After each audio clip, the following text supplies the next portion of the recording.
Chapter 1 of Pride and Prejudice, by Jane Austen. It is a truth universally acknowledged that a single man in possession of a good fortune must be in want of a wife.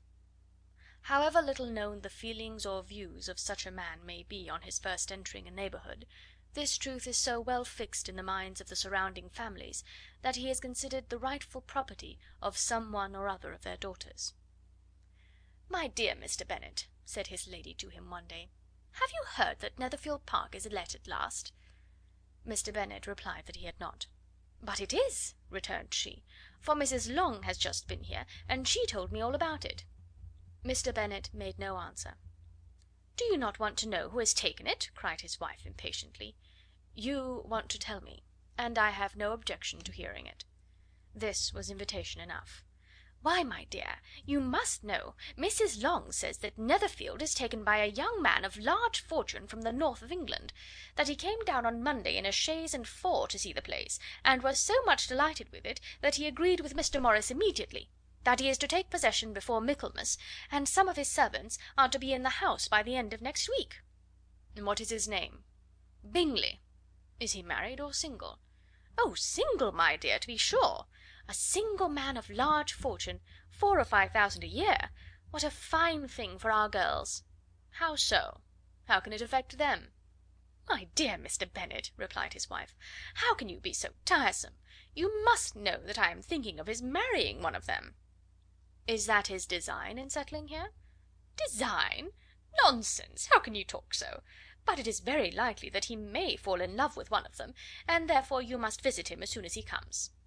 "I see no occasion for that. You and the girls may go, or you may send them by themselves, which perhaps will be still better, for as you are as handsome as any of them, Mr. Bingley may like you the best of the party." "My dear, you flatter me. I certainly have had my share of beauty, but I do not pretend to be anything extraordinary now. When a woman has 5 grown up daughters, she ought to give over thinking of her own beauty." "In such cases a woman has not often much beauty to think of." "But, my dear, you must indeed go and see Mr. Bingley when he comes into the neighbourhood." "It is more than I engaged for, I assure you." "But consider your daughters. Only think what an establishment it would be for one of them. Sir William and Lady Lucas are determined to go, merely on that account, for in general, you know, they visit no newcomers. Indeed you must go, for it will be impossible for us to visit him if you do not." "You are over scrupulous, surely. I dare say Mr. Bingley will be very glad to see you, and I will send a few lines by you to assure him of my hearty consent to his marrying whichever he chooses of the girls, though I must throw in a good word for my little Lizzy." "I desire you will do no such thing. Lizzy is not a bit better than the others, and I am sure she is not half so handsome as Jane, no half so good humoured as Lydia. But you are always giving her the preference." "They have none of them much to recommend them," replied he. "They are all silly and ignorant like other girls, but Lizzy has something more of quickness than her sisters." "Mr. Bennet, how can you abuse your own children in such a way? You take delight in vexing me. You have no compassion for my poor nerves." "You mistake me, my dear. I have a high respect for your nerves. They are my old friends. I have heard you mention them with consideration these last 20 years at least." "Ah, you do not know what I suffer." "But I hope you will get over it, and live to see many young men of 4,000 a year come into the neighbourhood." "It will be no use to us if 20 such should come, since you will not visit them." "Depend upon it, my dear, that when there are 20 I will visit them all." Mr. Bennet was so odd a mixture of quick parts, sarcastic humour, reserve, and caprice, that the experience of 23 years had been insufficient to make his wife understand his character. Her mind was less difficult to develop. She was a woman of mean understanding, little information, and uncertain temper. When she was discontented, she fancied herself nervous. The business of her life was to get her daughters married. Its solace was visiting and news. End of chapter 1. Chapter 2. Mr. Bennet was among the earliest of those who waited on Mr. Bingley. He had always intended to visit him, though to the last always assuring his wife that he should not go. Until the evening after the visit was paid, she had no knowledge of it. It was then disclosed in the following manner. Observing his second daughter employed in trimming a hat, he suddenly addressed her with: "I hope Mr. Bingley will like it, Lizzy." "We are not in a way to know what Mr. Bingley likes." said her mother resentfully, "since we are not to visit." "But you forget, mamma," said Elizabeth, "that we shall meet him at the assemblies, and that Mrs. Long promised to introduce him." "I do not believe Mrs. Long will do any such thing. She has 2 nieces of her own. She is a selfish, hypocritical woman, and I have no opinion of her." "No more have I," said Mr. Bennet, "and I am glad to find that you do not depend on her serving you." Mrs. Bennet deigned not to make any reply, but, unable to contain herself, began scolding one of her daughters. "Don't keep coughing so, Kitty, for heaven's sake! Have a little compassion on my nerves, you tear them to pieces." "Kitty has no discretion in her coughs," said her father; "she times them ill." "I do not cough for my own amusement," replied Kitty fretfully. "When is your next ball to be, Lizzie?" "To-morrow fortnight." "Ay, so it is," cried her mother, "and Mrs. Long does not come back till the day before, so it will be impossible for her to introduce him, for she will not know him herself." "Then, my dear, you may have the advantage of your friend, and introduce Mr. Bingley to her." "Impossible, Mr. Bennet, impossible, when I am not acquainted with him myself. How can you be so teasing?" "I honour your circumspection. A fortnight's acquaintance is certainly very little. One cannot know what a man really is by the end of a fortnight. But if we do not venture, somebody else will, and after all Mrs. Long and her daughters must stand their chance; and therefore, as she will think it an act of kindness if you decline the office, I will take it on myself." The girls stared at their father. Mrs. Bennet said only, "Nonsense, nonsense!" "What can be the meaning of that emphatic exclamation?" cried he. "Do you consider the forms of introduction, and the stress that is laid on them, as nonsense? I cannot quite agree with you there. What say you, Mary? For you are a young lady of deep reflection, I know, and read great books and make extracts." Mary wished to say something sensible, but knew not how. "While Mary is adjusting her ideas," he continued, "let us return to Mr. Bingley." "I am sick of Mr. Bingley!" cried his wife. "I am sorry to hear that; but why did you not tell me that before? If I had known as much this morning, I certainly would not have called on him. It is very unlucky, but as I have actually paid the visit, we cannot escape the acquaintance now." The astonishment of the ladies was just what he wished; that of Mrs. Bennet perhaps surpassing the rest, though, when the first tumult of joy was over, she began to declare that it was what she had expected all the while. "How good it was in you, my dear Mr. Bennet! But I knew I should persuade you at last. I was sure you loved your girls too well to neglect such an acquaintance. Well, how pleased I am! And it is such a good joke, too, that you should have gone this morning, and never said a word about it till now." "Now, Kitty, you may cough as much as you choose," said Mr. Bennet, and as he spoke he left the room, fatigued with the raptures of his wife. "What an excellent father you have, girls!" said she, when the door was shut. "I do not know how you will ever make him amends for his kindness, or me either, for that matter. At our time of life it is not so pleasant, I can tell you, to be making new acquaintances every day, but for your sakes we would do anything. Lydia, my love, though you are the youngest, I dare say Mr. Bingley will dance with you at the next ball." "Oh!" said Lydia stoutly, "I'm not afraid, for though I am the youngest, I'm the tallest." The rest of the evening was spent in conjecturing how soon he would return Mr. Bennet's visit, and determining when they should ask him to dinner. Chapter 3. Not all that Mrs. Bennet, however, with the assistance of her 5 daughters, could ask on the subject was sufficient to draw from her husband any satisfactory description of Mr. Bingley. They attacked him in various ways, with barefaced questions, ingenuous suppositions, and distant surmises, but he eluded the skill of them all, and they were at last obliged to accept the second-hand intelligence of their neighbour, Lady Lucas. Her report was highly favourable. Sir William had been delighted with him. He was quite young, wonderfully handsome, extremely agreeable, and, to crown the whole, he meant to be at the next assembly with a large party. Nothing could be more delightful. To be fond of dancing was a certain step towards falling in love, and very lively hopes of Mr. Bingley's heart were entertained. "If I can but see one of my daughters happily settled at Netherfield," said Mrs. Bennet to her husband, "and all the others equally well married, I shall have nothing to wish for." In a few days Mr. Bingley returned Mr. Bennet's visit, and sat about 10 minutes with him in his library. He had entertained hopes of being admitted to a sight of the young ladies, of whose beauty he had heard much, but he saw only the father. The ladies were somewhat more fortunate, for they had the advantage of ascertaining from an upper window that he wore a blue coat and rode a black horse. An invitation to dinner was soon afterwards dispatched, and already had Mrs. Bennet planned the courses that were to do credit to her housekeeping, when an answer arrived which deferred it all. Mr. Bingley was obliged to be in town the following day, and consequently unable to accept the honour of their invitation, etc. Mrs. Bennet was quite disconcerted. She could not imagine what business he could have in town so soon after his arrival in Hertfordshire, and she began to fear that he might be always flying about from one place to another, and never settled at Netherfield as he ought to be. Lady Lucas quieted her fears a little by stating the idea of his being gone to London only to get a large party for the ball, and a report soon followed that Mr. Bingley was to bring 12 ladies and 7 gentlemen with him to the assembly. The girls grieved over such a number of ladies, but were comforted the day before the ball by hearing that, instead of 12, he brought only 6 with him from London, his 5 sisters and a cousin; and when the party entered the assembly room it consisted only of 5 altogether: Mr. Bingley, his 2 sisters, the husband of the eldest, and another young man. Mr. Bingley was good looking and gentlemanlike. He had a pleasant countenance and easy unaffected manners.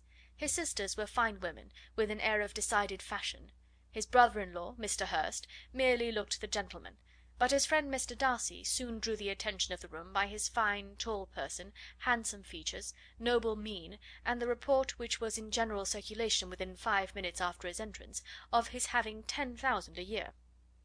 The gentlemen pronounced him to be a fine figure of a man, the ladies declared he was much handsomer than Mr. Bingley, and he was looked at with great admiration for about half the evening, till his manners gave a disgust which turned the tide of his popularity, for he was discovered to be proud, to be above his company, and above being pleased, and not all his large estate in Derbyshire could then save him from having a most forbidding, disagreeable countenance, and being unworthy to be compared with his friend. Mr. Bingley had soon made himself acquainted with all the principal people in the room. He was lively and unreserved, danced every dance, was angry that the ball closed so early, and talked of giving one himself at Netherfield.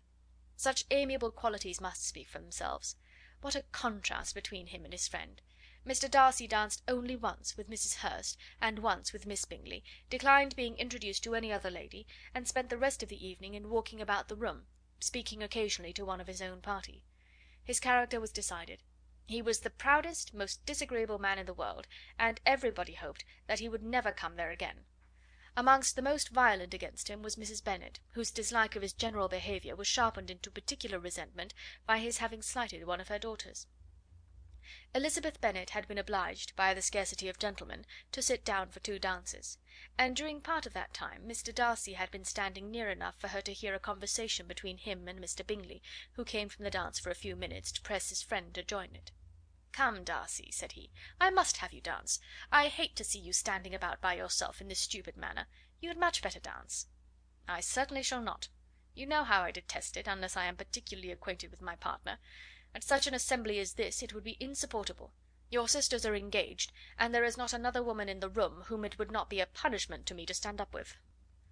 "I would not be so fastidious as you are," cried Mr. Bingley, "for a kingdom. Upon my honour, I never met with so many pleasant girls in my life as I have this evening, and there are several of them, you see, uncommonly pretty." "You are dancing with the only handsome girl in the room," said Mr. Darcy, looking at the eldest Miss Bennet.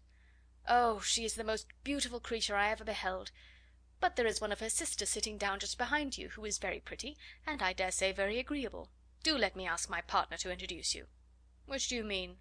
And turning round, he looked for a moment at Elizabeth, till catching her eye, he withdrew his own and coldly said, "She is tolerable, but not handsome enough to tempt me. I am in no humour at present to give consequence to young ladies who are slighted by other men. You had better return to your partner and enjoy her smiles, for you are wasting your time with me." Mr. Bingley followed his advice. Mr. Darcy walked off, and Elizabeth remained with no very cordial feelings toward him. She told the story, however, with great spirit among her friends, for she had a lively, playful disposition, which delighted in anything ridiculous. The evening altogether passed off pleasantly to the whole family. Mrs. Bennet had seen her eldest daughter much admired by the Netherfield party. Mr. Bingley had danced with her twice, and she had been distinguished by his sisters. Jane was as much gratified by this as her mother could be, though in a quieter way.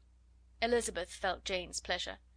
Mary had heard herself mentioned to Miss Bingley as the most accomplished girl in the neighbourhood, and Catherine and Lydia had been fortunate enough never to be without partners, which was all that they had yet learnt to care for at a ball. They returned therefore in good spirits to Longbourn, the village where they lived, and of which they were the principal inhabitants. They found Mr. Bennet still up. With a book he was regardless of time, and on the present occasion he had a good deal of curiosity as to the events of an evening which had raised such splendid expectations. He had rather hoped that his wife's views on the stranger would be disappointed, but he soon found out that he had a different story to hear. "Oh, my dear Mr. Bennet," as she entered the room, "we have had a most delightful evening, a most excellent ball. I wish you had been there. Jane was so admired, nothing could be like it. Everybody said how well she looked, and Mr. Bingley thought her quite beautiful, and danced with her twice. Only think of that, my dear! He actually danced with her twice, and she was the only creature in the room that he asked a second time. First of all he asked Miss Lucas. I was so vexed to see him stand up with her. But, however, he did not admire her at all. Indeed, nobody can, you know. And he seemed quite struck with Jane as she was going down the dance. So he inquired who she was, and got introduced, and asked her for the two next. Then the 2/3 he danced with Miss King, and the 2/4 with Maria Lucas, and the 2/5 with Jane again, and the 2/6 with Lizzie, and the Boulanger. If he had had any compassion for me," cried her husband impatiently, "he would not have danced half so much. For God's sake, say no more of his partners. Oh, that he had sprained his ankle in the first place!" "Oh, my dear, I am quite delighted with him. He is so excessively handsome, and his sisters are charming women. I never in my life saw anything more elegant than their dresses. I dare say the lace upon Mrs. Hurst's gown—" Here she was interrupted again. Mr. Bennet protested against any description of finery. She was therefore obliged to seek another branch of the subject, and related, with much bitterness of spirit and some exaggeration, the shocking rudeness of Mr. Darcy. "But I can assure you," she added, "that Lizzie does not lose much by not suiting his fancy, for he is a most disagreeable, horrid man, not at all worth pleasing. So high and so conceited that there was no enduring him. He walked here and he walked there, fancying himself so very great. Not handsome enough to dance with. I wish you had been there, my dear, to have given him one of your set downs. I quite detest the man." Chapter 4. When Jane and Elizabeth were alone, the former, who had been cautious in her praise of Mr. Bingley before, expressed to her sister just how very much she admired him.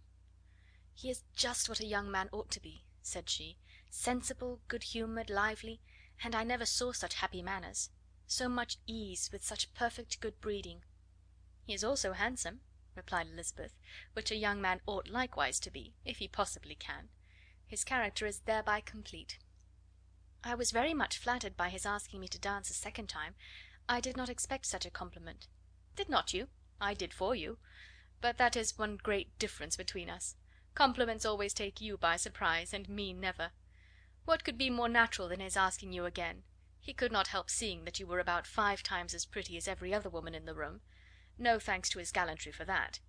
Well, he certainly is very agreeable, and I give you leave to like him. You have liked many a stupider person." "Dear Lizzie!" "Oh, you are a great deal too apt, you know, to like people in general. You never see a fault in anybody.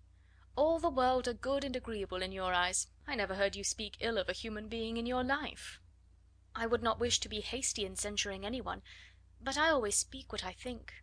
"I know you do, and it is that which makes the wonder.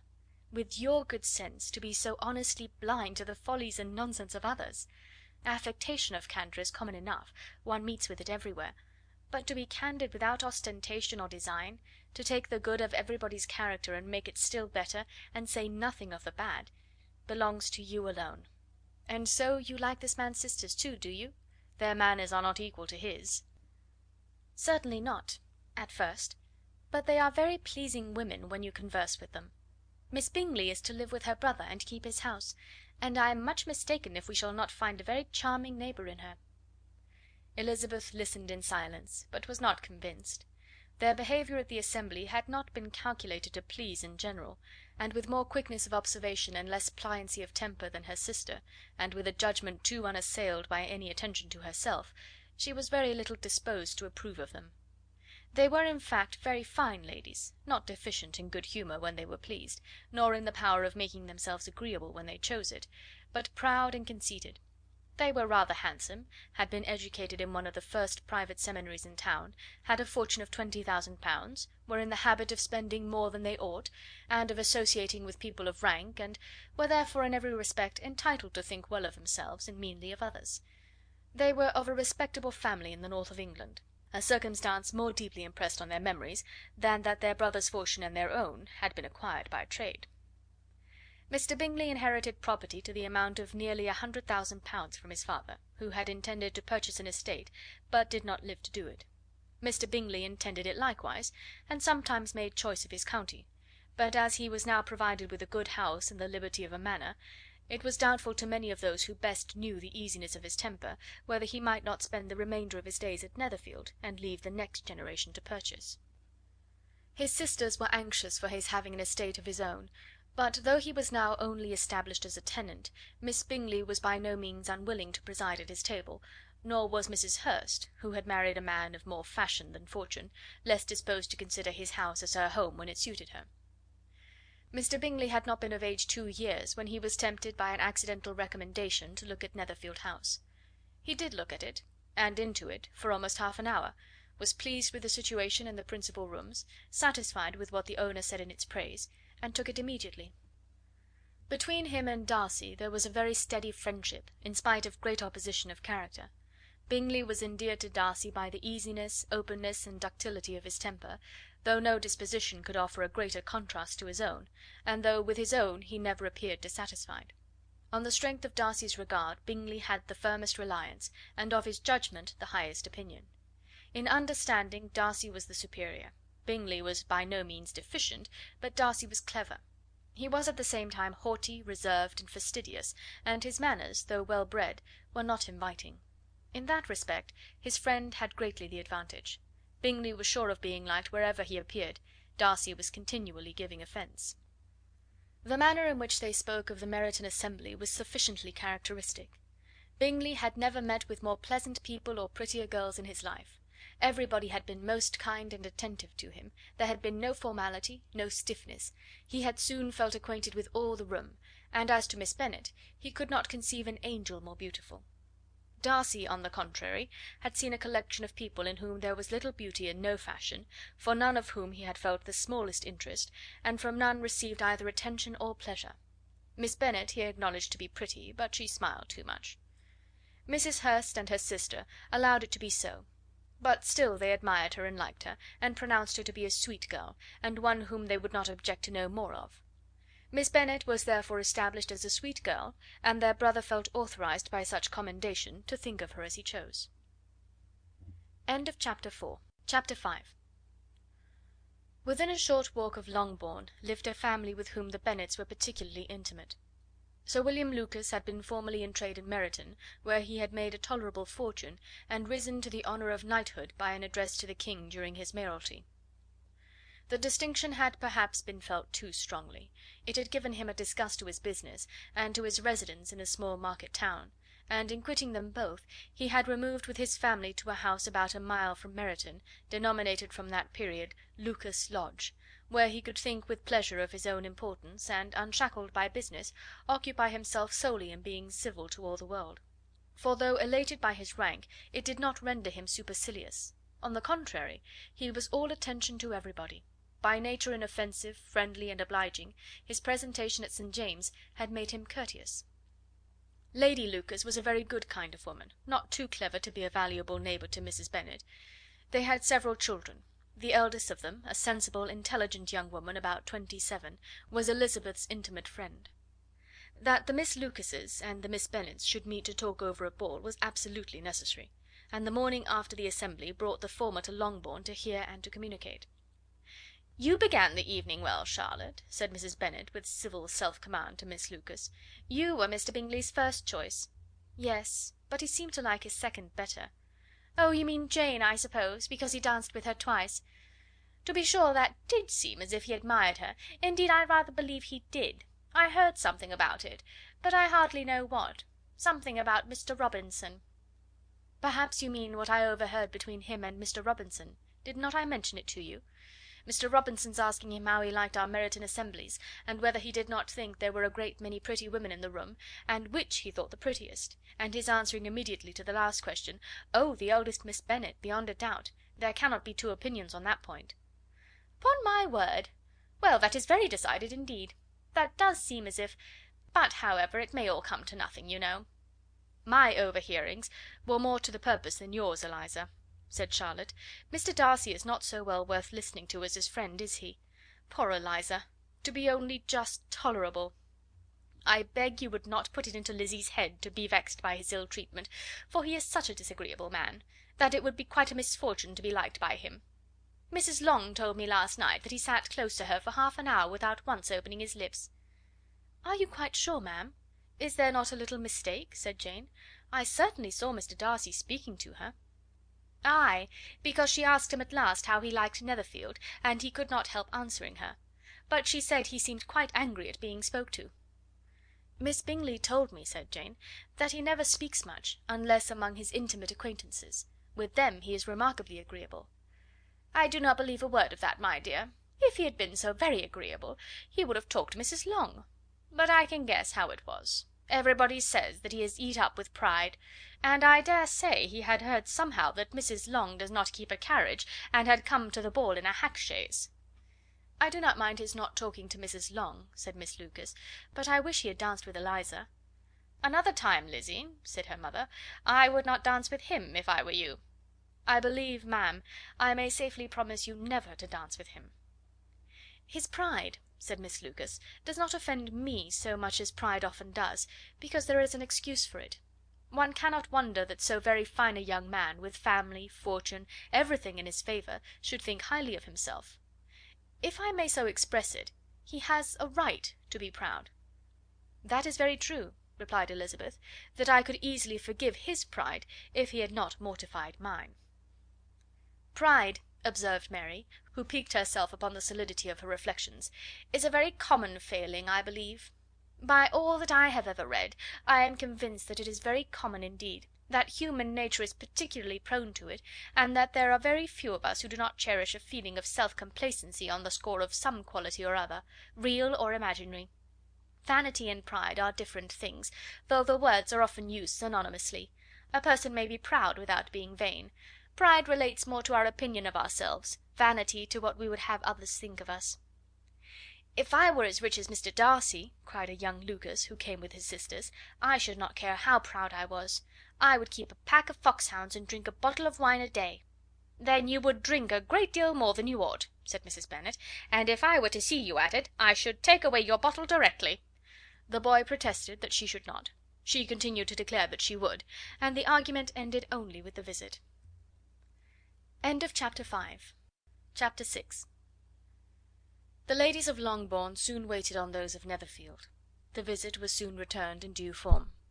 Miss Bennet's pleasing manners grew on the goodwill of Mrs. Hurst and Miss Bingley, and though the mother was found to be intolerable, and the younger sisters not worth speaking to, a wish of being better acquainted with them was expressed towards the two eldest.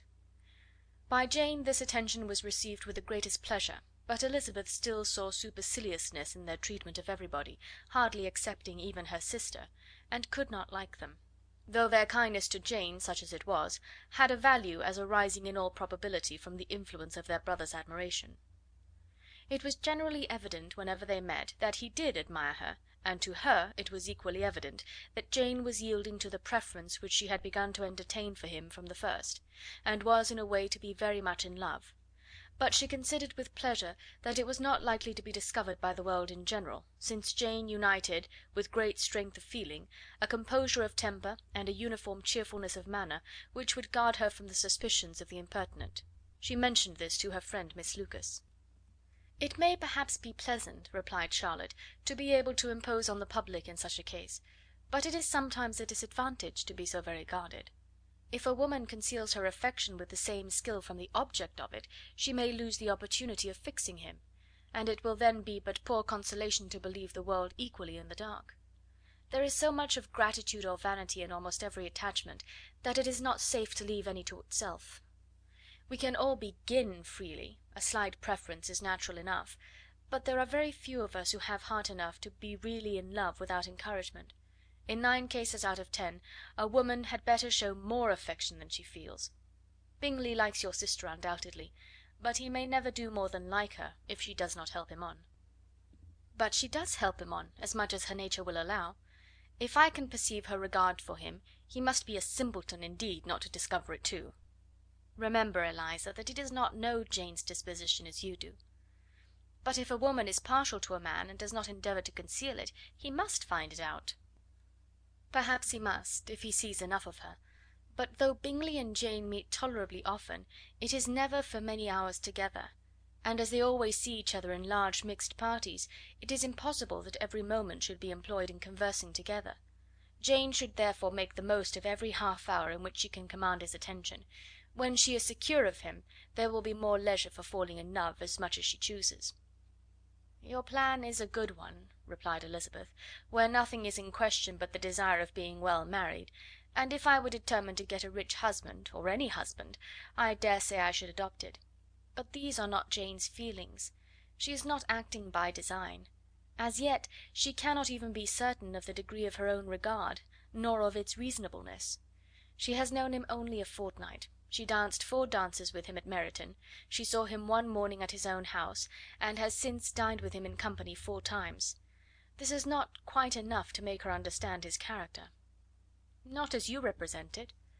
Had she merely dined with him, she might only have discovered whether he had a good appetite; but you must remember that 4 evenings have also been spent together, and 4 evenings may do a great deal." "Yes, these 4 evenings have enabled them to ascertain that they both like Vingt better than commerce, but with respect to any other leading characteristic, I do not imagine that much has been unfolded."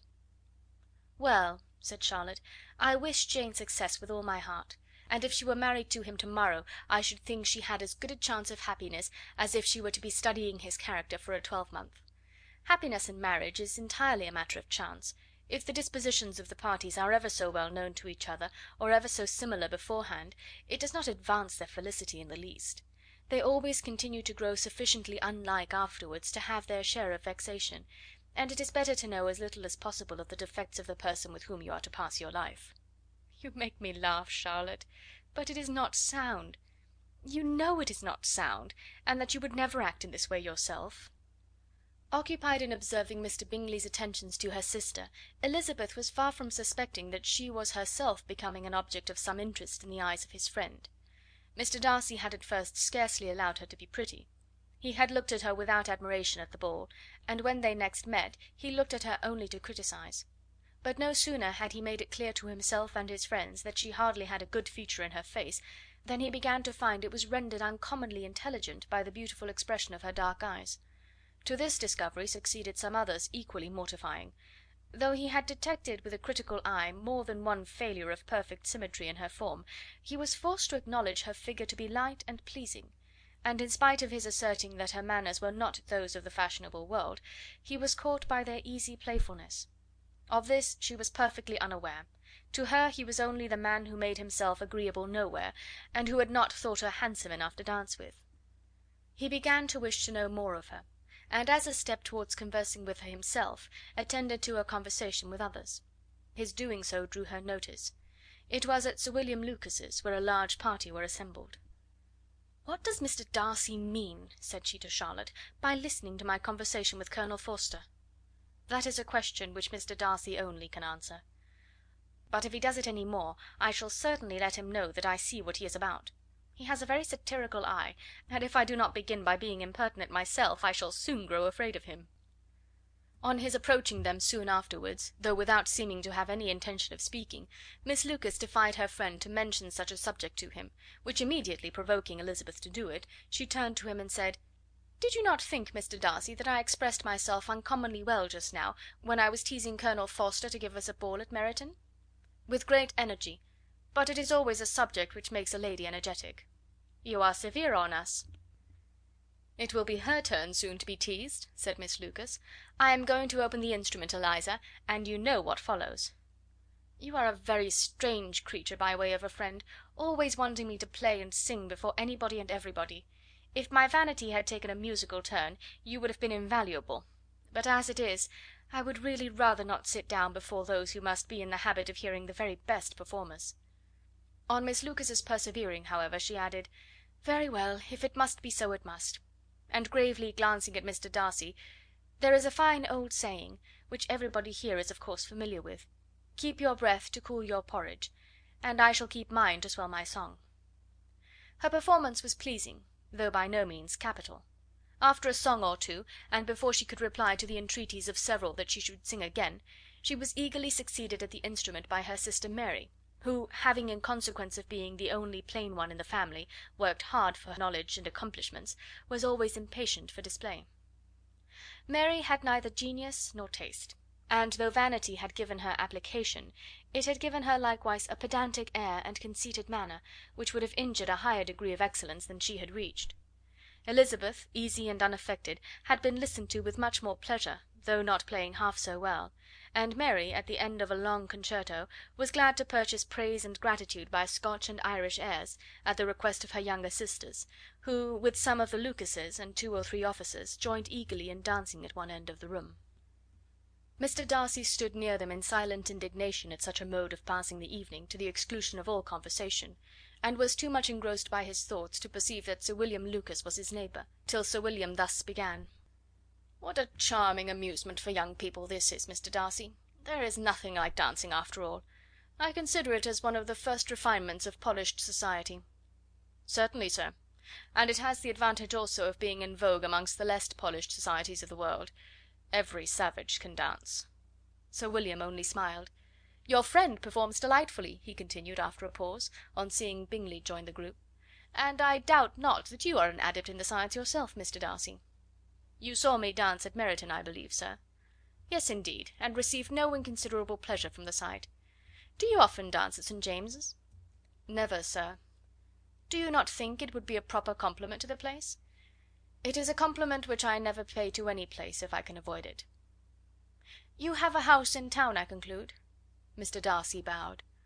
"I had once had some thought of fixing in town myself, for I am fond of superior society, but I did not feel quite certain that the air of London would agree with Lady Lucas." He paused in hopes of an answer, but his companion was not disposed to make any, and Elizabeth at that instant moving towards them, he was struck with the action of doing a very gallant thing, and called out to her: "My dear Miss Eliza, why are you not dancing? Mr. Darcy, you must allow me to present this young lady to you as a very desirable partner. You cannot refuse to dance, I am sure, when so much beauty is before you." And taking her hand, he would have given it to Mr. Darcy, who, though extremely surprised, was not unwilling to receive it, when she instantly drew back, and said with some discomposure to Sir William: "Indeed, sir, I have not the least intention of dancing. I entreat you not to suppose that I moved this way in order to beg for a partner."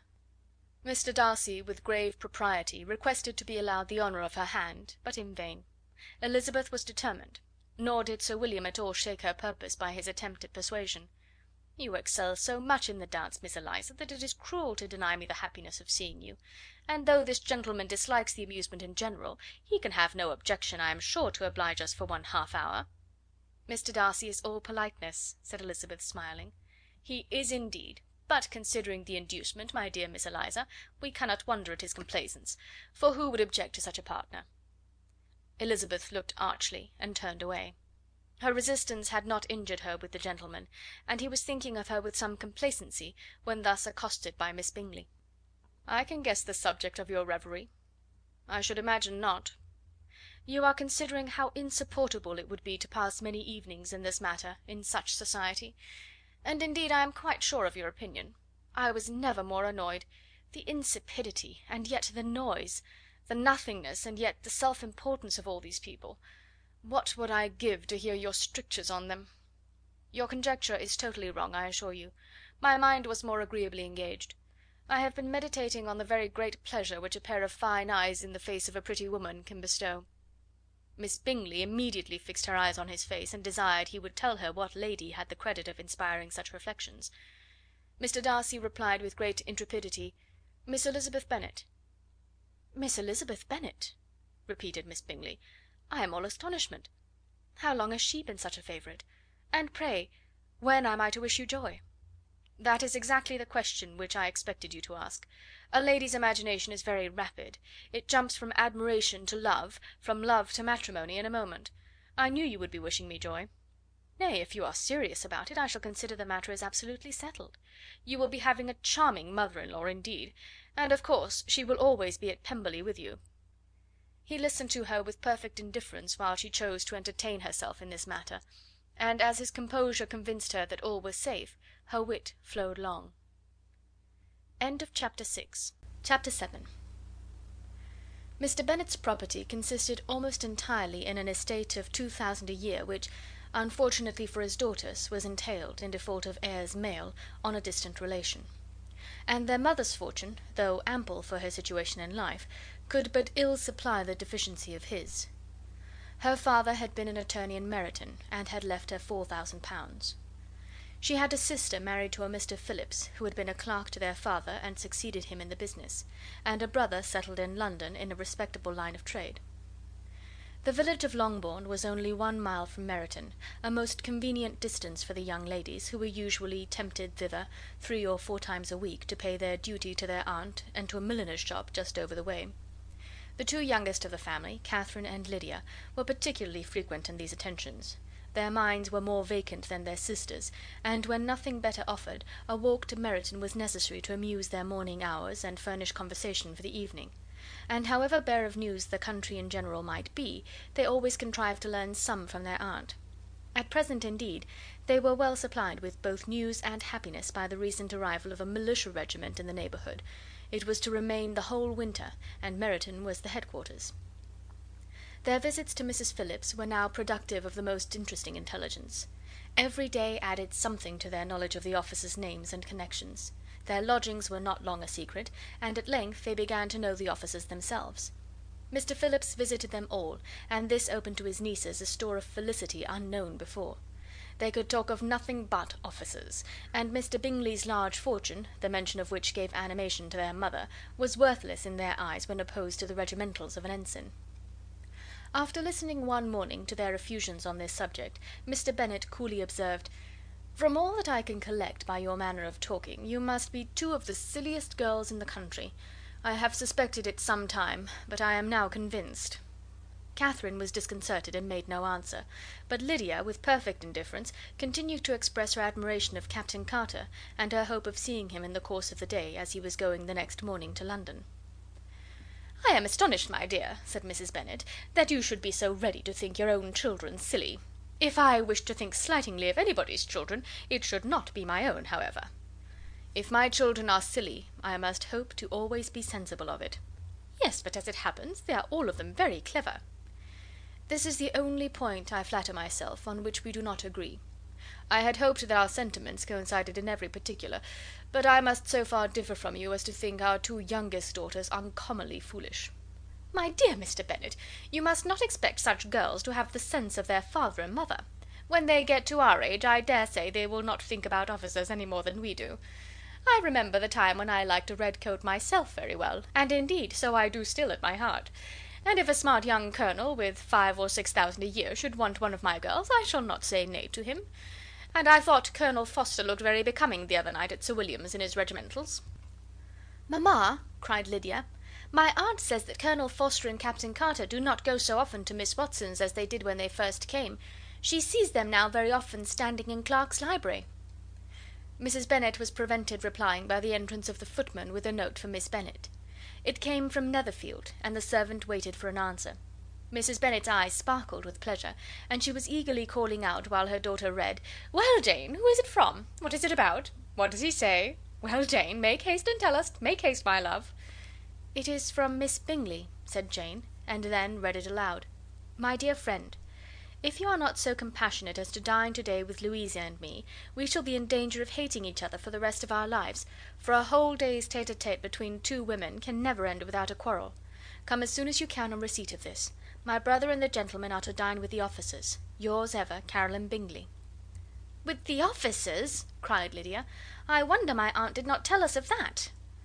"Dining out," said Mrs. Bennet; "that is very unlucky." "Can I have the carriage?" said Jane.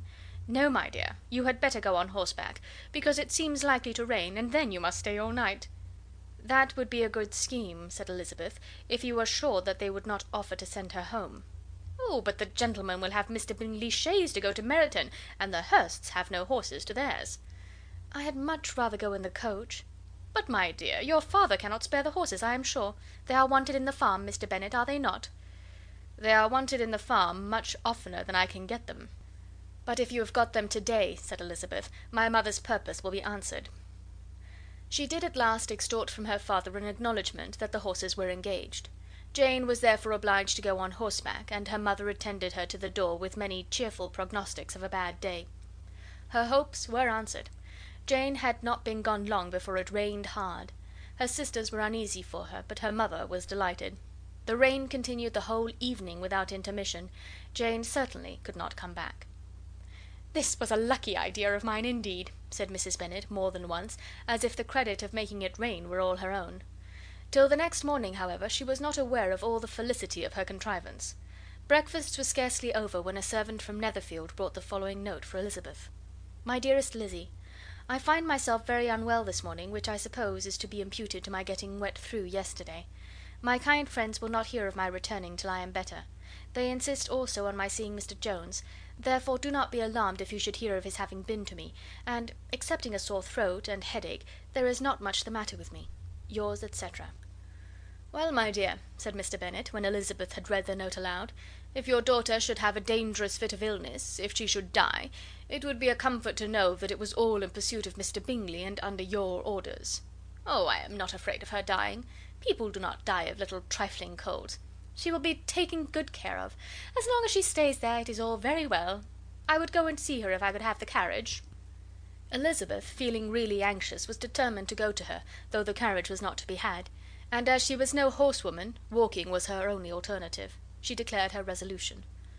"How can you be so silly," cried her mother, "as to think of such a thing, in all this dirt? You will not be fit to be seen when you get there." "I shall be very fit to see Jane, which is all I want." "Is this a hint to me, Lizzy," said her father, "to send for the horses?" "No, indeed. I do not wish to avoid the walk. The distance is nothing when one has a motive. Only 3 miles. I shall be back by dinner." "I admire the activity of your benevolence," observed Mary, "but every impulse of feeling should be guided by reason, and, in my opinion, exertion should always be in proportion to what is required." "We will go as far as Meryton with you," said Catherine and Lydia. Elizabeth accepted their company, and the 3 young ladies set off together. "If we make haste," said Lydia, as they walked along, "perhaps we may see something of Captain Carter before he goes." In Meryton they parted, the 2 youngest repaired to the lodgings of the officers' wives, and Elizabeth continued her walk alone, crossing field after field at a quick pace, jumping over stiles and springing over puddles with impatient activity, and finding herself at last within view of the house, with weary ankles, dirty stockings, and a face glowing with the warmth of exercise. She was shown into the breakfast parlour, where all but Jane were assembled, and where her appearance created a great deal of surprise.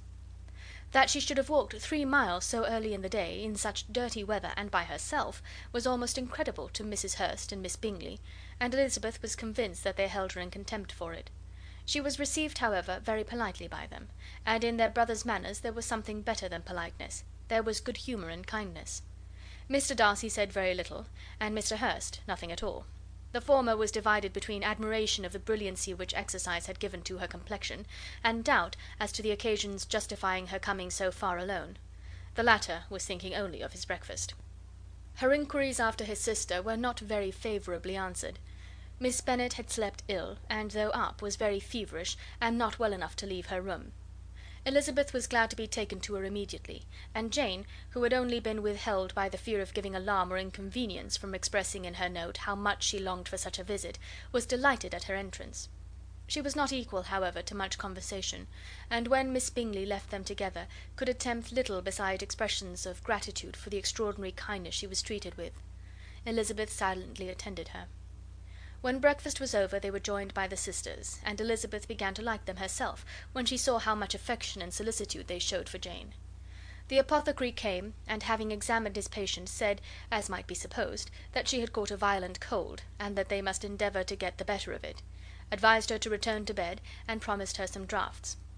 The advice was followed readily, for the feverish symptoms increased, and her head ached acutely. Elizabeth did not quit her room for a moment, nor were the other ladies often absent.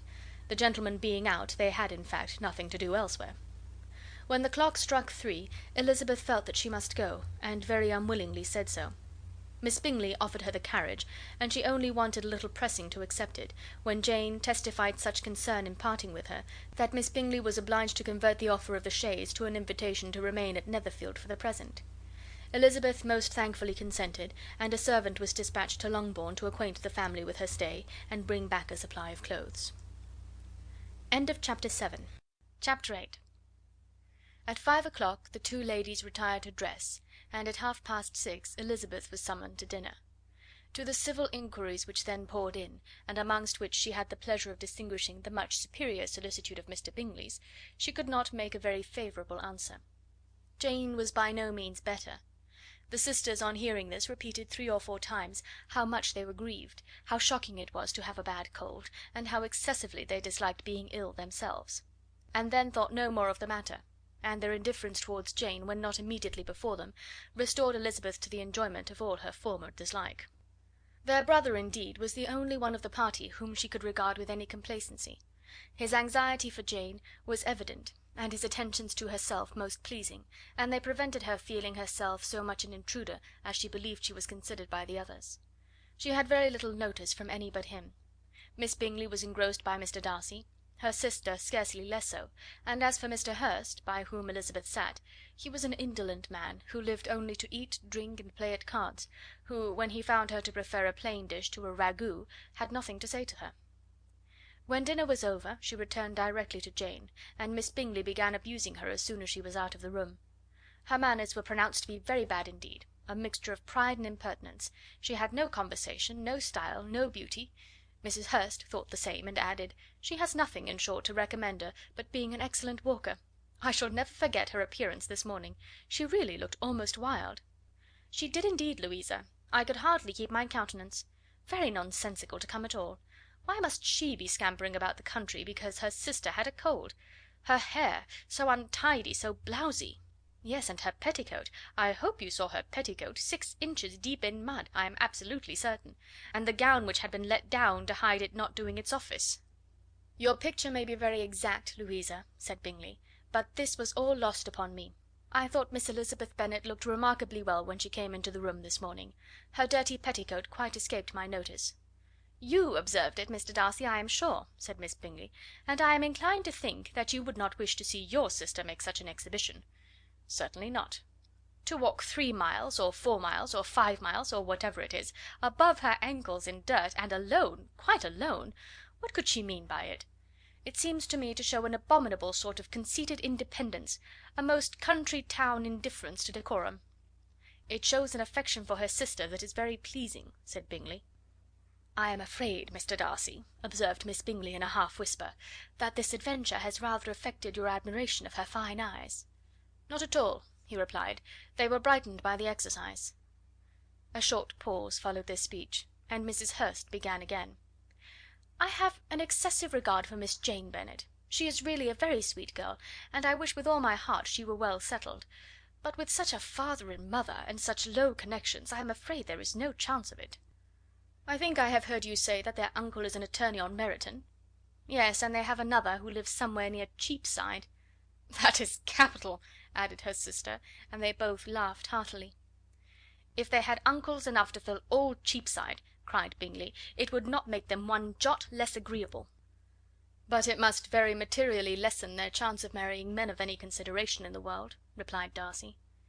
To this speech Bingley made no answer, but his sisters gave it their hearty assent, and indulged their mirth for some time at the expense of their dear friend's vulgar relations. With a renewal of tenderness, however, they returned to her room on leaving the dining parlour, and sat with her till summoned to coffee. She was still very poorly, and Elizabeth would not quit her at all till late in the evening, when she had the comfort of seeing her sleep, and when it seemed to her rather right than pleasant that she should go downstairs herself.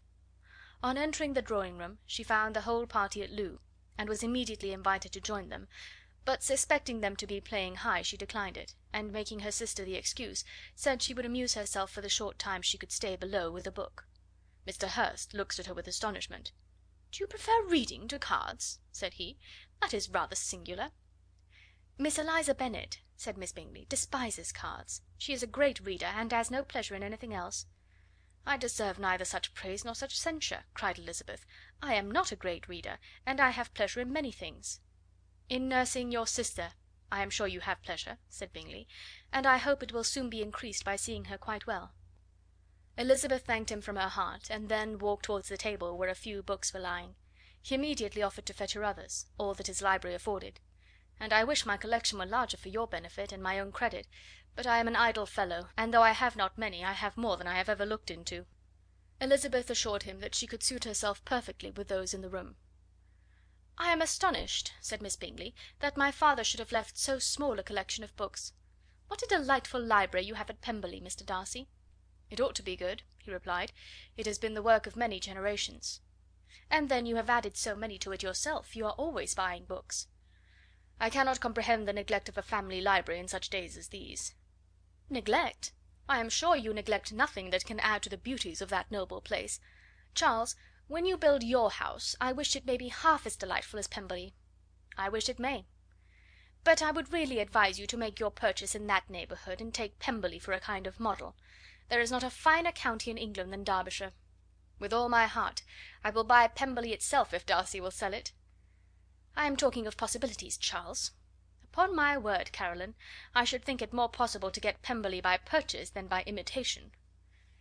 Elizabeth was so much caught with what passed as to leave her very little attention for her book, and soon laying it wholly aside, she drew near the card table, and stationed herself between Mr. Bingley and his eldest sister to observe the game. "Is Miss Darcy much grown since this spring?" said Miss Bingley. "Will she be as tall as I am?" "I think she will. She is now about Miss Elizabeth Bennet's height, or rather taller. How I long to see her again! I never met with anybody who delighted me so much. Such a countenance, such manners, and so extremely accomplished for her age. Her performance on the pianoforte is exquisite." "It is amazing to me," said Bingley, "how young ladies can have patience to be so very accomplished as they all are." "All young ladies accomplished? My dear Charles, what do you mean?" "Yes, all of them, I think. They all paint tables, cover screens, and net purses. I scarcely know any one who cannot do all this, and I am sure I never heard a young lady spoken of for the first time without being informed that she was very accomplished." "Your list of the common extent of accomplishments," said Darcy, "has too much truth. The word is applied to many a woman who deserves it no otherwise than by netting a purse or covering a screen. But I am very far from agreeing with you in your estimation of ladies in general. I cannot boast of knowing more than half a dozen, in the whole range of my acquaintance, that are really accomplished." "Nor I am sure," said Miss Bingley. "Then," observed Elizabeth, "you must comprehend a great deal in your idea of an accomplished woman." "Yes, I do comprehend a great deal in it." "Oh, certainly!" cried his faithful assistant. "No one can be really esteemed accomplished who does not greatly surpass what is usually met with. A woman must have a thorough knowledge of music, singing, drawing, dancing, and the modern languages, to deserve the word; and besides all this, she must possess a certain something in her air and manner of walking, the tone of her voice, her address and expressions, or the word will be but half deserved." "All this she must possess," added Darcy, "and to all this she must yet add something more substantial, in the improvement of her mind by extensive reading." "I am no longer surprised at your knowing only 6 accomplished women. I rather wonder now at your knowing any." "Are you so severe upon your own sex as to doubt the possibility of all this?" "I never saw such a woman. I never saw such capacity and taste and application and elegance as you describe united." Mrs. Hurst and Miss Bingley both cried out against the injustice of her implied doubt, and both were protesting that they knew many women who answered this description, when Mr. Hurst called them to order, with bitter complaints of their inattention to what was going forward. As all conversation was thereby at an end, Elizabeth soon afterwards left the room. "Elizabeth Bennet," said Miss Bingley, when the door was closed on her, "is one of those young ladies who seek to recommend themselves to the other sex by undervaluing their own, and with many men, I dare say, it succeeds; but, in my opinion, it is a paltry device, a very mean art." "Undoubtedly," replied Darcy, to whom this remark was chiefly addressed, "there is a meanness in all the arts which ladies sometimes condescend to employ for captivation. Whatever bears affinity to cunning is despicable." Miss Bingley was not so entirely satisfied with this reply as to continue the subject. Elizabeth joined them again only to say that her sister was worse, and that she could not leave her. Bingley urged Mr. Jones being sent for immediately, while his sisters, convinced that no country advice could be of any service, recommended an express to town for one of the most eminent physicians. This she would not hear of. But she was not so unwilling to comply with their brother's proposal, and it was settled that Mr Jones should be sent for early in the morning, if Miss Bennet were not decidedly better. Bingley was quite uncomfortable. His sisters declared that they were miserable. They solaced their wretchedness, however, by duets after supper, while he could find no better relief to his feelings than by giving the housekeeper directions that every attention might be paid to the sick lady and her sister. Chapter 9. Elizabeth passed the chief of the night in her sister's room, and in the morning had the pleasure of being able to send a tolerable answer to the inquiries which she very early received from Mr Bingley by a housemaid, and some time afterwards from the two elegant ladies who waited on his sisters.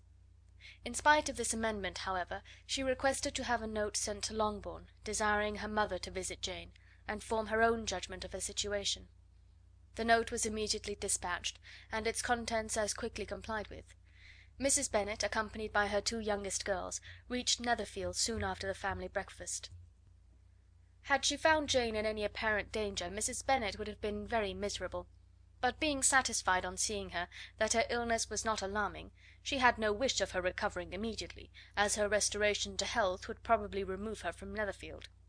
She would not listen, therefore, to her daughter's proposal of being carried home, neither did the apothecary, who arrived about the same time, think it at all advisable.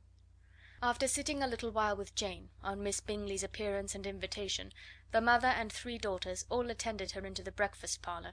Bingley met them with hopes that Mrs Bennet had not found Miss Bennet worse than she expected. "Indeed I have, sir," was her answer. "She is a great deal too ill to be moved.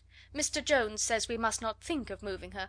We must trespass a little longer on your kindness." "Removed!" cried Bingley. "It must not be thought of. My sister, I am sure, will not hear of her removal."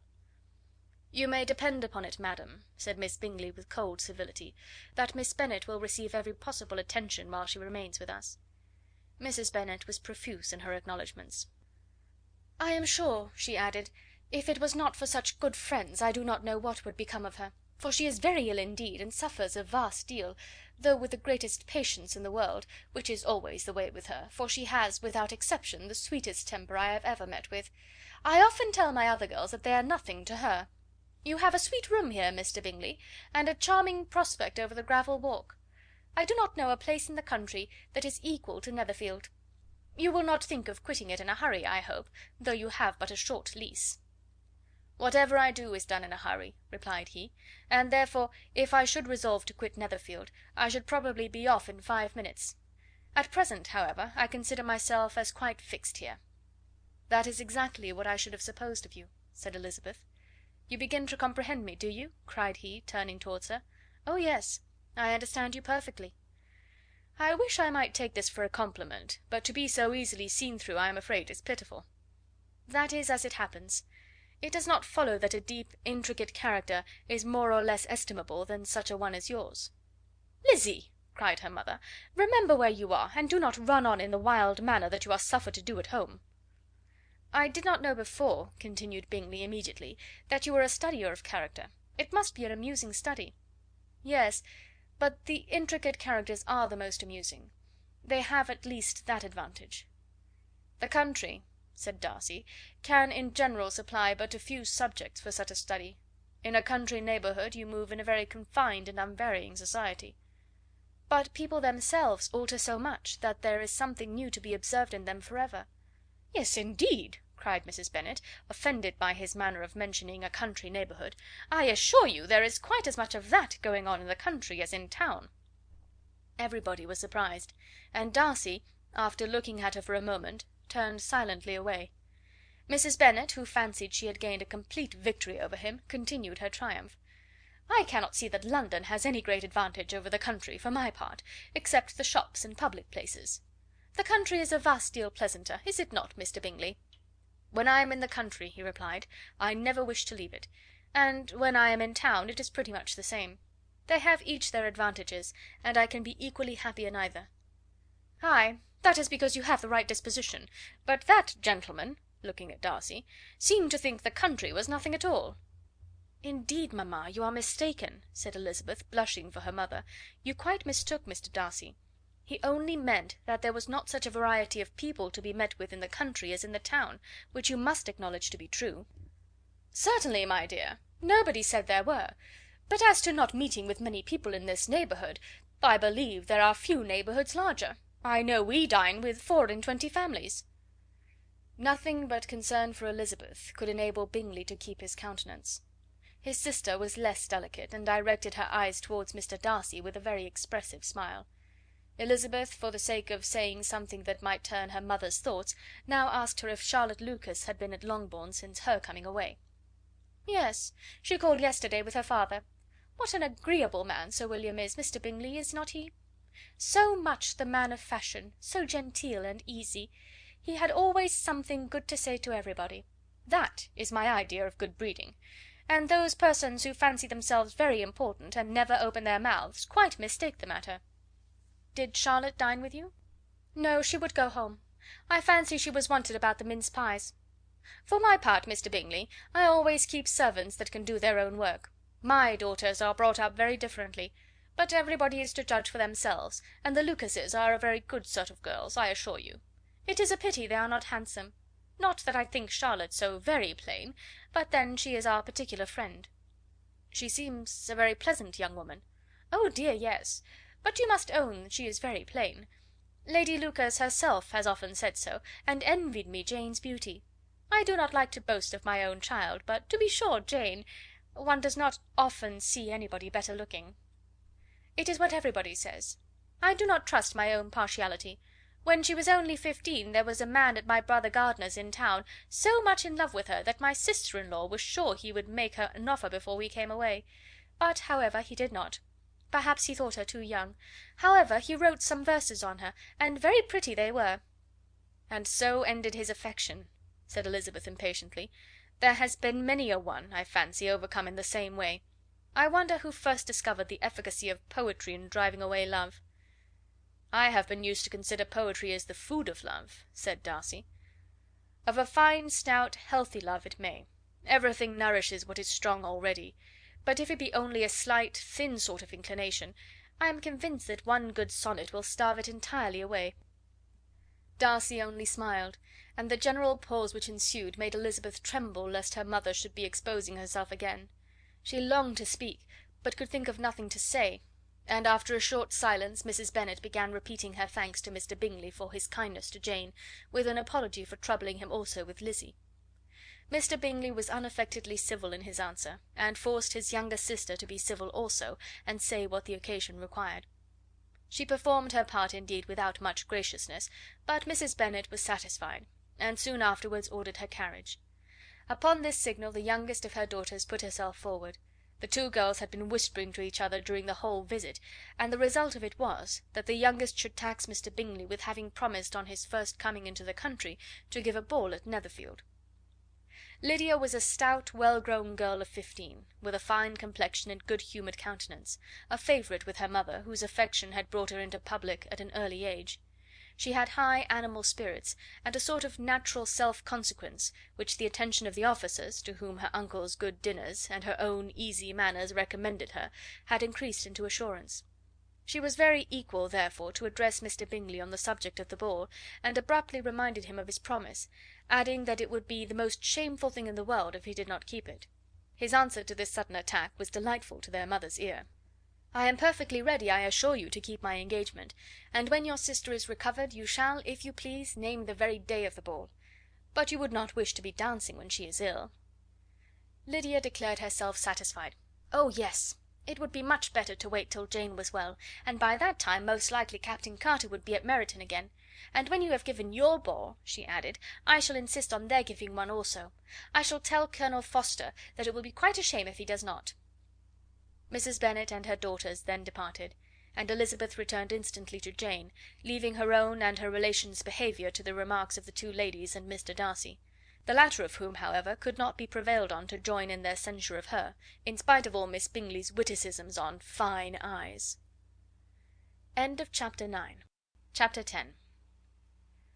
The day passed much as the day before had done. Mrs. Hurst and Miss Bingley had spent some hours of the morning with the invalid, who continued, though slowly, to mend, and in the evening Elizabeth joined their party in the drawing room. The loo table, however, did not appear. Mr. Darcy was writing, and Miss Bingley, seated near him, was watching the progress of his letter, and repeatedly calling off his attention by messages to his sister. Mr. Hurst and Mr. Bingley were at piquet, and Mrs. Hurst was observing their game. Elizabeth took up some needlework, and was sufficiently amused in attending to what passed between Darcy and his companion. The perpetual commendations of the lady, either on his handwriting, or on the evenness of his lines, or on the length of his letter, with the perfect unconcern with which her praises were received, formed a curious dialogue, and was exactly in union with her opinion of each. "How delighted Miss Darcy will be to receive such a letter!" He made no answer. "You write uncommonly fast." "You are mistaken, I write rather slowly." "How many letters you must have occasion to write in the course of a year! Letters of business, too! How odious I should think them!" "It is fortunate, then, that they fall to my lot instead of yours." "Pray tell your sister that I long to see her." "I have already told her so once, by your desire." "I am afraid you do not like your pen. Let me mend it for you. I mend pens remarkably well." "Thank you, but I always mend my own." "How can you contrive to write so even?" He was silent. "Tell your sister I am delighted to hear of her improvement on the harp, and pray let her know that I am quite in raptures with her beautiful little design for a table, and I think it infinitely superior to Miss Grantley's." "Will you give me leave to defer your raptures till I write again? At present I have not room to do them justice." "Oh, it is of no consequence. I shall see her in January. But do you always write such charming long letters to her, Mr. Darcy?" "They are generally long, but whether always charming it is not for me to determine." "It is a rule with me, that a person who can write a long letter with ease cannot write ill." "That will not do for a compliment to Darcy, Caroline," cried her brother, "because he does not write with ease. He studies too much for words of 4 syllables. Do not you, Darcy?" "My style of writing is very different from yours." "Oh!" cried Miss Bingley, "Charles writes in the most careless way imaginable. He leaves out half his words and blots the rest." "My ideas flow so rapidly that I have not time to express them, by which means my letters sometimes convey no ideas at all to my correspondents." "Your humility, Mr. Bingley," said Elizabeth, "must disarm reproof." "Nothing is more deceitful," said Darcy, "than the appearance of humility. It is often only carelessness of opinion, and sometimes an indirect boast." "And which of the two do you call my little recent piece of modesty?" "The indirect boast. For you are really proud of your defects in writing, because you consider them as proceeding from a rapidity of thought and carelessness of execution, which, if not estimable, you think at least highly interesting. The power of doing anything with quickness is always prized much by the possessor, and often without any attention to the imperfection of the performance. When you told Mrs. Bennet this morning that if you ever resolved upon quitting Netherfield you should be gone in 5 minutes, you meant it to be a sort of panegyric, of compliment to yourself. And yet what is there so very laudable in the precipitance which must leave very necessary business undone, and can be of no real advantage to yourself or any one else?" "Nay," cried Bingley, "this is too much, to remember at night all the foolish things that were said in the morning. And yet, upon my honour, I believe what I said of myself to be true, and I believe it at this moment. At least, therefore, I did not assume the character of needless precipitance merely to show off before the ladies." "I dare say you believed it, but I am by no means convinced that you would have gone with such celerity. Your conduct would be quite as dependent on chance as that of any man I know, and if, as you were mounting your horse, a friend were to say, 'Bingley, you had better stay till next week,' you would probably do it. You would probably not go, and, at another word, might stay a month." "You have only proved by this," cried Elizabeth, "that Mr. Bingley did not do justice to his own disposition. You have shown him off now much more than he did himself." "I am exceedingly gratified," said Bingley, "by your converting what my friend says into a compliment on the sweetness of my temper; but I am afraid you are giving it a turn which that gentleman did by no means intend; for he would certainly think better of me if, under such a circumstance, I were to give a flat denial, and ride off as fast as I could." "Would Mr. Darcy, then, consider the rashness of your original intentions as atoned for by your obstinacy in adhering to it?" "Upon my word, I cannot exactly explain the matter. Darcy must speak for himself." "You expect me to account for opinions which you choose to call mine, but which I have never acknowledged. Allowing the case, however, to stand according to your representation, you must remember, Miss Bennet, that the friend who is supposed to desire his return to the house, and the delay of his plan, has merely desired it. asked it without offering one argument in favour of its propriety. To yield readily, easily to the persuasion of a friend is no merit with you. To yield without conviction is no compliment to the understanding of either. You appear to me, Mr. Darcy, to allow nothing for the influence of friendship and affection. A regard for the requester would often make one yield readily to a request without waiting for arguments to reason one into it. I am not particularly speaking of such a case as you have supposed about Mr. Bingley. We may as well wait, perhaps, till the circumstance occurs before we discuss the discretion of his behaviour thereupon. But in general and ordinary cases between friend and friend, where one of them is desired by the other to change a resolution of no very great moment, should you think ill of that person for complying with the desire without waiting to be argued into it? Will it not be advisable, before we proceed on this subject, to arrange with rather more precision the degree of importance which is to appertain to this request, as well as the degree of intimacy subsisting between the parties? By all means, cried Bingley. Let us hear all the particulars, not forgetting their comparative height and size, for that will have more weight in the argument, Miss Bennet, than you may be aware of. I assure you that if Darcy were not such a great tall fellow in comparison with myself, I should not pay him half so much deference. I declare I do not know a more awful object than Darcy on particular occasions, and in particular places; at his own house especially, and of a Sunday evening, when he has nothing to do." Mr. Darcy smiled, but Elizabeth thought she could perceive that he was rather offended, and therefore checked her laugh. Miss Bingley warmly resented the indignity he had received, in an expostulation with her brother for talking such nonsense. "I see your design, Bingley," said his friend. "You dislike an argument, and want to silence this." "Perhaps I do. Arguments are too much like disputes. If you and Miss Bennet will defer yours till I am out of the room, I shall be very thankful, and then you may say whatever you like of me."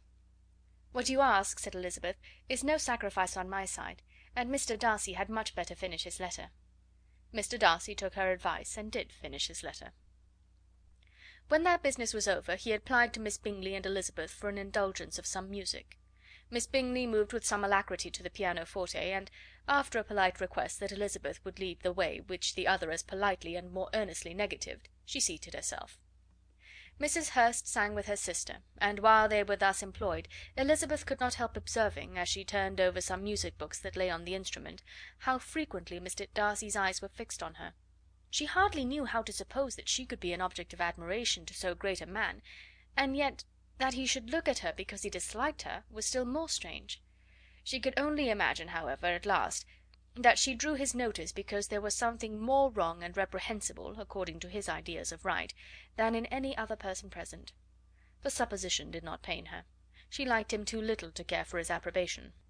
After playing some Italian songs, Miss Bingley varied the charm by a lively Scotch air, and soon afterwards Mr. Darcy, drawing near Elizabeth, said to her, "Do not you feel a great inclination, Miss Bennet, to seize such an opportunity of dancing a reel?" She smiled, but made no answer. He repeated the question with some surprise at her silence. "Oh," said she, "I heard you before, but I could not immediately determine what to say in reply. You wanted me, I know, to say yes, that you might have the pleasure of despising my taste, but I always delight in overthrowing those kind of schemes, and cheating a person of their premeditated contempt. I have therefore made up my mind to tell you that I do not want to dance a reel at all. And now despise me if you dare." "Indeed I do not dare." Elizabeth, having rather expected to affront him, was amazed at his gallantry, but there was a mixture of sweetness and archness in her manner which made it difficult for her to affront anybody, and Darcy had never been so bewitched by any woman as he was by her. He really believed that, were it not for the inferiority of her connections, he should be in some danger. Miss Bingley saw or suspected enough to be jealous, and her great anxiety for the recovery of her dear friend Jane received some assistance from her desire of getting rid of Elizabeth. She often tried to provoke Darcy into disliking her guest by talking of their supposed marriage, and planning his happiness in such an alliance. "I hope," said she, as they were walking together in the shrubbery the next day, "you will give your mother-in-law a few hints, when this desirable event takes place, as to the advantage of holding her tongue, and if you can compass it, do cure the younger girls of running after officers. And if I may mention so delicate a subject, endeavour to check that little something bordering on conceit and impertinence which your lady possesses." "Have you anything else to propose for my domestic felicity?" "Oh, yes. Do let the portraits of your uncle and aunt Phillips be placed in the gallery at Pemberley. Put them next to your great uncle the Judge. They are in the same profession, you know, only in different lines. As for your Elizabeth's picture, you must not have it taken, for what painter could do justice to those beautiful eyes? It would not be easy, indeed, to catch their expression, but their colour and shape, and the eyelashes, so remarkably fine, might be copied. At that moment they were met from another walk by Mrs. Hurst and Elizabeth herself. "I did not know that you intended to walk," said Miss Bingley, in some confusion, lest they had been overheard. "You used us abominably ill," answered Mrs. Hurst, "running away without telling us that you were coming out." Then, taking the disengaged arm of Mr. Darcy, she left Elizabeth to walk by herself. The path just admitted three. Mr. Darcy felt their rudeness, and immediately said, "This walk is not wide enough for our party. We had better go into the avenue." But Elizabeth, who had not the least inclination to remain with them, laughingly answered, "No, no, stay where you are. You are charmingly grouped, and appear to uncommon advantage. The picturesque would be spoiled by admitting a fourth. Good bye." She then ran gaily off, rejoicing, as she rambled about, in the hope of being at home again in a day or two. Jane was already so much recovered as to intend leaving her room for a couple of hours that evening. Chapter 11. When the ladies removed after dinner, Elizabeth ran up to her sister, and seeing her well guarded from cold, attended her into the drawing room, where she was welcomed by her two friends with many professions of pleasure. And Elizabeth had never seen them so agreeable as they were during the hour which passed before the gentlemen appeared. Their powers of conversation were considerable. They could describe an entertainment with accuracy, relate an anecdote with humour, and laugh at their acquaintance with spirit. But when the gentlemen entered, Jane was no longer the first object. Miss Bingley's eyes were instantly turned toward Darcy, and she had something to say to him before he had advanced many steps. He addressed himself to Miss Bennet with a polite congratulation. Mr. Hurst also made her a slight bow, and said he was very glad, but diffuseness and warmth remained for Bingley's salutation. He was full of joy and attention. The first half hour was spent in piling up the fire, lest she should suffer from the change of room, and she removed at his desire to the other side of the fireplace, that she might be further from the door. He then sat down by her, and talked scarcely to any one else. Elizabeth, at work in the opposite corner, saw it all with great delight. When tea was over, Mr. Hurst reminded his sister-in-law of the card table, but in vain. She had obtained private intelligence that Mr. Darcy did not wish for cards, and Mr. Hurst soon found even his open petition rejected. She assured him that no one intended to play, and the silence of the whole party on the subject seemed to justify her. Mr. Hurst had therefore nothing to do but to stretch himself on one of the sofas and go to sleep. Darcy took up a book, Miss Bingley did the same, and Mrs. Hurst, principally occupied in playing with her bracelets and rings, joined now and then in her brother's conversation with Miss Bennet. Miss Bingley's attention was quite as much engaged in watching Mr. Darcy's progress through his book as in reading her own, and she was perpetually either making some inquiry or looking at his page. She could not win him, however, to any conversation. He merely answered her question and read on. At length, quite exhausted by the attempt to be amused with her own book, which she had only chosen because it was the second volume of his, she gave a great yawn and said, "How pleasant it is to spend an evening in this way! I declare, after all, there is no enjoyment like reading. How much sooner one tires of anything than of a book! When I have a house of my own, I shall be miserable if I have not an excellent library." No one made any reply. She then yawned again, threw aside her book, and cast her eyes round the room in quest for some amusement, when, hearing her brother mentioning a ball to Miss Bennet, she turned suddenly towards him and said, "By the by, Charles, are you really serious in meditating a dance at Netherfield? I would advise you, before you determine on it, to consult the wishes of the present party. I am much mistaken if there are not some among us to whom a ball would be rather a punishment than a pleasure." "If you mean Darcy," cried her brother, "he may go to bed, if he chooses, before it begins; but as for the ball, it is quite a settled thing, and as soon as Nicholls has made white soup enough, I shall send round my cards."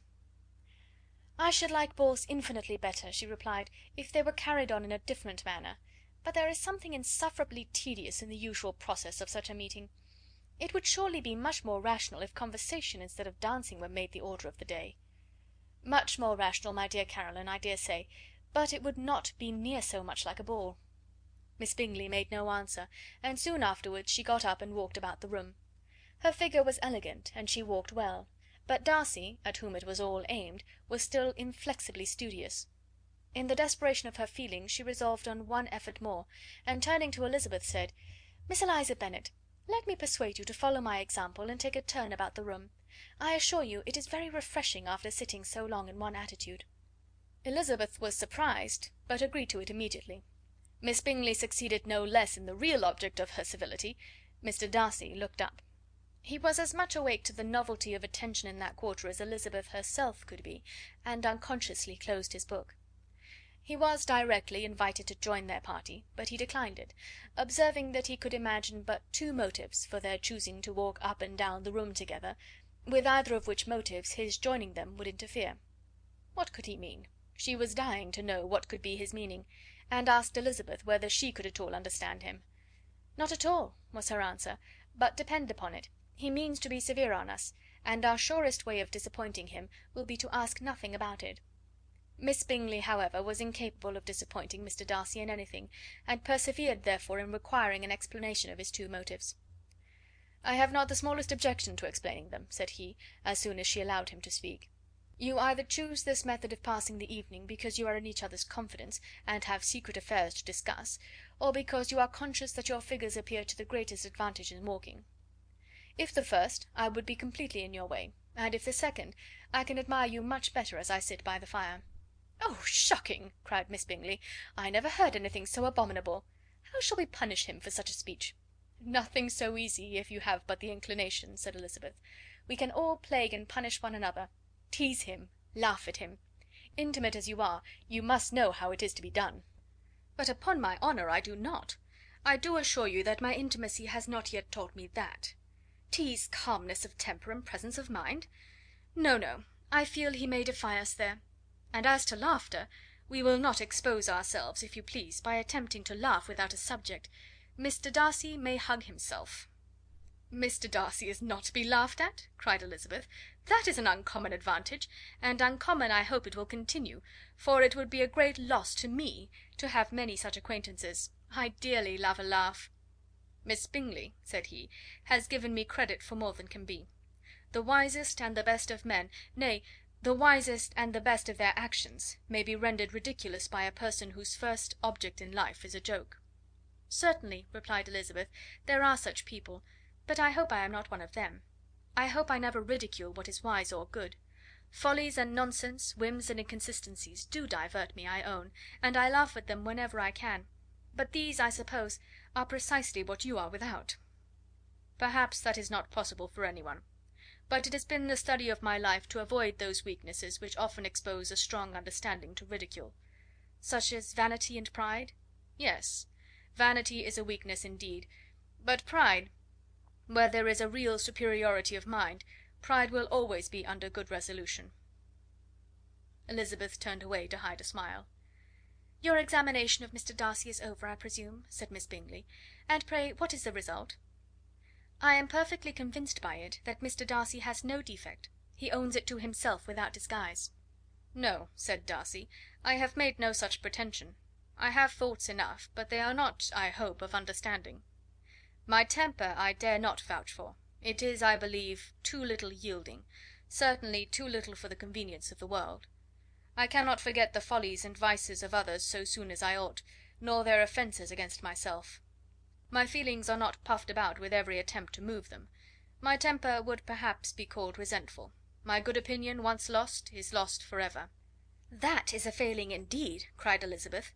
"Implacable resentment is a shade in a character. But you have chosen your fault well. I really cannot laugh at it. You are safe from me."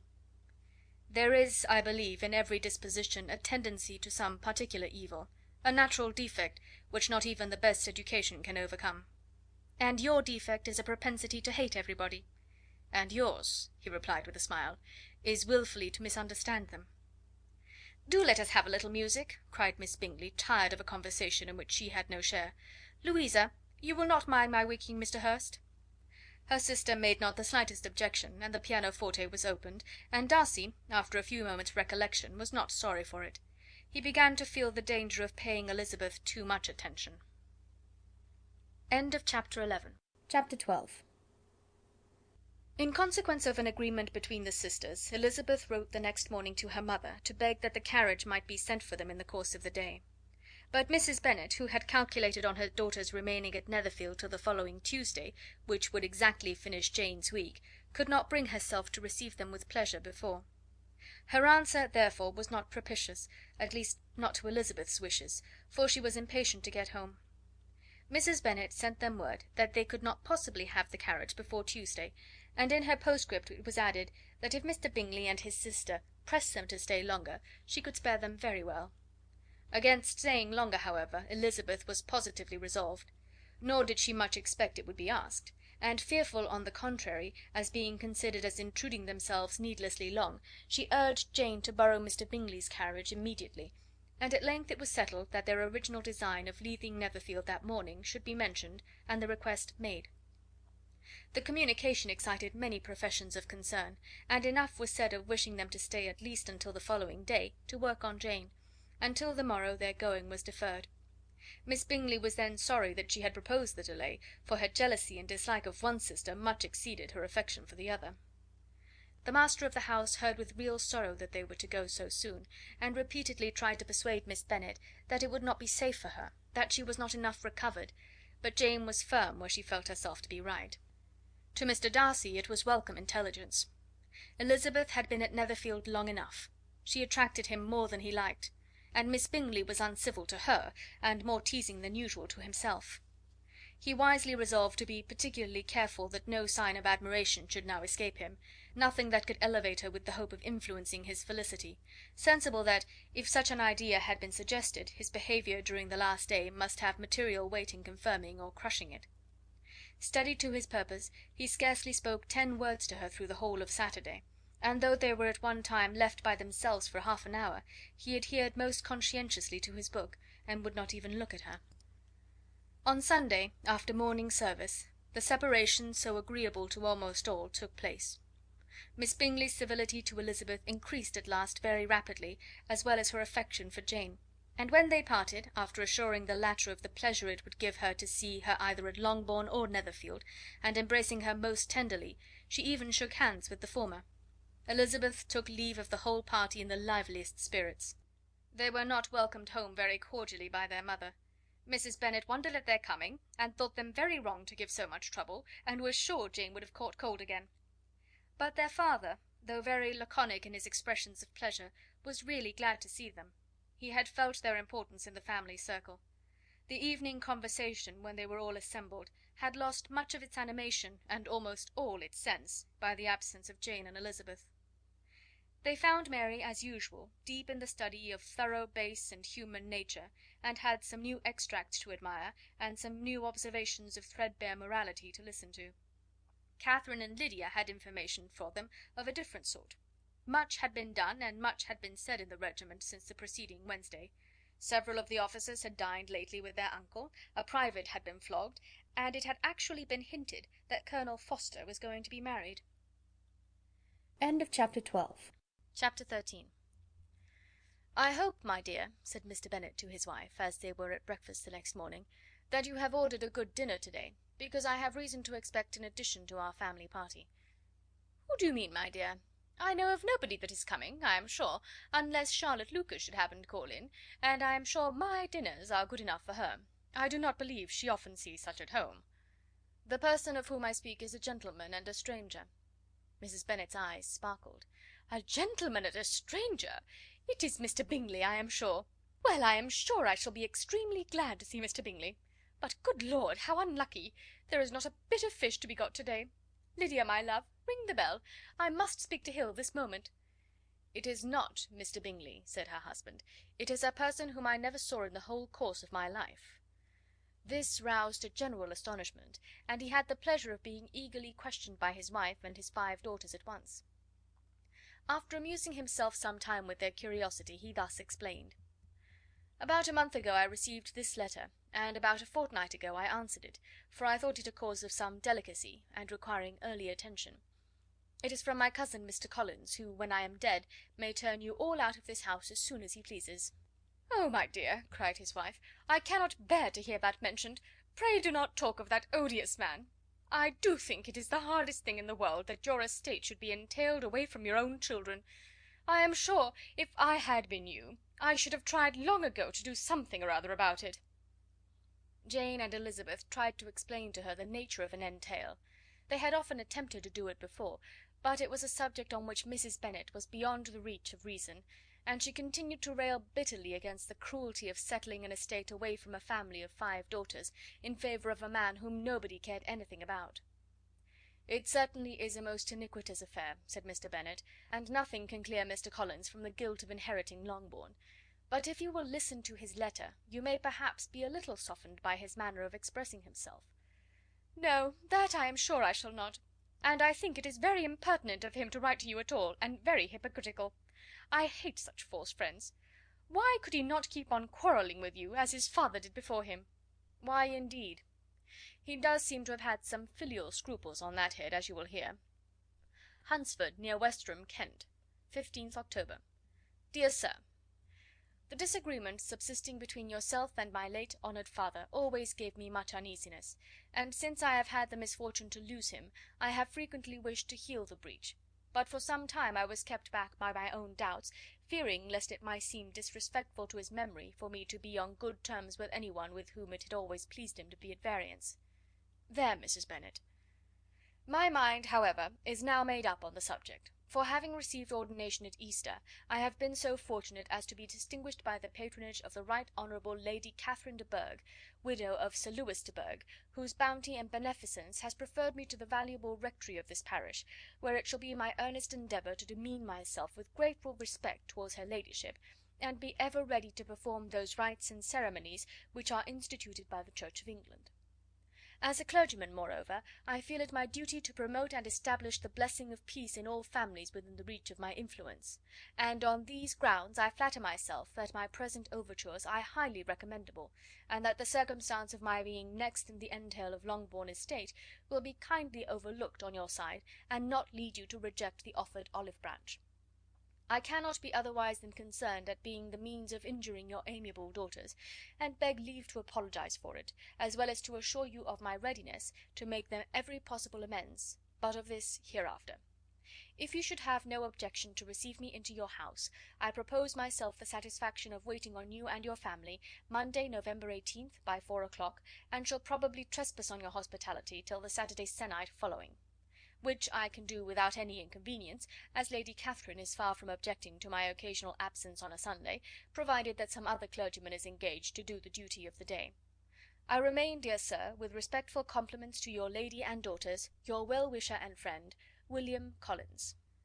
"At 4 o'clock, therefore, we may expect this peace-making gentleman," said Mr. Bennet, as he folded up the letter. "He seems to be a most conscientious and polite young man, upon my word, and I doubt not will prove a valuable acquaintance, especially if Lady Catherine should be so indulgent as to let him come to us again. There is some sense in what he says about the girls, however, and if he is disposed to make them any amends, I shall not be the person to discourage him." "Though it is difficult," said Jane, "to guess in what way he can mean to make us the atonement he thinks our due, the wish is certainly to his credit." Elizabeth was chiefly struck by his extraordinary deference for Lady Catherine, and his kind intention of christening, marrying, and burying his parishioners whenever it were required. "He must be an oddity, I think," said she. "I cannot make him out. There is something very pompous in his style. And what can he mean by apologizing for being next in the entail? We cannot suppose he would help it if he could. Could he be a sensible man, sir?" "No, my dear, I think not. I have great hopes of finding him quite the reverse. There is a mixture of servility and self-importance in his letter, which promises well. I am impatient to see him." "In point of composition," said Mary, "the letter does not seem defective. The idea of the olive branch perhaps is not wholly new, yet I think it is well expressed." To Catherine and Lydia neither the letter nor its writer were in any degree interesting. It was next to impossible that their cousin should come in a scarlet coat, and it was now some weeks since they had received pleasure from the society of a man in any other colour.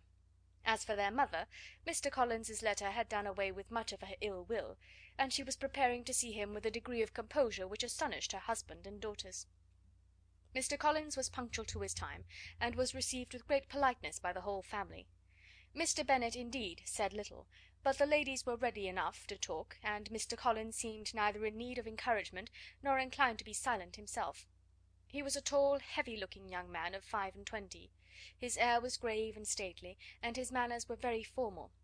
He had not been long seated before he complimented Mrs. Bennet on having so fine a family of daughters; said he had heard much of their beauty, but that in this instance fame had fallen short of the truth; and added that he did not doubt her seeing them all in due time disposed of in marriage. This gallantry was not much to the taste of some of his hearers, but Mrs. Bennet, who quarrelled with no compliments, answered most readily, "You are very kind, I am sure, and I wish with all my heart it may prove so, for else they will be destitute enough. Things are settled so oddly." "You allude, perhaps, to the entail of this estate?" "Ah, sir, I do indeed. It is a grievous affair to my poor girls, you must confess. Not that I mean to find fault with you, for such things I know are all chance in this world. There is no knowing how estates will go once they come to be entailed." "I am very sensible, madam, to the hardship of my fair cousins, and could say much on the subject, but that I am cautious of appearing forward and precipitate. But I can assure the young ladies that I come prepared to admire them. At present I will not say more, but perhaps when we are better acquainted—" He was interrupted by a summons to dinner, and the girls smiled on each other. They were not the only objects of Mr. Collins' admiration. The hall, the dining room, and all its furniture were examined and praised, and his commendation of everything would have touched Mrs. Bennet's heart, but for the mortifying supposition of his viewing it all as his own future property. The dinner, too, in its turn was highly admired, and he begged to know to which of his fair cousins the excellency of its cooking was owing; but he was set right there by Mrs. Bennet, who assured him with some asperity that they were very well able to keep a cook, and that her daughters had nothing to do in the kitchen. He begged pardon for having displeased her. In a softened tone she declared herself not at all offended, but he continued to apologise for about a quarter of an hour. Chapter 14. During dinner Mr. Bennet scarcely spoke at all, but when the servants were withdrawn he thought it time to have some conversation with his guest, and therefore started a subject in which he expected him to shine, by observing that he seemed very fortunate in his patroness. Lady Catherine de Bourgh's attention to his wishes, and consideration for his comfort, appeared very remarkable. Mr. Bennet could not have chosen better. Mr. Collins was eloquent in her praise. The subject elevated him to more than usual solemnity of manner, and with a most important aspect he protested that he had never in his life witnessed such behaviour in a person of rank, such affability and condescension, as he had himself experienced from Lady Catherine. She had been graciously pleased to approve of both of the discourses which he had already had the honour of preaching before her. She had also asked him twice to dine at Rosings, and had sent for him only the Saturday before, to make up her pool of quadrille in the evening. Lady Catherine was reckoned proud by many people he knew, but he had never seen anything but affability in her. She had always spoken to him as she would to any other gentleman. She made not the smallest objection to his joining in the society of the neighbourhood, nor to his leaving the parish occasionally for a week or two to visit his relations. She had even condescended to advise him to marry as soon as he could, provided he chose with discretion, and had once paid him a visit in his humble parsonage, where she had perfectly approved all the alterations he had been making, and had even vouchsafed to suggest some herself, some shelves in the closet upstairs. "That is all very proper and civil, I am sure," said Mrs. Bennet, "and I dare say she is a very agreeable woman. It is a pity that great ladies in general are not more like her. Does she live near you, sir?" "The garden in which stands my humble abode is separated only by a lane from Rosings Park, her ladyship's residence." "I think you said she was a widow, sir. Has she any family?" "She has only one daughter, the heiress of Rosings, and a very extensive property." "Ah!" said Mrs. Bennet, shaking her head, "then she is better off than many girls. And what sort of young lady is she? Is she handsome?" "She is a most charming young lady indeed. Lady Catherine herself says that, in point of true beauty, Miss de Bourgh is far superior to the handsomest of her sex, because there is that in her features which marks the young lady of distinguished birth. She is unfortunately of a sickly constitution, which has prevented her from making that progress in many accomplishments which she could not have otherwise failed of, as I am informed by the lady who superintended her education, and who still resides with them. but she is perfectly amiable, and often condescends to drive by my humble abode in her little phaeton and ponies." "Has she been presented? I do not remember her name among the ladies at court." "Her indifferent state of health unhappily prevents her being in town, and by that means, as I told Lady Catherine one day, has deprived the British court of its brightest ornaments. Her ladyship seemed pleased with the idea, and you may imagine that I am happy on every occasion to offer those little delicate compliments which are always acceptable to ladies. I have more than once observed to Lady Catherine that her charming daughter seemed born to be a duchess, and that the most elevated rank, instead of giving her consequence, would be adorned by her. These are the kind of little things which please her ladyship, and it is a sort of attention which I conceive myself peculiarly bound to pay." "You judge very properly," said Mr. Bennet, "and it is happy for you that you possess the talent of flattering with delicacy. May I ask whether these pleasing attentions proceed from the impulse of the moment, or are the result of previous study?" "They arise chiefly from what is passing at the time, and though I sometimes amuse myself with suggesting and arranging such little elegant compliments as may be adapted to ordinary occasions, I always wish to give them as unstudied an air as possible." Mr. Bennet's expectations were fully answered. His cousin was as absurd as he had hoped, and he listened to him with the keenest enjoyment, maintaining at the same time the most resolute composure of countenance, and, except in an occasional glance at Elizabeth, requiring no partner in his pleasure. By tea time, however, the dose had been enough, and Mr. Bennet was glad to take his guest into the drawing room again, and, when tea was over, glad to invite him to read aloud to the ladies. Mr. Collins readily assented, and a book was produced, but on beholding it, for everything announced it to be from a circulating library, he started back, and, begging pardon, protested that he never read novels. Kitty stared at him, and Lydia exclaimed. Other books were produced, and after some deliberation he chose Fordyce's Sermons. Lydia gaped as he opened the volume, and before he had, with very monotonous solemnity, read 3 pages, she interrupted him with: "Do you know, mamma, that my uncle Phillips talks of turning away Richard? And if he does, Colonel Forster will hire him. My aunt told me so herself on Saturday. I shall walk to Meryton to-morrow to hear more about it, and to ask when Mr. Denny comes back from town." Lydia was bid by her 2 eldest sisters to hold her tongue, but Mr. Collins, much offended, laid aside his book and said: "I have often observed how little young ladies are interested by books of a serious stamp, though written solely for their benefit. It amazes me, I confess, for certainly there can be nothing so advantageous to them as instruction. But I will no longer importune my young cousin." Then, turning to Mr. Bennet, he offered himself as his antagonist at backgammon. Mr. Bennet accepted the challenge, observing that he acted very wisely in leaving the girls to their own trifling amusements. Mrs. Bennet and her daughters apologized most civilly for Lydia's interruption, and promised that it should not occur again, if he would resume his book; but Mr. Collins, after assuring them that he bore his young cousin no ill will, and should never resent her behaviour as any affront, seated himself at another table with Mr. Bennet, and prepared for backgammon. Chapter 15. Mr. Collins was not a sensible man, and the deficiency of nature had been but little assisted by education or society. The greatest part of his life having been spent under the guidance of an illiterate and miserly father, and though he belonged to one of the universities, he had merely kept the necessary terms, without forming at it any useful acquaintance. The subjection in which his father had brought him up had given him originally great humility of manner, but it was now a good deal counteracted by the self-conceit of a weak head, living in retirement, and the consequential feelings of early and unexpected prosperity.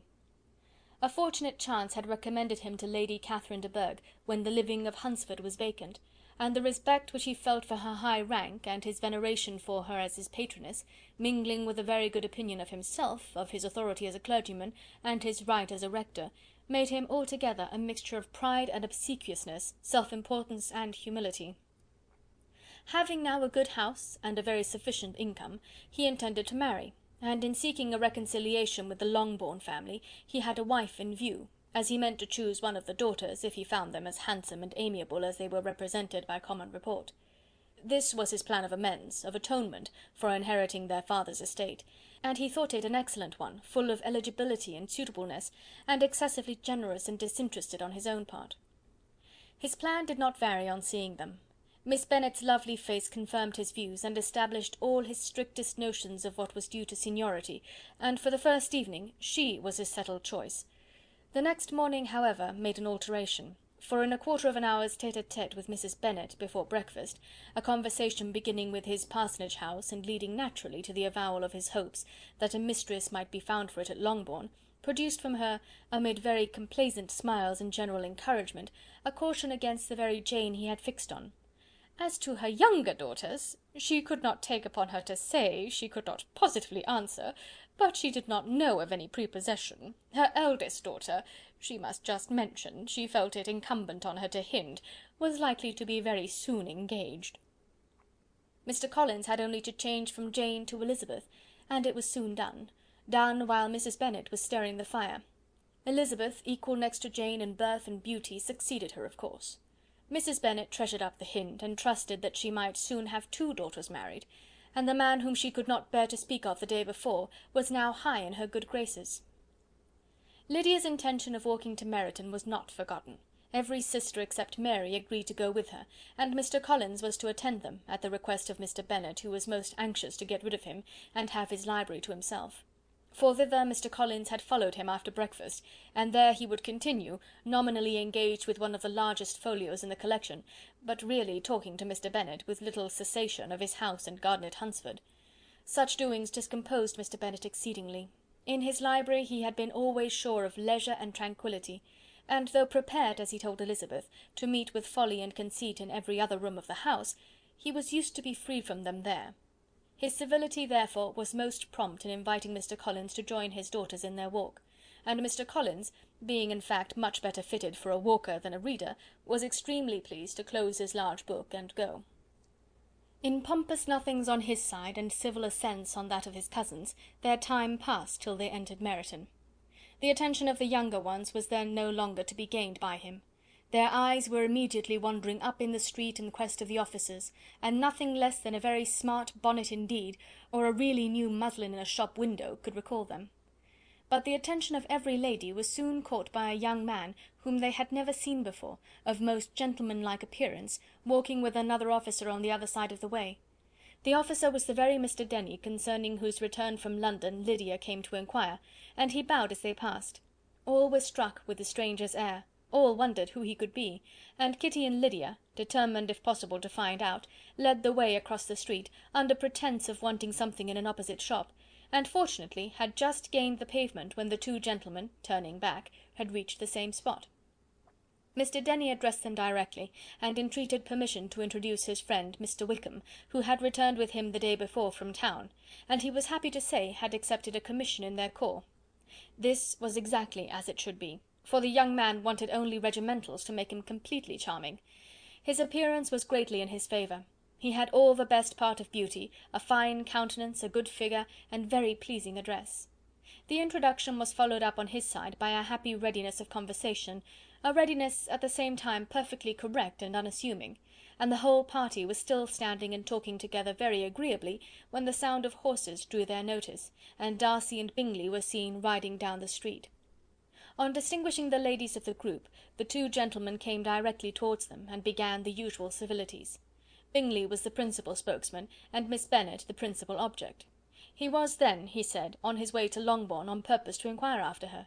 Mr. Darcy corroborated it with a bow, and was beginning to determine not to fix his eyes on Elizabeth, when they were suddenly arrested by the sight of the stranger, and Elizabeth, happening to see the countenance of both as they looked at each other, was all astonishment at the effect of the meeting. Both changed colour. One looked white, the other red. Mr. Wickham, after a few moments, touched his hat, a salutation which Mr. Darcy just deigned to return. What could be the meaning of it? It was impossible to imagine. It was impossible not to long to know. In another minute Mr. Bingley, but without seeming to have noticed what passed, took leave and rode on with his friend. Mr. Denny and Mr. Wickham walked with the young ladies to the door of Mr. Phillips's house, and then made their bows, in spite of Miss Lydia's pressing entreaties that they should come in, and even in spite of Mrs. Phillips throwing up the parlour window and loudly seconding the invitation. Mrs. Phillips was always glad to see her nieces, and the two eldest, from their recent absence, were particularly welcome, and she was eagerly expressing her surprise at their sudden return home, which, as their own carriage had not fetched them, she should have known nothing about, if she had not happened to see Mr. Jones' shop-boy in the street, who had told her that they were not to send any more drafts to Netherfield, because the Miss Bennets were come away, when her civility was claimed towards Mr. Collins by Jane's introduction of him. She received him with her very best politeness, which he returned with as much more, apologizing for his intrusion without any previous acquaintance with her, which he could not help flattering himself, however, might be justified by his relationship to the young ladies who introduced him to her notice. Mrs. Phillips was quite awed by such an excess of good breeding, but her contemplation of one stranger was soon put to an end by exclamations and inquiries about the other, of whom, however, she could only tell her nieces what they already knew, that Mr. Denny had brought him from London, and that he was to have a lieutenant's commission in the shire. She had been watching him the last hour, she said, as he walked up and down the street, and had Mr. Wickham appeared, Kitty and Lydia would certainly have continued the occupation; but unluckily no one passed the windows now, except a few of the officers, who, in comparison with the stranger, were become stupid, disagreeable fellows. Some of them were to dine with the Phillipses the next day, and their aunt promised to make her husband call on Mr. Wickham, and give him an invitation also, if the family from Longbourn would come in the evening. This was agreed to, and Mrs. Phillips protested that they would have a nice, comfortable, noisy game of lottery tickets, and a little bit of hot supper afterwards. The prospect of such delights was very cheering, and they parted in mutual good spirits. Mr. Collins repeated his apologies in quitting the room, and was assured with unwearying civility that they were perfectly needless. As they walked home, Elizabeth related to Jane what she had seen pass between the two gentlemen, but though Jane would have defended either or both had they appeared to be in the wrong, she could no more explain such behaviour than her sister. Mr. Collins, on his return, highly gratified Mrs. Bennet by admiring Mrs. Phillips's manners and politeness. He protested that, except Lady Catherine and her daughter, he had never seen a more elegant woman, for she had not only received him with the utmost civility, but even pointedly included him in her invitation for the next evening, although utterly unknown to her before. Something, he supposed, might be attributed to his connection with them, but yet he had never met with so much attention in the whole course of his life. Chapter 16. As no objection was made to the young people's engagement with their aunt, and all Mr. Collins's scruples of leaving Mr. and Mrs. Bennet for a single evening during his visit were most steadily resisted, the coach conveyed him and his 5 cousins at a suitable hour to Meryton, and the girls had the pleasure of hearing, as they entered the drawing-room, that Mr. Wickham had accepted their uncle's invitation, and was then in the house. When this information was given, and they had all taken their seats, Mr. Collins was at leisure to look around him and admire, and he was so much struck with the size and furniture of the apartment, that he declared he might almost have supposed himself in the small summer breakfast parlour at Rosings, a comparison that did not at first convey much gratification, but when Mrs. Phillips understood from him what Rosings was, and who was its proprietor, when she had listened to the description of only one of Lady Catherine's drawing-rooms, and found that the chimney-piece alone had cost £800, she felt all the force of the compliment, and would hardly have resented a comparison with the housekeeper's room.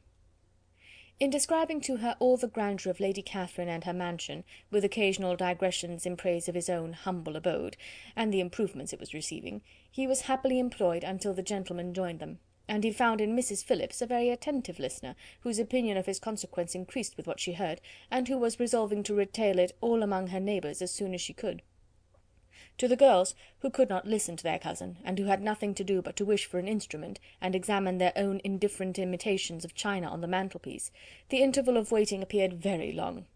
It was over at last, however. The gentlemen did approach, and when Mr. Wickham walked into the room, Elizabeth felt that she had neither been seeing him before, nor thinking of him since, with the smallest degree of unreasonable admiration. The officers of the shire were in general a very creditable, gentlemanlike set, and the best of them were of the present party, but Mr. Wickham was as far beyond them all in person, countenance, air, and walk, as they were superior to the broad-faced, stuffy uncle Phillips, breathing port wine, who followed them into the room. Mr. Wickham was the happy man towards whom almost every female eye was turned, and Elizabeth was the happy woman by whom he finally seated himself, and the agreeable manner in which he immediately fell into conversation, though it was only on its being a wet night, made her feel that the commonest, dullest, most threadbare topic might be rendered interesting by the skill of the speaker. With such rivals for the notice of the fair as Mr. Wickham and the officers, Mr. Collins seemed to sink into insignificance. To the young ladies he certainly was nothing, but he had still at intervals a kind listener in Mrs. Phillips, and was, by her watchfulness, most abundantly supplied with coffee and muffin. When the card tables were placed, he had the opportunity of obliging her in turn by sitting down to whist.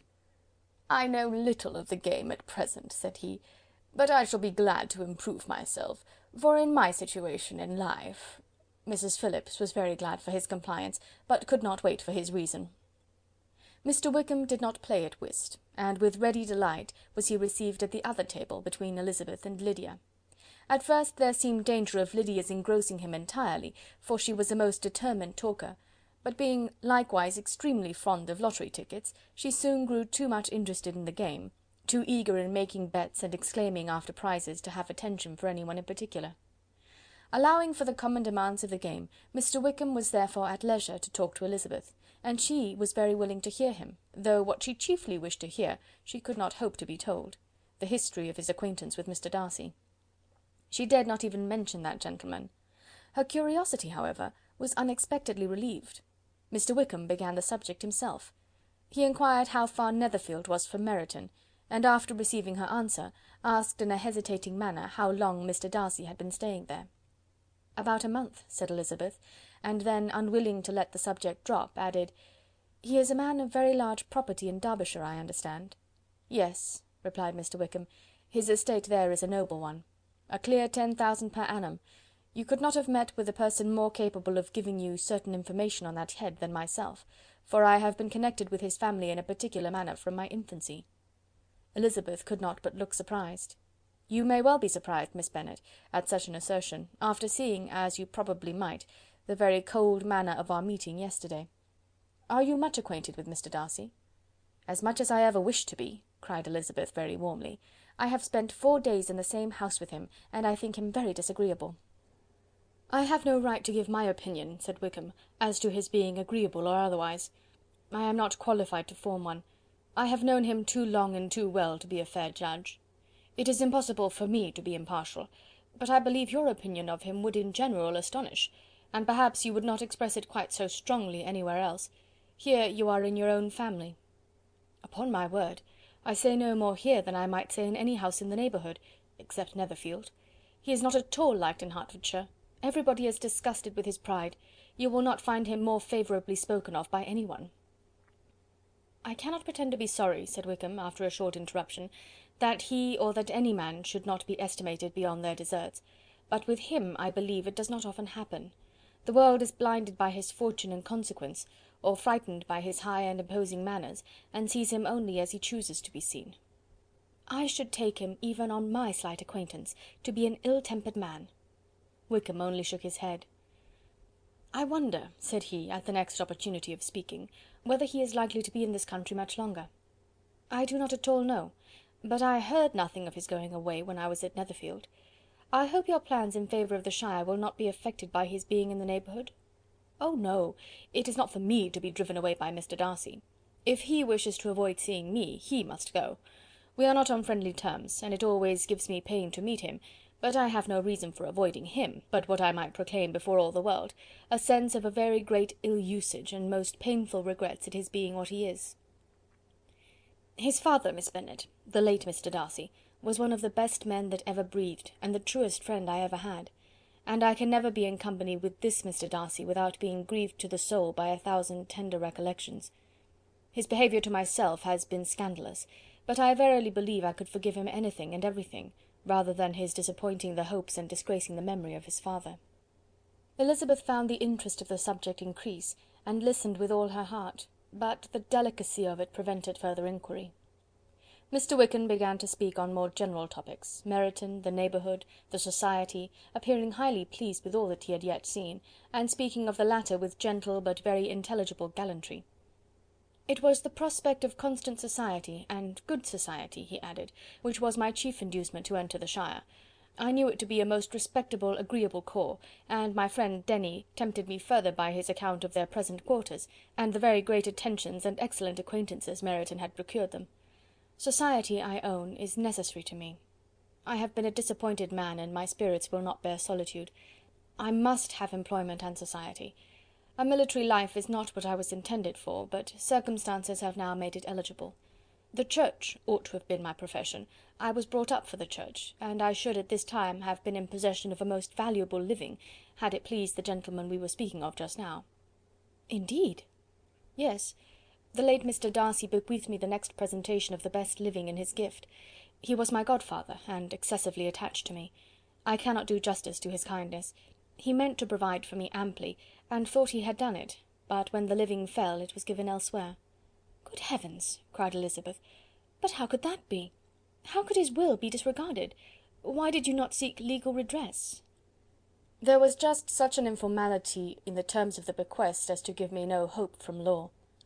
A man of honour could not have doubted the intention, but Mr. Darcy chose to doubt it, or to treat it as a merely conditional recommendation, and to assert that I had forfeited all claim to it by extravagance, imprudence, in short, anything or nothing. Certain it is that the living became vacant 2 years ago, exactly as I was of an age to hold it, and that it was given to another man.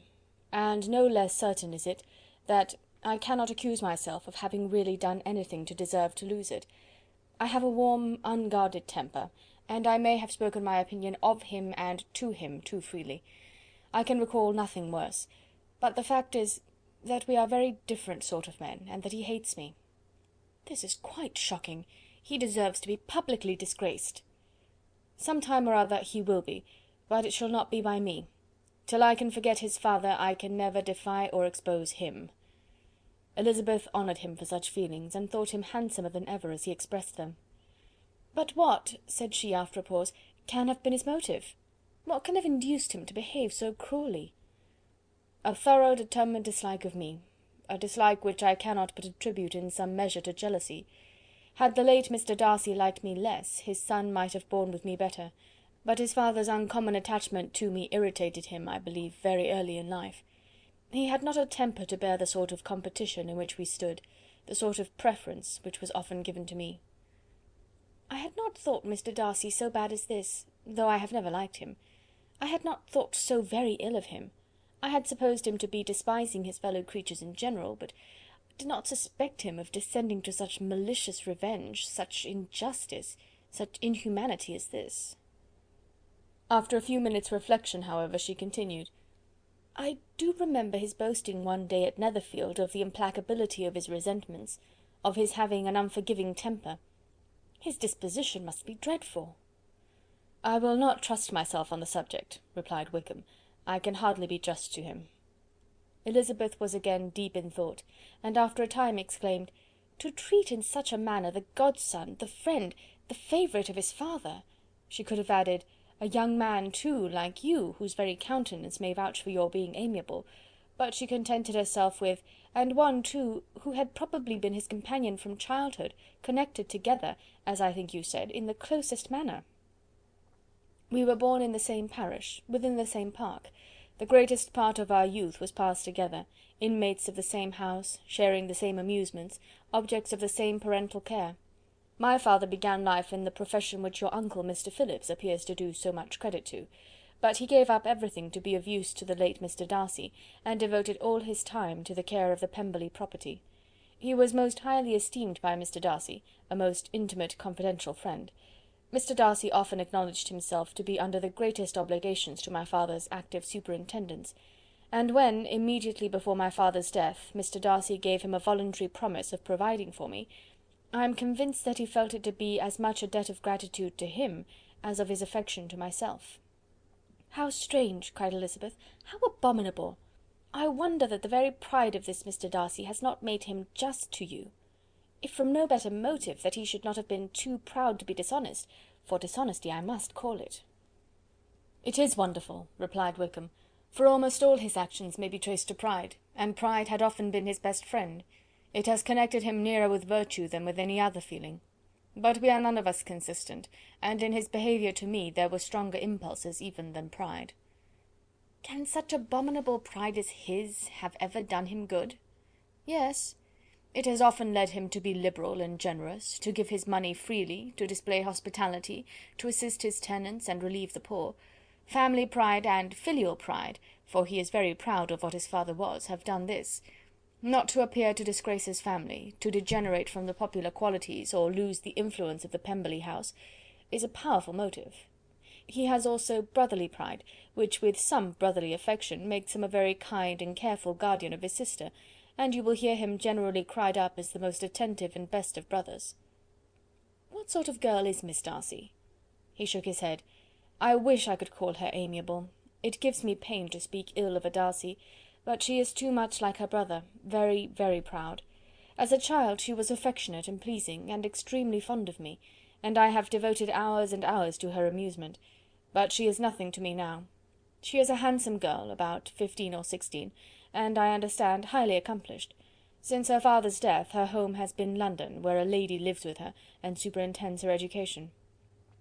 After many pauses, and many trials of other subjects, Elizabeth could not help reverting once more to the first, and saying, "I am astonished at his intimacy with Mr. Bingley. How can Mr. Bingley, who seems good humour itself, and is, I really believe, truly amiable, be in friendship with such a man? How can they suit each other? Do you know Mr. Bingley?" "Not at all."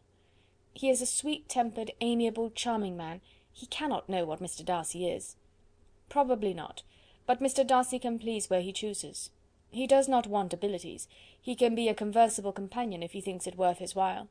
Among those who are at all his equals in consequence, he is a very different man from what he is to the less prosperous. His pride never deserts him, but with the rich he is liberal-minded, just, sincere, rational, honourable, and perhaps agreeable, allowing something for fortune and figure." The whist party soon afterwards breaking up, the players gathered round the other table, and Mr. Collins took his station between his cousin Elizabeth and Mrs. Phillips. The usual inquiries as to his success were made by the latter. It had not been very great.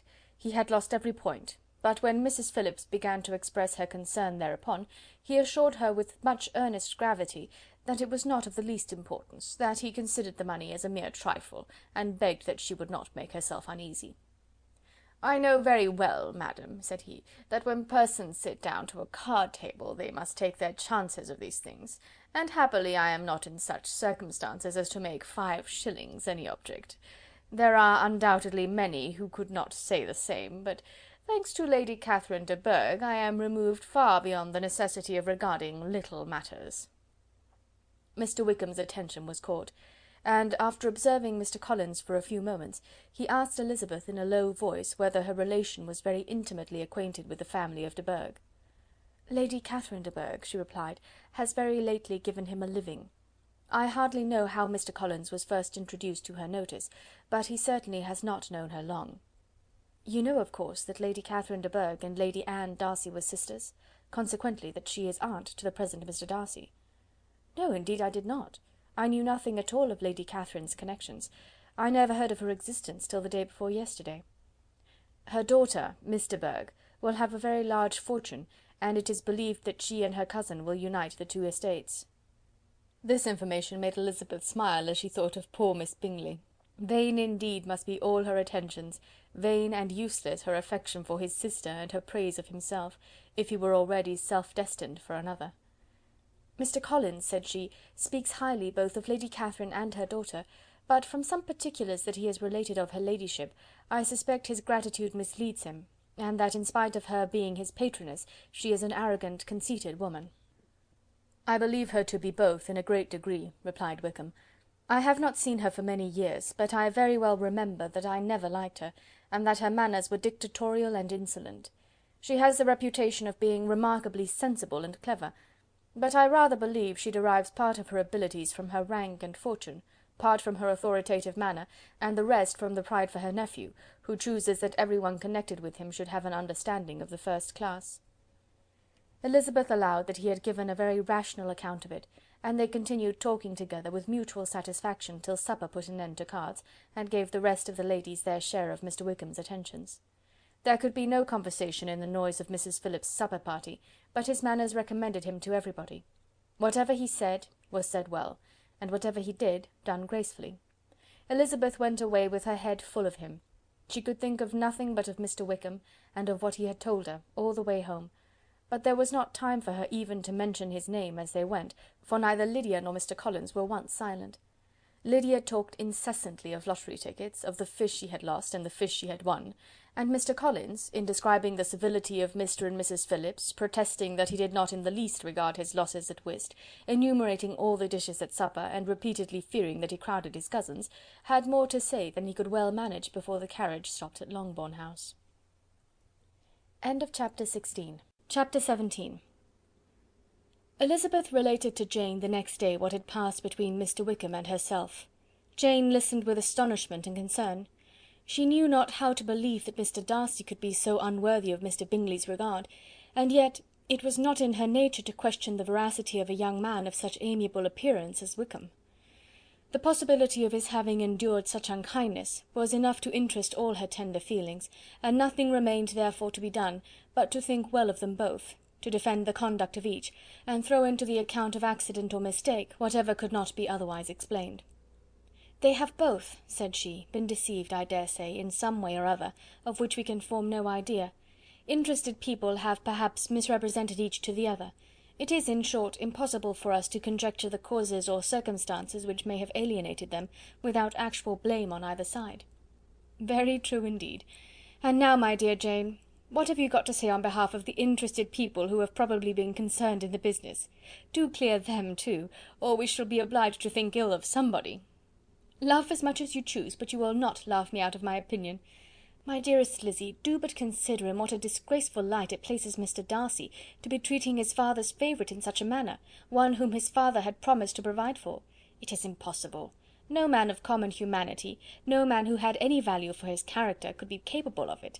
Can his most intimate friends be so excessively deceived in him? Oh no!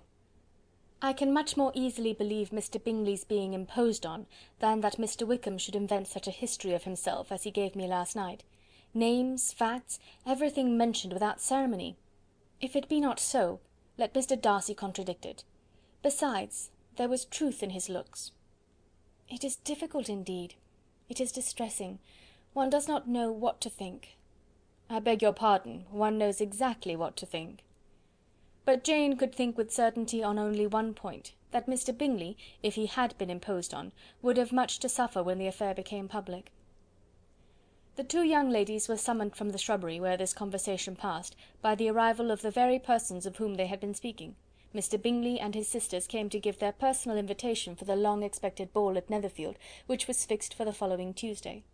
The two ladies were delighted to see their dear friend again, called it an age since they had met, and repeatedly asked what she had been doing with herself since their separation. To the rest of the family they paid little attention, avoiding Mrs. Bennet as much as possible, saying not much to Elizabeth, and nothing at all to the others. They were soon gone again, rising from their seats with an activity which took their brother by surprise, and hurrying off as if eager to escape from Mrs. Bennet's civilities. The prospect of the Netherfield ball was extremely agreeable to every female of the family. Mrs. Bennet chose to consider it as given in compliment to her eldest daughter, and was particularly flattered by receiving the invitation from Mr. Bingley himself, instead of a ceremonious card. Jane pictured to herself a happy evening in the society of her two friends, and the attentions of their brother, and Elizabeth thought with pleasure of dancing a great deal with Mr. Wickham, and of seeing a confirmation of everything in Mr. Darcy's look and behaviour. The happiness anticipated by Catherine and Lydia depended less on any single event, or any particular person, for though they each, like Elizabeth, meant to dance half the evening with Mr. Wickham, he was by no means the only partner who could satisfy them, and a ball was, at any rate, a ball, and even Mary could assure her family that she had no disinclination for it. "While I can have my mornings to myself," said she, "it is enough. I think it is no sacrifice to join occasionally in evening engagements. Society has claims on us all, and I profess myself one of those who consider intervals of recreation and amusement as desirable for everybody." Elizabeth's spirits were so high on this occasion, that though she did not often speak unnecessarily to Mr. Collins, she could not help asking him whether he intended to accept Mr. Bingley's invitation, and if he did, whether he would think it proper to join in the evening's amusement. And she was rather surprised to find that he entertained no scruple whatever on that head, and was very far from dreading a rebuke either from the Archbishop or Lady Catherine de Bourgh by venturing to dance. "I am by no means of the opinion, I assure you," said he, "that a ball of this kind, given by a young man of character to respectable people, can have any evil tendency, and I am so far from objecting to dancing myself, that I shall hope to be honoured with the hands of all my fair cousins in the course of the evening, and I take this opportunity of soliciting yours, Miss Elizabeth, for the first 2 dances especially. A preference which I trust my cousin Jane will attribute to the right cause, and not to any disrespect for her." Elizabeth felt herself completely taken in. She had fully proposed being engaged by Mr. Wickham for those very dances, and to have Mr. Collins instead! Her liveliness had never been worse timed. There was no help for it, however. Mr. Wickham's happiness and her own were perforce delayed a little longer, and Mr. Collins' proposal accepted with as good a grace as she could. She was not the better pleased with his gallantry from the idea it suggested of something more. It now first struck her that she was selected from among her sisters as worthy of being mistress of Hunsford Parsonage, and of assisting to form a quadrille table at Rosings, in the absence of more eligible visitors. The idea soon reached to conviction, as she observed his increasing civilities towards herself, and heard his frequent attempt at a compliment on her wit and vivacity; and though more astonished than gratified herself by this effect of her charms, it was not long before her mother gave her to understand that the probability of their marriage was extremely agreeable to her. Elizabeth, however, did not choose to take the hint, being well aware that a serious dispute must be the consequence of any reply. Mr. Collins might never make the offer, and till he did, it was useless to quarrel about him. If there had not been a Netherfield ball to prepare for and talk of, the younger Miss Bennets would have been in a very pitiable state at this time, for from the day of the invitation to the day of the ball, there was such a succession of rain as prevented their walking to Meryton once. No aunt, no officers, no news could be sought after. The very shoe roses for Netherfield were got by proxy. Even Elizabeth might have found some trial of her patience in weather which totally suspended the improvement of her acquaintance with Mr. Wickham, and nothing less than a dance on Tuesday could have made such a Friday, Saturday, Sunday, and Monday endurable to Kitty and Lydia. Chapter 18. Till Elizabeth entered the drawing-room at Netherfield, and looked in vain for Mr. Wickham among the cluster of red coats there assembled, a doubt of his being present had never occurred to her. The certainty of meeting him had not been checked by any of those recollections that might not unreasonably have alarmed her. She had dressed with more than usual care, and prepared in the highest spirits for the conquest of all that remained unsubdued of his heart, trusting that it was not more than might be won in the course of the evening.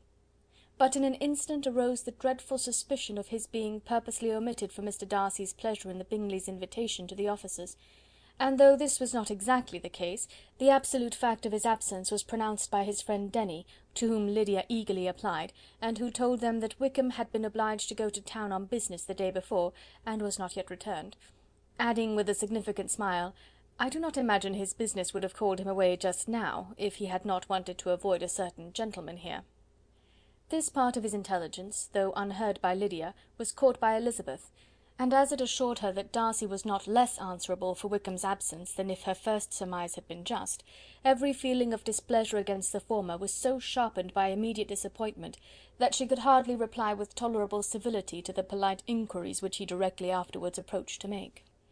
Attendance, forbearance, patience with Darcy, was injury to Wickham. She was resolved against any sort of conversation with him, and turned away with a degree of ill humour which she could not wholly surmount even in speaking to Mr. Bingley, whose blind partiality provoked her. But Elizabeth was not formed for ill humour, and though every prospect of her own was destroyed for the evening, it could not dwell long on her spirits, and having told all her griefs to Charlotte Lucas, whom she had not seen for a week, she was soon able to make a voluntary transition to the oddities of her cousin, and to point him out to her particular notice. The first 2 dances, however, brought a return of distress. They were dances of mortification. Mr. Collins, awkward and solemn, apologizing instead of attending, and often moving wrong without being aware of it, gave her all the shame and misery which a disagreeable partner for a couple of dances can give. The moment of her release from him was ecstasy.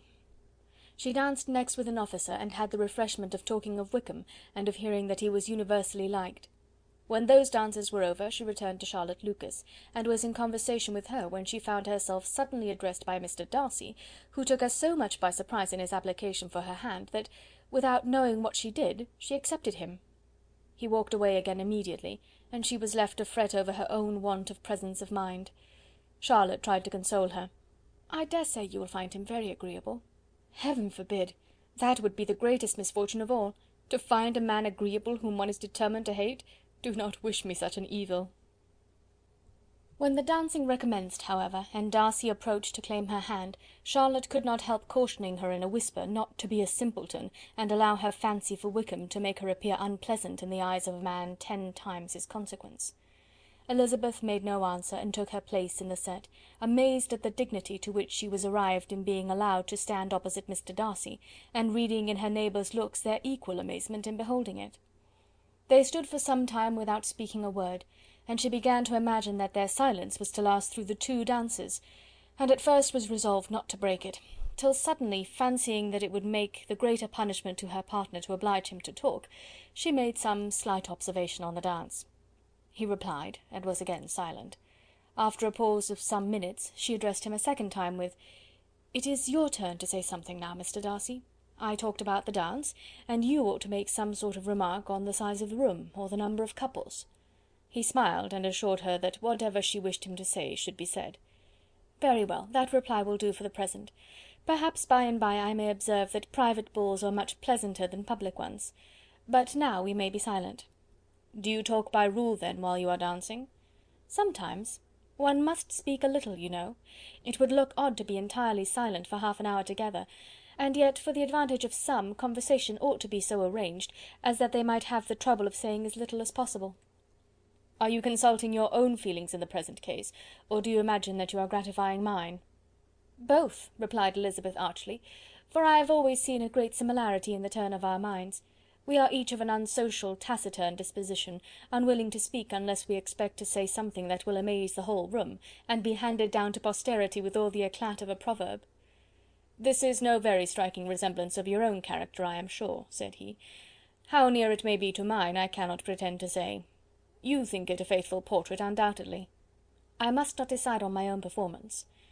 He made no answer, and they were again silent till they had gone down the dance, when he asked her if she and her sisters did not very often walk to Meryton. She answered in the affirmative, and, unable to resist the temptation, added, "When you met us there the other day, we had just been forming a new acquaintance." The effect was immediate. A deeper shade of hauteur overspread his features, but he said not a word, and Elizabeth, though blaming herself for her own weakness, could not go on. At length Darcy spoke, and in a constrained manner said— "Mr. Wickham is blessed with such happy manners as may ensure his making friends. Whether he may be equally capable of retaining them is less certain." "He has been so unlucky as to lose your friendship," replied Elizabeth with emphasis, "and in a manner which he is likely to suffer from all his life." Darcy made no answer, and seemed desirous of changing the subject. At that moment Sir William Lucas appeared close to them, meaning to pass through the set to the other side of the room, but on perceiving Mr. Darcy, he stopped with a bow of superior courtesy to compliment him on his dancing and his partner. "I have been most highly gratified indeed, my dear sir. Such very superior dancing is not often seen. It is evident that you belong to the first circles. Allow me to say, however, that your fair partner does not disgrace you, and that I must hope to have this pleasure often repeated, especially when a certain desirable event, my dear Eliza," glancing at her sister in Bingley, "shall take place. What congratulations will then flow in! I appeal to Mr. Darcy— But let me not interrupt you, sir. You will not thank me for detaining you from the bewitching converse of that young lady, whose bright eyes are also upbraiding me." The latter part of this address was scarcely heard by Darcy, but Sir William's allusion to his friend seemed to strike him forcibly, and his eyes were directed with a very serious expression towards Bingley and Jane, who were dancing together. Recovering himself, however, shortly, he turned to his partner and said, "Sir William's interruption has made me forget what we were talking of." "I do not think we were speaking at all. Sir William could not have interrupted 2 people in the room who had less to say for themselves. We have tried 2 or 3 subjects already without success, and what we are to talk of next I cannot imagine." "What think you of books?" said he, smiling. "Books? Oh no! I am sure we never read the same, or not with the same feelings." "I am sorry you think so, but if that be the case, there can at least be no want of subject. We may compare our different opinions." "No, I cannot talk of books in a ball room. My head is always full of something else." "The present always occupies you in such scenes, does it?" said he, with a look of doubt. "Yes, always," she replied, without knowing what she said, for her thoughts had wandered far from the subject, as soon afterwards appeared by her suddenly exclaiming, "I remember hearing you once say, Mr. Darcy, that you hardly ever forgave, that your resentment once created was unappeasable. You are very cautious, I suppose, as to its being created?" "I am," said he, with a firm voice. "And never allow yourself to be blinded by prejudice?" "I hope not." "It is particularly incumbent on those who never change their opinion to be secure of judging properly at first." "May I ask to what these questions tend?" "Merely to the illustration of your character," said she, endeavouring to shake off her gravity. "I am trying to make it out." "And what is your success?" She shook her head. "I do not get on at all. I hear such different accounts of you as puzzle me exceedingly." "I can readily believe," answered he, gravely, "that reports may vary greatly with respect to me, and I could wish, Miss Bennet, that you were not to sketch my character at the present moment, as there is reason to fear that the performance would reflect no credit on either. But if I do not take your likeness now, I may never have another opportunity." "I would by no means suspend any pleasure of yours," he coldly replied. She said no more, and they went down the other dance and parted in silence, and on each side dissatisfied, though not to an equal degree, for in Darcy's breast there was a tolerable powerful feeling towards her, which soon procured her pardon, and directed all his anger against another. They had not long separated, when Miss Bingley came towards her, and with an expression of civil disdain accosted her. "So, Miss Eliza, I hear you are quite delighted with George Wickham. Your sister has been talking to me about him, and asking me 1,000 questions, and I find that the young man quite forgot to tell you, among his other communication, that he was the son of old Wickham, the late Mr. Darcy's steward. Let me recommend you, however, as a friend, not to give implicit confidence to all his assertions, for as to Mr. Darcy's using him ill, it is perfectly false, for on the contrary, he has always been remarkably kind to him, though George Wickham has treated Mr. Darcy in a most infamous manner. I do not know the particulars, but I know very well that Mr. Darcy is not in the least to blame, that he cannot bear to hear George Wickham mentioned, and that though my brother thought he could not well avoid including him in his invitation to the officers, he was excessively glad to find that he had taken himself out of the way. His coming into the country at all is a most insolent thing indeed, and I wonder how he could presume to do it.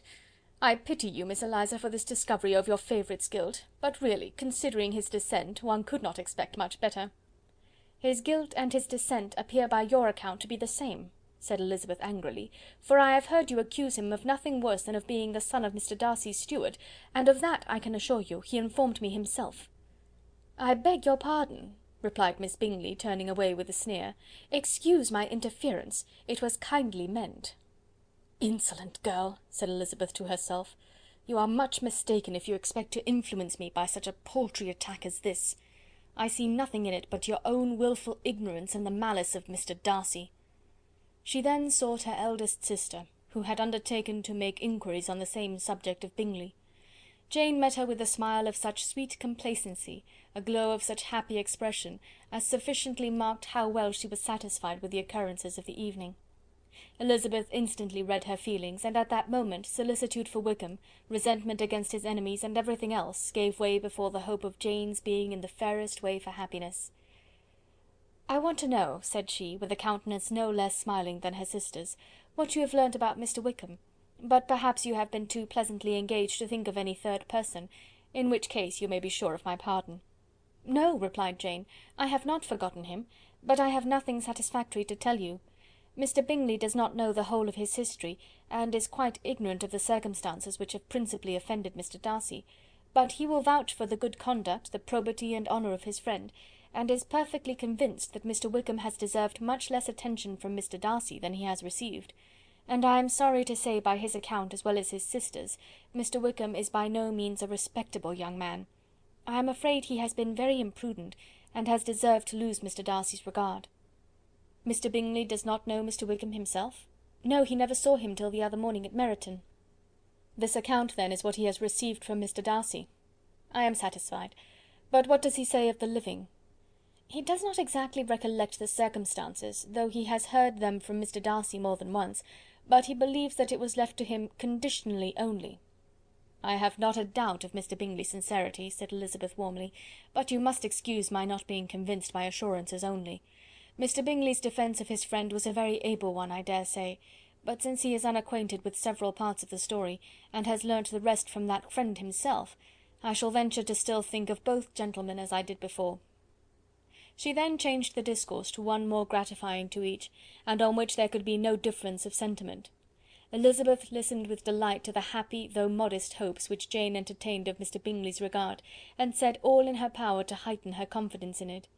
On their being joined by Mr. Bingley himself, Elizabeth withdrew to Miss Lucas, to whose inquiry after the pleasantness of her last partner she had scarcely replied, before Mr. Collins came up to them, and told her with great exultation that he had just been so fortunate as to make a most important discovery. "I have found out," said he, "by a singular accident, that there is now in the room a near relation of my patroness.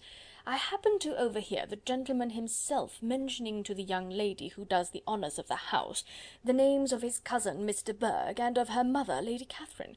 How wonderfully these sort of things occur! Who would have thought of my meeting with perhaps a nephew of Lady Catherine de Bourgh in this assembly? I am most thankful that the discovery is made in time for me to pay my respects to him, which I am now going to do, and trust he will excuse my not having done it before. My total ignorance of the connection must plead my apology." "You are not going to introduce yourself to Mr. Darcy?" "Indeed I am. I shall entreat his pardon for not having done it earlier. I believe him to be Lady Catherine's nephew. It will be in my power to assure him that her ladyship was quite well yesterday se'nnight." Elizabeth tried hard to dissuade him from such a scheme, assuring him that Mr. Darcy would consider his addressing him without introduction as an impertinent freedom, rather than a compliment to his aunt, that it was not in the least necessary there should be any notice on either side, and that if it were, it must belong to Mr. Darcy, the superior in consequence, to begin the acquaintance. Mr. Collins listened to her with a determined air of following his own inclination, and when she ceased speaking, replied thus: "My dear Miss Elizabeth, I have the highest opinion in the world in your excellent judgment in all matters within the scope of your understanding, but permit me to say that there must be a wide difference between the established forms of ceremony amongst the laity and those which regulate the clergy, for give me leave to observe that I consider the clerical office as equal in point of dignity with the highest rank in the kingdom, provided that a proper humility of behaviour is at the same time maintained. You must therefore allow me to follow the dictates of my conscience on this occasion, which leads me to perform what I look on as a point of duty. Pardon me for neglecting to profit by your advice, which on every other subject shall be my constant guide, though in the case before us I consider myself more fitted by education and habitual study to decide on what is right than a young lady like yourself." And with a low bow he left her to attack Mr. Darcy, whose reception of his advances she eagerly watched, and whose astonishment at being so addressed was very evident. Her cousin prefaced his speech with a solemn bow, and though she could not hear a word of it, she felt as if hearing it all, and saw in the motion of his lips the words apology, Hunsford, and Lady Catherine de Bourgh. It vexed her to see him expose himself to such a man. Mr. Darcy was eyeing him with unrestrained wonder, and when at last Mr. Collins allowed him time to speak, replied with an air of distant civility. Mr. Collins, however, was not discouraged from speaking again, and Mr. Darcy's contempt seemed abundantly increasing with the length of his second speech, and at the end of it he only made him a slight bow, and moved another way. Mr. Collins then returned to Elizabeth. "I have no reason, I assure you," said he, "to be dissatisfied with my reception. Mr. Darcy seemed much pleased with the attention. He answered me with the utmost civility, and even paid me the compliment of saying that he was so well convinced of Lady Catherine's discernment as to be certain she could never bestow a favour unworthily. It was really a very handsome thought. Upon the whole, I am much pleased with him." As Elizabeth had no longer any interest of her own to pursue, she turned her attention almost entirely on her sister and Mr. Bingley. The train of agreeable reflections which her observations gave birth to made her perhaps almost as happy as Jane. She saw her in idea settled in that very house, in all the felicity which a marriage of true affection could bestow, and she felt capable, under such circumstances, of endeavouring even to like Bingley's two sisters. Her mother's thoughts she plainly saw were bent the same way, and she determined not to venture near her, lest she might hear too much. When they sat down to supper, therefore, she considered it a most unlucky perverseness which placed them within one of each other, and deeply was she vexed to find that her mother was talking to that one person, Lady Lucas, freely, openly, and of nothing else but her expectation that Jane would soon be married to Mr. Bingley. It was an animating subject, and Mrs. Bennet seemed incapable of fatigue while enumerating the advantages of the match. His being such a charming young man, and so rich, and living but 3 miles from them, were the first points of self-gratulation. And then it was such a comfort to think how fond the two sisters were of Jane, and to be certain that they must desire the connection as much as she could do. It was, moreover, such a promising thing for her younger daughters, as Jane's marrying so greatly must throw them in the way of other rich men. And lastly, it was so pleasant at her time of life to be able to consign her single daughters to the care of their sister, that she might not be obliged to go into company more than she liked. It was necessary to make this circumstance a matter of pleasure, because on such occasions it is the etiquette, but no one was less likely than Mrs. Bennet to find comfort in staying home at any period of her life. She concluded with many good wishes that Lady Lucas might soon be equally fortunate, though evidently and triumphantly believing there was no chance of it. In vain did Elizabeth endeavour to check the rapidity of her mother's words, or persuade her to describe her felicity in a less audible whisper, for to her inexpressible vexation she could perceive that the chief of it was overheard by Mr. Darcy, who sat opposite to them. Her mother only scolded her for being nonsensical. "What is Mr. Darcy to me, pray, that I should be afraid of him? I am sure we owe him no such particular civility as to be obliged to say nothing he may not like to hear." "For heaven's sake, madam, speak lower. What advantage can it be for you to offend Mr. Darcy? You will never recommend yourself to his friend by so doing." Nothing that she could say, however, had any influence. Her mother would talk of her views in the same intelligible tone.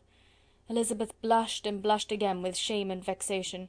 She could not help frequently glancing her eye at Mr. Darcy, though every glance convinced her of what she dreaded, for though he was not always looking at her mother, she was convinced that his attention was invariably fixed by her. The expression of his face changed gradually from indignant contempt to a composed and steady gravity. At length, however, Mrs. Bennet had no more to say, and Lady Lucas, who had long been yawning at the repetition of delights which she saw no likelihood of sharing, was left to the comforts of cold ham and chicken. Elizabeth now began to revive. But not long was the interval of tranquillity, for when supper was over, singing was talked of, and she had the mortification of seeing Mary, after very little entreaty, preparing to oblige the company. By many significant looks and silent entreaties did she endeavour to prevent such a proof of complaisance, but in vain. Mary would not understand them. Such an opportunity of exhibiting was delightful to her, and she began her song. Elizabeth's eyes were fixed on her with most painful sensations, and she watched her progress through the several stanzas with an impatience which was very ill rewarded at their close, for Mary, on receiving amongst the thanks of the table the hint of a hope that she might be prevailed on to favour them again, after the pause of half a minute began another. Mary's powers were by no means fitted for such a display. Her voice was weak, and her manner affected. Elizabeth was in agonies. She looked at Jane to see how she bore it, but Jane was very composedly talking to Bingley.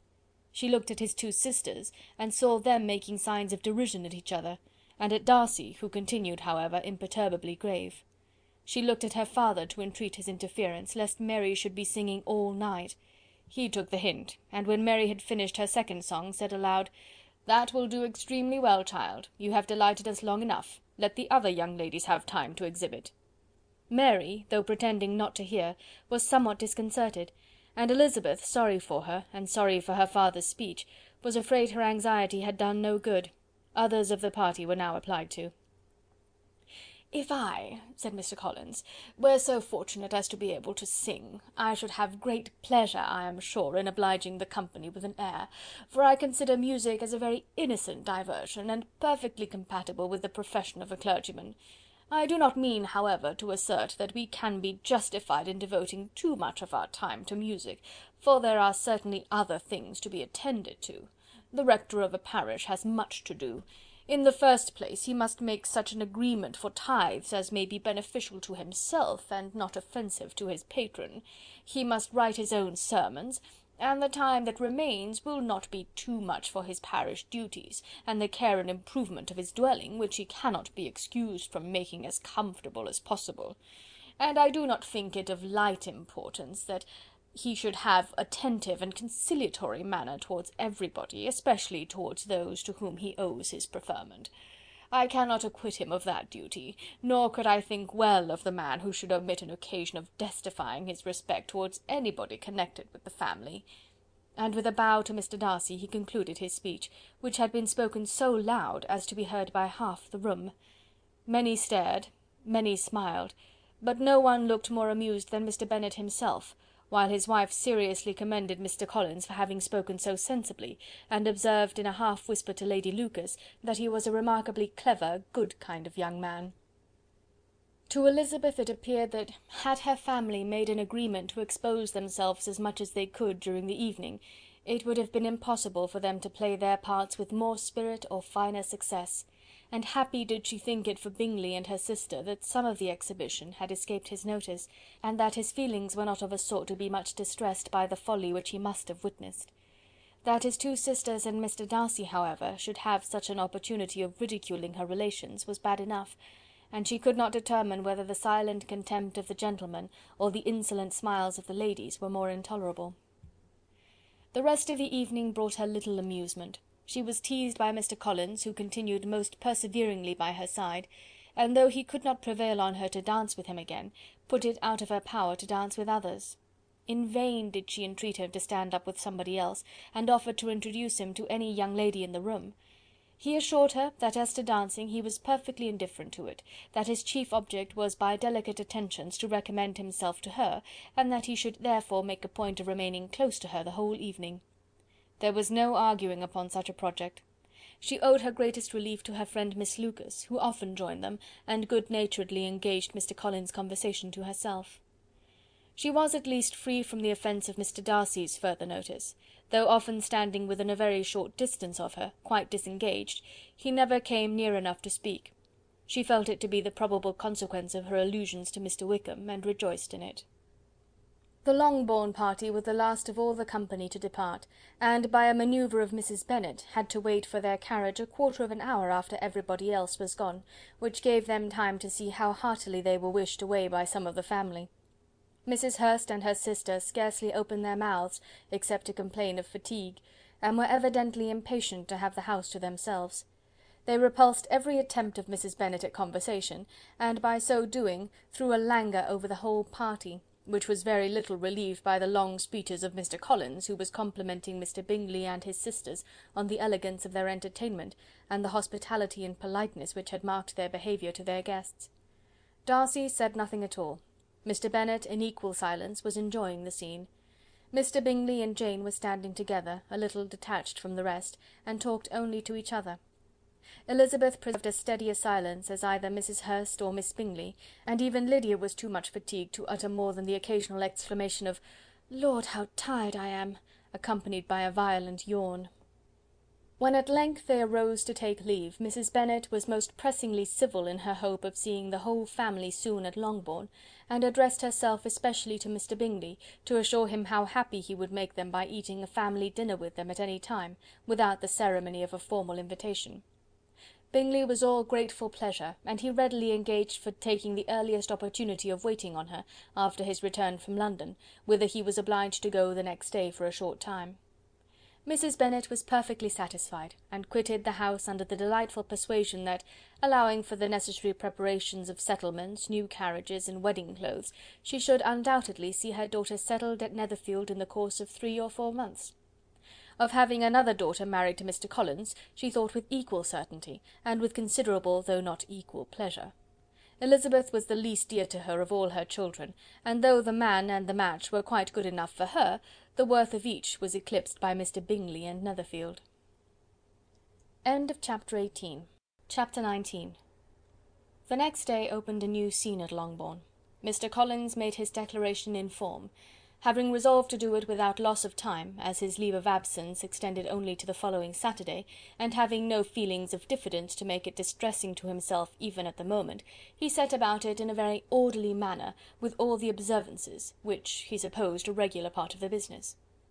On finding Mrs. Bennet, Elizabeth, and one of the younger girls together, soon after breakfast, he addressed the mother in these words: "May I hope, madam, that for your interest with your fair daughter Elizabeth, when I solicit for the honour of a private audience with her in the course of this morning."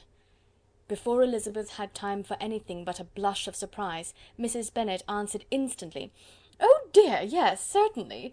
I am sure Lizzy will be very happy. I am sure she can have no objection. Come, Kitty, I want you upstairs." And gathering her work together, she was hastening away, when Elizabeth called out: "Dear madam, do not go. I beg you will not go. Mr. Collins must excuse me. He can have nothing to say to me that anybody need not hear. I am going away myself." "No, no, nonsense, Lizzy. I desire you to stay where you are." And upon Elizabeth seeming really, with vexed and embarrassed looks, about to escape, she added: "Lizzy, I insist upon your staying and hearing Mr. Collins." Elizabeth would not oppose such an injunction, and a moment's consideration making her also sensible that it would be wisest to get it over as soon and as quietly as possible, she sat down again, and tried to conceal by incessant employment the feelings which were divided between distress and diversion.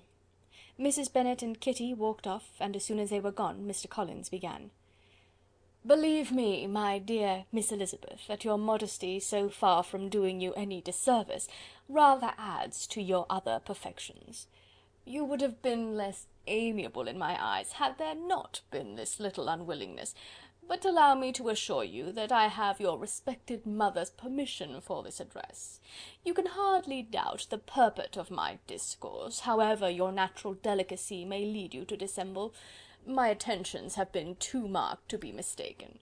Almost as soon as I entered the house, I singled you out as the companion of my future life.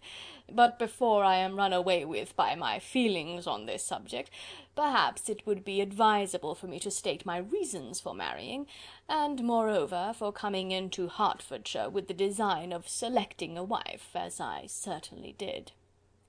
The idea of Mr. Collins, with all his solemn composure, being run away with by his feelings, made Elizabeth so near laughing that she could not use the short pause he allowed in any attempt to stop him further, and he continued: "My reasons for marrying are, first, that I think it a right thing for every clergyman in easy circumstances, like myself, to set the example of matrimony in his parish. Secondly, that I am convinced that it will add very greatly to my happiness, and thirdly, which perhaps I ought to have mentioned earlier, that it is the particular advice and recommendation of the very noble lady whom I have the honour of calling patroness.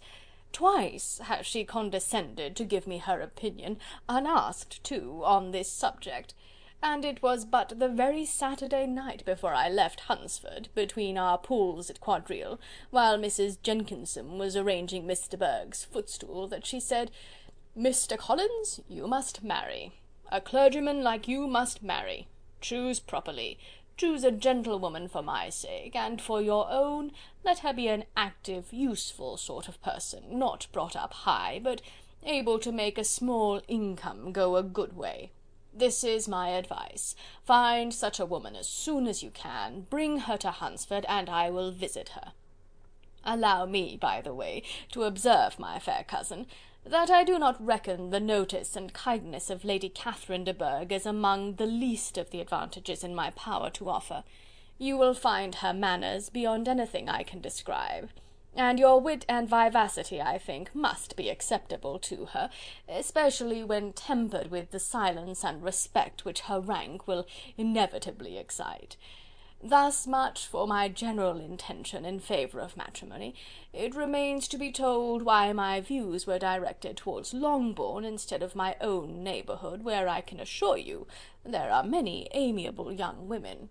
But the fact is that, being as I am to inherit this estate after the death of your honoured father, who, however, may live many years longer, I could not satisfy myself without resolving to choose a wife from among his daughters, that the loss to them might be as little as possible when the melancholy event takes place, which, however, as I have already said, may not be for several years.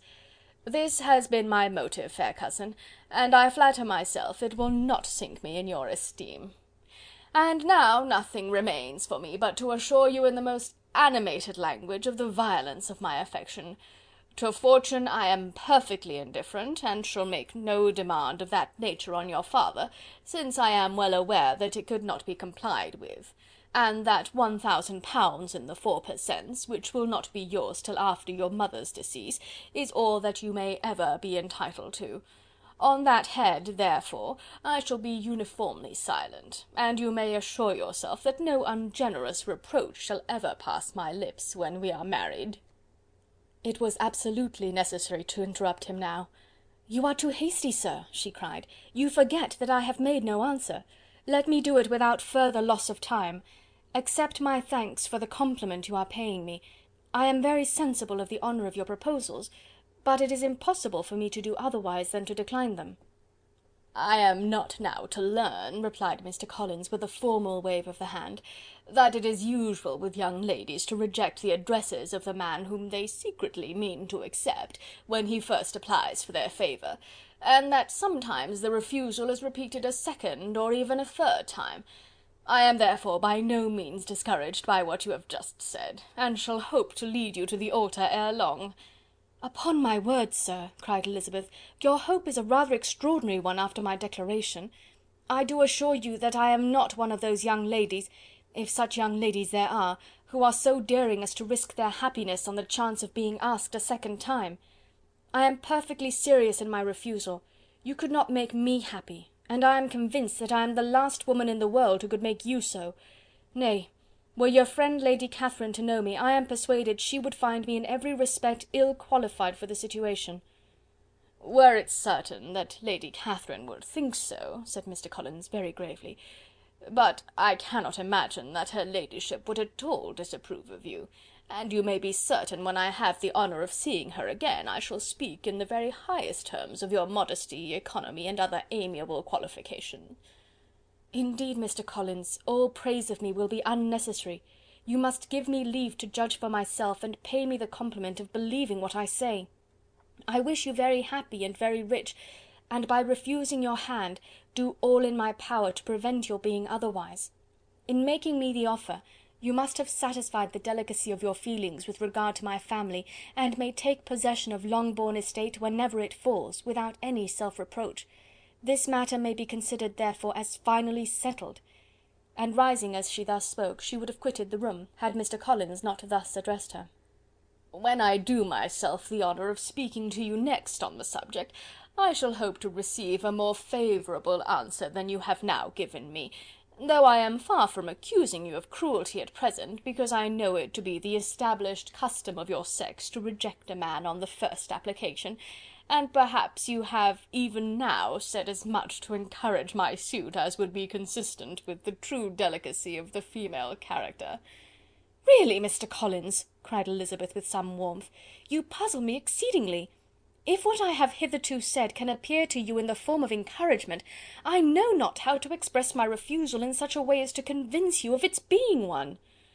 "You must give me leave to flatter myself, my dear cousin, that your refusal of my addresses is merely words of course. My reasons for believing it are briefly these: it does not appear to me that my hand is unworthy of your acceptance, or that the establishment I can offer would be any other than highly desirable. My situation in life, my connections with the family of de Bourgh, and my relationship to your own, are circumstances highly in my favour, and you should take it into further consideration that in spite of your manifold attractions, it is by no means certain that another offer of marriage may ever be made you. Your portion is unhappily so small that it will in all likelihood undo the effects of your loveliness and amiable qualifications. As I must therefore conclude that you are not serious in your rejection of me, I shall choose to attribute it to your wish of increasing my love by suspense, according to the usual practice of elegant females." "I do assure you, sir, that I have no pretensions whatever to that kind of elegance which consists in tormenting a respectable man. I would rather be paid the compliment of being believed sincere. I thank you again and again for the honour you have done me in your proposals, but to accept them is absolutely impossible. My feelings in every respect forbid it. Can I speak plainer? Do not consider me now as an elegant female intending to plague you, but as a rational creature speaking the truth from her heart." "You are uniformly charming," cried he, with an air of awkward gallantry, "and I am persuaded that when sanctioned by the express authority of both your excellent parents, my proposals will not fail of being acceptable." To such perseverance in wilful self-deception Elizabeth would make no reply, and immediately and in silence withdrew, determined, if he persisted in considering her repeated refusals as flattering encouragement, to apply to her father, whose negative might be uttered in such a manner as to be decisive, and whose behaviour at least could not be mistaken for the affectation and coquetry of an elegant female. Chapter 20. Mr. Collins was not left long to the silent contemplation of his successful love, for Mrs. Bennet, having dawdled about in the vestibule to watch for the end of the conference, no sooner saw Elizabeth open the door and with quick step pass her towards the staircase, than she entered the breakfast-room, and congratulated both him and herself in warm terms on the happy prospect of their nearer connection. Mr. Collins received and returned these felicitations with equal pleasure, and then proceeded to relate the particulars of their interview, with the result of which he trusted he had every reason to be satisfied, since the refusal which his cousin had steadfastly given him would naturally flow from her bashful modesty and the genuine delicacy of her character. This information, however, startled Mrs. Bennet. She would have been glad to be equally satisfied that her daughter had meant to encourage him by protesting against his proposals, but she dared not believe it, and could not help saying so. "But depend upon it, Mr. Collins," she added, "that Lizzy shall be brought to reason. I will speak to her about it directly. She is a very headstrong, foolish girl, and does not know her own interest, but I will make her know it." "Pardon me for interrupting you, madam," cried Mr. Collins, "but if she is really headstrong and foolish, I know not whether she would altogether be a desirable wife to a man in my situation, who naturally looks for happiness in the marriage state. If therefore she actually persists in rejecting my suit, perhaps it were better not to force her into accepting me, because if liable to such defects of temper, she could not contribute much to my felicity." "Sir, you quite misunderstand me," said Mrs. Bennet, alarmed. "Lizzy is only headstrong in such matters as these. In everything else she is as good-natured a girl as ever lived. I will go directly to Mr. Bennet, and we shall very soon settle it with her, I am sure." She would not give him time to reply, but hurrying instantly to her husband, called out as she entered the library, "Oh, Mr. Bennet, you are wanted immediately. We are all in an uproar. You must come and make Lizzy marry Mr. Collins, for she vows she will not have him, and if you do not make haste, he will change his mind, and not have her." Mr. Bennet raised his eyes from his book as she entered, and fixed them on her face with a calm unconcern which was not in the least altered by her communication. "I have not the pleasure of understanding you," said he, when she had finished her speech. "Of what are you talking?" "Of Mr. Collins and Lizzy. Lizzy declares she will not have Mr. Collins, and Mr. Collins begins to say that he will not have Lizzy." "And what am I to do on the occasion? It seems a hopeless business." "Speak to Lizzy about it yourself. Tell her that you insist upon her marrying him." "Let her be called down. She shall hear my opinion." Mrs. Bennet rang the bell, and Miss Elizabeth was summoned to the library. "Come here, child," cried her father as she appeared. "I have sent for you on an affair of importance. I understand that Mr. Collins has made you an offer of marriage. Is it true?" Elizabeth replied that it was. "Very well. And this offer of marriage you have refused?" "I have, sir." "Very well. We now come to the point. Your mother insists upon your accepting it. Is it not so, Mrs. Bennet?" "Yes, or I will never see her again." "An unhappy alternative is before you, Elizabeth. From this day you must be a stranger to one of your parents. Your mother will never see you again if you do not marry Mr. Collins, and I will never see you again if you do." Elizabeth could not but smile at such a conclusion of such a beginning, but Mrs. Bennet, who had persuaded herself that her husband regarded the affair as she wished, was excessively disappointed. "What do you mean, Mr. Bennet, in talking this way?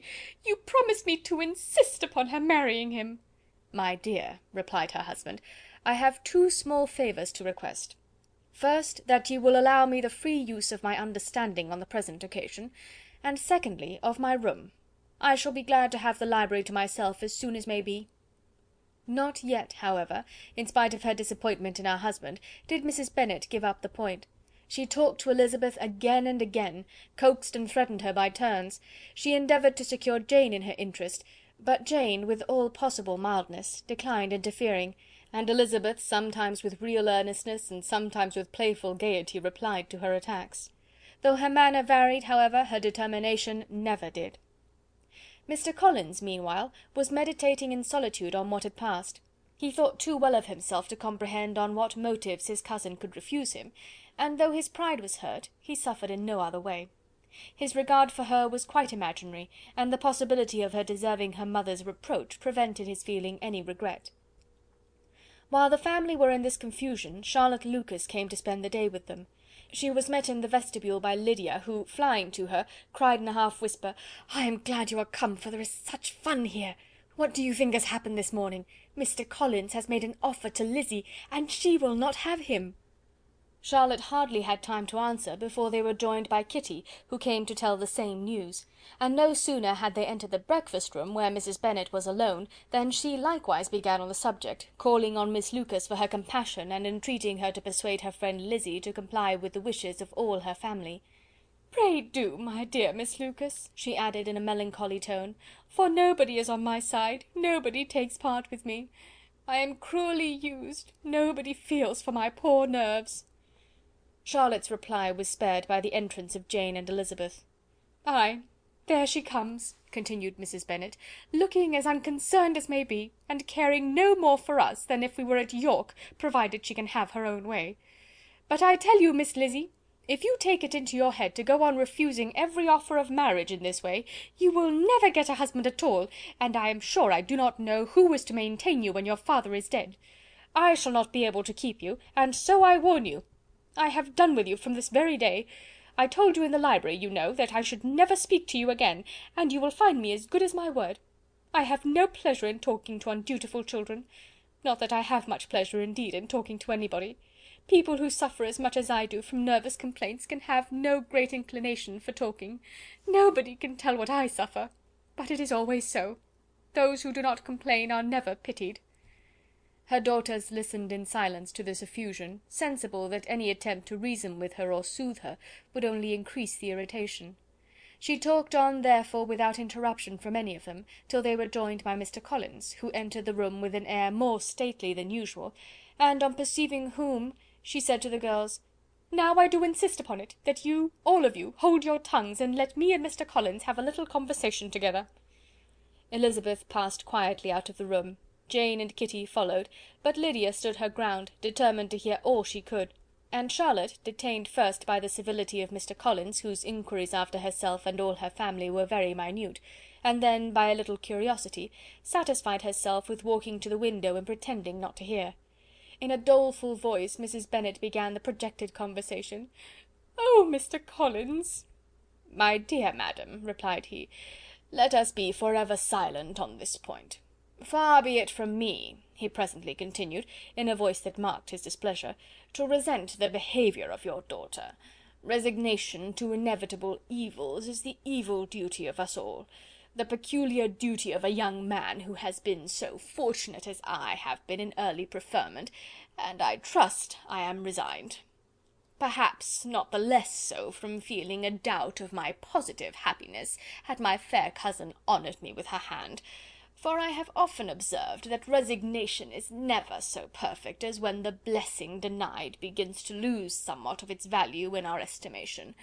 You will not, I hope, consider me as showing any disrespect to your family, my dear madam, by thus withdrawing my pretensions to your daughter's favour, without having paid yourself and Mr. Bennet the compliment of requesting you to interpose your authority in my behalf.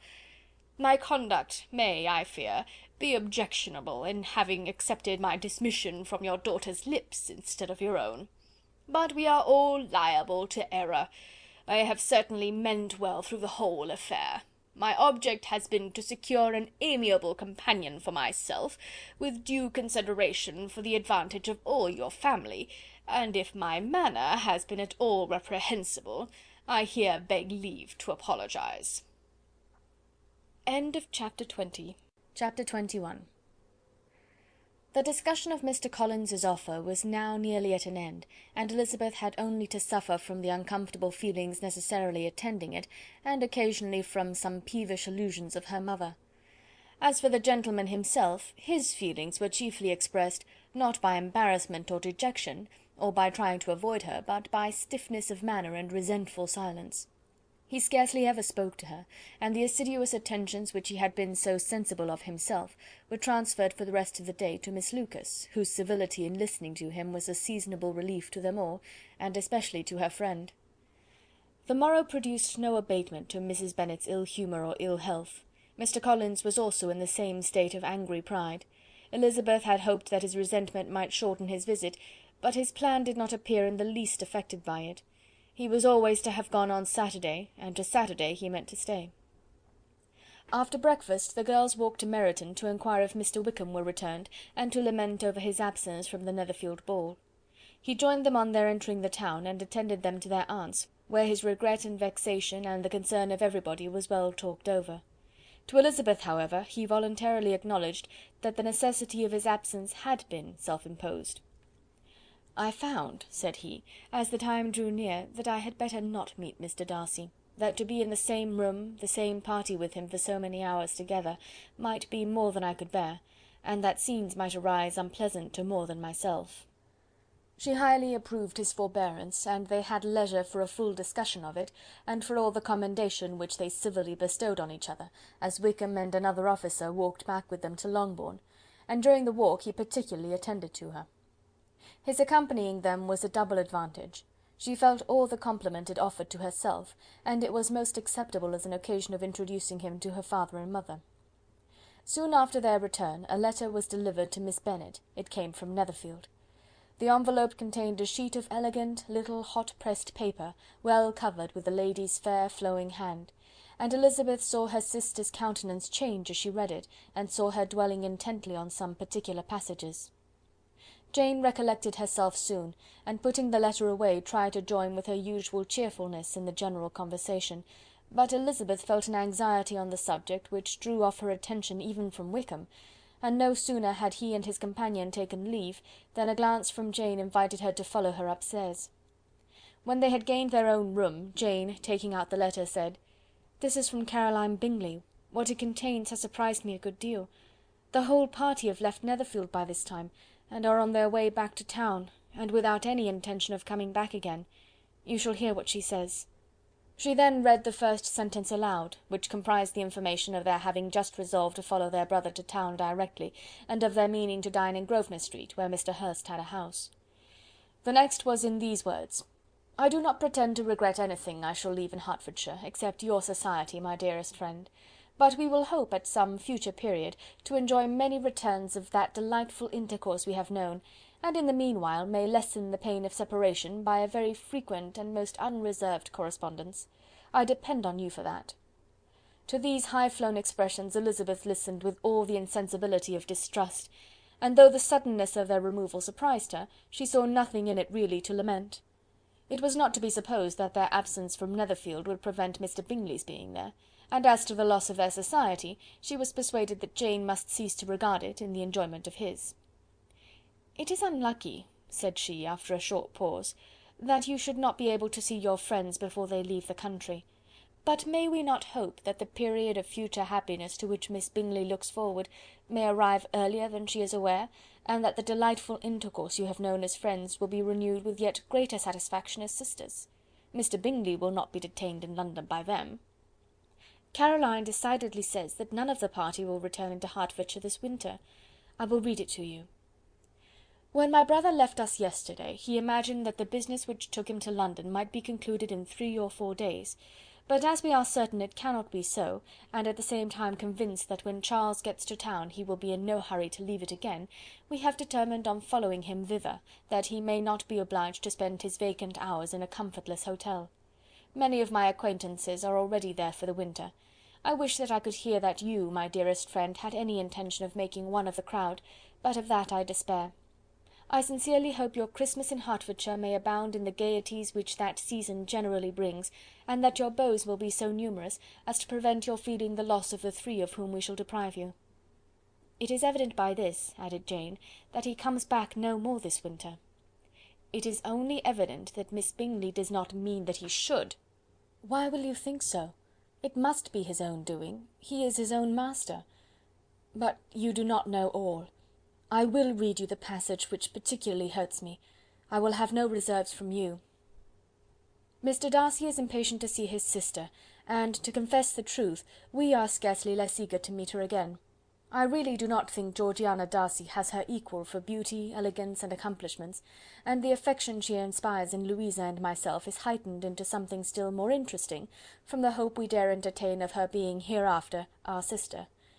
I do not know whether I ever before mentioned to you my feelings on this subject, but I will not leave the country without confiding them, and I trust you will not esteem them unreasonable.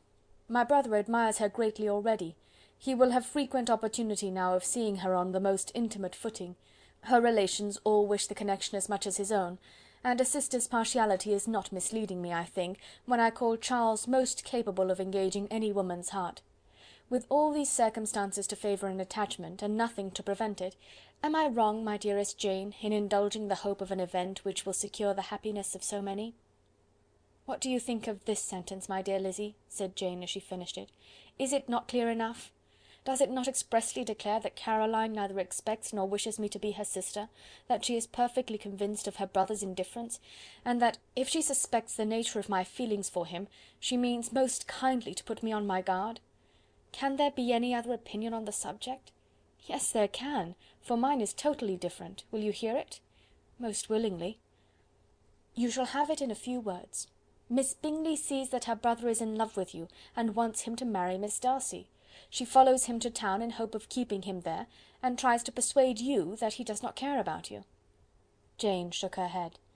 Indeed, Jane, you ought to believe me. No one who has ever seen you together can doubt his affection. Miss Bingley, I am sure, cannot. She is not such a simpleton. Could she have seen half as much love in Mr. Darcy for herself, she would have ordered her wedding clothes. But the case is this. We are not rich enough or grand enough for them, and she is the more anxious to get Miss Darcy for her brother, from the notion that when there has been one intermarriage, she may have less trouble in achieving a second, in which there is certainly more ingenuity, and I dare say it would succeed, if Mr. Burgh were out of the way. But, my dearest Jane, you cannot seriously imagine that because Miss Bingley tells you her brother greatly admires Miss Darcy, he is in the smallest degree less sensible of your merit than when he took leave of you on Tuesday, or that it will be in her power to persuade him that, instead of being in love with you, he is very much in love with her friend. If we thought alike of Miss Bingley, replied Jane, your representation of all this might make me quite easy, but I know the foundation is unjust. Caroline is incapable of wilfully deceiving anyone, and all that I can hope in this case is that she is deceiving herself. That is right. You could not have started a more happy idea, since you will not take comfort in mine. Believe her to be deceived by all means. You have now done your duty by her, and must fret no longer. But, my dear sister, can I be happy, even supposing the best, in accepting a man whose sisters and friends are all wishing him to marry elsewhere? You must decide for yourself, said Elizabeth, and if upon mature deliberation you find that the misery of disobliging his two sisters is more than equivalent to the happiness of being his wife, I advise you by all means to refuse him. How can you talk so? Said Jane, faintly smiling. You must know that though I should be exceedingly grieved at their disapprobation, I could not hesitate. I did not think you would, and that being the case, I cannot consider your situation with much compassion. But if he returns no more this winter, my choice will never be required. 1,000 things may arise in 6 months. The idea of his returning no more Elizabeth treated with the utmost contempt. It appeared to her merely the suggestion of Caroline's interested wishes, and she could not for a moment suppose that those wishes, however openly or artfully spoken, could influence a young man so totally independent of everyone. She represented to her sister as forcibly as possible what she felt on the subject, and had soon the pleasure of seeing its happy effect. Jane's temper was not desponding, and she was gradually led to hope, though the diffidence of affection sometimes overcame the hope, that Bingley would return to Netherfield and answer every wish of her heart. They agreed that Mrs. Bennet should only hear of the departure of the family, without being alarmed on the score of the gentleman's conduct, But even this partial communication gave her a great deal of concern, and she bewailed it as exceedingly unlucky that the ladies should happen to go away just as they were all getting so intimate together. After lamenting it, however, at some length, she had the consolation that Mr. Bingley would soon be down again, and soon dining at Longbourn; and the conclusion of all was the comfortable declaration that, though he had been invited only to a family dinner, she would take care to have 2 full courses. Chapter 21. Chapter 22. The Bennets were engaged to dine with the Lucases, and again, during the chief of the day, was Miss Lucas so kind as to listen to Mr. Collins. Elizabeth took an opportunity of thanking her. "It keeps him in good humour," said she, "and I am more obliged to you than I can express." Charlotte assured her friend of her satisfaction in being useful, and that it amply repaid her for the little sacrifice of her time. This was very amiable, but Charlotte's kindness extended farther than Elizabeth had any conception of.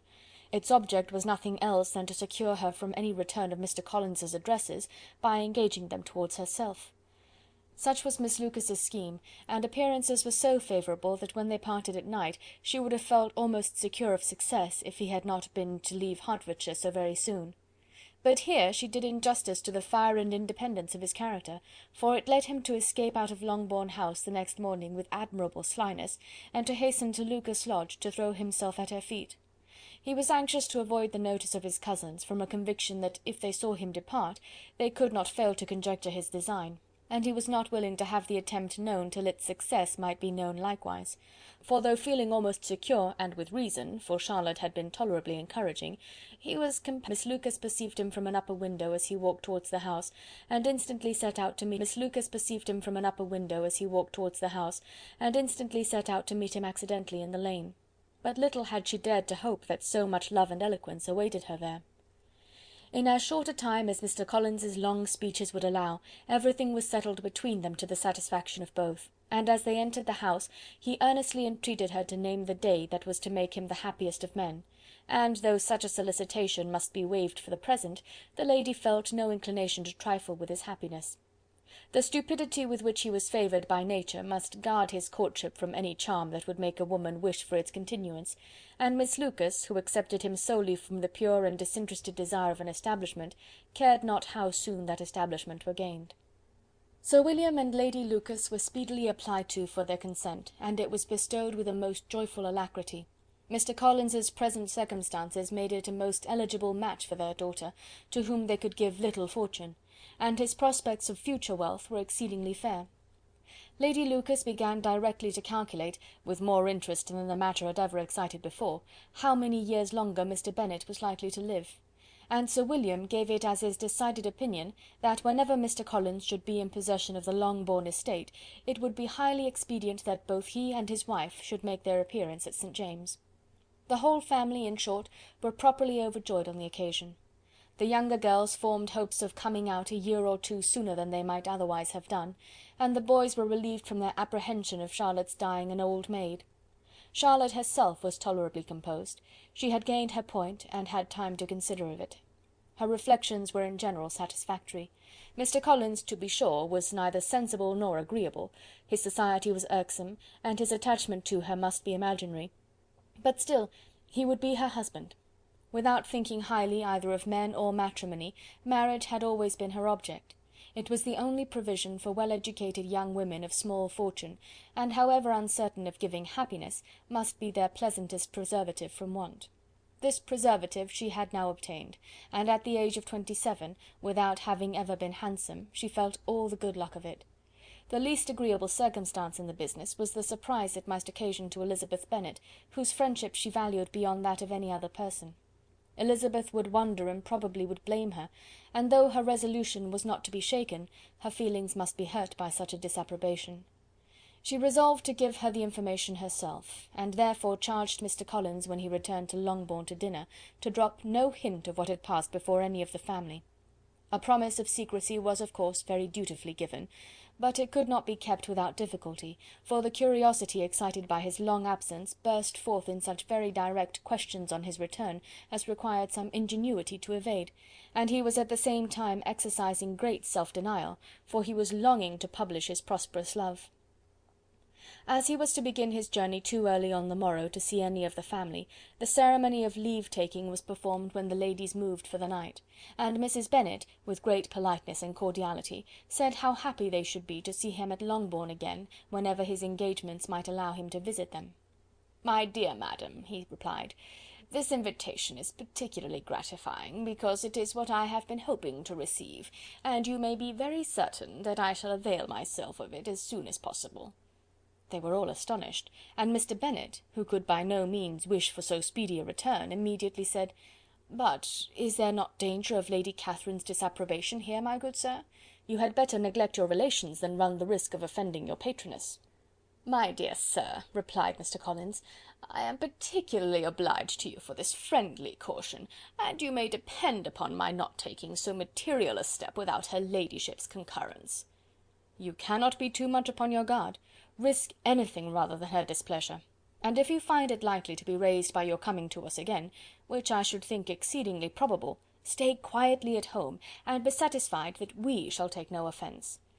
"Believe me, my dear sir, my gratitude is warmly excited by such affectionate attention, and depend upon it, you will speedily receive from me a letter of thanks for this, and for every other mark of your regard during my stay in Hertfordshire. As for my fair cousins, though my absence may not be long enough to render it necessary, I shall now take the liberty of wishing them health and happiness, not excepting my cousin Elizabeth." With proper civilities the ladies then withdrew, all of them equally surprised that he meditated a quick return. Mrs. Bennet wished to understand by it that he thought of paying his addresses to one of her younger girls, and Mary might have been prevailed on to accept him. She rated his abilities much higher than any of the others. There was a solidity in his reflections which often struck her, and though by no means so clever as herself, she thought that if encouraged to read and improve himself by such an example as hers, he might become a very agreeable companion.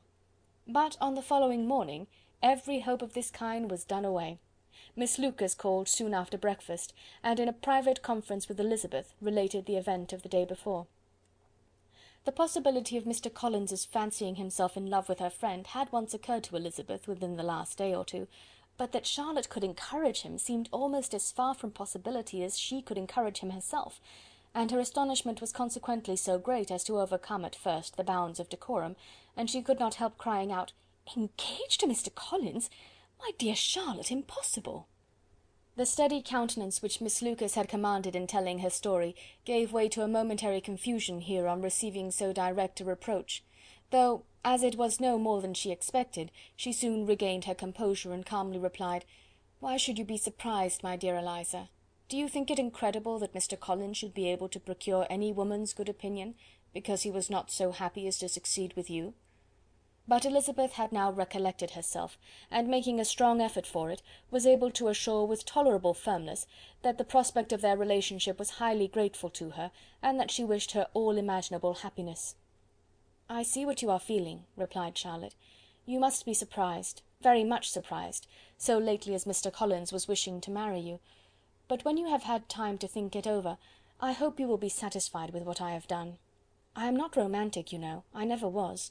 I ask only a comfortable home, and considering Mr. Collins's character, connection, and situation in life, I am convinced that my chance of happiness with him is as fair as most people can boast on entering the marriage state." Elizabeth quietly answered, "Undoubtedly," and after an awkward pause they returned to the rest of the family. Charlotte did not stay much longer, and Elizabeth was then left to reflect on what she had heard. It was a long time before she became at all reconciled to the idea of so unsuitable a match. The strangeness of Mr. Collins's making 2 offers of marriage within 3 days was nothing in comparison of his being now accepted. She had always felt that Charlotte's opinion of matrimony was not exactly like her own, but she had not supposed it to be possible that, when called into action, she would have sacrificed every better feeling to worldly advantage. Charlotte, the wife of Mr. Collins, was a most humiliating picture, and to the pang of a friend disgracing herself and sunk in her esteem, was added the distressing conviction that it was impossible for that friend to be tolerably happy in the lot she had chosen. Chapter 22. Chapter 23. Elizabeth was sitting with her mother and sisters, reflecting on what she had heard, and doubting whether she was authorized to mention it, when Sir William Lucas himself appeared, sent by his daughter to announce her engagement to the family.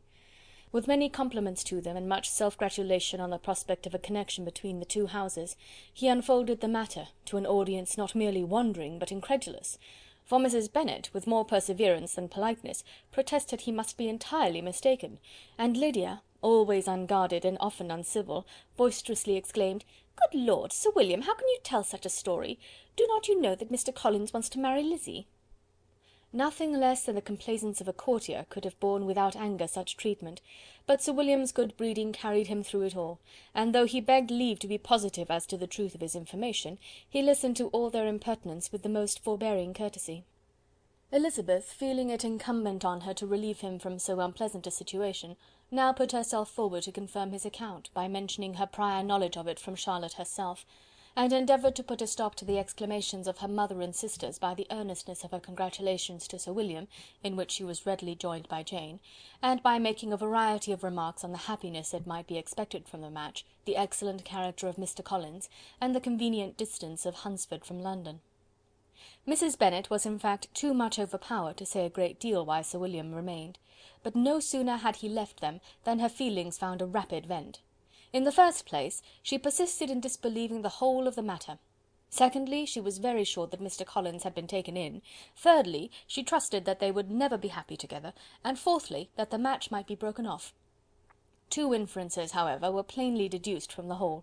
One, that Elizabeth was the real cause of the mischief, and the other, that she herself had been barbarously misused by them all, and on these two points she principally dwelt during the rest of the day.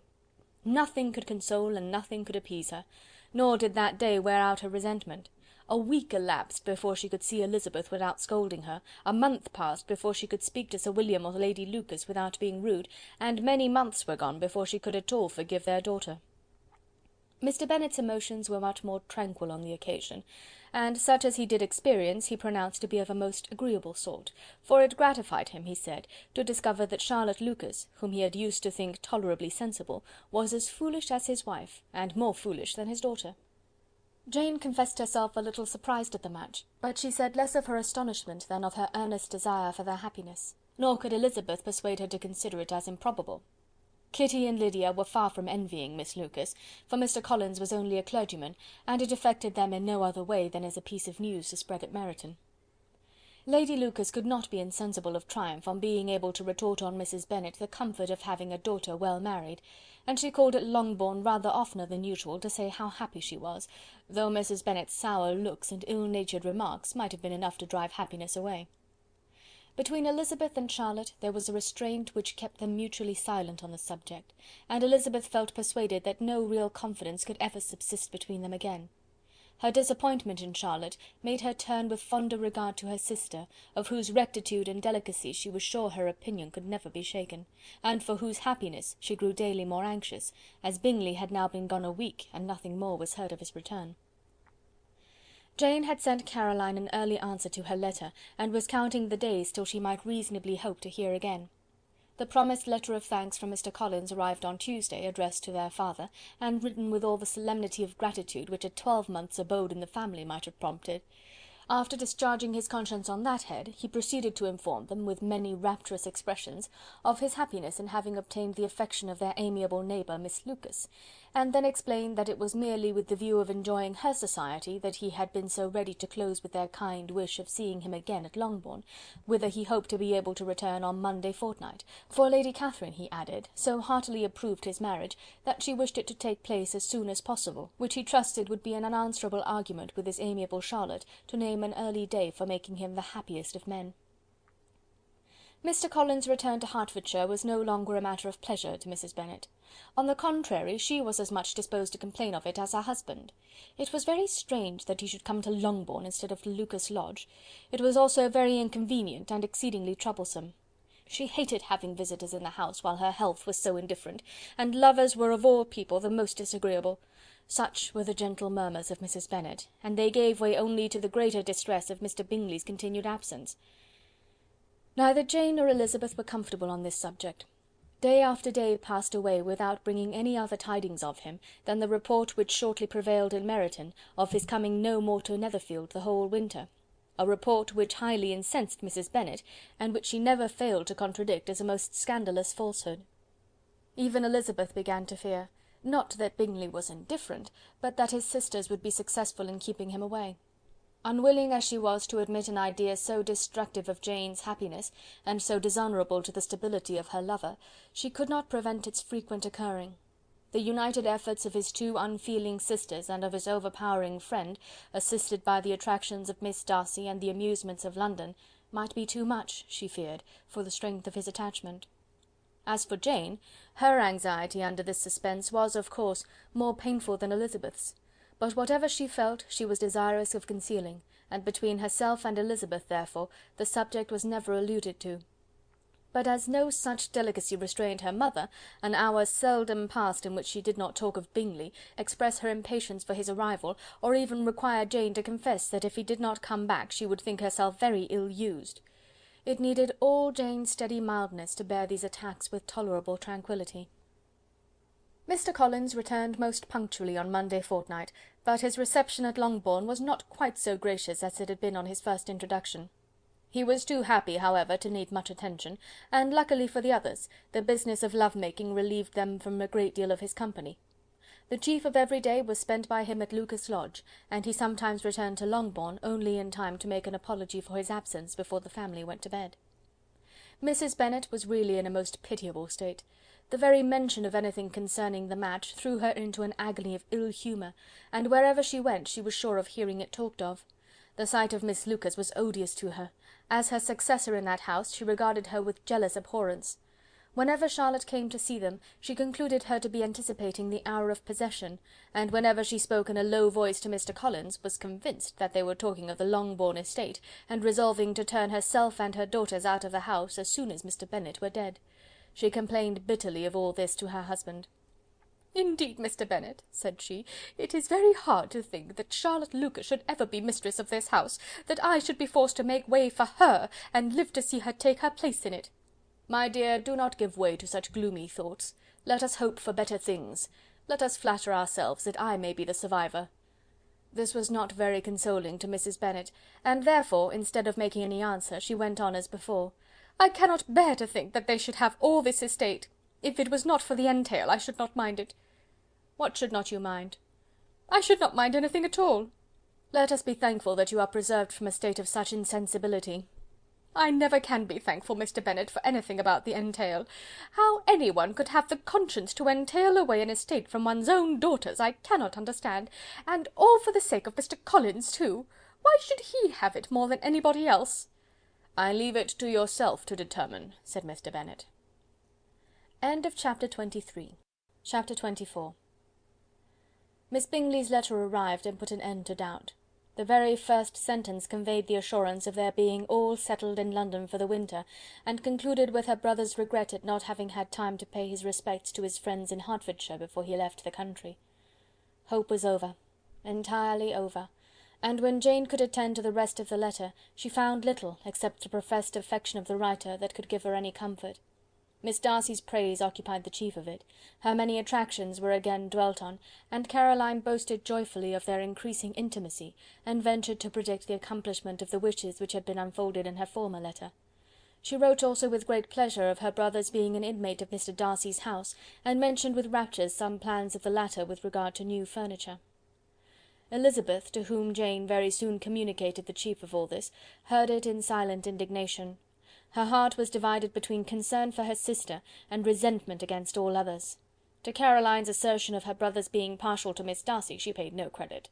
That he was really fond of Jane she doubted no more than she had ever done, and much as she had always been disposed to like him, she could not think without anger, hardly without contempt, on that easiness of temper, that want of proper resolution, which now made him the slave of his designing friends, and led him to sacrifice his own happiness to the caprice of their inclination. Had his own happiness, however, been the only sacrifice, he might have been allowed to sport with it in whatever manner he thought best, but her sister's was involved in it, as she thought he must be sensible himself. It was a subject, in short, on which reflection would be long indulged, and must be unavailing. She could think of nothing else, and yet, whether Bingley's regard had really died away, or were suppressed by his friend's interference, whether he had been aware of Jane's attachment, or whether it had escaped his observation, whatever were the case, though her opinion of him must be materially affected by the difference, her sister's situation remained the same, her peace equally wounded. A day or two passed before Jane had the courage to speak of her feelings to Elizabeth, but at last, on Mrs. Bennet's leaving them together, after a longer irritation than usual about Netherfield and its master, she could not help saying, "Oh, that my dear mother had more command over herself! She can have no idea of the pain she gives me by her continual reflections on him. But I will not repine, it cannot last long. He will be forgot, and we shall all be as we were before." Elizabeth looked at her sister with incredulous solicitude, but said nothing. "You doubt me," cried Jane, slightly colouring. "Indeed, you have no reason. He may live in my memory as the most amiable man of my acquaintance, but that is all. I have nothing either to hope or fear, and nothing to reproach him with. Thank God! I have not that pain. A little time, therefore, I shall certainly try to get the better." With a stronger voice she soon added, "I have this comfort immediately, that it has not been more than an error of fancy on my side, and that it has done no harm to anyone but myself." "My dear Jane," exclaimed Elizabeth, "you are too good. Your sweetness and disinterestedness are really angelic. I do not know what to say to you. I feel as if I had never done you justice, or loved you as you deserve." Miss Bennet eagerly disclaimed all extraordinary merit, and threw back the praise on her sister's warm affection. "Nay," said Elizabeth, "this is not fair. You wish to think all the world respectable, and are hurt if I speak ill of anybody. I only want to think you perfect, and you set yourself against it. Do not be afraid of my running into any excess, of my encroaching on your privilege of universal goodwill. You need not. There are few people whom I really love, and still fewer of whom I think well. The more I see of the world, the more I am dissatisfied with it, and every day confirms my belief of the inconsistency of all human characters, and of the little dependence that can be placed on the appearance of merit or sense. I have met with two instances lately, one I will not mention, the other is Charlotte's marriage. It is unaccountable, in every view it is unaccountable. My dear Lizzy, do not give way to such feelings as these, they will ruin your happiness. You do not make allowance enough for difference of situation and temper. Consider Mr. Collins's respectability, and Charlotte's steady, prudent character. Remember that she is one of a large family, that as to fortune it is a most eligible match, and be ready to believe, for everybody's sake, that she may feel something like regard and esteem for our cousin. To oblige you, I would try to believe almost anything, but no one else could be benefited by such a belief as this, for were I persuaded that Charlotte had any regard for him, I should only think worse of her understanding than I do now of her heart. My dear Jane, Mr. Collins is a conceited, pompous, narrow-minded, silly man. You know he is, as well as I do, and you must feel as well as I do, that the woman who married him cannot have a proper way of thinking. You shall not defend her, though it is Charlotte Lucas. You shall not, for the sake of one individual, change the meaning of principle and integrity, nor endeavour to persuade yourself or me that selfishness is prudence, and insensibility of danger security for happiness." "I must think your language too strong in speaking of both," replied Jane, "and I hope you will be convinced of it by seeing them happy together. But enough of this. You alluded to something else. You mentioned two instances. I cannot misunderstand you, but I entreat you, dear Lizzy, not to pain me by thinking that person to blame, and saying your opinion of him is sunk. We must not be so ready to fancy ourselves intentionally injured. We must not expect a lively young man to be always so guarded and circumspect. It is very often nothing but our own vanity that deceives us. Women fancy admiration means more than it does. And men take care that they should.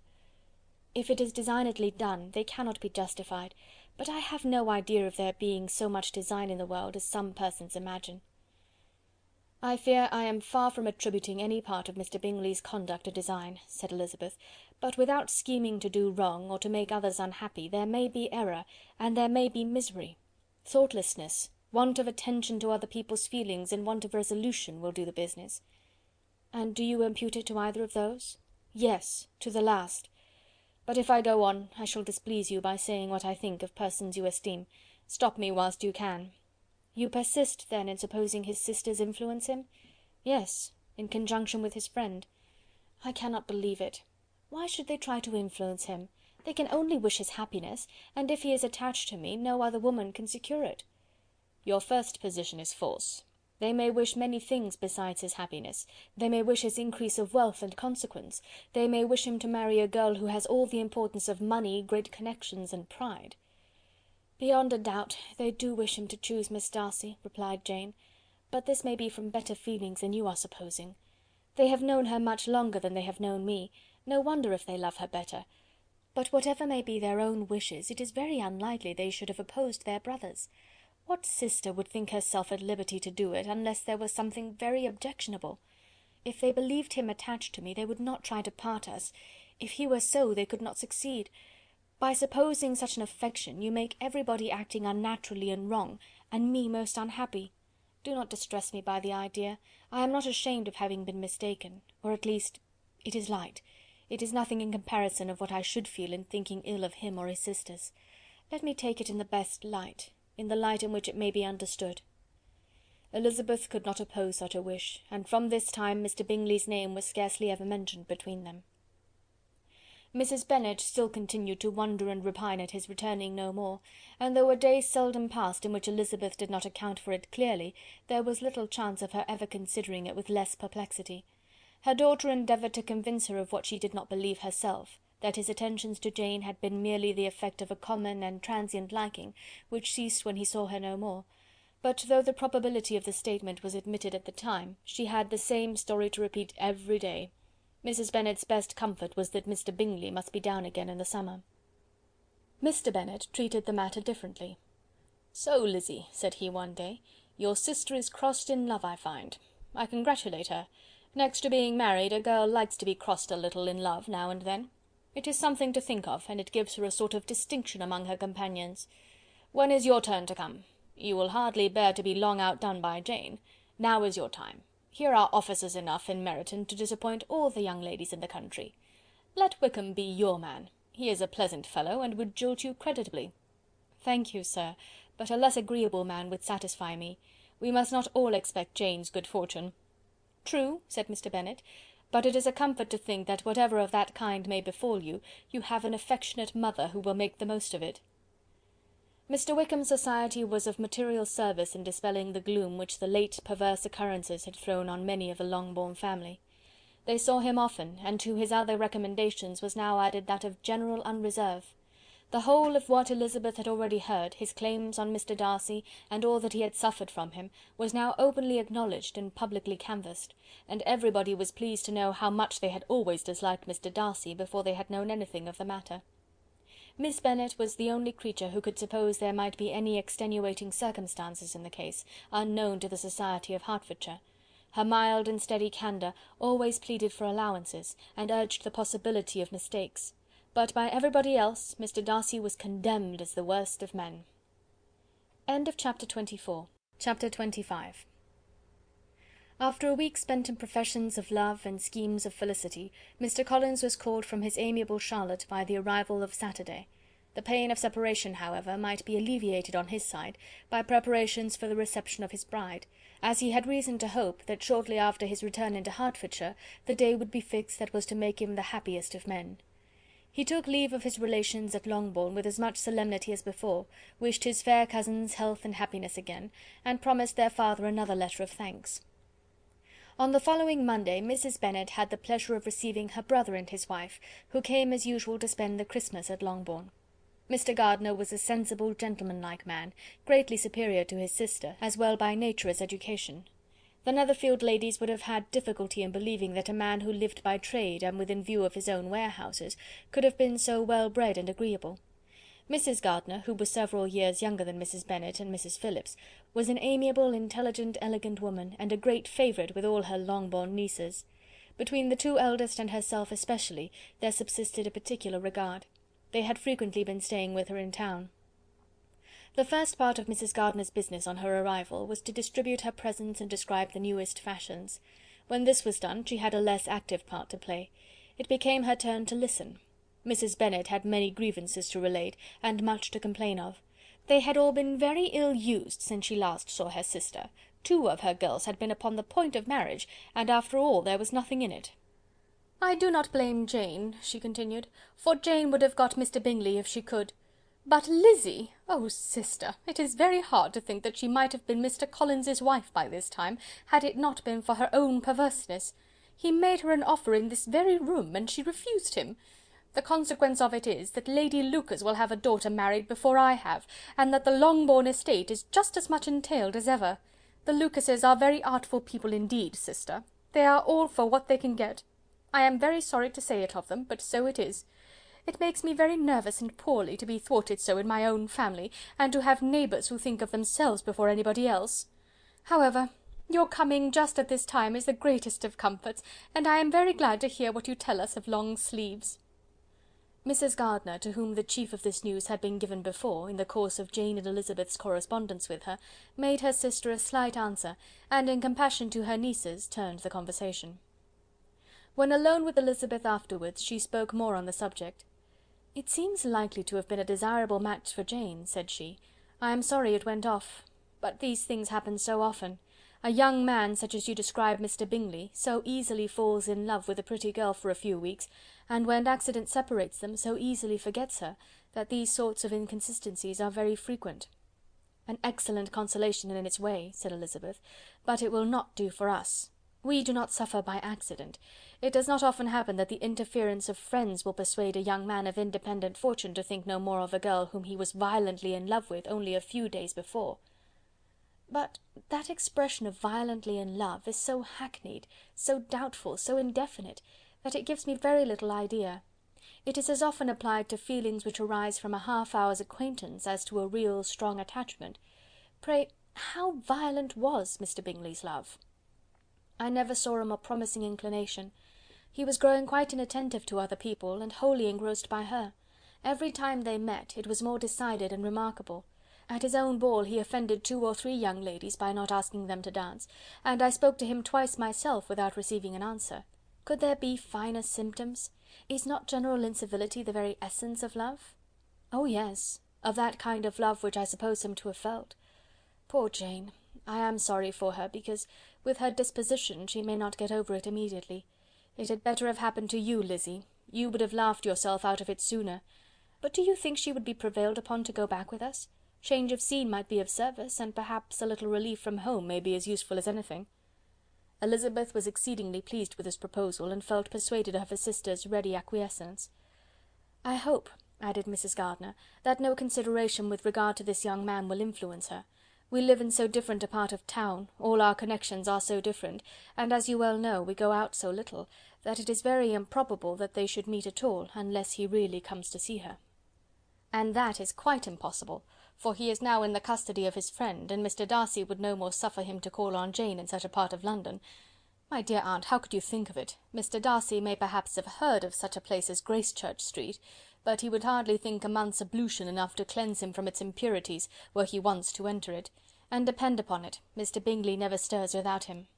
"So much the better. I hope they will not meet at all. But does not Jane correspond with his sister? She will not be able to help calling." "She will drop the acquaintance entirely."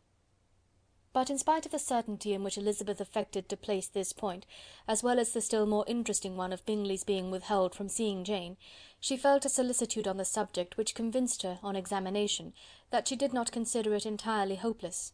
It was possible, and sometimes she thought it probable, that his affection might be reanimated, and the influence of his friends successfully combated by the more natural influence of Jane's attractions.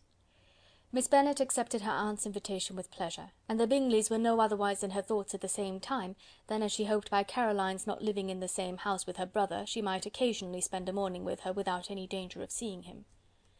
The Gardiners stayed a week at Longbourn, and what with the Phillipses, the Lucases, and the officers, there was not a day without its engagement. Mrs. Bennet had so carefully provided for the entertainment of her brother and sister that they did not once sit down to a family dinner.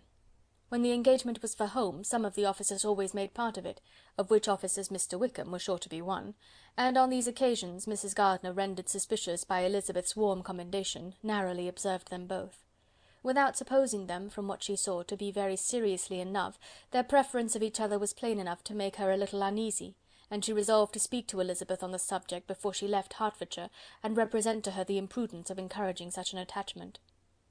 To Mrs. Gardiner, Wickham had one means of affording pleasure, unconnected with his general powers. About 10 or a dozen years ago, before her marriage, she had spent a considerable time in that very part of Derbyshire to which he belonged.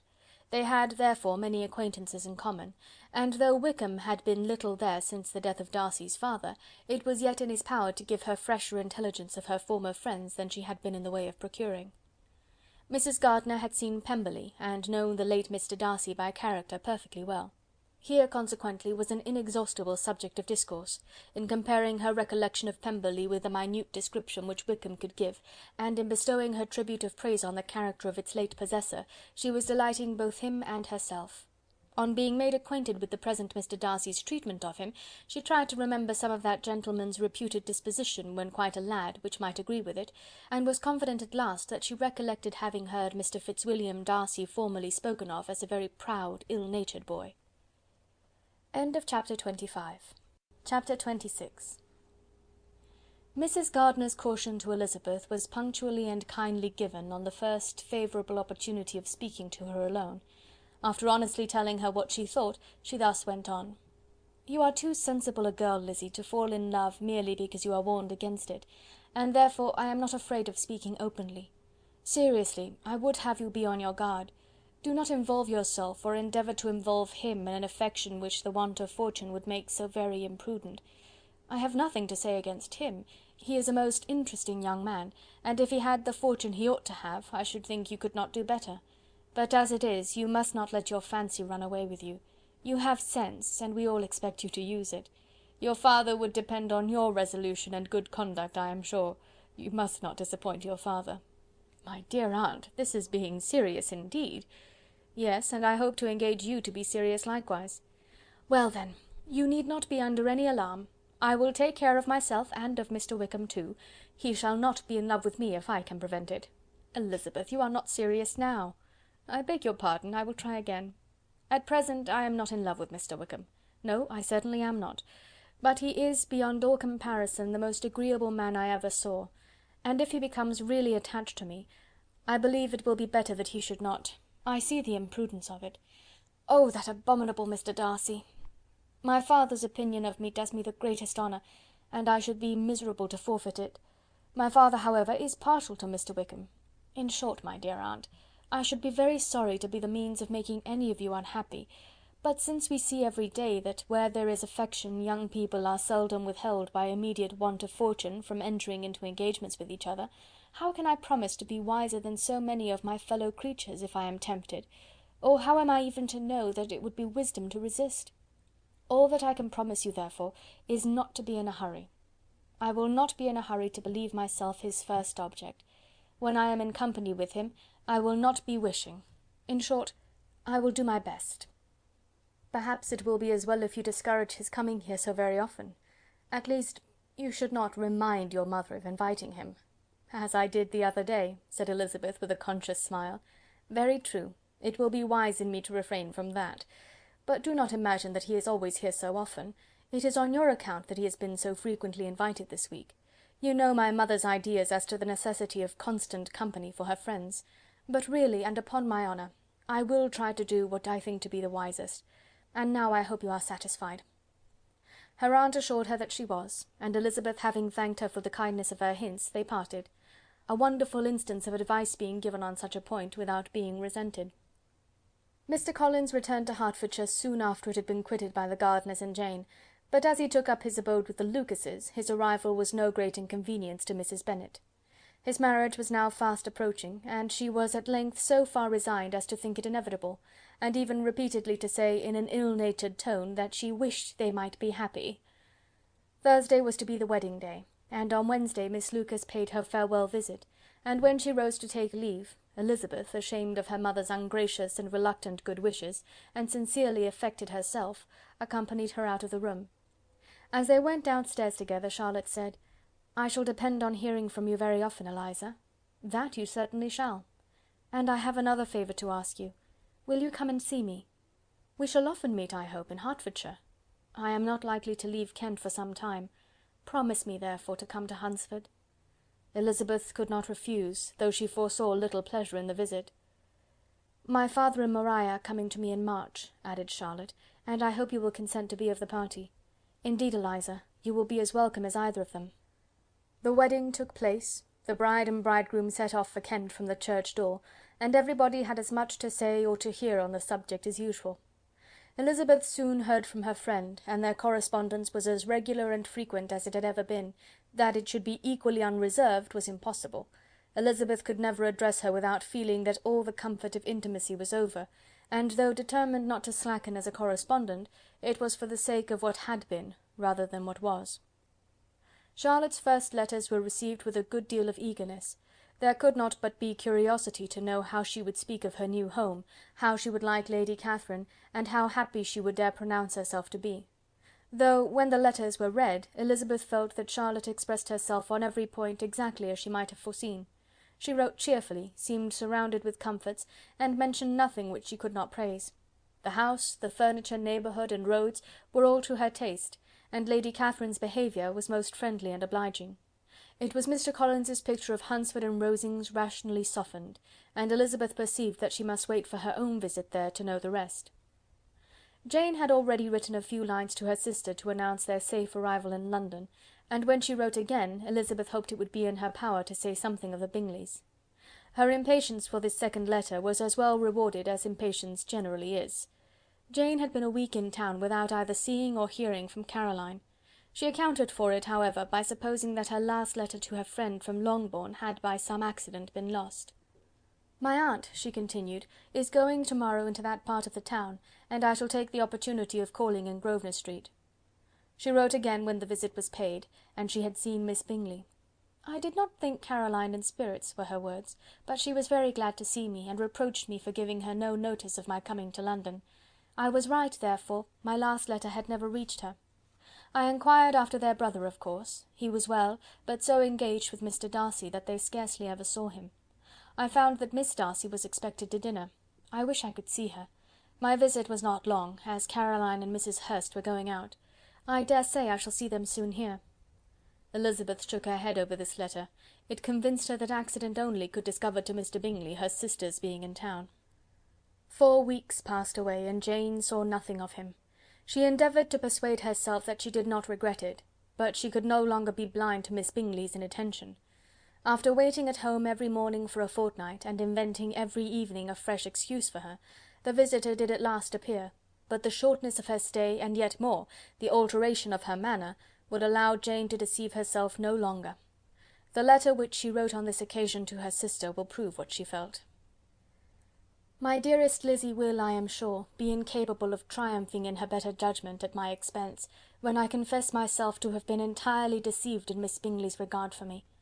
But, my dear sister, though the event has proved you right, do not think me obstinate if I still assert that, considering what her behaviour was, my confidence was as natural as your suspicion. I do not at all comprehend her reason for wishing to be intimate with me, but if the same circumstances were to happen again, I am sure I should be deceived again. Caroline did not return my visit till yesterday, and not a note, not a line did I receive in the meantime. When she did come, it was very evident that she had no pleasure in it. She made a slight, formal apology for not calling before, said not a word of wishing to see me again, and was in every respect so altered a creature, that when she went away I was perfectly resolved to continue the acquaintance no longer. I pity, though I cannot help blaming her. She was very wrong in singling me out as she did. I can safely say that every advance to intimacy began on her side. But I pity her because she must feel that she has been acting wrong, and because I am very sure that anxiety for her brother is the cause of it. I need not explain myself farther, though we know this anxiety to be quite needless, yet if she feels it, it will easily account for her behaviour to me, and so deservedly dear as he is to his sister, whatever anxiety she must feel on his behalf is natural and amiable. I cannot but wonder, however, at her having any such fears now, because, if he had at all cared about me, we must have met long ago. He knows of my being in town, I am certain, from something she said herself, and yet it would seem, by her manner of talking, as if she wanted to persuade herself that he is really partial to Miss Darcy. I cannot understand it. If I were not afraid of judging harshly, I should be almost tempted to say that there is a strong appearance of duplicity in all this, but I will endeavour to banish every painful thought, and think only of what will make me happy, your affection, and the invariable kindness of my dear uncle and aunt. Let me hear from you very soon. Miss Bingley said something of his never returning to Netherfield again, of giving up the house, but not with any certainty. We had better not mention it. I am extremely glad that you have such pleasant accounts from our friends at Hunsford. Pray go to see them with Sir William and Maria. I am sure you will be very comfortable there. Yours, etc. This letter gave Elizabeth some pain, but her spirits returned as she considered that Jane would no longer be duped, by the sister at least. All expectation from the brother was now absolutely over. She could not even wish for a renewal of his attentions. His character sunk on every review of it, and as a punishment for him, as well as a possible advantage to Jane, she seriously hoped that he might really soon marry Mr. Darcy's sister, as, by Wickham's account, she would make him abundantly regret what he had thrown away. Mrs. Gardiner about this time reminded Elizabeth of her promise concerning that gentleman, and required information, and Elizabeth had such to send as might rather give contentment to her aunt than to herself. His apparent partiality had subsided, his attentions were over, he was the admirer of someone else. Elizabeth was watchful enough to see it all, but she could see it and write of it without material pain. Her heart had been but slightly touched, and her vanity was satisfied with believing that she would have been his only choice, had fortune permitted it. The sudden acquisition of £10,000 was the most remarkable charm of the young lady to whom he was now rendering himself agreeable, but Elizabeth, less clear-sighted perhaps in this case than in Charlotte's, did not quarrel with him for his wish of independence. Nothing, on the contrary, could be more natural, and while able to suppose that it cost him a few struggles to relinquish her, she was ready to allow it a wise and desirable measure for both, and could very sincerely wish him happy. All this was acknowledged to Mrs. Gardiner, and after relating the circumstances, she thus went on. "I am now convinced, my dear aunt, that I have never been much in love, for had I really experienced that pure and elevating passion, I should at present detest his very name, and wish him all manner of evil. But my feelings are not only cordial towards him, they are even impartial towards Miss King. I cannot find out that I hate her at all, or that I am in the least unwilling to think her a very good sort of girl. There can be no love in all this. My watchfulness has been effectual, and though I certainly should be a more interesting object to all my acquaintances were I distractedly in love with him, I cannot say that I regret my comparative insignificance. Importance may sometimes be purchased too dearly. Kitty and Lydia take his defection much more to heart than I do. They are young in the ways of the world, and not yet open to the mortifying conviction that handsome young men must have something to live on as well as the plain." End of chapter 26. Chapter 27. With no greater events than these in the Longbourn family, and otherwise diversified by little beyond the walks to Meryton, sometimes dirty and sometimes cold, did January and February pass away. March was to take Elizabeth to Hunsford. She had not at first thought very seriously of going thither, but Charlotte, she soon found, was depending on the plan, and she gradually learned to consider it herself with greater pleasure as well as greater certainty. Absence had increased her desire of seeing Charlotte again, and weakened her disgust of Mr. Collins. There was novelty in the scheme, and as with such a mother and such uncompanionable sisters, home could not be faultless, a little change was not unwelcome for its own sake. The journey would, moreover, give her a peep at Jane, and in short, as the time drew near, she would have been very sorry for any delay. Everything, however, went on smoothly, and was finally settled according to Charlotte's first sketch. She was to accompany Sir William and his second daughter. The improvement of spending a night in London was added in time, and the plan became as perfect as plan could be.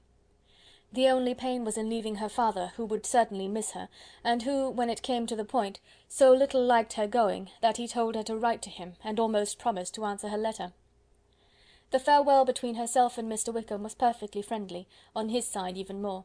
His present pursuit could not make him forget that Elizabeth had been the first to excite and to deserve his attention, the first to listen and to pity, the first to be admired; and in his manner of bidding her adieu, wishing her every enjoyment, reminding her of what she was to expect in Lady Catherine de Bourgh, and trusting their opinion of her, their opinion of everybody, would always coincide, there was a solicitude, an interest, which she felt must ever attach her to him with a most sincere regard; and she parted from him convinced that, whether married or single, he must always be her model of the amiable and pleasing.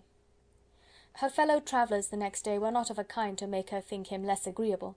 Sir William Lucas and his daughter Maria, a good-humoured girl, but as empty-headed as himself, had nothing to say that could be worth hearing, and were listened to with about as much delight as the rattle of the chaise. Elizabeth loved absurdities, but she had known Sir William's too long. He could tell her nothing new of the wonders of his presentation and knighthood, and his civilities were worn out, like his information. It was a journey of only 24 miles, and they began it so early as to be in Gracechurch Street by noon. As they drove to Mr. Gardiner's door, Jane was at a drawing-room window watching their arrival. When they entered the passage, she was there to welcome them, and Elizabeth, looking earnestly in her face, was pleased to see it healthful and lovely as ever. On the stairs were a troop of little boys and girls, whose eagerness for their cousin's appearance would not allow them to wait in the drawing-room, and whose shyness, as they had not seen her for a twelvemonth, prevented their coming lower. All was joy and kindness. The day passed most pleasantly away, the morning in bustle and shopping, and the evening at one of the theatres. Elizabeth then contrived to sit by her aunt. Their first object was her sister, and she was more grieved than astonished to hear, in reply to her minute inquiries, that though Jane always struggled to support her spirits, there were periods of dejection. It was reasonable, however, to hope that they would not continue long. Mrs. Gardiner gave her the particulars also of Miss Bingley's visit in Gracechurch Street, and repeated conversations occurring at different times between Jane and herself, which proved that the former had, from her heart, given up the acquaintance. Mrs. Gardiner then rallied her niece on Wickham's desertion, and complimented her on bearing it so well. "But, my dear Elizabeth," she added, "what sort of girl is Miss King? I should be sorry to think our friend mercenary." "Pray, my dear aunt, what is the difference in matrimonial affairs between the mercenary and the prudent motive? Where does discretion end and avarice begin? Last Christmas you were afraid of his marrying me because it would be imprudent, and now, because he is trying to get a girl with only 10,000 pounds, you want to find out that he is mercenary. If you will only tell me what sort of girl Miss King is, I shall know what to think. She is a very good kind of girl, I believe. I know no harm of her. But he paid her not the smallest attention till her grandfather's death made her mistress of this fortune." "No. What should he? If it were not allowable for him to gain my affections because I had no money, what occasion could there be for making love to a girl whom he did not care about, and who was equally poor?" "But there seems an indelicacy in directing his attentions toward her so soon after this event. A man in distressed circumstances has not time for all those elegant decorums which other people may observe. If she does not object to it, why should we? Her not objecting to it does not justify him. It only shows her being deficient in something herself, sense or feeling." "Well," cried Elizabeth, "have it as you choose. He shall be mercenary and she shall be foolish." "No, Lizzy, that is what I do not choose. I should be sorry, you know, to think ill of a young man who has lived so long in Derbyshire." "Oh, if that is all, I have a very poor opinion of young men who live in Derbyshire, and their intimate friends who live in Hertfordshire are not much better. I am sick of them all. Thank Heaven, I am going to-morrow, where I shall find a man who has not one agreeable quality, who has neither manner nor sense to recommend him. Stupid men are the only ones worth knowing after all." "Take care, Lizzy, that speech savours strongly of disappointment." Before they were separated by the conclusion of the play, she had the unexpected happiness of an invitation to accompany her uncle and aunt in a tour of pleasure which they proposed taking in the summer. "We have not determined how far it shall carry us," said Mrs. Gardiner, "but perhaps to the Lakes." No scheme could have been more agreeable to Elizabeth, and her acceptance of the invitation was most ready and grateful. "Oh, my dear, dear aunt," she rapturously cried, "what delight! What felicity! You give me fresh life and vigour. Adieu to disappointment and spleen. What are young men to rocks and mountains? Oh, what hours of transport we shall spend! And when we do return, it shall not be like other travellers, without being able to give one accurate idea of anything. We will know where we have gone, we will recollect what we have seen.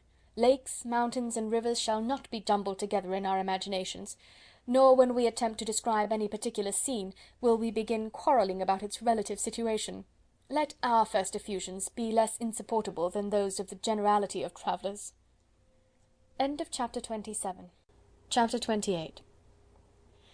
Every object in the next day's journey was new and interesting to Elizabeth, and her spirits were in a state of enjoyment, for she had seen her sister looking so well as to banish all fear for her health, and the prospect of her northern tour was a constant source of delight. When they left the high road for the lane to Hunsford, every eye was in search of the parsonage, and every turning expected to bring it in view. The palings of Rosings Park was their boundary on one side. Elizabeth smiled at the recollection of all that she had heard of its inhabitants. At length the parsonage was discernible. The garden sloping to the road, the house standing in it, the green pales and the laurel hedge, everything declared they were arriving. Mr. Collins and Charlotte appeared at the door, and the carriage stopped at the small gate which led by a short gravel walk to the house, amidst the nods and smiles of the whole party. In a moment they were all out of the chaise, rejoicing at the sight of each other. Mrs. Collins welcomed her friend with the liveliest pleasure, and Elizabeth was more and more satisfied with coming when she found herself so affectionately received. She saw instantly that her cousin's manners were not altered by his marriage. His formal civility was just what it had been, and he detained her some minutes at the gate to hear and satisfy his inquiries after all her family. They were then, with no other delay than his pointing out the neatness of the entrance, taken into the house; and as soon as they were in the parlour, he welcomed them a second time, with ostentatious formality, to his humble abode, and punctually repeated all his wife's offers of refreshment. Elizabeth was prepared to see him in his glory, and she could not help fancying that in displaying the good proportion of the room, its aspect and its furniture, he addressed himself particularly to her, as if wishing to make her feel what she had lost in refusing him. But though everything seemed neat and comfortable, she was not able to gratify him by any sigh of repentance, and rather looked with wonder at her friend that she could have so cheerful an air with such a companion. When Mr. Collins said anything of which his wife might reasonably be ashamed, which certainly was not unseldom, she involuntarily turned her eye on Charlotte. Once or twice she could discern a faint blush, but in general Charlotte wisely did not hear. After sitting long enough to admire every article of furniture in the room, from the sideboard to the fender, to give an account of their journey and of all that had happened in London, Mr. Collins invited them to take a stroll in the garden, which was large and well laid out, and to the cultivation of which he attended himself. To work in this garden was one of his most respectable pleasures, and Elizabeth admired the command of countenance with which Charlotte talked of the healthfulness of the exercise, and owned she encouraged it as much as possible. Here, leading the way through every walk and cross-walk, and scarcely allowing them an interval to utter the praises he asked for, every view was pointed out with a minuteness which left beauty entirely behind. He could number the fields in every direction, and could tell how many trees there were in the most distant clump. But of all the views which his garden, or which the country or kingdom could boast, none were to be compared with the prospect of Rosings, afforded by an opening in the trees that bordered the park nearly opposite the front of his house.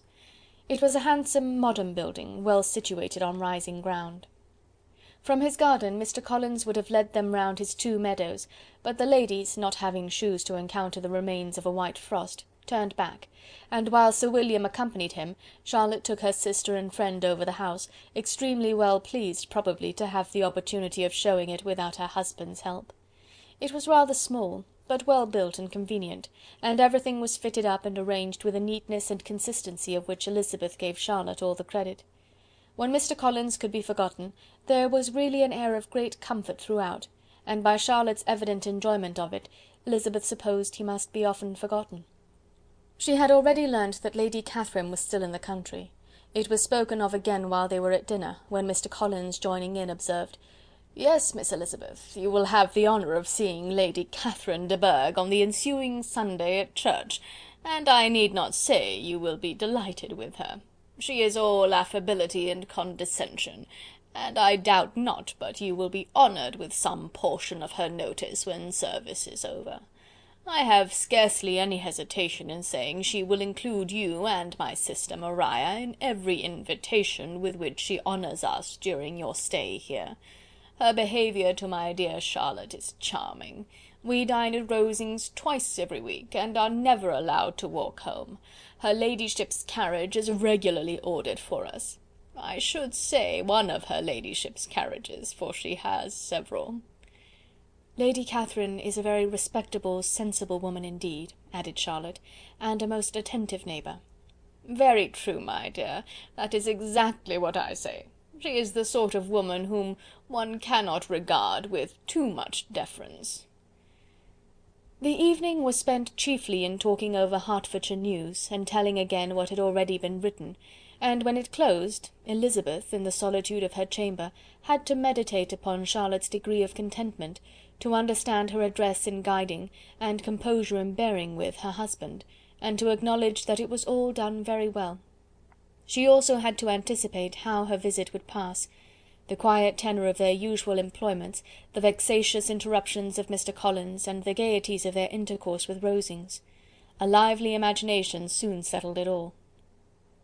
About the middle of the next day, as she was in her room getting ready for a walk, a sudden noise below seemed to speak the whole house in confusion, and after listening a moment, she heard somebody running upstairs in a violent hurry, and calling loudly after her.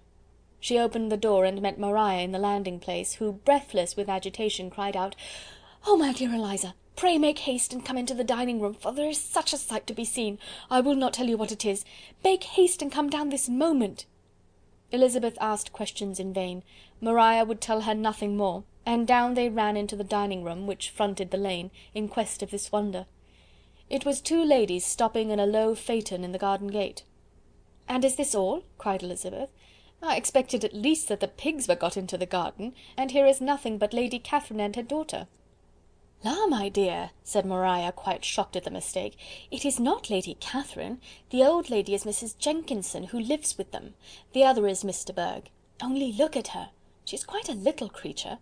Who would have thought that she could be so thin and small? She is abominably rude to keep Charlotte out of doors in all this wind. Why does she not come in?" "Oh, Charlotte says she hardly ever does. It is the greatest of favours when Miss de Bourgh comes in." "I like her appearance," said Elizabeth, struck with other ideas. "She looks sickly and cross. Yes, she will do for him very well. She will make him a very proper wife." Mr. Collins and Charlotte were both standing at the gate, in conversation with the ladies, and Sir William, to Elizabeth's high diversion, was stationed in the doorway, in earnest contemplation of the greatness before him, and constantly bowing whenever Miss de Bourgh looked that way. At length there was nothing more to be said. The ladies drove on, and the others returned into the house. Mr. Collins no sooner saw the two girls than he began to congratulate them on their good fortune, which Charlotte explained by letting them know that the whole party was asked to dine at Rosings the next day. Chapter 28. Chapter 29. Mr. Collins's triumph, in consequence of this invitation, was complete. The power of displaying the grandeur of his patroness to his wondering visitors, and of letting them see her civility towards himself and his wife, was exactly what he had wished for, and that an opportunity of doing it should be given so soon, was such an instance of Lady Catherine's condescension, as he knew not how to admire enough. "I confess," said he, "that I should not have been at all surprised by her ladyship's asking us on Sunday to drink tea and spend the evening at Rosings. I rather expected, from my knowledge of her affability, that it would happen. But who could have foreseen such an attention as this? Who could have imagined that we should receive an invitation to dine there, an invitation, moreover, including the whole party, so immediately after your arrival?" "I am the less surprised at what has happened," replied Sir William, "from that knowledge of what the manners of the great really are, which my situation in life has allowed me to acquire. About the court such instances of elegant breeding are not uncommon." Scarcely anything was talked of the whole day or next morning but their visit to Rosings. Mr. Collins was carefully instructing them in what they were to expect, that the sight of such rooms, so many servants, and so splendid a dinner might not wholly overpower them. When the ladies were separating for the toilette, he said to Elizabeth, "Do not make yourself uneasy, my dear cousin, about your apparel. Lady Catherine is far from requiring that elegance of dress in us which becomes herself and her daughter.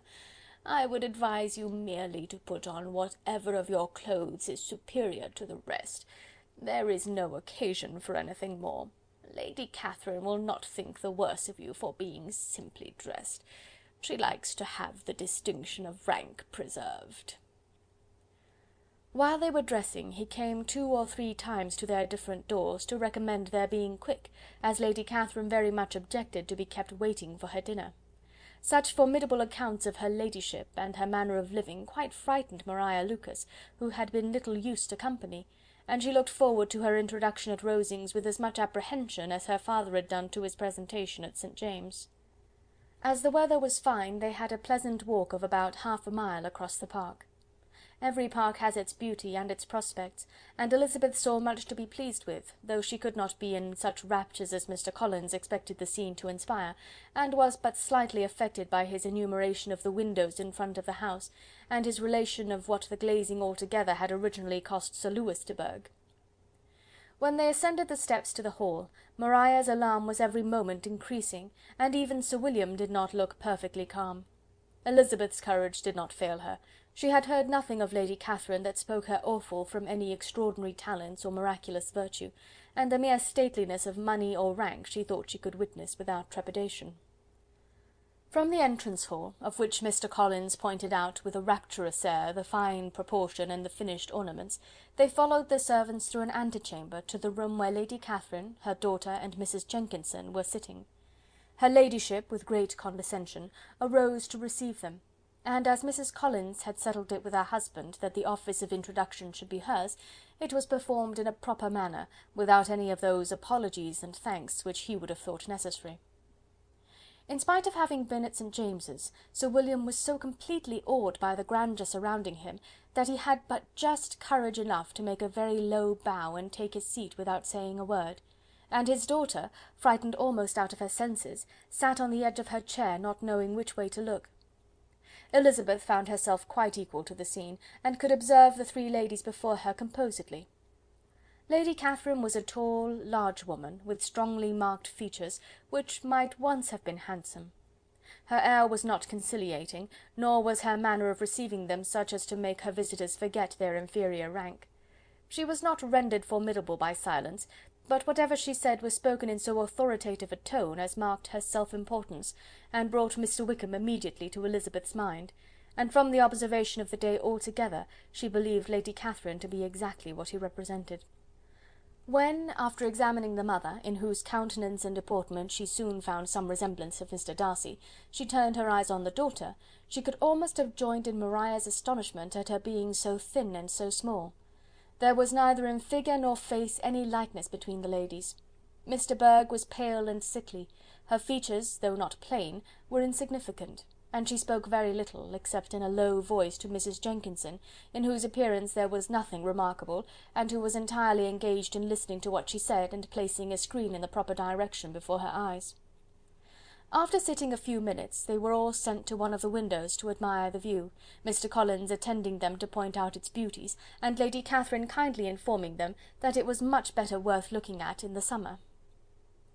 The dinner was exceedingly handsome, and there were all the servants and all the articles of plate which Mr. Collins had promised, and as he had likewise foretold, he took his seat at the bottom of the table, by her ladyship's desire, and looked as if he felt that life could furnish nothing greater. He carved, and ate, and praised with delighted alacrity, and every dish was commended, first by him and then by Sir William, who was now enough recovered to echo whatever his son-in-law said, in a manner which Elizabeth wondered Lady Catherine could bear. But Lady Catherine seemed gratified by their excessive admiration, and gave most gracious smiles, especially when any dish on the table proved a novelty to them. The party did not supply much conversation. Elizabeth was ready to speak whenever there was an opening, but she was seated between Charlotte and Mr. Burgh, the former of whom was engaged in listening to Lady Catherine, and the latter said not a word to her all dinner-time. Mrs. Jenkinson was chiefly employed in watching how little Mr. Burgh ate, pressing her to try some other dish, and fearing she was indisposed. Maria thought speaking out of the question, and the gentlemen did nothing but eat and admire.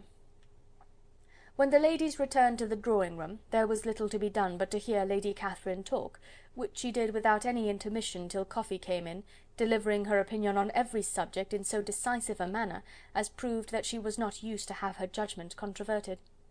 She inquired into Charlotte's domestic concerns familiarly and minutely, gave her a great deal of advice as to the management of them all, told her how everything ought to be regulated in so small a family as hers, and instructed her as to the care of her cows and her poultry. Elizabeth found that nothing was beneath this great lady's attention, which could furnish her with an occasion of dictating to others. In the intervals of her discourse with Mrs. Collins, she addressed a variety of questions to Maria and Elizabeth, but especially to the latter, of whose connections she knew the least, and who, she observed to Mrs. Collins, was a very genteel, pretty kind of girl. She asked her, at different times, how many sisters she had, whether they were older or younger than herself, whether any of them were likely to be married, whether they were handsome, where they had been educated, what carriage her father kept, and what had been her mother's maiden name. Elizabeth felt all the impertinence of her questions, but answered them very composedly. Lady Catherine then observed, "Your father's estate is entailed on Mr. Collins, I think. For your sake," turning to Charlotte, "I am glad of it, but otherwise I see no occasion for entailing estates from the female line. It was not thought necessary in Sir Lewis de Bourgh's family. Do you play and sing, Miss Bennet?" "A little." "Oh, then some time or other we shall be happy to hear you. Our instrument is a capital one, probably superior to... You shall try it some day. Do your sisters play and sing?" "One of them does." "Why did not you all learn? You ought all to have learned. The Miss Webbs all play, and their father has not so good an income as yours. Do you draw?" "No, not at all." "What, none of you?" "Not one." "That is very strange. But I suppose you had no opportunity. Your mother should have taken you to town every spring for the benefit of masters." "My mother would have had no objection, but my father hates London." "Has your governess left you?" "We never had a governess." "No governess! How was that possible? 5 daughters brought up at home without a governess! I never heard of such a thing. Your mother must have been quite a slave to your education." Elizabeth could hardly help smiling as she assured her that had not been the case. "Then who taught you? Who attended to you? Without a governess you must have been neglected." "Compared with some families, I believe we were; but such of us as wished to learn never wanted the means. We were always encouraged to read, and had all the masters that were necessary. Those who chose to be idle certainly might." "Ay, no doubt; but that is what a governess will prevent, and if I had known your mother, I should have advised her most strenuously to engage one. I always say that nothing is to be done in education without steady and regular instruction, and nobody but a governess can give it. It is wonderful how many families I have been the means of supplying in that way. I am always glad to get a young person well placed out. 4 nieces of Mrs. Jenkinson are most delightfully situated through my means, and it was but the other day that I recommended another young person, who was merely accidentally mentioned to me, and the family are quite delighted with her. Mrs. Collins, did I tell you of Lady Metcalfe's calling yesterday to thank me? She finds Miss Pope a treasure. Lady Catherine, said she, you have given me a treasure. Are any of your younger sisters out, Miss Bennet?" "Yes, ma'am, all." "All? What, all 5 out at once? Very odd. And you only the second? The younger ones out before the elder ones are married? Your younger sisters must be very young." "Yes, my youngest is not 16. Perhaps she is full young to be much in company, but really, ma'am, I think it would be very hard upon younger sisters that they should not have their share of society and amusement, because the elder have not the means or inclination to marry early.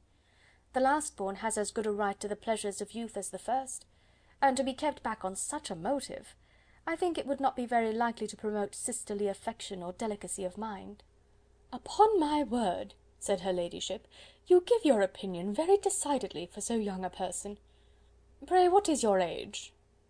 "With 3 younger sisters grown up," replied Elizabeth, smiling, "your ladyship can hardly expect me to own it."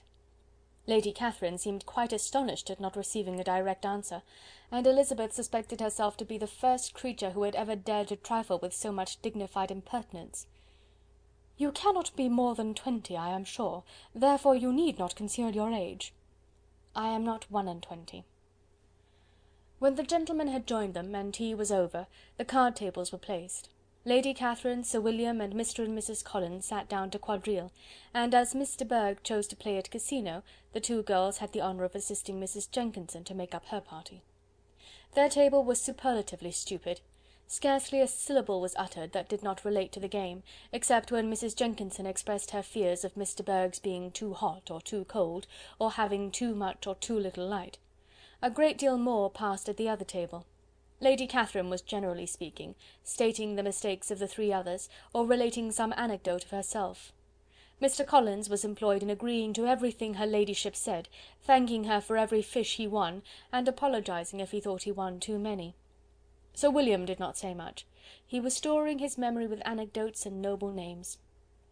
When Lady Catherine and her daughter had played as long as they chose, the tables were broken up, the carriage was offered to Mrs. Collins, gratefully accepted, and immediately ordered. The party then gathered round the fire to hear Lady Catherine determine what weather they were to have on the morrow. From these instructions they were summoned by the arrival of the coach, and with many speeches of thankfulness on Mr. Collins's side, and as many bows on Sir William's, they departed. As soon as they had driven from the door, Elizabeth was called on by her cousin to give her opinion of all that she had seen at Rosings, which, for Charlotte's sake, she made more favourable than it really was. But her commendation, though costing her some trouble, could by no means satisfy Mr. Collins, and he was very soon obliged to take her ladyship's praise into his own hands. End of chapter 29. Chapter 30. Sir William stayed only a week at Hunsford, but his visit was long enough to convince him of his daughter's being most comfortably settled, and of her possessing such a husband and such a neighbour as were not often met with. While Sir William was with them, Mr. Collins devoted his morning to driving him out in his gig and showing him the country; but when he went away, the whole family returned to their usual employments, and Elizabeth was thankful to find that they did not see more of her cousin by the alteration, for the chief of the time between breakfast and dinner was now passed by him either at work in the garden, or in reading and writing, and looking out of the window in his own book-room, which fronted the road. The room in which the ladies sat was backwards. Elizabeth had at first rather wondered that Charlotte should not prefer the dining parlour for common use. It was a better sized room, and had a more pleasant aspect, but she soon saw that her friend had an excellent reason for what she did, for Mr. Collins would undoubtedly have been much less in his own apartment had they sat in one equally lively, and she gave Charlotte credit for the arrangement. From the drawing-room they could distinguish nothing in the lane, and were indebted to Mr. Collins for the knowledge of what carriages went along, and how often especially Mr. Burge drove by in her phaeton, which he never failed coming to inform them of, though it happened almost every day. She not infrequently stopped at the parsonage, and had a few minutes' conversation with Charlotte, but was scarcely ever prevailed upon to get out. Very few days passed in which Mr. Collins did not walk to Rosings, and not many in which his wife did not think it necessary to go likewise, and till Elizabeth recollected that there might be other family livings to be disposed of, she could not understand the sacrifice of so many hours. Now and then they were honoured with a call from her ladyship, and nothing escaped her observation that was passing in the room during these visits. She examined into their employments, looked at their work, and advised them to do it differently, found fault with the arrangement of the furniture, or detected the housemaid in negligence, and if she accepted any refreshment, seemed to do it only for the sake of finding out that Mrs. Collins's joints of meat were too large for her family. Elizabeth soon perceived that though this great lady was not in commission of the peace of the county, she was a most active magistrate in her own parish, the minutest concerns of which were carried to her by Mr. Collins, and whenever any of the cottagers were disposed to be quarrelsome, discontented, or too poor, she sallied forth into the village to settle their differences, silence their complaints, and scold them into harmony and plenty.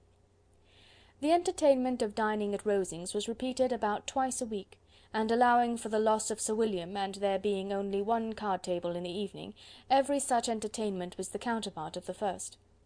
Their other engagements were few, as the style of living in the neighbourhood in general was beyond Mr. Collins's reach. This, however, was no evil to Elizabeth, and upon the whole she spent her time comfortably enough. There were half-hours of pleasant conversation with Charlotte, and the weather was so fine for the time of year that she had often great enjoyment out of doors. Her favourite walk, and where she frequently went while the others were calling on Lady Catherine, was along the open grove which edged that side of the park, where there was a nice sheltered path, which no one seemed to value but herself, and where she felt beyond the reach of Lady Catherine's curiosity. In this quiet way the first fortnight of her visit soon passed away. Easter was approaching, and the week preceding it was to bring an addition to the family at Rosings, which in so small a circle must be important. Elizabeth had heard soon after her arrival that Mr. Darcy was expected there in the course of a few weeks, and though there were not many of her acquaintances whom she did not prefer, his coming would furnish one comparatively new to look at in their Rosings parties, and she might be amused in seeing how hopeless Miss Bingley's designs on him were by his behaviour to his cousin, for whom he was evidently destined by Lady Catherine, who talked of his coming with the greatest satisfaction, spoke of him in terms of the highest admiration, and seemed almost angry to find that he had already been frequently seen by Miss Lucas and herself. His arrival was soon known at the parsonage, for Mr. Collins was walking the whole morning within view of the lodges opening into Hunsford Lane, in order to have the earliest assurance of it, and after making his bow as the carriage turned into the park, hurried home with the great intelligence. On the following morning he hastened to Rosings to pay his respects. There were two nephews of Lady Catherine to require them, for Mr. Darcy had brought with him a Colonel Fitzwilliam, the younger son of his uncle Lord, and to the great surprise of all the party, when Mr. Collins returned, the gentleman accompanied him. Charlotte had seen them from her husband's room, crossing the road, and immediately running into the other, told the girls what an honour they might expect, adding, "I may thank you, Eliza, for this piece of civility. Mr. Darcy would never have come so soon to wait upon me." Elizabeth had scarcely time to disclaim all right to the compliment, before their approach was announced by the door-bell, and shortly afterwards the three gentlemen entered the room. Colonel Fitzwilliam, who led the way, was about 30, not handsome, but in person and address most truly the gentleman. Mr. Darcy looked just as he had been used to look in Hertfordshire, paid his compliments with his usual reserve to Mrs. Collins, and whatever might be his feelings toward her friend, met her with every appearance of composure. Elizabeth merely curtsied to him without saying a word. Colonel Fitzwilliam entered into conversation directly with the readiness and ease of a well-bred man, and talked very pleasantly, but his cousin, after having addressed a slight observation on the house and garden to Mrs. Collins, sat for some time without speaking to anybody. At length, however, his civility was so far awakened as to inquire of Elizabeth after the health of her family. She answered him in the usual way, and after a moment's pause added, "My eldest sister has been in town these 3 months. Have you never happened to see her there?" She was perfectly sensible that he never had, but she wished to see whether he would betray any consciousness of what had passed between the Bingleys and Jane, and she thought he looked a little confused as he answered that he had never been so fortunate as to meet Miss Bennet. The subject was pursued no farther, and the gentleman soon afterwards went away. Chapter 31. Colonel Fitzwilliam's manners were very much admired at the parsonage, and the ladies all felt that he must add considerably to the pleasures of their engagements at Rosings. It was some days, however, before they received any invitation thither, for while there were visitors in the house, they could not be necessary, and it was not till Easter Day, almost a week after the gentleman's arrival, that they were honoured by such an attention, and then they were merely asked on leaving church to come there in the evening. For the last week they had seen very little of Lady Catherine or her daughter. Colonel Fitzwilliam had called at the parsonage more than once during the time, but Mr. Darcy they had seen only at church. The invitation was accepted, of course, and at a proper hour they joined the party in Lady Catherine's drawing-room. Her ladyship received them civilly, but it was plain that their company was by no means so acceptable as when she could get nobody else, and she was, in fact, almost engrossed by her nephews, speaking to them, especially to Darcy, much more than any other person in the room. Colonel Fitzwilliam seemed really glad to see them. Anything was a welcome relief to him at Rosings, and Mrs. Collins's pretty friend had, moreover, caught his fancy very much.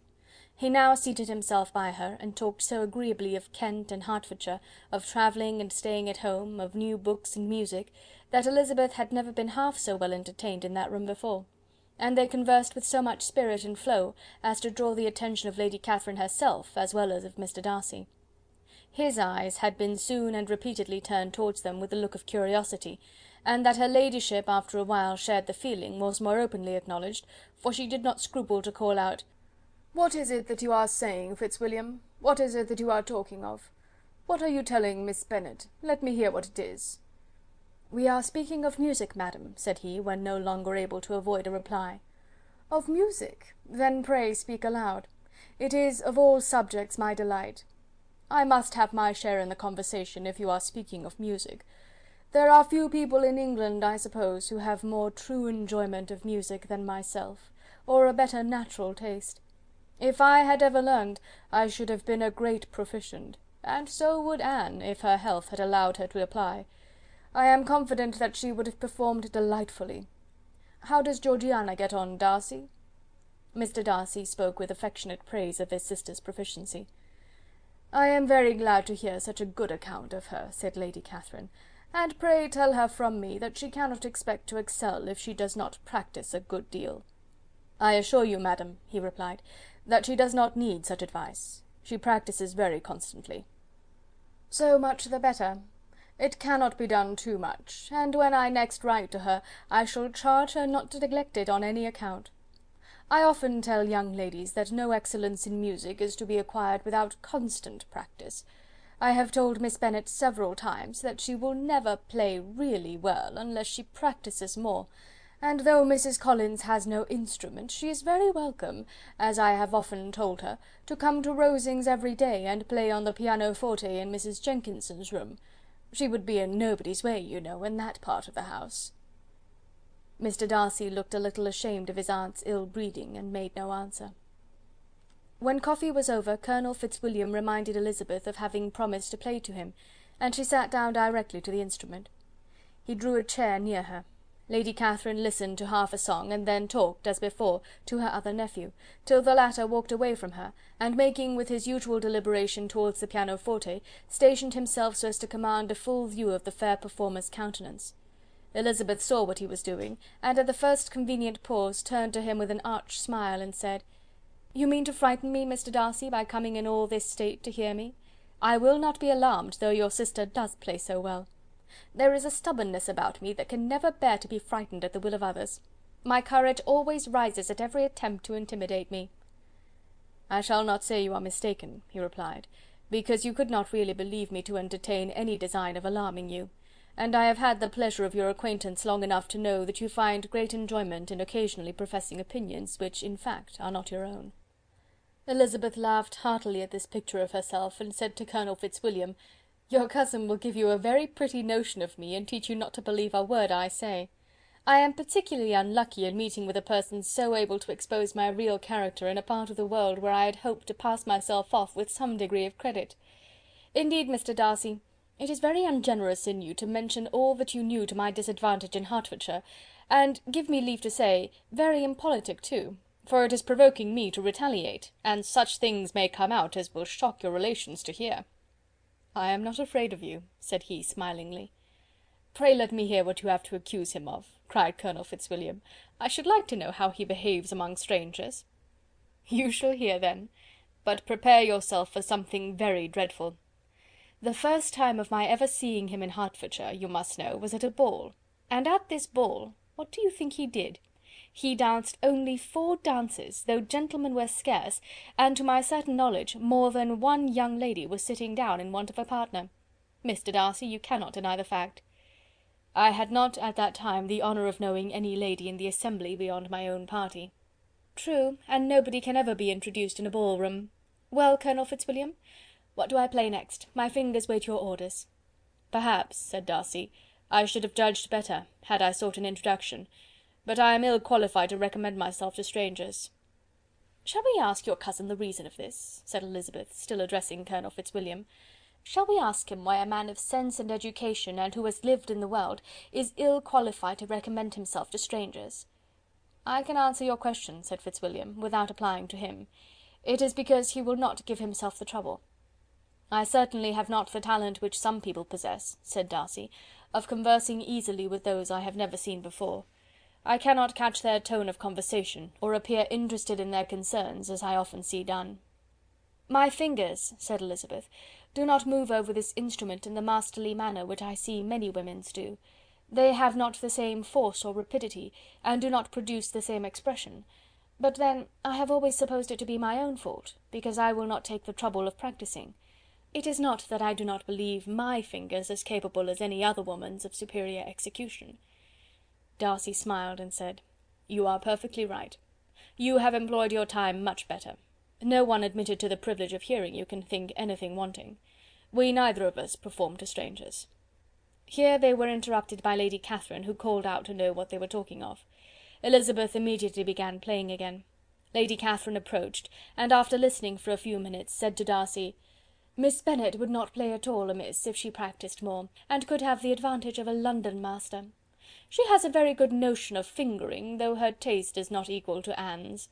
Anne would have been a delightful performer, had her health allowed her to learn."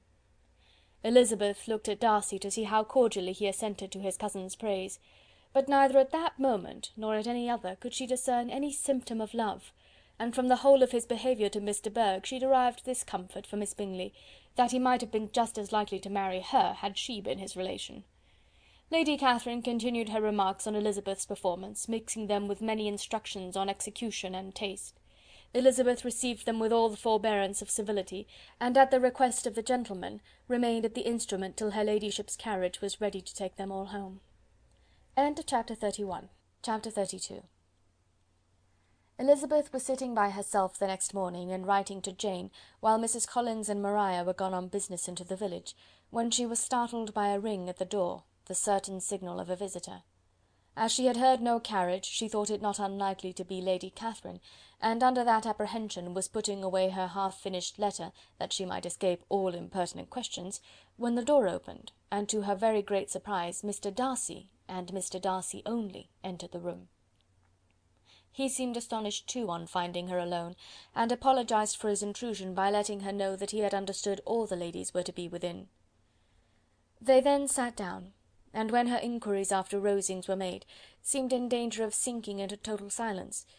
It was absolutely necessary, therefore, to think of something, and in this emergence recollecting when she had seen him last in Hertfordshire, and feeling curious to know what he would say on the subject of their hasty departure, she observed: "How very suddenly you all quitted Netherfield last November, Mr. Darcy! It must have been a most agreeable surprise to Mr. Bingley to see you all after him so soon, for if I recollect right, he went but the day before. He and his sisters were well, I hope, when you left London?" "Perfectly so, I thank you." She found that she was to receive no other answer, and after a short pause added, "I think I have understood that Mr. Bingley has not much idea of ever returning to Netherfield again." "I have heard him say so, but it is probable that he may spend very little of his time there in the future. He has many friends, and is at a time of life when friends and engagements are continually increasing." "If he means to be but little at Netherfield, it would be better for the neighbourhood that he should give up the place entirely, for then we might possibly get a settled family there. But perhaps Mr. Bingley did not take the house so much for the convenience of the neighbourhood as for his own, and we must expect him to keep it or quit it on the same principle." "I should not be surprised," said Darcy, "if he were to give it up as soon as any eligible purchase offers." Elizabeth made no answer. She was afraid of talking longer of his friend, and having nothing else to say, was now determined to leave the trouble of finding a subject to him. He took the hint, and soon began with: "This seems a very comfortable house. Lady Catherine, I believe, did a great deal to it when Mr. Collins first came to Hunsford." "I believe she did, and I am sure she could not have bestowed her kindness on a more grateful object." "Mr. Collins appears to be very fortunate in his choice of a wife." "Yes, indeed. His friends may well rejoice in his having met with one of the very few sensible women who would have accepted him, or have made him happy if they had. My friend has an excellent understanding, though I am not certain that I consider her marrying Mr. Collins as the wisest thing she ever did. She seems perfectly happy, however, and in a prudential light it is certainly a very good match for her." "It must be very agreeable for her to be settled within so easy a distance of her own family and friends." "An easy distance, do you call it? It is nearly 50 miles." "And what is 50 miles of good road? Little more than half a day's journey. Yes, I call it a very easy distance." "I should never have considered the distance as one of the advantages of the match," cried Elizabeth. "I should never have said Mrs. Collins was settled near her family." "It is a proof of your own attachment to Hertfordshire. Anything beyond the neighbourhood of Longbourn, I suppose, would appear far." As he spoke, there was a sort of smile which Elizabeth fancied she understood. He must be supposing her to be thinking of Jane and Netherfield, and she blushed as she answered: "I do not mean to say that a woman may not be settled too near her family. The far and the near must be relative, and depend on many varying circumstances. Where there is fortune to make the expenses of travelling unimportant, distance becomes no evil. But that is not the case here. Mr. and Mrs. Collins have a comfortable income, but not such a one as will allow of frequent journeys, and I am persuaded my friend would not call herself near her family under less than half the present distance." Mr. Darcy drew his chair a little towards her, and said: "You cannot have a right to such very strong local attachment. You cannot have been always at Longbourn." Elizabeth looked surprised. The gentleman experienced some change of feeling.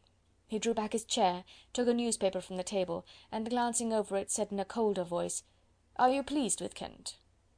A short dialogue on the subject of the country ensued, on either side calm and concise, and soon put an end to by the entrance of Charlotte and her sister, just returned from her walk. The tete-a-tete surprised them. Mr. Darcy related the mistake which had occasioned his intruding on Miss Bennet, and after sitting a few minutes longer without saying much to anybody, went away. "What can be the meaning of this?" said Charlotte, as soon as he was gone. "My dear Eliza, he must be in love with you, or he would never have called on us in this familiar way." But when Elizabeth told of his silence, it did not seem very likely, even to Charlotte's wishes, to be the case, and after various conjectures they could at last only suppose his visit to proceed from the difficulty of finding anything to do, which was the more probable from the time of year. All field sports were over. Within doors there was Lady Catherine, books, and a billiard table, but gentlemen cannot always be within doors, and in the nearness of the parsonage, or the pleasantness of the walk to it, or of the people who lived in it, the two cousins found a temptation from this period of walking thither almost every day. They called at various times of the morning, sometimes separately, sometimes together, and now and then accompanied by their aunt. It was plain to them all that Colonel Fitzwilliam came because he had pleasure in their society, a persuasion which of course recommended him still more, and Elizabeth was reminded by her own satisfaction in being with him, as well as by his evident admiration of her former favourite, George Wickham, and though, in comparing them, she saw there was less captivating softness in Colonel Fitzwilliam's manners, she believed he might have the best informed mind. But why Mr. Darcy came so often to the parsonage, it was more difficult to understand. It could not be for society, as he frequently sat there 10 minutes together without opening his lips, and when he did speak, it seemed the effect of necessity rather than of choice, a sacrifice to propriety, not a pleasure to himself. He seldom appeared really animated. Mrs. Collins knew not what to make of him. Colonel Fitzwilliam's occasionally laughing at his stupidity proved that he was generally different, which her own knowledge of him could not have told her, and as she would like to have believed this change the effect of love, and the object of that love her friend Eliza, she set herself seriously to work to find it out. She watched him whenever they were at Rosings, and whenever he came to Hunsford, but without much success. He certainly looked at her friend a great deal, but the expression of that look was disputable. It was an earnest, steadfast gaze, but she often doubted whether there were much admiration in it, and sometimes it seemed nothing but absence of mind. She had once or twice suggested to Elizabeth the possibility of his being partial to her, but Elizabeth always laughed at the idea, and Mrs. Collins did not think it right to press the subject, from the danger of raising expectations which might only end in disappointment, for in her opinion it admitted not of a doubt that all her friend's dislike would vanish if she could suppose him to be in her power. In her kind schemes for Elizabeth, she sometimes planned her marrying Colonel Fitzwilliam. He was beyond comparison the most pleasant man. He certainly admired her, and his situation in life was most eligible. But to counterbalance these advantages, Mr. Darcy had considerable patronage in the church, and his cousin could have none at all. End of chapter 32.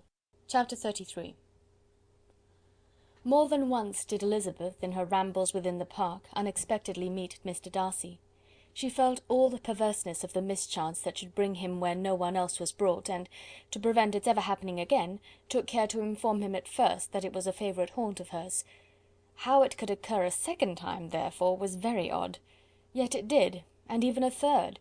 It seemed like wilful ill nature, or a voluntary penance, for on these occasions it was not merely a few formal inquiries and an awkward pause and then away, but he actually thought it necessary to turn back and walk with her.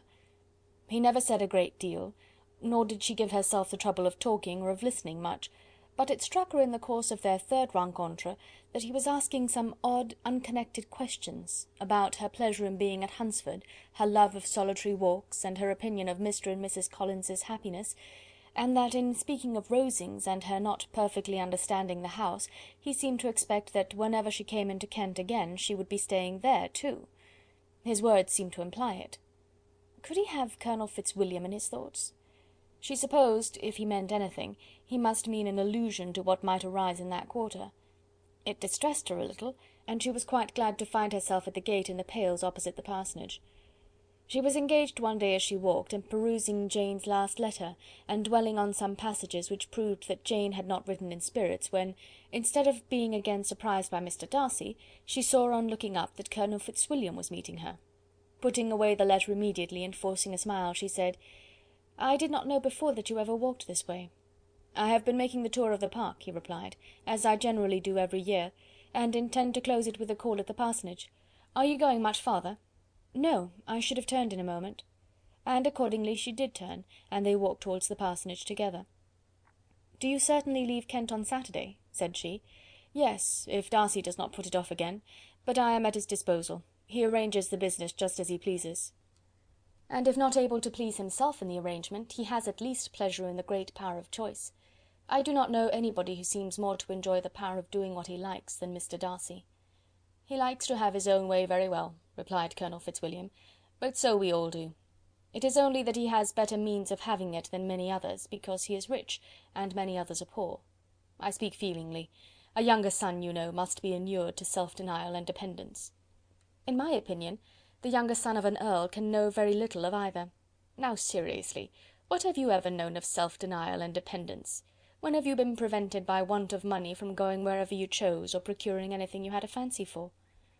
These are home questions, and perhaps I cannot say that I have experienced many hardships of that nature. But in matters of greater weight I may suffer from want of money. Younger sons cannot marry where they like. Unless they like women of fortune, which I think they very often do. Our habits of expense make us too dependent, and there are not many in my rank of life who can afford to marry without some attention to money. "Is this," thought Elizabeth, "meant for me?" And she coloured at the idea, but recovering herself, said in a lively tone, "And pray, what is the usual price of an earl's younger son? Unless the elder brother is very sickly, I suppose you would not ask above £50,000? He answered her in the same style, and the subject dropped. To interrupt a silence which might make him fancy her affected with what had passed, she soon afterwards said, "I imagine your cousin brought you down with him chiefly for the sake of having some one at his disposal. I wonder he does not marry, to secure a lasting convenience of that kind, but perhaps his sister does as well for the present, and, as she is under his sole care, he may do what he likes with her." "No," said Colonel Fitzwilliam, "that is an advantage which he must divide with me. I am joined with him in the guardianship of Miss Darcy." "Are you indeed? And pray what sort of guardians do you make? Does your charge give you much trouble? Young ladies of her age are sometimes a little difficult to manage, and if she has the true Darcy spirit, she may like to have her own way." As she spoke she observed him looking at her earnestly, and the manner in which he immediately asked her why she supposed Miss Darcy likely to give them any uneasiness, convinced her that she had somehow or other got pretty near the truth. She replied directly, "You need not be frightened. I never heard any harm of her, and I dare say she is one of the most tractable creatures in the world.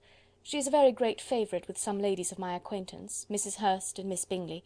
I think I have heard you say that you know them?" "I know them a little. Their brother is a pleasant gentlemanlike man. He is a great friend of Darcy's." "Oh yes," said Elizabeth drily. "Mr. Darcy is uncommonly kind to Mr. Bingley, and takes a prodigious deal of care of him." "Care of him?" "Yes, I really believe Darcy does take care of him in those points where he most wants care. From something that he told me in our journey hither, I have reason to think Bingley very much indebted to him. But I ought to beg his pardon, for I have no right to suppose that Bingley was the person meant. It was all conjecture." "What is it you mean?" "It is a circumstance which Darcy could not wish to be generally known, because if it were to get round to the lady's family, it would be an unpleasant thing." "You may depend upon my not mentioning it." "And remember that I have not much reason for supposing it to be Bingley. What he told me was merely this, that he congratulated himself on having lately saved a friend from the inconveniences of a most imprudent marriage, but without mentioning names or any other particulars, and I only suspected it to be Bingley from believing him the kind of young man to get into a scrape of that sort, and from knowing them to have been together the whole of last summer." "Did Mr. Darcy give you reasons for this interference?" "I understood that there were some very strong objections against the lady." "And what arts did he use to separate them?" "He did not talk to me of his own arts," said Fitzwilliam, smiling. "He only told me what I have now told you." Elizabeth made no answer, and walked on, her heart swelling with indignation. After watching her a little, Fitzwilliam asked her why she was so thoughtful. "I am thinking of what you have been telling me," said she. "Your cousin's conduct does not suit my feelings. Why was he to be the judge?" "You are rather disposed to call his interference officious?" "I do not see what right Mr. Darcy had to decide on the propriety of his friend's inclination, or why, upon his own judgment alone, he was to determine and direct in what manner his friend was to be happy. But," she continued, recollecting herself, "as we know none of the particulars, it is not fair to condemn him. It is not to be supposed that there was much affection in the case." "That is not an unnatural surmise," said Fitzwilliam, "but it is a lessening of the honour of my cousin's triumph very sadly." This was spoken jestingly, but it appeared to her so just a picture of Mr. Darcy, that she would not trust herself with an answer, and therefore, abruptly changing the conversation, talked on indifferent matters until they reached the parsonage. There, shut into her own room, as soon as their visitor left them, she could think without interruption of all that she had heard. It was not to be supposed that any other people could be meant than those with whom she was connected. There could not exist in the world two men over whom Mr. Darcy could have such boundless influence. That he had been concerned in the measures taken to separate Bingley and Jane she had never doubted, but she had always attributed to Miss Bingley the principal design and arrangement of them. If his own vanity, however, did not mislead him, he was the cause, his pride and caprice were the cause, of all that Jane had suffered and still continued to suffer. He had ruined for a while every hope of happiness for the most affectionate, generous heart in the world, and no one could say how lasting an evil he might have inflicted. There were some very strong objections against the lady, were Colonel Fitzwilliam's words, and those strong objections probably were her having one uncle who was a country attorney, and another who was in business in London. To Jane herself, she exclaimed, there could be no possibility of objection. All loveliness and goodness as she is, her understanding excellent, her mind improved, and her manners captivating. Neither could anything be urged against my father, who, though with some peculiarities, has abilities Mr. Darcy himself need not disdain, and respectability which he will probably never reach. When she thought of her mother, her confidence gave way a little, but she would not allow that any objections there had material weight with Mr. Darcy, whose pride, she was convinced, would receive a deeper wound from the want of importance in his friends' connections, than from their want of sense, and she was quite decided at last, that he had been partly governed by this worst kind of pride, and partly by the wish of retaining Mr. Bingley for his sister. The agitation and tears which the subject occasioned brought on a headache, and it grew so much worse towards the evening that, added to her unwillingness to see Mr. Darcy, it determined her not to attend her cousins to Rosings, where they were engaged to drink tea. Mrs. Collins, seeing that she was really unwell, did not press her to go, and as much as possible prevented her husband from pressing her, but Mr. Collins could not conceal his apprehension of Lady Catherine's being rather displeased by her staying at home. Chapter 33. Chapter 34. When they were gone, Elizabeth, as if intending to exasperate herself as much as possible against Mr. Darcy, chose for her employment the examination of all the letters which Jane had written to her since her being in Kent. They contained no actual complaint, nor was there any revival of past occurrences, or any communication of present suffering. But in all, and in almost every line of each, there was a want of that cheerfulness which had been used to characterize her style, and which, proceeding from the serenity of a mind at ease with itself and kindly disposed towards everyone, had been scarcely ever clouded. Elizabeth noticed every sentence conveying the idea of uneasiness with an attention which it had hardly received on the first perusal. Mr. Darcy's shameful boast of what misery he had been able to inflict gave her a keener sense of her sister's sufferings. It was some consolation to think that his visit to Rosings was to end on the day after the next, and a still greater, that in less than a fortnight she should herself be with Jane again, and enabled to contribute to the recovery of her spirits by all that affection could do. She could not think of Darcy's leaving Kent without remembering that his cousin was to go with him, but Colonel Fitzwilliam had made it clear that he had no intentions at all, and agreeable as he was, she did not mean to be unhappy about him. While settling this point, she was suddenly roused by the sound of the door-bell, and her spirits were a little fluttered by the idea of its being Colonel Fitzwilliam himself, who had once before called late in the evening, and might now come to inquire particularly after her.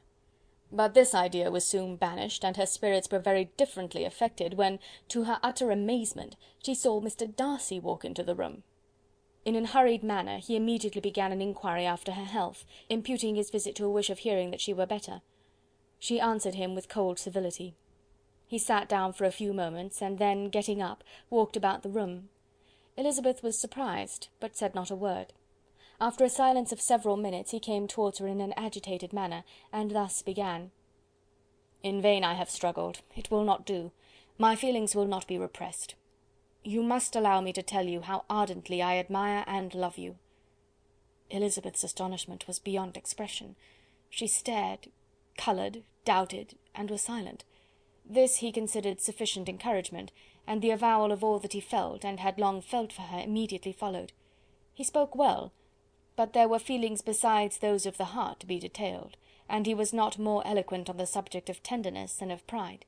His sense of her inferiority, of its being a degradation, of the family obstacles which had always opposed to inclination, were dwelt on with a warmth which seemed due to the consequence he was wounding, but was very unlikely to recommend his suit. In spite of her deeply rooted dislike, she could not be insensible to the compliment of such a man's affection, and though her intentions did not vary for an instant, she was at first sorry for the pain he was to receive, till, roused to resentment by his subsequent language, she lost all compassion in anger. She tried, however, to compose herself to answer him with patience when he should have done.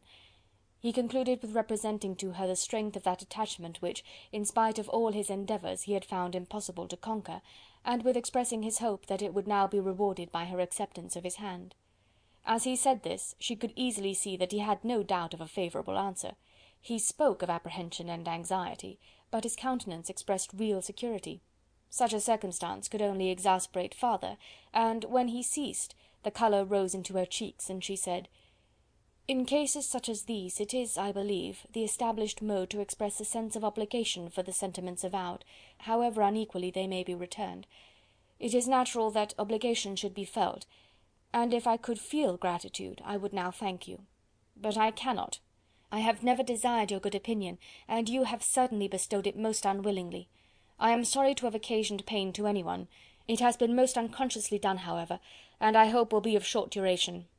The feelings which, you tell me, have long prevented the acknowledgment of your regard, can have little difficulty in overcoming it after this explanation."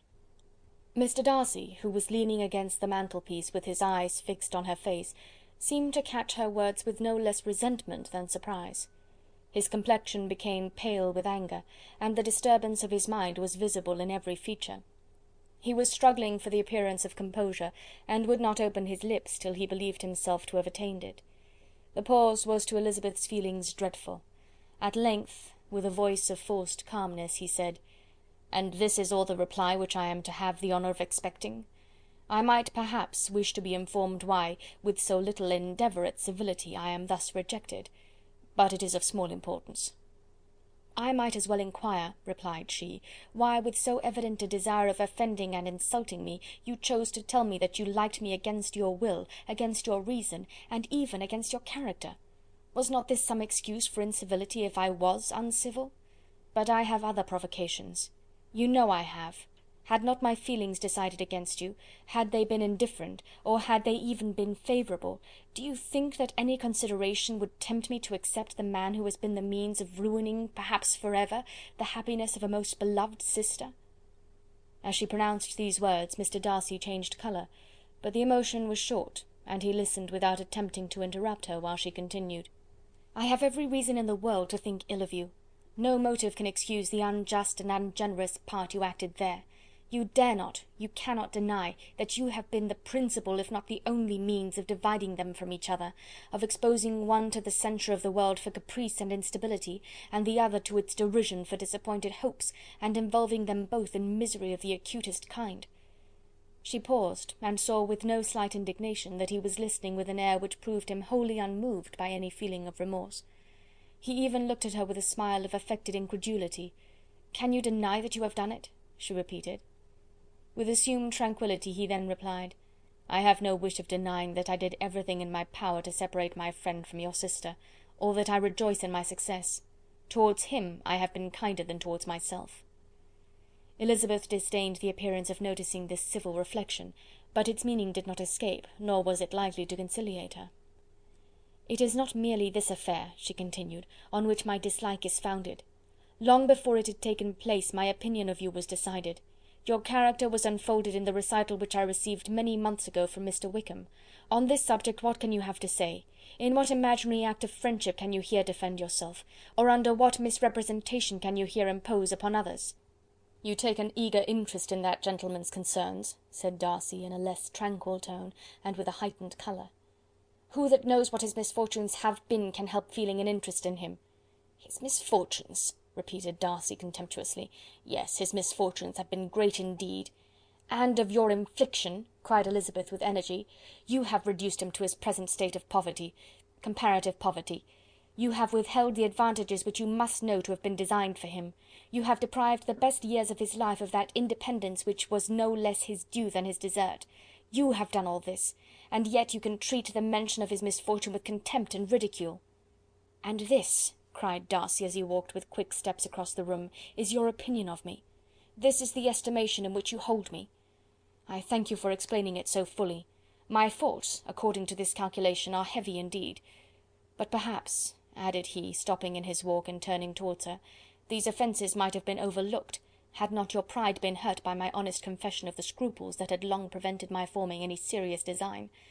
These bitter accusations might have been suppressed, had I, with greater policy, concealed my struggles, and flattered you into the belief of my being impelled by unqualified, unalloyed inclination. By reason, by reflection, by everything. But disguise of every sort is my abhorrence. nor am I ashamed of the feelings I related. They were natural and just. Could you expect me to rejoice in the inferiority of your connections? To congratulate myself on the hope of relations whose condition in life is so decidedly beneath my own?" Elizabeth felt herself growing more angry every moment, yet she tried to the utmost to speak with composure when she said, "You are mistaken, Mr. Darcy, if you suppose that the mode of your declaration affected me in any other way than as it spared the concern which I might have felt in refusing you, had you behaved in a more gentlemanlike manner." She saw him start at this, but he said nothing, and she continued, "You could not have made the offer of your hand in any possible way that would have tempted me to accept it."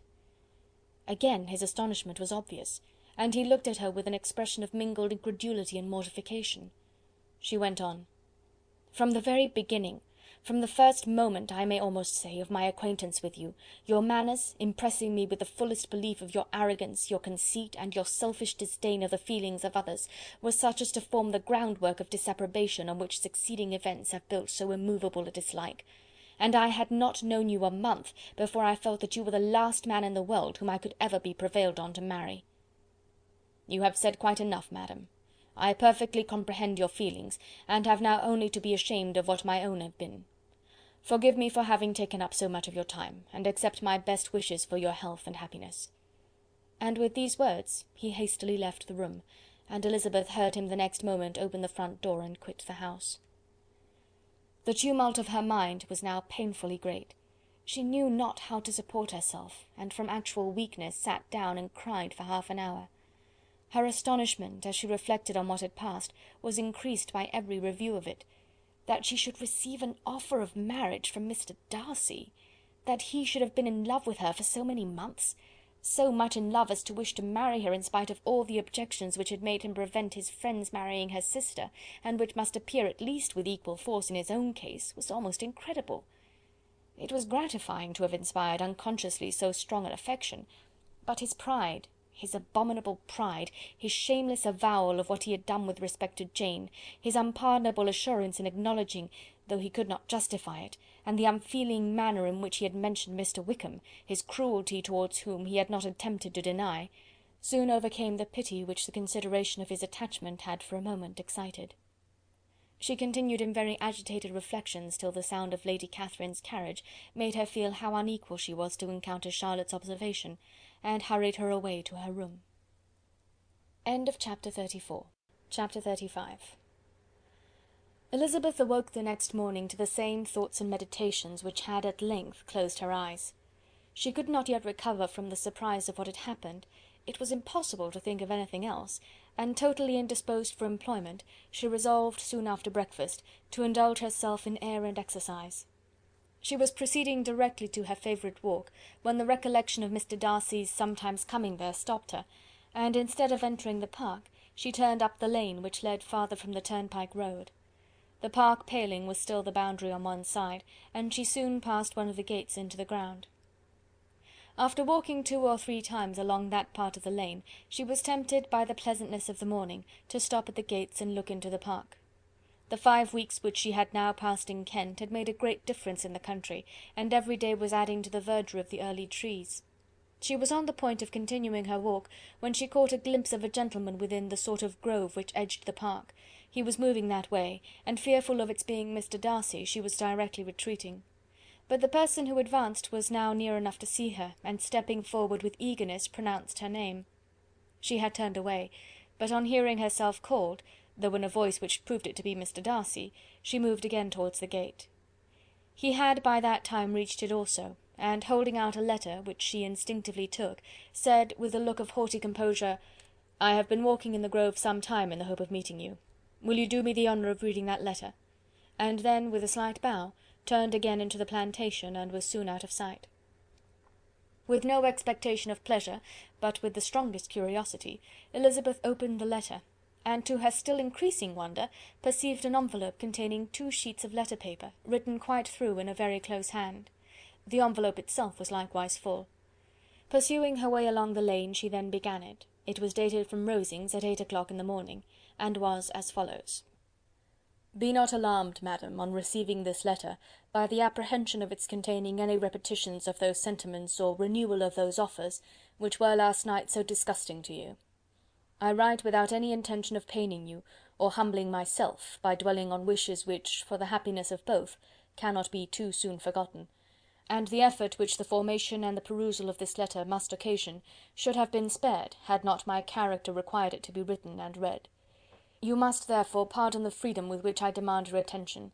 Your feelings, I know, will bestow it unwillingly, but I demand it of your justice. Two offences of a very different nature, and by no means of equal magnitude, you laid last night to my charge. The first mentioned was that, regardless of the sentiments of either, I had detached Mr. Bingley from your sister, and the other, that I had, in defiance of various claims, in defiance of honour and humanity, ruined the immediate prosperity and blasted the prospects of Mr. Wickham. Wilfully and wantonly to have thrown off the companion of my youth, the acknowledged favourite of my father, a young man who had scarcely any other dependence than on our patronage, and who had been brought up to expect its exertion, would be a depravity to which the separation of two young persons, whose affection could be the growth of only a few weeks, could bear no comparison.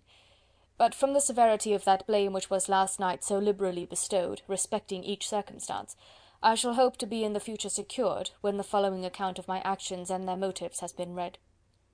If, in the explanation of them, which is due to myself, I am under the necessity of relating feelings which may be offensive to yours, I can only say that I am sorry. The necessity must be obeyed, and further apology would be absurd. I had not been long in Hertfordshire before I saw, in common with others, that Bingley preferred your elder sister to any other young woman in the country. But it was not till the evening of the dance at Netherfield that I had any apprehension of his feeling a serious attachment. I had often seen him in love before. At that ball, while I had the honour of dancing with you, I was first made acquainted, by Sir William Lucas's accidental information, that Bingley's attentions to your sister had given rise to a general expectation of their marriage. He spoke of it as a certain event, of which the time alone could be undecided. From that moment I observed my friend's behaviour attentively, and I could then perceive that his partiality for Miss Bennet was beyond what I had ever witnessed in him. Your sister I also watched.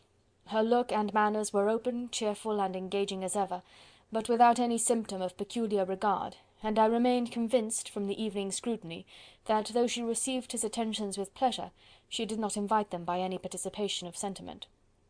If you have not been mistaken here, I must have been in error.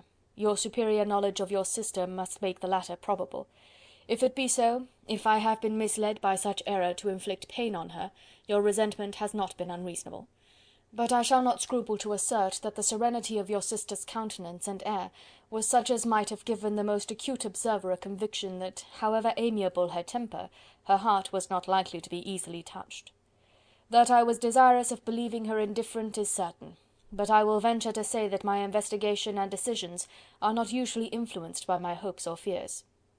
I did not believe her to be indifferent because I wished it. I believed it on impartial conviction, as truly as I wished it in reason. My objections to the marriage were not merely those which I last night acknowledged to have the utmost force of passion to put aside, in my own case. The want of connection could not be so great an evil to my friend as to me. But there were other causes of repugnance, causes which, though still existing, and existing to an equal degree in both instances, I had myself endeavoured to forget, because they were not immediately before me. These causes must be stated, though briefly. The situation of your mother's family, though objectionable, was nothing in comparison to that total want of propriety so frequently, so almost uniformly betrayed by herself, by your 3 younger sisters, and occasionally even by your father. Pardon me, it pains me to offend you, but amidst your concern for the defects of your nearest relations, and your displeasure at this representation of them, let it give you consolation to consider that to have conducted yourselves so as to avoid any share of the like censure is praise no less generally bestowed on you and your elder sister than it is honourable to the sense and disposition of both. I will only say farther, that from what passed that evening, my opinion of all parties was confirmed, and every inducement heightened which could have led me before to preserve my friend from what I esteemed a most unhappy connection. He left Netherfield for London on the day following, as you, I am certain, remember, with the design of soon returning. The part which I acted is now to be explained. His sister's uneasiness had been equally excited with my own. Our coincidence of feeling was soon discovered, and alike sensible that no time was to be lost in detaching their brother, we shortly resolved on joining him directly in London. We accordingly went, and there I readily engaged in the office of pointing out to my friend the certain evils of such a choice. I described and enforced them earnestly. But however this remonstrance might have staggered or delayed his determination, I do not suppose that it would ultimately have prevented the marriage, had it not been seconded by the assurance that I hesitated not in giving, of your sister's indifference. He had before believed her to return his affection with sincere, if not with equal regard. But Bingley has great natural modesty, with a stronger dependence on my judgment than on his own. To convince him, therefore, that he had deceived himself was no very difficult point. To persuade him against returning to Hertfordshire, when that conviction had been given, was scarcely the work of a moment. I cannot blame myself for having done thus much. There is but one part of my conduct in the whole affair on which I do not reflect with satisfaction. It is that I condescended to adopt the measures of art so far as to conceal from him your sister's being in town. I knew it myself, as it was known to Miss Bingley, but her brother is even yet ignorant of it. That they might have met without ill consequence is perhaps probable, but his regard did not appear to me enough extinguished for him to see her without some danger. Perhaps this concealment, this disguise, was beneath me. It is done, however, and it was done for the best. On this subject I have nothing more to say, no other apology to offer. If I have wounded your sister's feelings, it was unknowingly done, and though the motives which governed me may to you very naturally appear insufficient, I have not yet learned to condemn them. With respect to that other more weighty accusation, of having injured Mr. Wickham, I can only refute it by laying before you the whole of his connection with my family. Of what he has particularly accused me I am ignorant, but of the truth of what I shall relate I can summon more than one witness of undoubted veracity. Mr. Wickham is the son of a very respectable man, who had for many years the management of all the Pemberley estates, and whose good conduct in the discharge of his trust naturally inclined my father to be of service to him. And on George Wickham, who was his godson, his kindness was therefore liberally bestowed. My father supported him at school, and afterwards at Cambridge, most important assistance, as his own father, always poor from the extravagance of his wife, would have been unable to give him a gentleman's education. My father was not only fond of this young man's society, whose manners were always engaging, he had also the highest opinion of him, and hoping the church would be his profession, intended to provide for him in it. As for myself, it is many, many years since I first began to think of him in a very different manner. The vicious propensities, the want of principle which he was careful to guard from the knowledge of his best friend, could not escape the observation of a young man of nearly the same age with himself, and who had opportunities of seeing him in unguarded moments, which Mr. Darcy could not have. Here again I shall give you pain, to what degree you only can tell. But whatever may be the sentiments which Mr. Wickham has created, a suspicion of their nature shall not prevent me from unfolding his real character. It adds even another motive. My excellent father died about 5 years ago, and his attachment to Mr. Wickham was to the last so steady, that in his will he particularly recommended it to me to promote his advancement in the best manner that his profession might allow, and if he took orders, desired that a valuable family living might be his as soon as it became vacant. There was also a legacy of £1000. His own father did not long survive mine, and within half a year from these events Mr. Wickham wrote to inform me that, having finally resolved against taking orders, he hoped I should not think it unreasonable for him to expect some more immediate pecuniary advantage in lieu of the preferment by which he could not be benefited. He had some intention, he added, of studying law, and I must be aware that the interest of £1000 would be a very insufficient support therein. I rather wished than believed him to be sincere, but at any rate was perfectly ready to accede to his proposal. I knew that Mr. Wickham ought not to be a clergyman. The business was therefore soon settled. He resigned all claim to assistance in the church, were it possible that he could ever be in a situation to receive it, and accepted in return £3000. All connection between us seemed now dissolved. I thought too ill of him to invite him to Pemberley or admit his society in town. In town I believe he chiefly lived, but his studying the law was a mere pretence, and being now free from all restraint, his life was a life of idleness and dissipation. For about 3 years I heard little of him, but on the decease of the incumbent of the living which had been designed for him, he applied to me again by letter for the presentation. His circumstances, he assured me, and I had no difficulty in believing it, were exceedingly bad. He had found the law a most unprofitable study, and was now absolutely resolved on being ordained, if I would present him to the living in question, of which he trusted there could be little doubt, as he was well assured that I had no other person to provide for, and I could not have forgotten my revered father's intentions. You will hardly blame me for refusing to comply with this entreaty, or for resisting every repetition of it. His resentment was in proportion to the distress of his circumstances, and he was doubtless as violent in his abuse of me to others as in his reproaches to myself.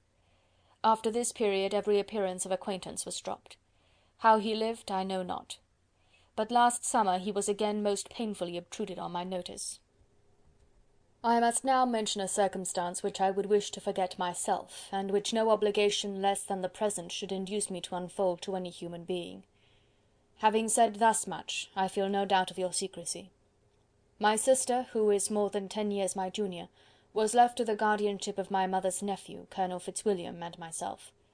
About a year ago she was taken from school, and an establishment formed for her in London, and last summer she went with the lady who presided over it to Ramsgate, and thither also went Mr. Wickham, undoubtedly by design, for there proved to have been a prior acquaintance between him and Mrs. Younge, in whose character we were most unhappily deceived.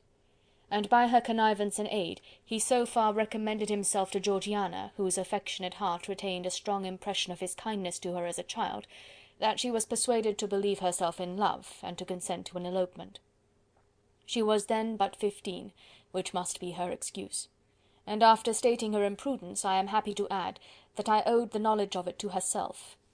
I joined them unexpectedly a day or two before the intended elopement, and then Georgiana, unable to support the idea of grieving and offending a brother whom she almost looked up to as a father, acknowledged the whole to me. You may imagine what I felt and how I acted. Regard for my sister's credit and feelings prevented any public exposure, but I wrote to Mr. Wickham, who left the place immediately, and Mrs. Younge was of course removed from her charge. Mr. Wickham's chief object was unquestionably my sister's fortune, which is £30,000, but I cannot help supposing that the hope of revenging himself on me was a strong inducement. His revenge would have been complete indeed. This, madam, is a faithful narrative of every event in which we have been concerned together, and if you do not absolutely reject it as false, you will, I hope, acquit me henceforth of cruelty towards Mr. Wickham. I know not in what manner, under what form of falsehood he had imposed on you, but his success is not perhaps to be wondered at. Ignorant as you previously were of everything concerning either, detection could not be in your power, and suspicion certainly not in your inclination. You may possibly wonder why all this was not told you last night, but I was not then master enough of myself to know what could or ought to be revealed. For the truth of everything here related, I can appeal more particularly to the testimony of Colonel Fitzwilliam, who, from our near relationship and constant intimacy, and still more, as one of the executors of my father's will, has been unavoidably acquainted with every particular of these transactions. If your abhorrence of me should make my assertions valueless, you cannot be prevented by the same course from confiding in my cousin, and that there may be the possibility of consulting him, I shall endeavour to find some opportunity of putting this letter in your hands in the course of the morning. I will only add, God bless you. Fitzwilliam Darcy. End of chapter 35. Chapter 36. If Elizabeth, when Mr. Darcy gave her the letter, did not expect it to contain a renewal of his offers, she had formed no expectation at all of its contents. But such as they were, it may well be supposed how eagerly she went through them, and what a contrariety of emotion they excited. Her feelings as she read were scarcely to be defined. With amazement did she first understand that he believed any apology to be in his power, and steadfastly was she persuaded that he could have no explanation to give, which a just sense of shame would not conceal. With a strong prejudice against everything he might say, she began his account of what had happened at Netherfield. She read with an eagerness which hardly left her power of comprehension, and from impatience of knowing what the next sentence might bring, was incapable of attending to the sense of the one before her eyes. His belief of her sister's insensibility she instantly resolved to be false, and his account of the real, the worst objections to the match, made her too angry to have any wish of doing him justice. He expressed no regret for what he had done, which satisfied her. His style was not penitent, but haughty. It was all pride and insolence. But when this subject was succeeded by his account of Mr. Wickham, When she read with somewhat clearer attention a relation of events which, if true, must overthrow every cherished opinion of his worth, and which bore so alarming an affinity to his own history of himself, her feelings were yet more acutely painful and more difficult of definition. Astonishment, apprehension, and even horror oppressed her. She wished to discredit it entirely, repeatedly exclaiming, "This must be false, this cannot be, this must be the grossest falsehood," and when she had gone through the whole letter, though scarcely knowing anything of the last page or two, put it hastily away, protesting that she would not regard it, that she would never look in it again. In this perturbed state of mind, with thoughts that could rest on nothing, she walked on. But it would not do. In half a minute the letter was unfolded again, and collecting herself as well as she could, she again began the mortifying perusal of all that related to Wickham, and commanded herself so far as to examine the meaning of every sentence. The account of his connection with the Pemberley family was exactly what he had related himself, and the kindness of the late Mr. Darcy, though she had not before known its extent, agreed equally well with his own words. So far each recital confirmed the other. But when she came to the will, the difference was great. What Wickham had said of the living was fresh in her memory, and as she recalled his very words, it was impossible not to feel that there was gross duplicity on one side or the other, and for a few moments she flattered herself that her wishes did not err. But when she read and re-read with the closest attention the particulars immediately following, of Wickham's resigning all pretensions to the living, of his receiving in lieu so considerable a sum as £3000, again she was forced to hesitate. She put down the letter, weighed every circumstance with what she meant to be impartiality, deliberated on the probability of each statement, but with little success. On both sides it was only assertion. Again she read on, but every line proved more clearly that the affair, which she had believed it impossible that any contrivance could so represent as to render Mr. Darcy's conduct in it less than infamous, was capable of a turn which must make him entirely blameless throughout the whole. The extravagance and general profligacy which he scrupled not to lay at Mr. Wickham's charge exceedingly shocked her, the more so as she could bring no proof of its injustice. She had never heard of him before his entrance into the shire militia, in which he had engaged at the persuasion of the young man who, on meeting him accidentally in town, had there renewed a slight acquaintance. Of his former way of life nothing had been known in Hertfordshire but what he told himself. As to his real character, had information been in her power, she had never felt a wish of inquiring. His countenance, voice, and manner had established him at once in the possession of every virtue. She tried to recollect some instance of goodness, some distinguished trait of integrity or benevolence that might rescue him from the attacks of Mr. Darcy, or at least by the predominance of virtue atone for those charitable errors under which she would endeavour to class what Mr. Darcy had described as the idleness and vice of many years' continuance. But no such recollection befriended her. She could see him instantly before her, in every charm of air and address, but she could remember no more substantial good than the general approbation of the neighbourhood, and the regard which his social powers had gained him in the mess. After pausing on this point a considerable while, she once more continued to read. But alas! the story which followed of his designs on Miss Darcy received some confirmation from what had passed between Colonel Fitzwilliam and herself only the morning before, and at last she was referred for the truth of every particular to Colonel Fitzwilliam himself, from whom she had previously received the information of his near concern in all his cousin's affairs, and whose character she had no reason to question. At one time she had almost resolved on applying to him, but the idea was checked by the awkwardness of the application, and at length wholly banished by the conviction that Mr. Darcy would never have hazarded such a proposal if he had not been well assured of his cousin's corroboration. She perfectly remembered everything that had passed in conversation between Wickham and herself in their first evening at Mr. Phillips's. Many of his expressions were still fresh in her memory. She was now struck with the impropriety of such communications to a stranger, and wondered it had escaped her before. She saw the indelicacy of putting himself forward as he had done, and the inconsistency of his professions with his conduct. She remembered that he had boasted of having no fear of seeing Mr. Darcy, that Mr. Darcy might leave the country, but that he should stand his ground, yet he had avoided the Netherfield ball the very next week. She remembered also that, till the Netherfield family had quitted the country, he had told his story to no one but herself, but that after their removal it had been everywhere discussed, that he had then no reserves, no scruples in sinking Mr. Darcy's character, though he had assured her that respect for the father would always prevent his exposing the son. How differently did everything now appear in which he was concerned! His attentions to Miss King were now the consequence of views solely and hatefully mercenary, and the mediocrity of her fortune proved no longer the moderation of his wishes, but his eagerness to grasp at anything. His behaviour to herself could now have had no tolerable motive. He had either been deceived with regard to her fortune, or had been gratifying his vanity by encouraging the preference which she believed she had most incautiously shown. Every lingering struggle in his favour grew fainter and fainter, and in farther justification of Mr. Darcy, she could not but allow Mr. Bingley, when questioned by Jane, had long ago asserted his blamelessness in the affair.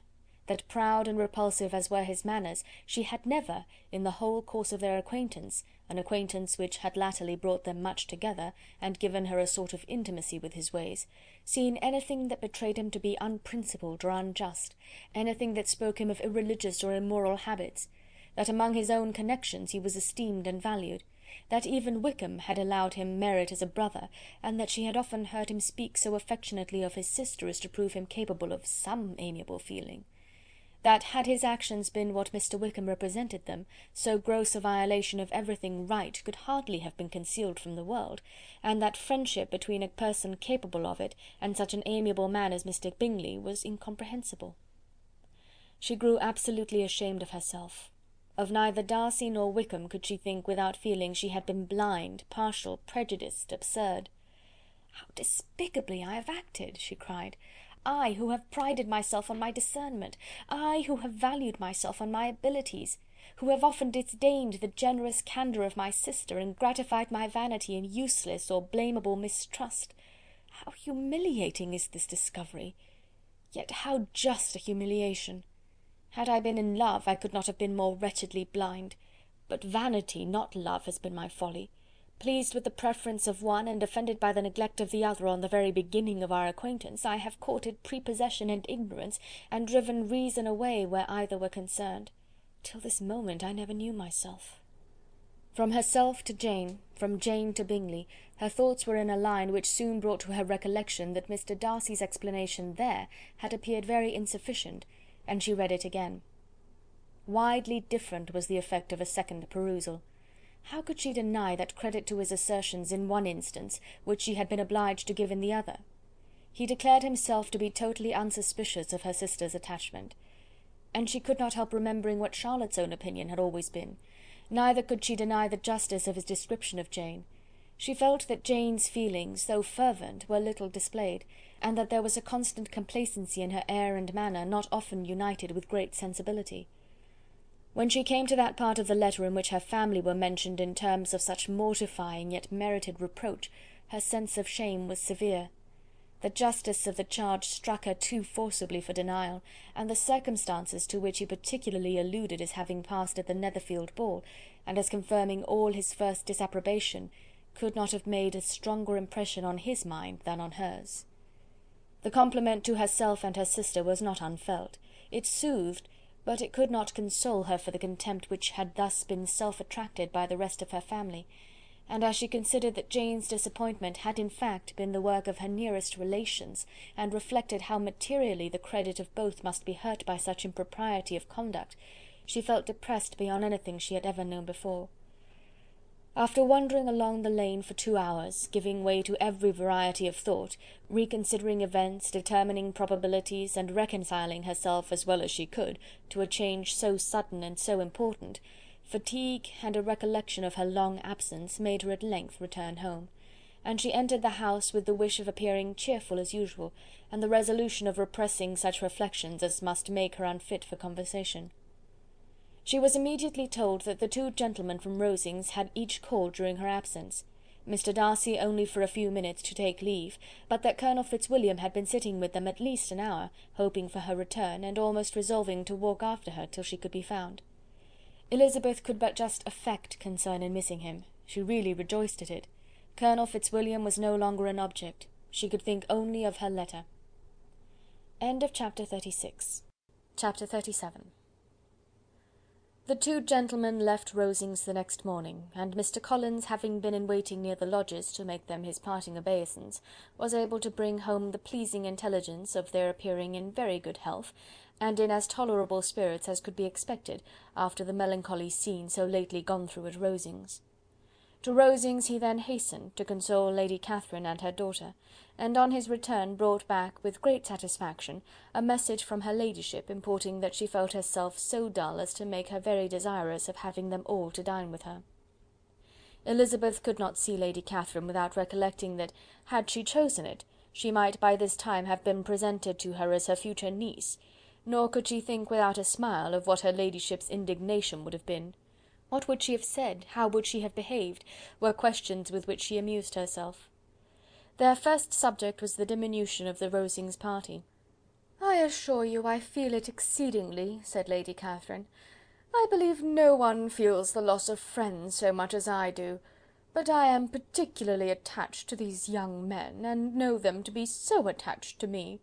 They were excessively sorry to go, but so they always are. The dear Colonel rallied his spirits tolerably till just at last, but Darcy seemed to feel it most acutely, more, I think, than last year. His attachment to Rosings certainly increases." Mr. Collins had a compliment and an allusion to throw in here, which were kindly smiled on by the mother and daughter. Lady Catherine observed, after dinner, that Miss Bennet seemed out of spirits, and immediately accounting for it by herself, by supposing that she did not like to go home again so soon, she added, "But if that is the case, you must write to your mother and beg that you may stay a little longer. Mrs. Collins will be very glad of your company, I am sure." "I am very obliged to your ladyship for your kind invitation," replied Elizabeth, "but it is not in my power to accept it. I must be in town next Saturday." "Why, at that rate, you will have been here only 6 weeks. I expected you to stay 2 months. I told Mrs. Collins so before you came. There can be no occasion for your going so soon. Mrs. Bennet could certainly spare you for another fortnight." "But my father cannot. He wrote last week to hurry my return." "Oh, your father, of course, may spare you, if your mother can. Daughters are never of so much consequence to a father, and if you will stay another month complete, it will be in my power to take one of you as far as London, for I am going there early in June for a week, and as Dawson does not object to the barouche box, there will be very good room for one of you, and indeed, if the weather should happen to be cool, I should not object to taking you both, as you are neither of you large."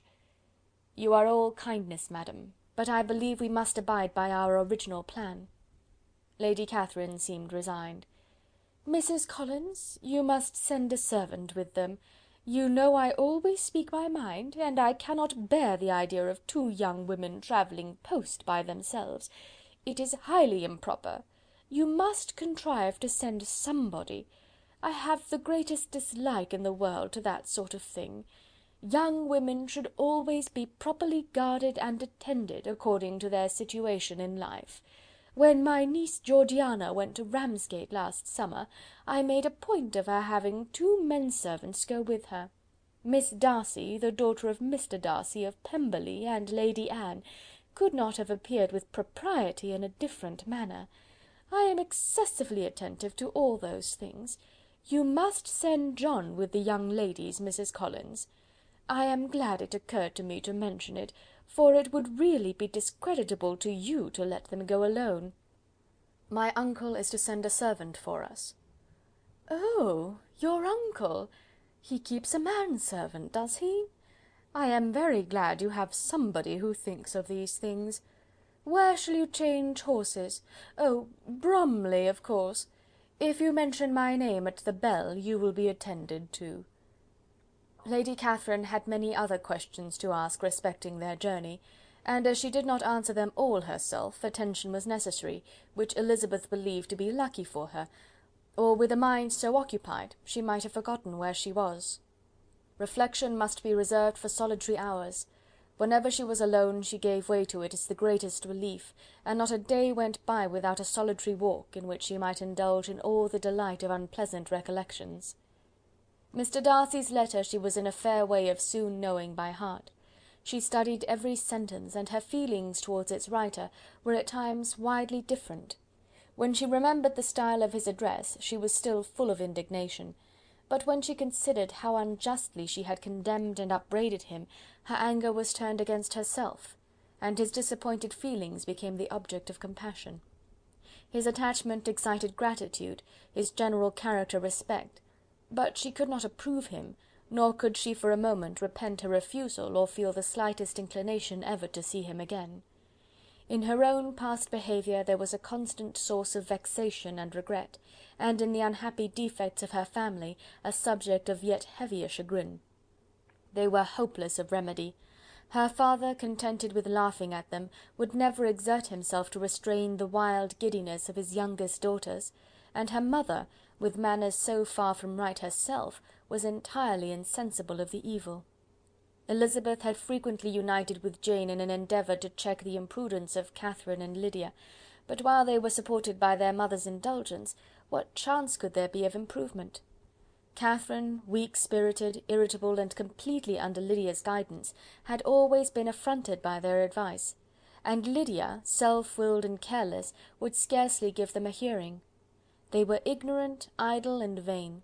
While there was an officer in Meryton, they would flirt with him, and while Meryton was within a walk of Longbourn, they would be going there for ever. Anxiety on Jane's behalf was another prevailing concern, and Mr. Darcy's explanation, by restoring Bingley to all her former good opinion, heightened the sense of what Jane had lost. His affection was proved to have been sincere, and his conduct cleared of all blame, unless any could attach to the implicitness of his confidence in his friend. How grievous, then, was the thought that, of a situation so desirable in every respect, so replete with advantage, so promising for happiness, Jane had been deprived by the folly and indecorum of her own family. When to these recollections was added the development of Wickham's character, it may be easily believed that the happy spirits which had seldom been depressed before were now so much affected as to make it almost impossible for her to appear tolerably cheerful. Their engagements at Rosings were as frequent during the last week of her stay as they had been at first. The very last evening was spent there, and her ladyship again inquired minutely into the particulars of their journey, gave them directions as to the best method of packing, and was so urgent on the necessity of placing gowns in the only right way, that Maria thought herself obliged, on her return, to undo all the work of the morning, and pack her trunk afresh. When they parted, Lady Catherine, with great condescension, wished them a good journey, and invited them to come to Hunsford again next year, and Miss de Bourgh exerted herself so far as to curtsy and hold out her hand to both. End of chapter 37. Chapter 38. On Saturday morning Elizabeth and Mr. Collins met for breakfast a few minutes before the others appeared, and he took the opportunity of paying the parting civilities which he deemed indispensably necessary. "I know not, Miss Elizabeth," said he, "whether Mrs. Collins has yet expressed her sense of your kindness in coming to us, but I am very certain you will not leave the house without receiving her thanks for it. The favour of your company has been much felt, I assure you. We know how little there is to tempt anyone to our humble abode. Our plain manner of living, our small rooms and few domestics, and the little we see of the world, must make Hunsford extremely dull to a young lady like yourself, but I hope you will believe us grateful for the condescension, and that we have done everything in our power to prevent your spending your time unpleasantly." Elizabeth was eager with her thanks and assurances of happiness. She had spent 6 weeks with great enjoyment, and the pleasure of being with Charlotte, and the kind attentions she had received, must make her feel the obliged. Mr. Collins was gratified, and with a more smiling solemnity replied, "It gives me great pleasure to hear that you have passed your time not disagreeably. We have certainly done our best, and most fortunately having it in our power to introduce you to very superior society, and from our connection with Rosings, the frequent means of varying the humble home scene, I think we may flatter ourselves that your Hunsford visit cannot have been entirely irksome. Our situation with regard to Lady Catherine's family is indeed the sort of extraordinary advantage and blessing which few can boast. You see on what a footing we are. You see how continually we are engaged there. In truth, I must acknowledge that, with all the disadvantages of this humble parsonage, I should not think any one abiding in it an object of compassion, while they are the sharers of our intimacy at Rosings." Words were insufficient for the elevation of his feelings, and he was obliged to walk about the room, while Elizabeth tried to unite civility and truth in a few short sentences. "You may, in fact, carry a very favourable report of us into Hertfordshire, my dear cousin. I flatter myself, at least, that you will be able to do so. Lady Catherine's great attentions to Mrs. Collins have been a daily witness of, and altogether, I trust, it does not appear that your friend has drawn an unfortunate... but on this point it will be as well to be silent. Only let me assure you, my dear Miss Elizabeth, that I can from my heart most cordially wish you equal felicity in marriage. My dear Charlotte and I have but one mind and one way of thinking. There is in everything a most remarkable resemblance of character and ideas between us. We seem to have been designed for each other." Elizabeth could safely say that it was a great happiness where that was the case, and with equal sincerity could add, that she firmly believed and rejoiced in his domestic comforts. She was not sorry, however, to have the recital of them interrupted by the lady from whom they sprang. Poor Charlotte! It was melancholy to leave her to such society, but she had chosen it with her eyes open, and though evidently regretting that her visitors were to go, she did not seem to ask for compassion. Her home and her housekeeping, her parish and her poultry, and all their dependent concerns, had not yet lost their charms. At length the chaise arrived, the trunks were fastened on, the parcels placed within, and it was pronounced to be ready. After an affectionate parting between the friends, Elizabeth was attended to the carriage by Mr. Collins, and as they walked down the garden he was commissioning her with his best respects to all her family, not forgetting his thanks for the kindness he had received at Longbourn in the winter, and his compliments to Mr. and Mrs. Gardiner, though unknown. He then handed her in, Maria followed, and the door was on the point of being closed, when he suddenly reminded them, with some consternation, that they had hitherto forgotten to leave any message for the ladies at Rosings. "But," he added, "you will of course wish to have your humble respects delivered to them, with your grateful thanks for their kindness to you while you have been here." Elizabeth made no objection, the door was then allowed to be shut, and the carriage drove off. "Good gracious!" cried Maria, after a few minutes' silence, "it seems but a day or two since we first came, and yet how many things have happened!" "A great many indeed," said her companion with a sigh. "We have dined 9 times at Rosings, besides drinking tea there twice. How much I shall have to tell!" Elizabeth added privately, "and how much I shall have to conceal." Their journey was performed without much conversation or any alarm, and within 4 hours of their leaving Hunsford they reached Mr. Gardiner's house, where they were to remain a few days. Jane looked well, and Elizabeth had little opportunity of studying her spirits amidst the various engagements which the kindness of her aunt had reserved for them. But Jane was to go home with her, and at Longbourn there would be leisure enough for observation. It was not without an effort, meanwhile, that she could wait even for Longbourn before she told her sister of Mr. Darcy's proposals. To know that she had the power of revealing what would so exceedingly astonish Jane, and must at the same time so highly gratify whatever of her own vanity she had not yet been able to reason away, was such a temptation to openness as nothing could have conquered but the state of indecision in which she remained as to the extent of what she should communicate, and her fear, if she once entered on the subject, of being hurried into repeating something of Bingley which might only grieve her sister further. Chapter 38. Chapter 39. It was the second week in May in which the 3 young ladies set out together from Gracechurch Street for the town of in Hertfordshire, and as they drew near the appointed inn where Mr. Bennet's carriage was to meet them, they quickly perceived, in token of the coachman's punctuality, both Kitty and Lydia looking out of a dining room upstairs. These two girls had been above an hour in the place, happily employed in visiting an opposite milliner, watching the sentinel on guard, and dressing a salad and cucumber. After welcoming their sisters, they triumphantly displayed a table set out with such cold meat as an inn larder usually affords, exclaiming, "Is not this nice?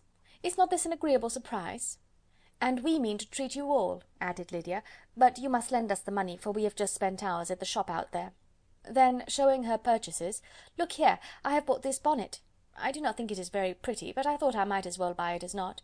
I shall pull it to pieces as soon as I get home, and see if I can make it up any better." And when her sisters abused it as ugly, she added, with perfect unconcern, "Oh, but there were 2 or 3 much uglier in the shop, and when I have bought some prettier coloured satin to trim it with fresh, I think it will be very tolerable. Besides, it will not much signify what one wears this summer, after the Shire have left Meryton, and they are going in a fortnight." "Are they indeed?" cried Elizabeth, with the greatest satisfaction. "They are going to be encamped near Brighton, and I do so want papa to take us all there for the summer. It would be such a delicious scheme, and I dare say would hardly cost anything at all. Mamma would like to go too, of all things. Only think what a miserable summer else we shall have." Yes, thought Elizabeth, that would be a delightful scheme indeed, and completely do for us at once. Good heaven! Brighton and a whole campful of soldiers to us, who have been overset already by one poor regiment of militia and the monthly balls of Meryton. "Now I have got some news for you," said Lydia, as they sat down at table. "What do you think? It is excellent news, capital news, and about a certain person we all like." Jane and Elizabeth looked at each other, and the waiter was told he need not stay. Lydia laughed and said, "Ay, that is just like your formality and discretion. You thought the waiter must not hear, as if he cared. I dare say he often hears worse things said than I am going to say, but he is an ugly fellow. I am glad he is gone. I never saw such a long chin in my life. Well, but now for my news. It is about dear Wickham, too good for the waiter, is it not? There is no danger of Wickham's marrying Mary King. That's for you. She is gone down to her uncle at Liverpool, gone to stay. Wickham is safe." "And Mary King is safe," added Elizabeth, "safe from a connection imprudent as to fortune." "She's a great fool for going away if she liked him." "But I hope there is no strong attachment on either side," said Jane. "I'm sure there is not on his. I will answer for it, he never cared 3 straws about her. Who could about such a nasty little freckled thing?" Elizabeth was shocked to think that, however incapable of such coarseness of expression herself, the coarseness of the sentiment was little other than her own breast had harboured and fancied liberal. As soon as all had ate and the elder ones paid, the carriage was ordered, and after some contrivance, the whole party, with all their boxes, work bags and parcels, and the unwelcome addition of Kitty's and Lydia's purchases, were seated in it. "How nicely we are all crammed in!" cried Lydia. "I am glad I bought my bonnet, if it is only for the fun of having another bandbox. Well, now let us be quite comfortable and snug, and talk and laugh all the way home. And in the first place, let us hear what has happened to you all since you went away. Have you seen any pleasant men? Have you had any flirting? I was in great hopes that one of you would have got a husband before you came back. Jane will be quite an old maid soon, I declare. She is almost 23. Lord, how ashamed I should be of not being married before 23. My Aunt Phillips wants you so to get husbands, you can't think. She says Lizzy had better have taken Mr. Collins, but I do not think there would have been any fun in it. Lord, how I should like to be married before any of you, and then I would chaperone you about to all the balls. Dear me, we had such a good piece of fun the other day at Colonel Forster's. Kitty and me were to spend the day there, and Mrs. Forster promised to have a little dance in the evening. By the by, Mrs. Forster and me are such friends, and so she asked the 2 Harringtons to come, but Harriet was ill, and so Pen was forced to come by herself. And then, what do you think we did? We dressed up Chamberlain in women's clothes, on purpose to pass for a lady. Only think what fun! Not a soul knew of it but Colonel and Mrs. Forster and Kitty and me, except my aunt, for we were forced to borrow one of her gowns, and you cannot imagine how well he looked. When Denny and Wickham and Pratt and 2 or 3 more of the men came in, they did not know him in the least. Lord, how I laughed, and so did Mrs. Forster. I thought I should have died, and that made the men suspect something, and they soon found out what was the matter. With such kinds of histories of their parties and good jokes did Lydia, assisted by Kitty's hints and additions, endeavour to amuse her companions all the way to Longbourn. Elizabeth listened as little as she could, but there was no escaping the frequent mention of Wickham's name. Their reception at home was most kind. Mrs. Bennet rejoiced to see Jane in undiminished beauty, and more than once during dinner did Mr. Bennet say voluntarily to Elizabeth, "I am glad you are come back, Lizzy." Their party in the dining-room was large, for almost all the Lucases came to meet Maria and hear the news, and various were the subjects that occupied them. Lady Lucas was inquiring of Maria after the welfare and poultry of her eldest daughter. Mrs. Bennet was doubly engaged, on one hand collecting an account of the present fashions from Jane, who sat some way below her, and on the other retailing them to all the younger Lucases, and Lydia, in a voice rather louder than any other person's, was enumerating the various pleasures of the morning to anybody who would hear her. "Oh, Mary," said she, "I wish you had gone with us, for we had such fun! As we went along, Kitty and I drew up the blinds and pretended there was nobody in the coach, and I should have gone so all the way if Kitty had not been sick, and when we got to the George I do think we behaved very handsomely, for we treated the other three with the nicest cold luncheon in the world, and if you had gone we would have treated you too, and then when we came away it was such fun, I thought we should never have got into the coach, I was ready to die of laughter, and then we were so merry all the way home, we talked and laughed so loud that anybody might have heard us 10 miles off." To this Mary gravely replied, "Far be it from me, my dear sister, to depreciate such pleasures. They would doubtless be congenial with the generality of female minds, but I confess they would have no charms for me. I should infinitely prefer a book." But of this answer Lydia heard not a word. She seldom listened to anybody for more than half a minute, and never attended to Mary at all. In the afternoon Lydia was urgent with the rest of the girls to walk to Meryton, and to see how everybody went on, but Elizabeth steadily opposed the scheme. It should not be said that the Miss Bennets could not be at home half a day before they were in pursuit of the officers. There was another reason, too, for her opposition. She dreaded seeing Mr. Wickham again, and was resolved to avoid it as long as possible. The comfort to her of the regiment's approaching removal was indeed beyond expression. In a fortnight they were to go, and once gone, she hoped there could be nothing more to plague her on his account. She had not been many hours at home before she found that the Brighton scheme, of which Lydia had given them a hint at the inn, was under frequent discussion between her parents. Elizabeth saw directly that her father had not the smallest intention of yielding, but his answers were at the same time so vague and equivocal that her mother, though often disheartened, had never yet despaired of succeeding at last.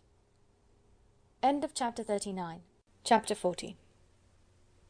Elizabeth's impatience to acquaint Jane with what had happened could no longer be overcome, and at length, resolving to suppress every particular in which her sister was concerned, and preparing her to be surprised, she related to her the next morning the chief of the scene between Mr. Darcy and herself.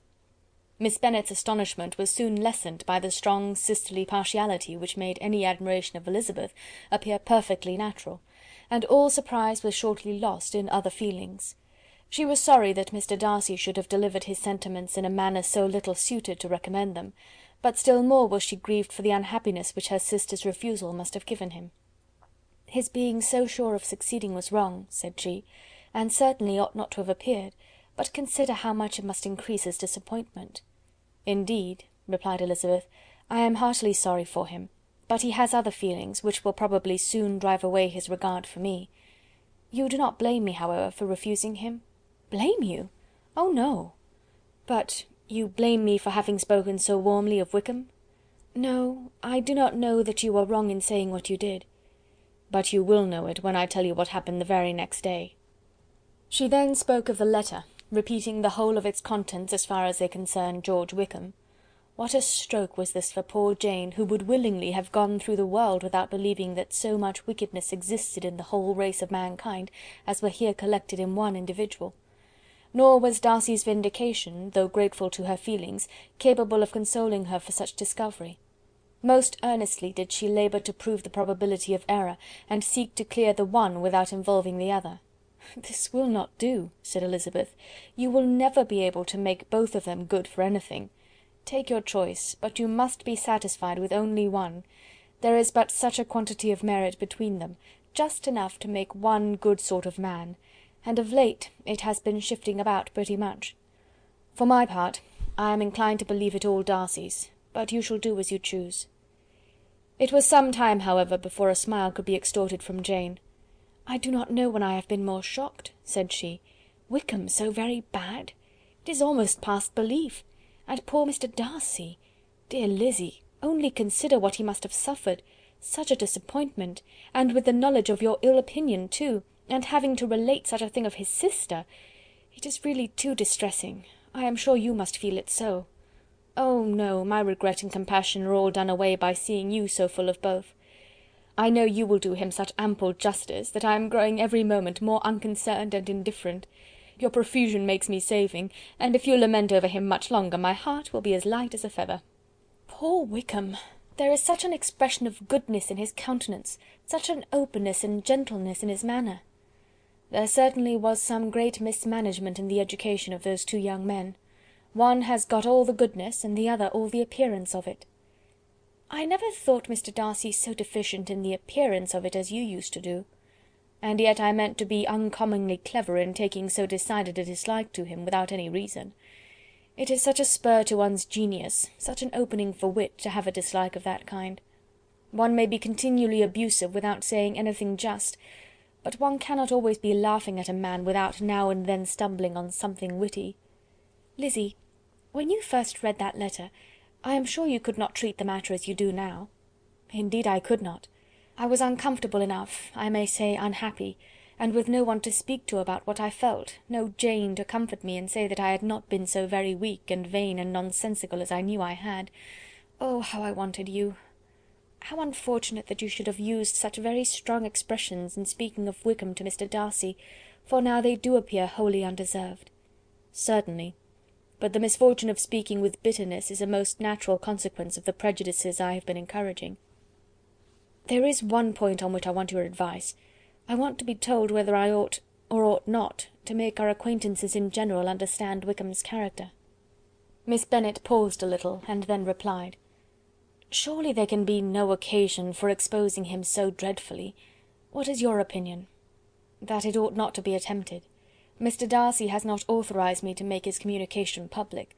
On the contrary, every particular relative to his sister was meant to be kept as much as possible to myself, and if I endeavour to undeceive people as to the rest of his conduct, who will believe me?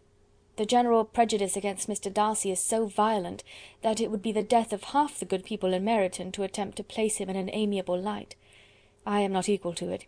Wickham will soon be gone, and therefore it will not signify to any one here what he really is. Some time hence it will all be found out, and then we may laugh at their stupidity in not knowing it before. At present I will say nothing about it." "You are quite right. To have his errors made public might ruin him for ever. He is now, perhaps, sorry for what he has done, and anxious to re-establish a character. We must not make him desperate." The tumult of Elizabeth's mind was allayed by this conversation. She had got rid of two of the secrets which had weighed on her for a fortnight, and was certain of a willing listener in Jane, whenever she might wish to talk again of either. But there was still something lurking behind, of which prudence forbade the disclosure. She dared not relate the other half of Mr. Darcy's letter, nor explain to her sister how sincerely she had been valued by her friend. Here was knowledge in which no one could partake, and she was sensible that nothing less than a perfect understanding between the parties could justify her in throwing off this last encumbrance of mystery. "And then," said she, "if that very improbable event should ever take place, I shall merely be able to tell what Bingley may tell in a much more agreeable manner himself. The liberty of communication cannot be mine till it has lost all its value." She was now, on being settled at home, at leisure to observe the real state of her sister's spirits. Jane was not happy. She still cherished a very tender affection for Bingley. Having never even fancied herself in love before, her regard had all the warmth of first attachment, and from her age and disposition, greater steadiness than most first attachments often boast. And so fervently did she value his remembrance, and prefer him to every other man, that all her good sense and all her attention to the feelings of her friends were requisite to check the indulgence of those regrets which must have been injurious to her own health and their tranquillity. "Well, Lizzy," said Mrs. Bennet one day, "what is your opinion now of this sad business of Jane's? For my part, I am determined never to speak of it again to anybody.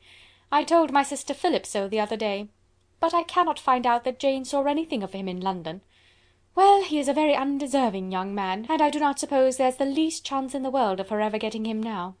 There is no talk of his coming to Netherfield again in the summer, and I have inquired of everybody, too, who is likely to know."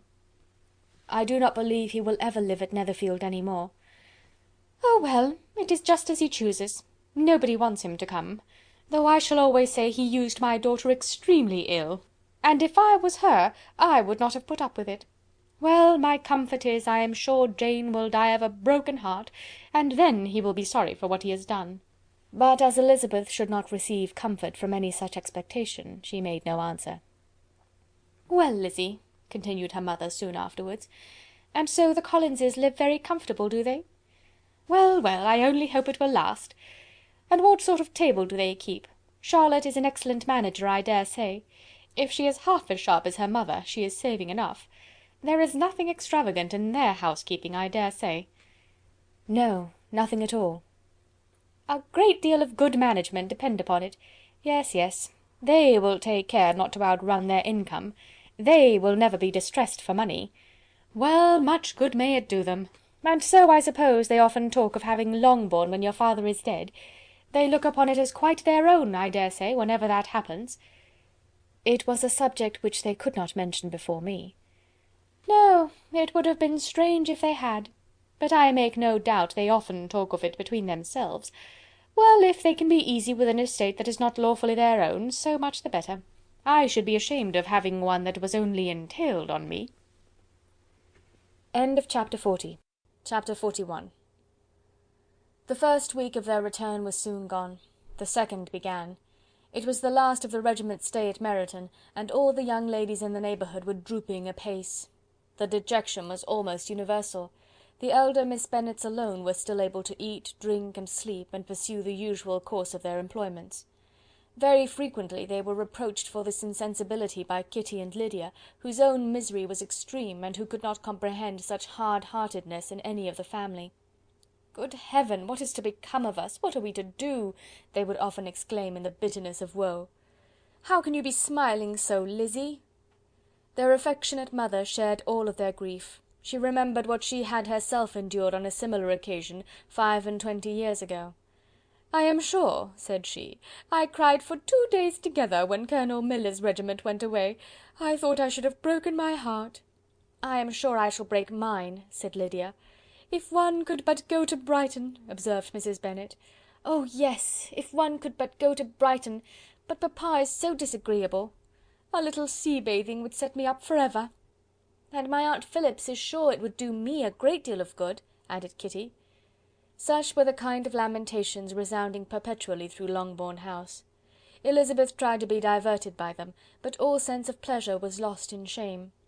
She felt anew the justice of Mr. Darcy's objections, and never had she been so much disposed to pardon his interference in the views of his friend. But the gloom of Lydia's prospect was shortly cleared away, for she received an invitation from Mrs. Forster, the wife of the colonel of the regiment, to accompany her to Brighton.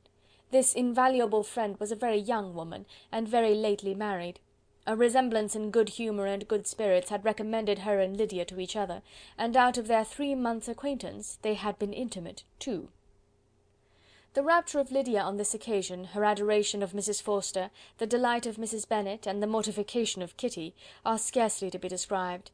Wholly inattentive to her sister's feelings, Lydia flew about the house in restless ecstasy, calling for everyone's congratulations, and laughing and talking with more violence than ever, whilst the luckless Kitty continued in the parlour, repined at her fate in terms as unreasonable as her accent was peevish. "I cannot see why Mrs. Forster should not ask me as well as Lydia," said she, "though I am not her particular friend. I have just as much right to be asked as she has, and more too, for I am 2 years older."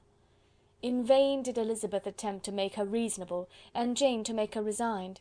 As for Elizabeth herself, this invitation was so far from exciting in her the same feelings as in her mother and Lydia, that she considered it as the death warrant of all possibility of common sense for the latter; and detestable as such a step must make her if it were known, she could not help secretly advising her father not to let her go. She represented to him all the improprieties of Lydia's general behaviour, the little advantage she could derive from the friendship of such a woman as Mrs. Forster, and the probability of her being yet more imprudent with such a companion at Brighton, where the temptations must be greater than at home. He heard her attentively, and then said: "Lydia will never be easy until she has exposed herself in some public place or other, and we can never expect her to do it with so little expense or inconvenience to her family as under the present circumstances." "If you were aware," said Elizabeth, "of the very great disadvantage to us all which must arise from the public notice of Lydia's unguarded and imprudent manner, nay, which has already arisen from it, I am sure you would judge differently in the affair." "Already arisen?" repeated Mr. Bennet. "What, has she frightened away some of your lovers? Poor little Lizzy! But do not be cast down. Such squeamish youths as cannot bear to be connected with a little absurdity are not worth a regret. Come, let me see the list of pitiful fellows who have been kept aloof by Lydia's folly." "Indeed you are mistaken. I have no such injuries to resent. It is not of particular, but of general evils which I am now complaining. Our importance, our respectability in the world must be affected by the wild volatility, the assurance and disdain of all restraint which mark Lydia's character. Excuse me, for I must speak plainly. If you, my dear father, will not take the trouble of checking her exuberant spirits, and of teaching her that her present pursuits are not to be the business of her life, she will soon be beyond the reach of amendment. Her character will be fixed, and she will, at 16, be the most determined flirt that ever made herself or her family ridiculous.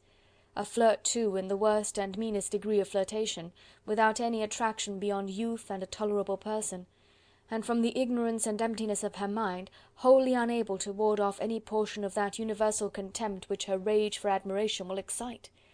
In this danger Kitty also is comprehended. She will follow wherever Lydia leads. Vain, ignorant, idle, and absolutely uncontrolled. Oh, my dear father, can you suppose it possible that they will not be censured and despised wherever they are known, and that their sisters will not be often involved in the disgrace?" Mr. Bennet saw that her whole heart was in the subject, and affectionately taking her hand, said in reply, "Do not make yourself uneasy, my love.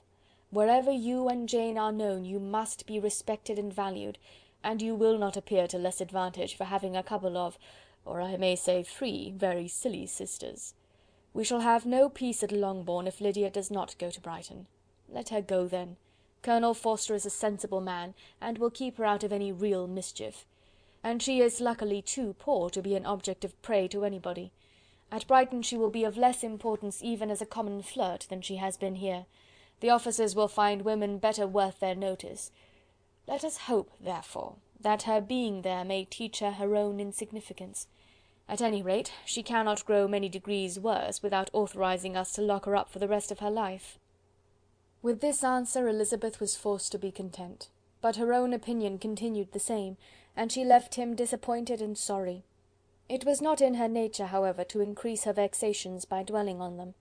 She was confident of having performed her duty, and to fret over unavoidable evils, or augment them by anxiety, was no part of her disposition. Had Lydia and her mother known the substance of her conference with her father, their indignation would hardly have found expression in their united volubility. In Lydia's imagination a visit to Brighton comprised every possibility of earthly happiness.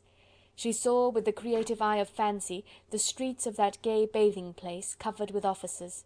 She saw herself the object of attention to tens and to scores of them at present unknown. She saw all the glories of the camp, its tents stretched forth in beauteous uniformity of lines, crowded with the young and the gay, and dazzling with scarlet. And to complete the view, she saw herself seated beneath a tent, tenderly flirting with at least 6 officers at once.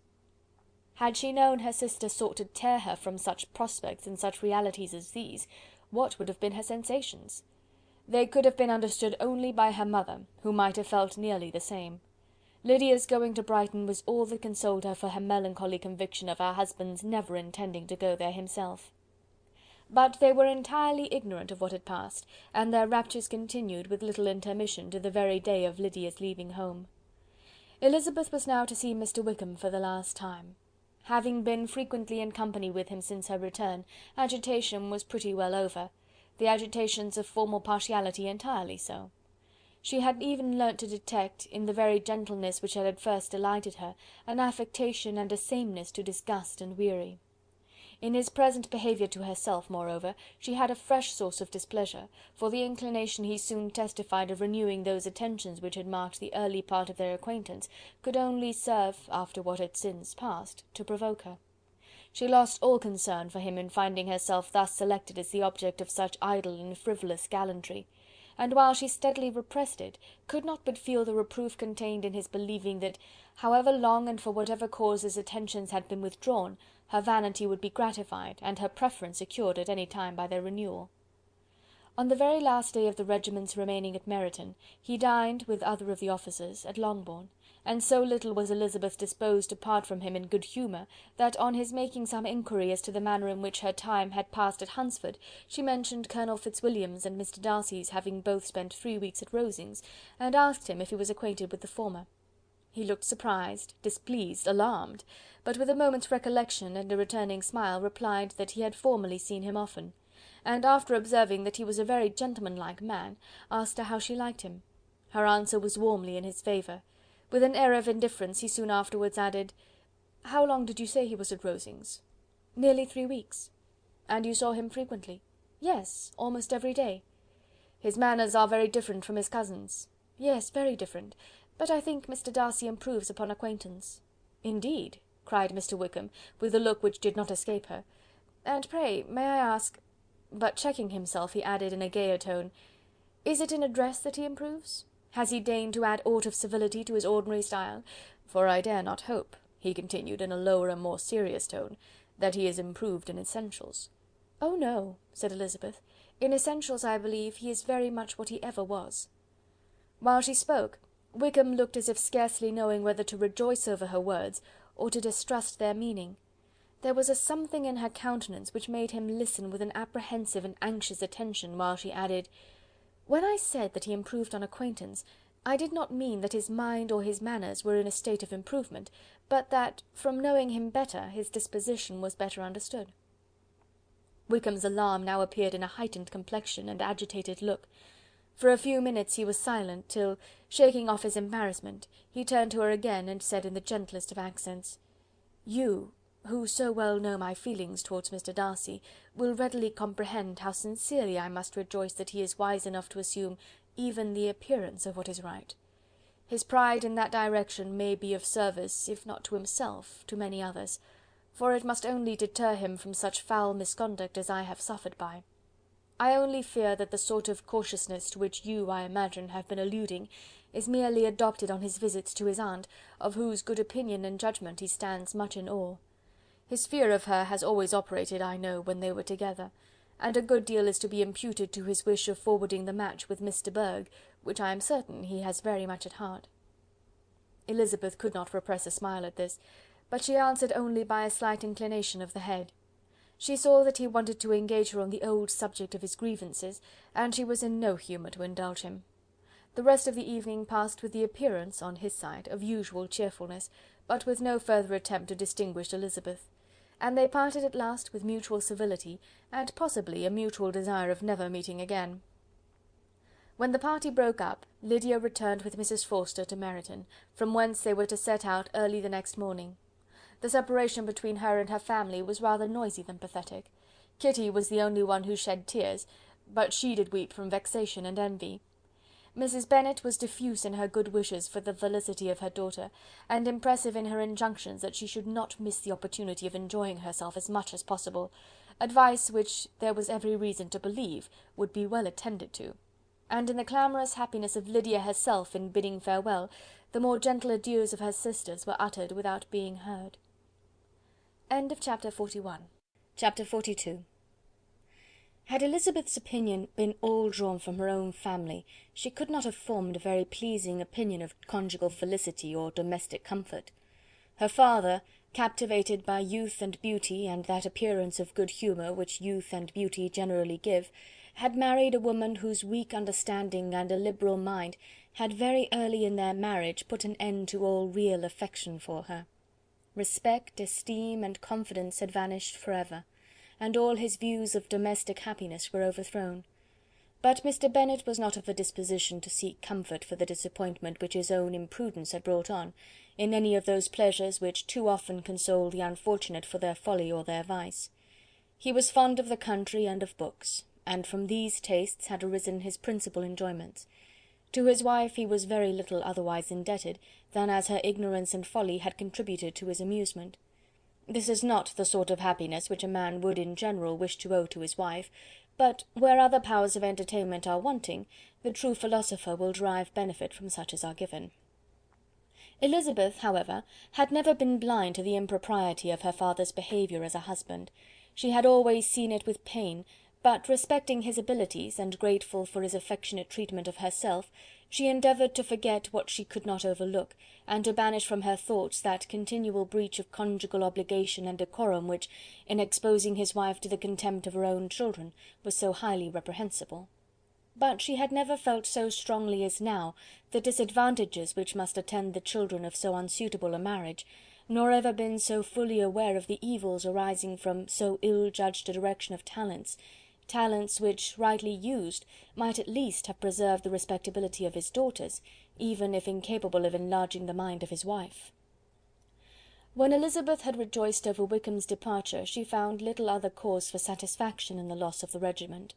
Their parties abroad were less varied than before, and at home she had a mother and sister whose constant repinings at the dullness of everything around them threw a real gloom over their domestic circle; and though Kitty might in time regain her natural degree of sense, since the disturbers of her brain were removed, her other sister, from whose disposition greater evil might be apprehended, was likely to be hardened in all her folly and assurance by a situation of such double danger as a watering-place and a camp.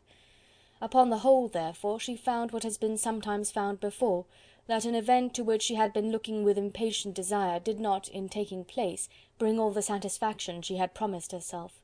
It was consequently necessary to name some other period for the commencement of actual felicity, to have some other point on which her wishes and hopes might be fixed, and by again enjoying the pleasure of anticipation, console herself for the present, and prepare for another disappointment. Her tour to the Lakes was now the object of her happiest thoughts. It was her best consolation for all the uncomfortable hours which the discontentedness of her mother and Kitty made inevitable, and could she have included Jane in the scheme, every part of it would have been perfect. "But it is fortunate," thought she, "that I have something to wish for. Were the whole arrangement complete, my disappointment would be certain; but here, by carrying with me one ceaseless source of regret in my sister's absence, I may reasonably hope to have all my expectations of pleasure realized.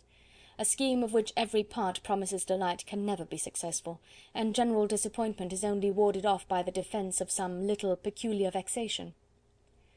When Lydia went away, she promised to write very often, and very minutely, to her mother and Kitty, but her letters were always long expected and always very short.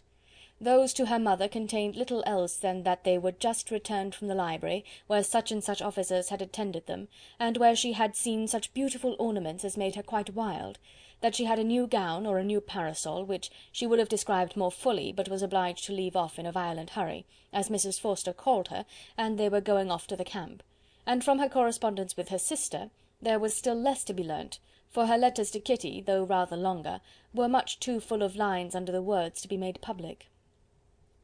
After the first fortnight or 3 weeks of her absence, health, good humour and cheerfulness began to reappear at Longbourn. Everything wore a happier aspect. The families who had been in town for the winter came back again, and summer finery and summer engagements arose. Mrs. Bennet was restored to her usual querulous serenity, and by the middle of June Kitty was so much recovered as to be able to enter Meryton without tears, an event of such happy promise as to make Elizabeth hope that, by the following Christmas, she might be so tolerably reasonable as not to mention an officer above once a day, unless, by some cruel and malicious arrangement at the War Office, another regiment should be quartered in Meryton. The time fixed for the beginning of their northern tour was now fast approaching, and a fortnight only was wanting of it, when a letter arrived from Mrs. Gardiner, which at once delayed its commencement, and curtailed its extent. Mr. Gardiner would be prevented by business from setting out till a fortnight later in July, and must be in London again within a month, and as that left too short a period for them to go so far and see so much as they had proposed, or at least to see it with the leisure and comfort they had built on, they were obliged to give up the Lakes, and substitute a more contracted tour, and according to the present plan, were to go no farther northwards than Derbyshire. In that county there was enough to be seen to occupy the chief of their 3 weeks, and to Mrs. Gardiner it had a peculiarly strong attraction. The town where she had formerly passed some years of her life, and where they were now to spend a few days, was probably as great an object of her curiosity as all the celebrated beauties of Matlock, Chatsworth, Dovedale, or the Peak. Elizabeth was excessively disappointed. She had set her heart on seeing the Lakes, and still thought there might have been time enough. But it was her business to be satisfied, and certainly her temper to be happy, and all was soon right again. With the mention of Derbyshire there were many ideas connected. It was impossible for her to see the word without thinking of Pemberley and its owner. "But surely," said she, "I may enter his county without impunity, and rob it of a few petrified spars without his perceiving me." The period of expectation was now doubled. 4 weeks were to pass away before her uncle and aunt's arrival. But they did pass away, and Mr. and Mrs. Gardiner, with their 4 children, did at length appear at Longbourn. The children, 2 girls of 6 and 8 years old, and 2 younger boys, were to be left under the particular care of their cousin Jane, who was the general favourite, and whose steady sense and sweetness of temper exactly adapted her for attending to them in every way, teaching them, playing with them, and loving them. The Gardiners stayed only 1 night at Longbourn, and set off the next morning with Elizabeth in pursuit of novelty and amusement. One enjoyment was certain, that of suitableness of companions, a suitableness which comprehended health and temper to bear inconveniences, cheerfulness to enhance every pleasure, and affection and intelligence, which might supply it among themselves if there were disappointments abroad. It is not the object of this work to give a description of Derbyshire, nor of any of the remarkable places through which their route thither lay. Oxford, Blenheim, Warwick, Kenilworth, Birmingham, etc., are sufficiently known. A small part of Derbyshire is all the present concern. To the little town of Lambton, the scene of Mrs. Gardiner's former residence, and where she had lately learned some acquaintance still remained, they bent their steps, after having seen all the principal wonders of the country, and within 5 miles of Lambton, Elizabeth found from her aunt that Pemberley was situated. It was not in their direct road, nor more than a mile or 2 out of it. In talking over their route the evening before, Mrs. Gardiner expressed an inclination to see the place again. Mr. Gardiner declared his willingness, and Elizabeth was applied to for her approbation. "My love, should you not like to see a place of which you have heard so much?" said her aunt. "A place, too, with which so many of your acquaintances are connected. Wickham passed all his youth there, you know." Elizabeth was distressed. She felt that she had no business at Pemberley, and was obliged to assume a disinclination for seeing it. She must own that she was tired of seeing great houses; after going over so many, she really had no pleasure in fine carpets or satin curtains. Mrs. Gardiner abused her stupidity. "If it were merely a fine house, richly furnished," said she, "I should not care about it myself, but the grounds are delightful. They have some of the finest woods in the country." Elizabeth said no more, but her mind could not acquiesce. The possibility of meeting Mr. Darcy while viewing the place instantly occurred. It would be dreadful! She blushed at the very idea, and thought it would be better to speak openly to her aunt than to run such a risk. But against this there were objections, and she finally resolved that it could be the last resource if her private inquiries to the absence of the family were unfavourably answered. Accordingly, when she retired at night, she asked the chambermaid whether Pemberley were not a very fine place. What was the name of its proprietor? And, with no little alarm, whether the family were down for the summer. A most welcome negative followed the last question, and her alarms now being removed, she was at leisure to feel a great deal of curiosity to see the house herself, and when the subject was revived the next morning, and she was again applied to, could readily answer, and with a proper air of indifference, that she had not really any dislike to the scheme. To Pemberley, therefore, they were to go. Chapter 42. Chapter 43. Elizabeth, as they drove along, watched for the first appearance of Pemberley Woods with some perturbation, and when at length they turned in at the lodge, her spirits were in a high flutter. The park was very large, and contained great variety of ground. They entered it in one of its lowest points, and drove for some time through a beautiful wood, stretching over a wide extent. Elizabeth's mind was too full for conversation, but she saw and admired every remarkable spot and point of view. They gradually ascended for half a mile, and then found themselves at the top of a considerable eminence, where the wood ceased, and the eye was instantly caught by Pemberley House, situated on the opposite side of a valley, into which the road with some abruptness wound. It was a large, handsome stone building, standing well on rising ground, and backed by a ridge of high woody hills, and in front a stream of some natural importance was swelled into greater, but without any artificial appearance. Its banks were neither formal nor falsely adorned. Elizabeth was delighted. She had never seen a place for which nature had done more, or where natural beauty had been so little counteracted by an awkward taste. They were all of them warm in their admiration, and at that moment she felt that to be mistress of Pemberley might be something. They descended the hill, crossed the bridge, and drove to the door, and while examining the nearer aspect of the house, all her apprehension of meeting its owner returned. She dreaded lest the chambermaid had been mistaken. On applying to see the place, they were admitted into the hall, and Elizabeth, as they waited for the housekeeper, had leisure to wonder at her being where she was. The housekeeper came, a respectable-looking elderly woman, much less fine and more civil than she had any notion of finding her. They followed her into the dining parlour. It was a large, well-proportioned room, handsomely fitted up. Elizabeth, after slightly surveying it, went to a window to enjoy its prospect. The hill, crowned with wood, which they had descended, receiving increased abruptness from the distance, was a beautiful object.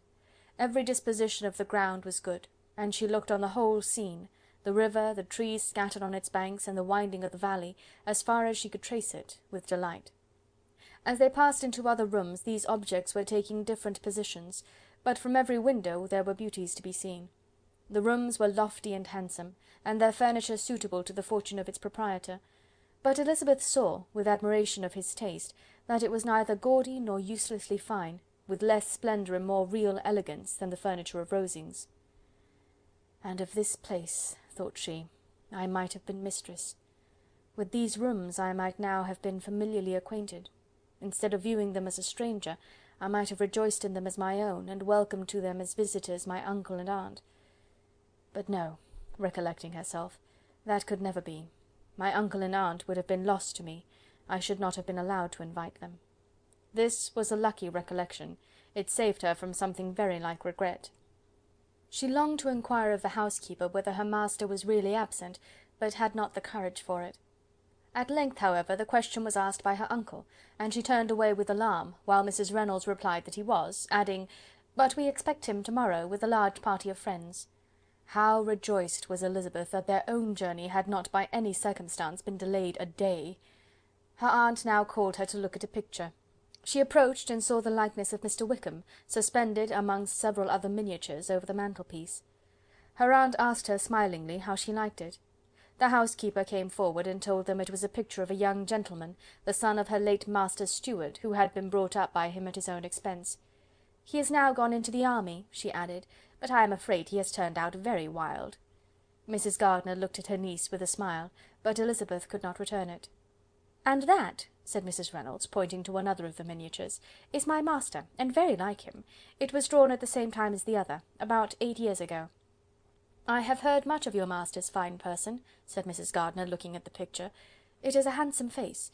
But, Lizzy, you can tell us whether it is like or not." Mrs. Reynolds' respect for Elizabeth seemed to increase on this intimation of her knowing her master. "Does that young lady know Mr. Darcy?" Elizabeth coloured, and said, "A little." "And do not you think him a very handsome gentleman, ma'am?" "Yes, very handsome." "I am sure I know none so handsome. But in the gallery upstairs you will see a finer, larger picture of him than this. This room was my late master's favourite room, and these miniatures are just as they used to be then. He was very fond of them." This accounted to Elizabeth for Mr. Wickham's being among them. Mrs. Reynolds then directed their attention to one of Miss Darcy, drawn when she was only 8 years old. "And is Miss Darcy as handsome as her brother?" said Mrs. Gardiner. "Oh, yes! The handsomest young lady that ever was seen, and so accomplished. She plays and sings all day long. In the next room is a new instrument just come down for her, a present from my master. She comes here to-morrow with him." Mr. Gardiner, whose manners were very easy and pleasant, encouraged her communicativeness by his questions and remarks. Mrs. Reynolds, either by pride or attachment, had evidently great pleasure in talking of her master and his sister. "Is your master much at Pemberley in the course of the year?"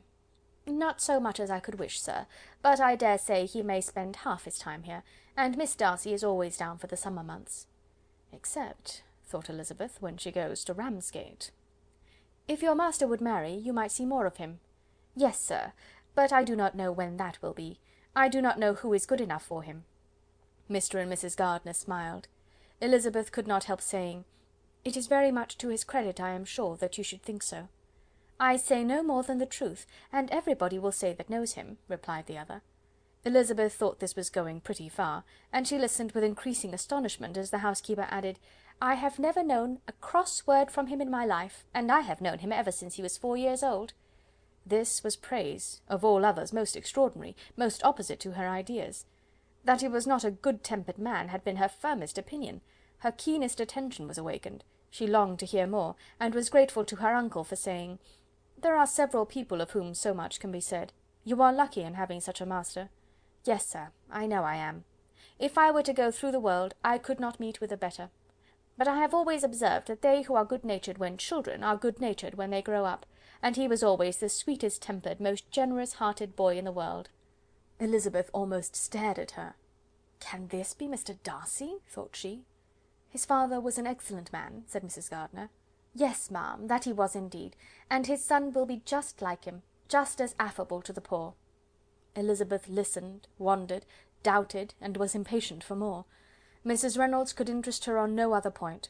She related the subjects of the pictures, the dimensions of the rooms, and the price of the furniture in vain.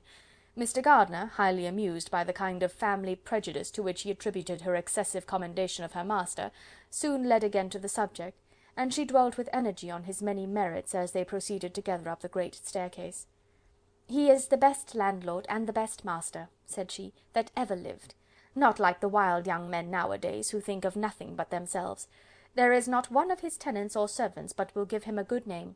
Some people call him proud, but I am sure I never saw anything of it. To my fancy, it is only because he does not rattle away like other young men." "In what an amiable light does this place him!" thought Elizabeth. "This fine account of him," whispered her aunt as they walked, "is not quite consistent with his behaviour to our poor friend. Perhaps we might be deceived. That is not very likely, our authority was too good." On reaching the spacious lobby above, they were shown into a very pretty sitting-room, lately fitted up with greater elegance and lightness than the apartments below, and were informed that it was but just done to give pleasure to Miss Darcy, who had taken a liking to the room when last at Pemberley. "He is certainly a good brother," said Elizabeth, as they walked towards one of the windows. Mrs. Reynolds anticipated Miss Darcy's delight when she should enter the room. "And this is always the way with him," she added. "Whatever can give his sister any pleasure is sure to be done in a moment. There is nothing he would not do for her." The picture gallery and 2 or 3 of the principal bedrooms were all that remained to be shown.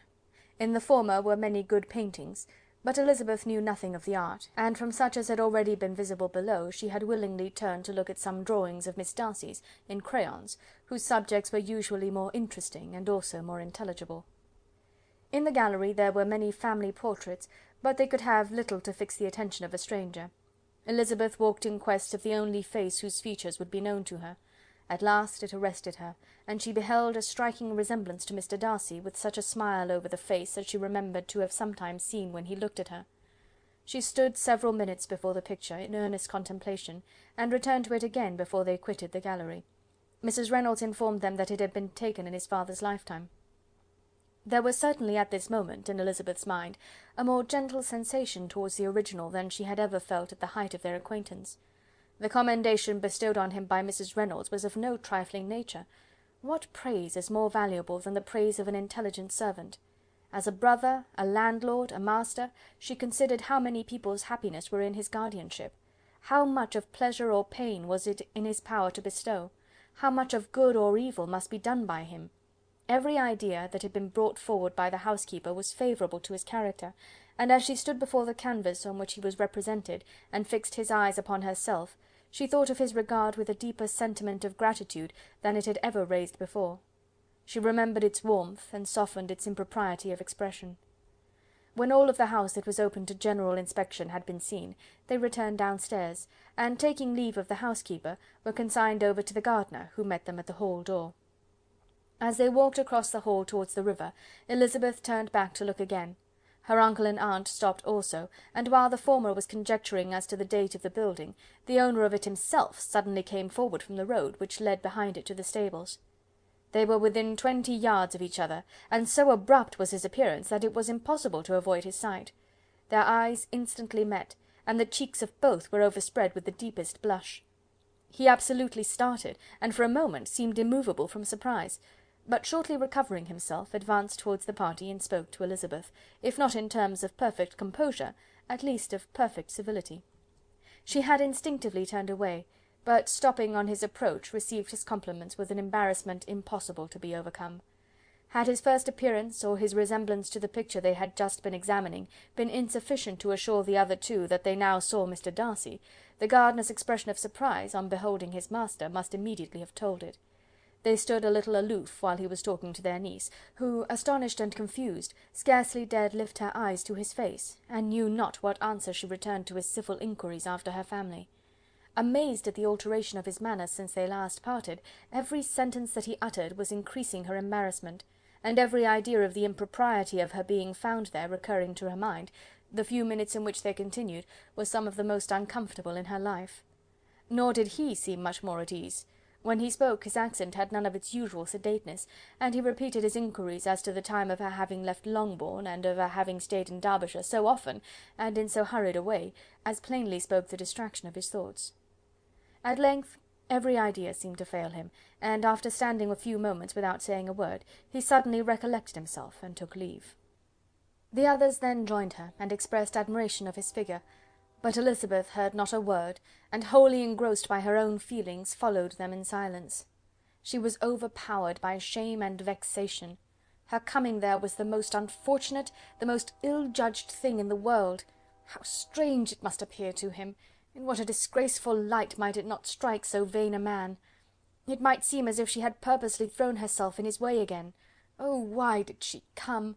Or why did he thus come a day before he was expected? Had they been only 10 minutes sooner, they could have been beyond the reach of his discrimination, for it was plain that he was that moment arrived, that moment alighted from his horse, or his carriage. She blushed again and again over the perverseness of the meeting, and his behaviour, so strikingly altered, what could it mean? That he should even speak to her was amazing, but to speak with such civility, to inquire after her family, never in her life had she seen his manners so little dignified, never had he spoken with such gentleness as on this unexpected meeting. What a contrast did it offer to his last address in Rosings Park, when he put his letter into her hand! She knew not what to think, or how to account for it. They had now entered a beautiful walk by the side of the water, and every step was bringing forward a nobler fall of ground, or a finer reach of the woods to which they were approaching. But it was some time before Elizabeth was sensible of any of it, and though she answered mechanically to the repeated appeals of her uncle and aunt, and seemed to direct her eyes to such objects as they pointed out, she distinguished no part of the scene. Her thoughts were all fixed on that one spot of Pemberley House, whichever it might be, where Mr. Darcy then was. She longed to know what at the moment was passing in his mind, in what manner he thought of her, and whether, in defiance of everything, she was still dear to him. Perhaps he had been civil only because he felt himself at ease, yet there had been that in his voice which was not like ease. Whether he had felt more of pain or of pleasure in seeing her she could not tell, but he certainly had not seen her with composure. At length, however, the remarks of her companions on her absence of mind aroused her, and she felt the necessity of appearing more like herself. They entered the woods, and bidding adieu to the river for a while, ascended some of the higher grounds. When in spots where the opening of the trees gave the eye power to wander, were many charming views of the valley, the opposite hills with the long range of woods overspreading many, and occasionally part of the stream. Mr. Gardiner expressed a wish of going round the whole park, but feared it might be beyond a walk. With a triumphant smile they were told that it was 10 miles round. It settled the matter, and they pursued the accustomed circuit, which brought them again, after some time, in a descent among hanging woods, to the edge of the water, and one of its narrowest parts. They crossed it by a simple bridge, in character with the general air of the scene. It was a spot less adorned than any they had yet visited, and the valley, here contracted into a glen, allowed room only for the stream, and a narrow walk amidst the rough coppice wood which bordered it. Elizabeth longed to explore its windings, but when they had crossed the bridge and perceived their distance from the house, Mrs. Gardiner, who was not a great walker, could go no farther, and thought only of returning to the carriage as quickly as possible. Her niece was, therefore, obliged to submit, and they took their way towards the house on the opposite side of the river, in the nearest direction. But their progress was slow, for Mr. Gardiner, though seldom able to indulge the taste, was very fond of fishing, and was so much engaged in watching the occasional appearance of some trout in the water, and talking to the man about them, that he advanced but little.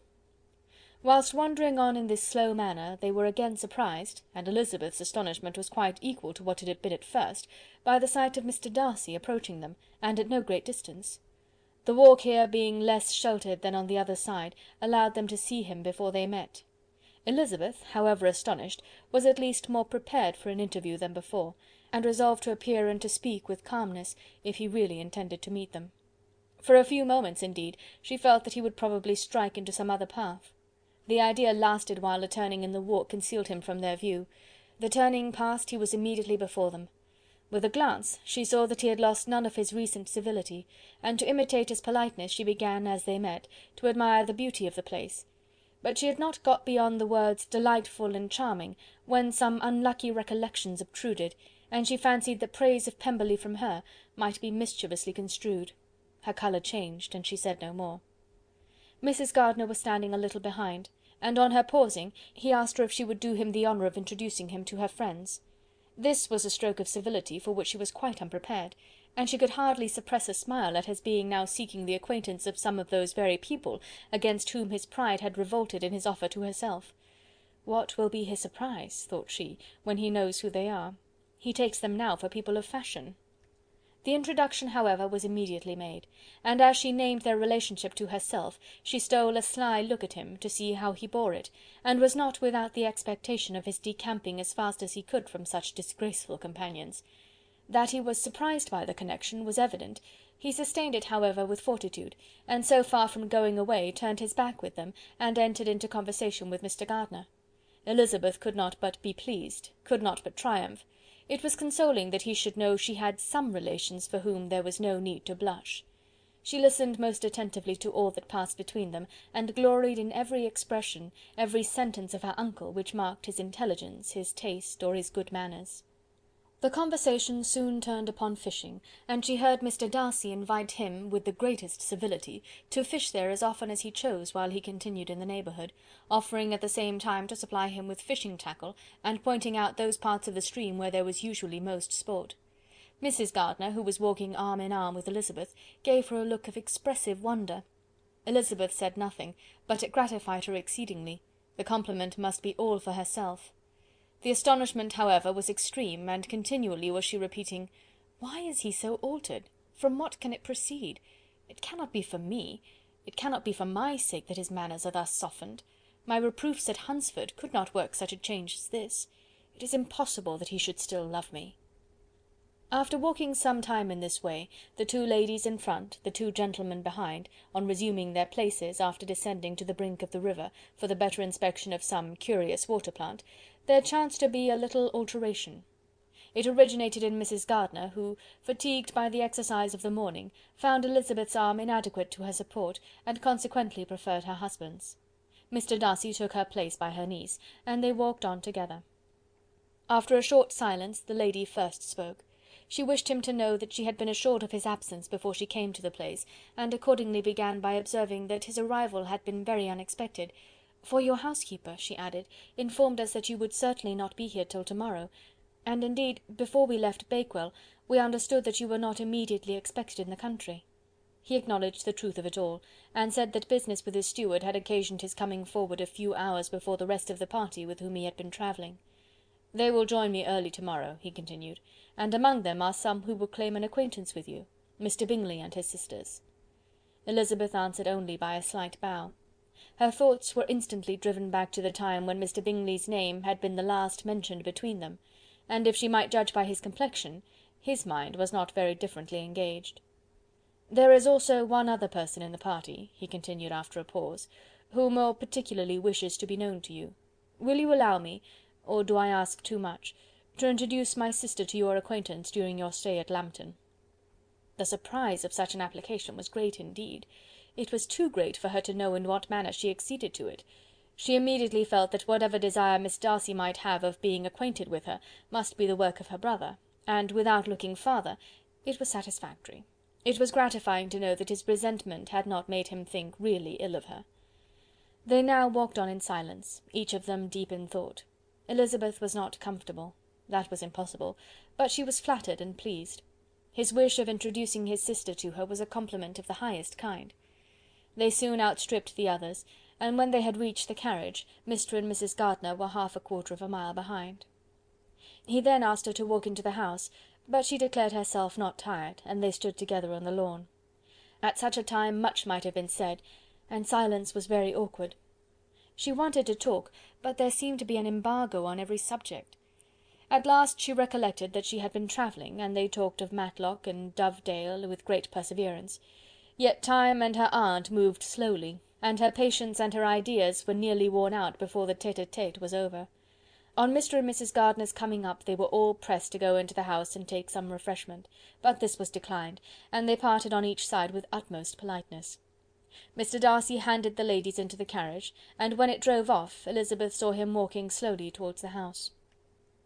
The observations of her aunt and uncle now began, and each of them pronounced him to be infinitely superior to anything they had expected.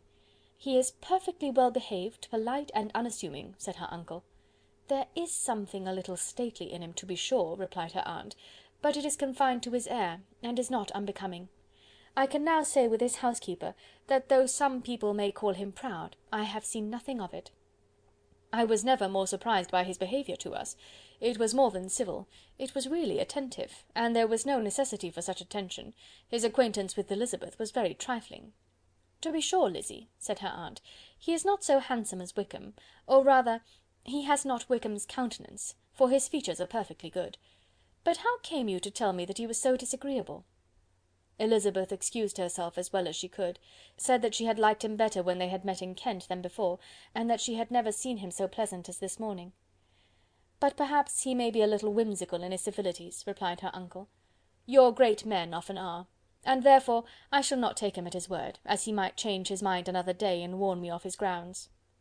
Elizabeth felt that they had entirely misunderstood his character, but said nothing.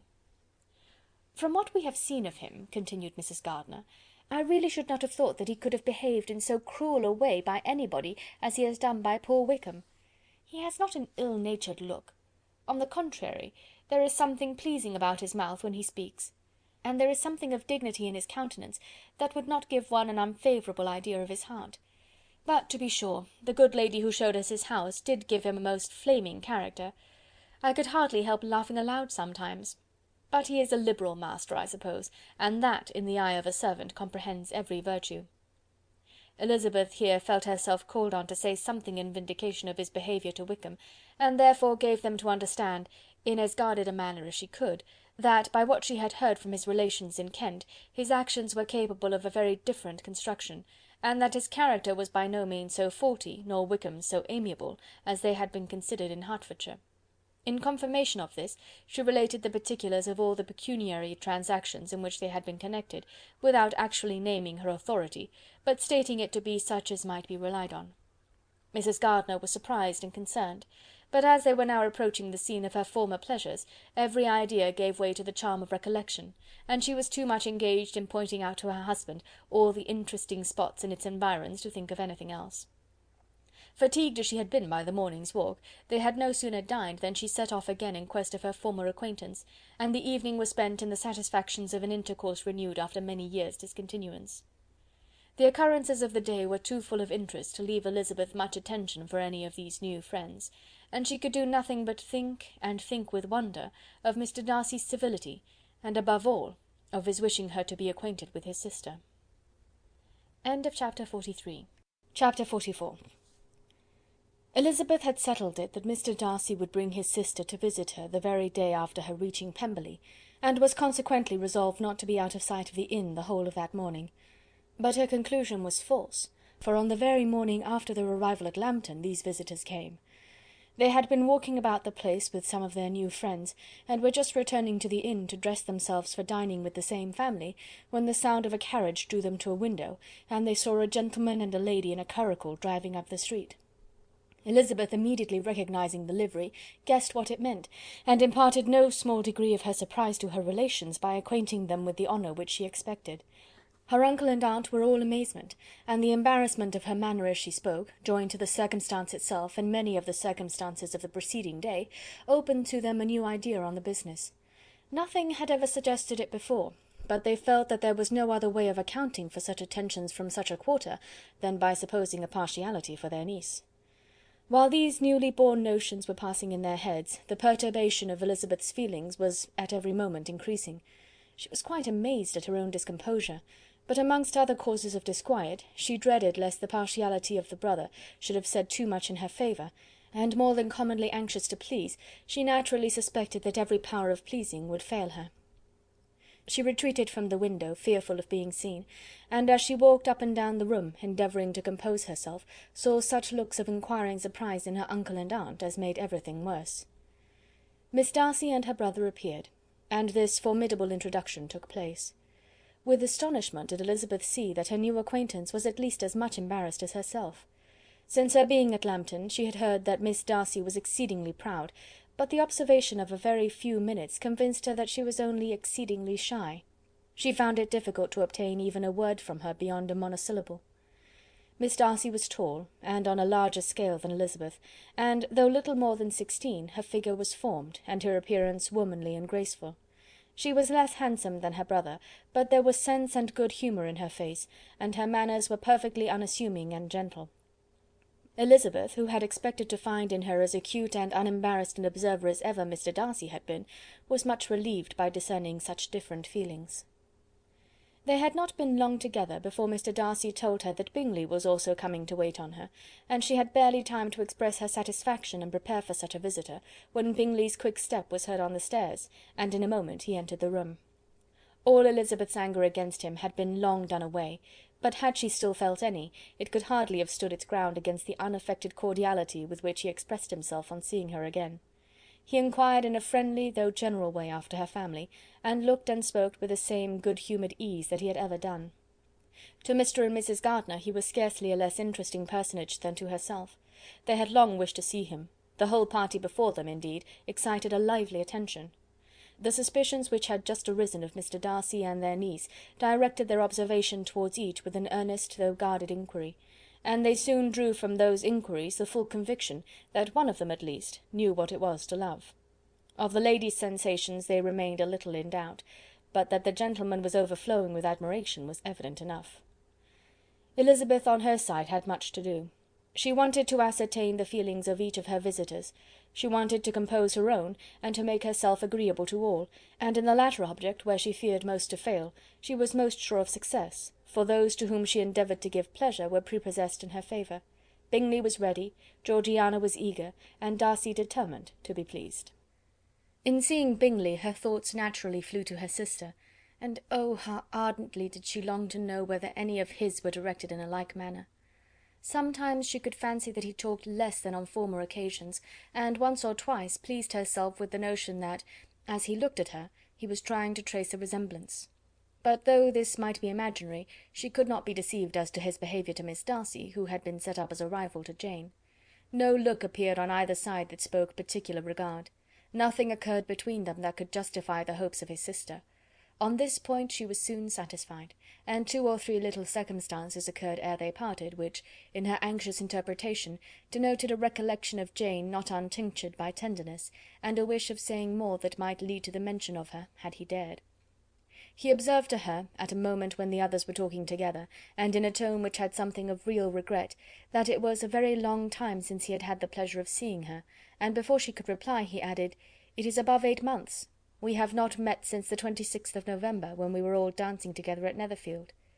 Elizabeth was pleased to find his memory so exact, and he afterwards took occasion to ask her, when unattended to by any of the rest, whether all her sisters were at Longbourn. There was not much in the question, nor in the preceding remark, but there was a look and a manner which gave them meaning. It was not often that she could turn her eyes on Mr. Darcy himself, but whenever she did catch a glimpse, she saw an expression of general complaisance, and in all that he said she heard an accent so removed from hauteur or disdain of his companions, as convinced her that the improvement of manners which she had yesterday witnessed, however temporary its existence might prove, had at least outlived one day. When she saw him thus seeking the acquaintance and courting the good opinion of people with whom any intercourse a few months ago would have been a disgrace, when she saw him thus civil, not only to herself, but to the very relations whom he had openly disdained, and recollected their last lively scene in Hunsford Parsonage, the difference, the change was so great, and struck so forcibly on her mind, that she could hardly restrain her astonishment from being visible.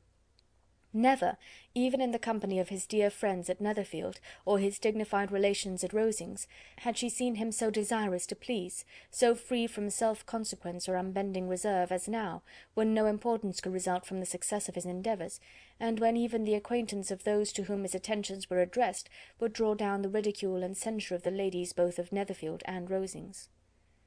Their visitors stayed with them above half an hour, and when they arose to depart, Mr. Darcy called on his sister to join him in expressing their wish of seeing Mr. and Mrs. Gardiner and Miss Bennet to dinner at Pemberley before they left the country. Miss Darcy, though with a diffidence which marked her little in the habit of giving invitations, readily obeyed. Mrs. Gardiner looked at her niece, desirous of knowing how she, whom the invitation most concerned, felt disposed as to its acceptance, but Elizabeth had turned away her head. Presuming, however, that this studied avoidance spoke rather a momentary embarrassment than any dislike of the proposal, and seeing in her husband, who was fond of society, a perfect willingness to accept it, she ventured to engage for her attendance, and the day after the next was fixed on. Bingley expressed great pleasure in the certainty of seeing Elizabeth again, having still a great deal to say to her, and many inquiries to make after all their Hertfordshire friends. Elizabeth, construing all this into a wish of hearing her speak of her sister, was pleased, and on this account, as well as some others, found herself, when their visitors left them, capable of considering the last half-hour with some satisfaction, though while it was passing the enjoyment of it had been little. Eager to be alone, and fearful of inquiries or hints from her uncle and aunt, she stayed with them only long enough to hear their favourable opinion of Bingley, and then hurried away to dress. But she had no reason to fear Mr. and Mrs. Gardiner's curiosity. It was not their wish to force her communication. It was evident that she was much better acquainted with Mr. Darcy than they had before any idea of. It was evident that he was very much in love with her. They saw much to interest, but nothing to justify inquiry. Of Mr. Darcy it was now a matter of anxiety to think well, and as far as their acquaintance reached, there was no fault to find. They could not be untouched by his politeness, and had they drawn his character from their own feelings and his servant's report, without any reference to any other account, the circle in Hertfordshire, to which he was known, would not have recognised it for Mr. Darcy. There was now an interest, however, in believing the housekeeper, and they soon became sensible that the authority of a servant who had known him since he was 4 years old, and whose own manners indicated respectability, was not to be hastily rejected. Neither had anything occurred in the intelligence of their Lambton friends that could materially lessen its weight. They had nothing to accuse him of but pride. Pride he probably had, and if not, it would certainly be imputed by the inhabitants of a small market town where the family did not visit. It was acknowledged, however, that he was a liberal man, and did much good among the poor. With respect to Wickham, the travellers soon found that he was not held there in much estimation, for though the chief of his concerns with the son of his patron were imperfectly understood, it was yet a well-known fact that, on his quitting Derbyshire, he had left many debts behind him, which Mr. Darcy afterwards discharged. As for Elizabeth, her thoughts were at Pemberley this evening more than the last, and the evening, though as it passed it seemed long, was not long enough to determine her feelings towards one in that mansion, and she lay awake 2 whole hours endeavouring to make them out. She certainly did not hate him. No, hatred had vanished long ago, and she had almost as long been ashamed of ever feeling a dislike against him that could so be called. The respect created by the conviction of his valuable qualities, though at first unwillingly admitted, had for some time ceased to be repugnant to her feeling, and it was now heightened into somewhat of a friendlier nature by the testimony so highly in his favour, and bringing forward his disposition in so amiable a light, which yesterday had produced. But above all, above respect and esteem, there was a motive within her of goodwill which could not be overlooked. It was gratitude. Gratitude not merely for having once loved her, but for loving her still well enough to forgive all the petulance and acrimony of her manner in rejecting him, and all the unjust accusations accompanying her rejection. He who, she had been persuaded, would avoid her as his greatest enemy, seemed on this accidental meeting most eager to preserve the acquaintance, and without any indelicate display of regard, or any peculiarity of manner, where their 2 selves only were concerned, was soliciting the good opinion of her friends, and bent on making her known to his sister. Such a change in a man of so much pride excited not only astonishment but gratitude, for to love, ardent love, it must be attributed, and as such its impression on her was of a sort to be encouraged as by no means unpleasing, though it could not be exactly defined. She respected, she esteemed, she was grateful to him, she felt a real interest in his welfare, and she only wanted to know how far she wished that welfare to depend upon herself, and how far it would be for the happiness of both that she should employ the power, which her fancy told her she still possessed, of bringing on the renewal of his addresses. It had been settled in the evening between the aunt and the niece that such a striking civility as Miss Darcy's in coming to see them on the very day of her arrival at Pemberley, for she had reached it only to a late breakfast, ought to be imitated, though it could not be qualified, by some exertion of politeness on their side, and consequently that it would be highly expedient to wait on her at Pemberley the following morning. They were therefore to go. Elizabeth was pleased, though when she asked herself the reason, she had very little to say in reply. Mr. Gardiner left them soon after breakfast. The fishing scheme had been renewed the day before, and a positive engagement made of his meeting some of the gentlemen at Pemberley before noon. End of chapter 44. Chapter 45. Convinced as Elizabeth now was that Miss Bingley's dislike of her had originated in jealousy, she could not help feeling how unwelcome her appearance at Pemberley must be to her, and was curious to know with how much civility on that lady's side the acquaintance would now be renewed. On reaching the house, they were shown through the hall into the saloon, whose northern aspect rendered it delightful for summer. Its windows opening to the ground admitted a most refreshing view of the high woody hills behind the house, and of the beautiful oaks and Spanish chestnuts which were scattered over the intermediate lawn. In this house they were received by Miss Darcy, who was sitting there with Mrs. Hurst and Miss Bingley, and the lady with whom she lived in London. Georgiana's reception of them was very civil, but attended with all the embarrassment which, though proceeding from shyness and the fear of doing wrong, would easily give to those who felt themselves inferior the belief of her being proud and reserved. Mrs. Gardiner and her niece, however, did her justice, and pitied her. By Mrs. Hurst and Miss Bingley they were noticed only by a curtsy, and on their being seated a pause, awkward as such pauses must always be, succeeded for a few moments. It was first broken by Mrs. Annesley, a genteel, agreeable-looking woman, whose endeavour to introduce some kind of discourse proved her to be more truly well-bred than either of the others, and between her and Mrs. Gardiner, with occasional help from Elizabeth, the conversation was carried on. Miss Darcy looked as if she wished for courage enough to join in it, and sometimes did venture a short sentence when there was least danger of its being heard. Elizabeth soon saw that she was herself closely watched by Miss Bingley, and that she could not speak a word, especially to Miss Darcy, without calling her attention. This observation would not have prevented her from trying to talk to the latter, had they not been seated at an inconvenient distance, but she was not sorry to be spared the necessity of saying much. Her own thoughts were employing her. She expected every moment that some of the gentlemen would enter the room. She wished, she feared, that the master of the house might be amongst them, and whether she wished or feared it most, she could scarcely determine. After sitting in this manner a quarter of an hour without hearing Miss Bingley's voice, Elizabeth was roused by receiving from her a cold inquiry after the health of her family.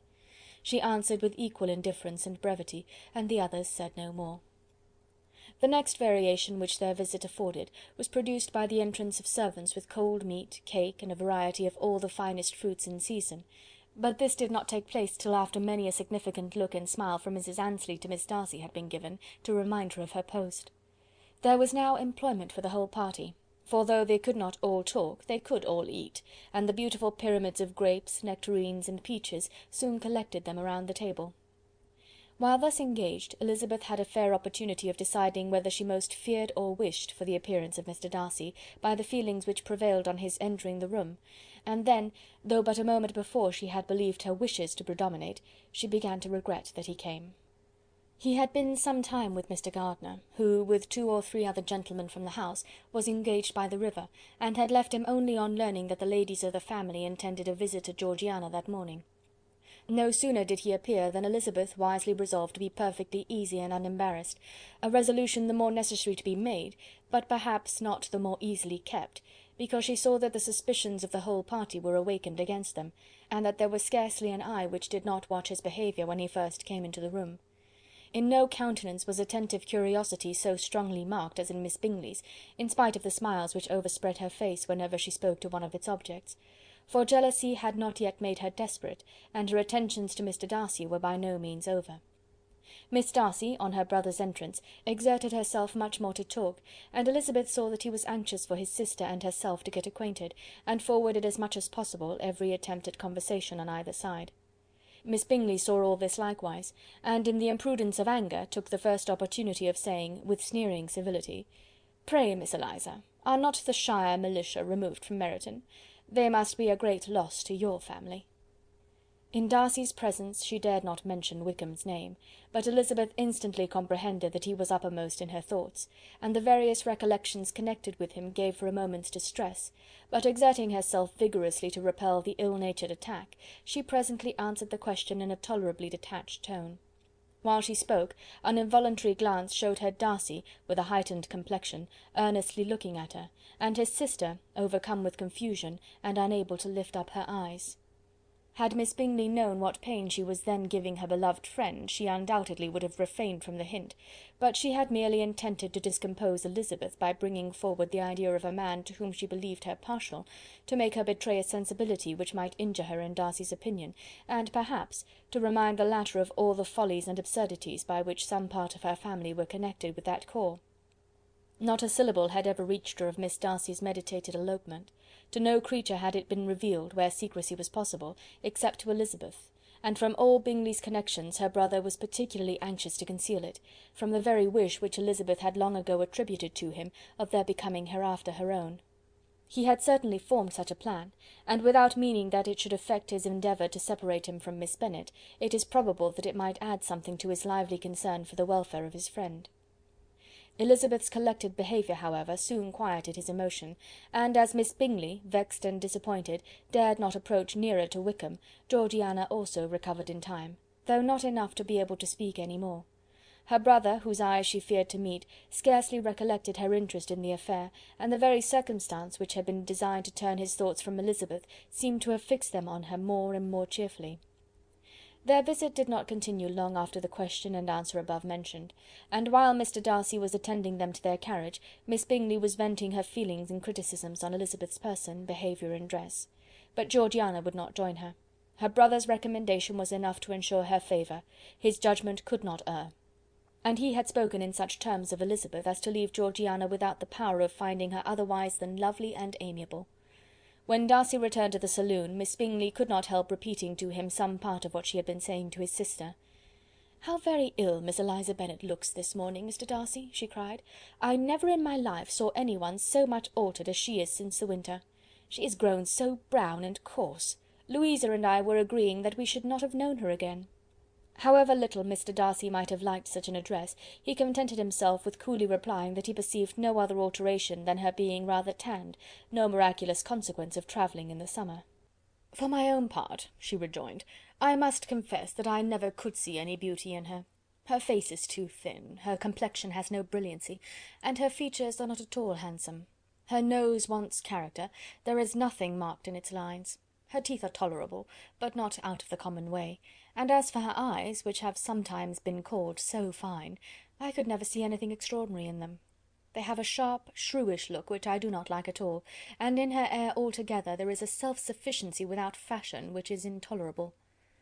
Persuaded as Miss Bingley was that Darcy admired Elizabeth, this was not the best method of recommending herself, but angry people are not always wise, and in seeing him at last look somewhat nettled, she had all the success she expected.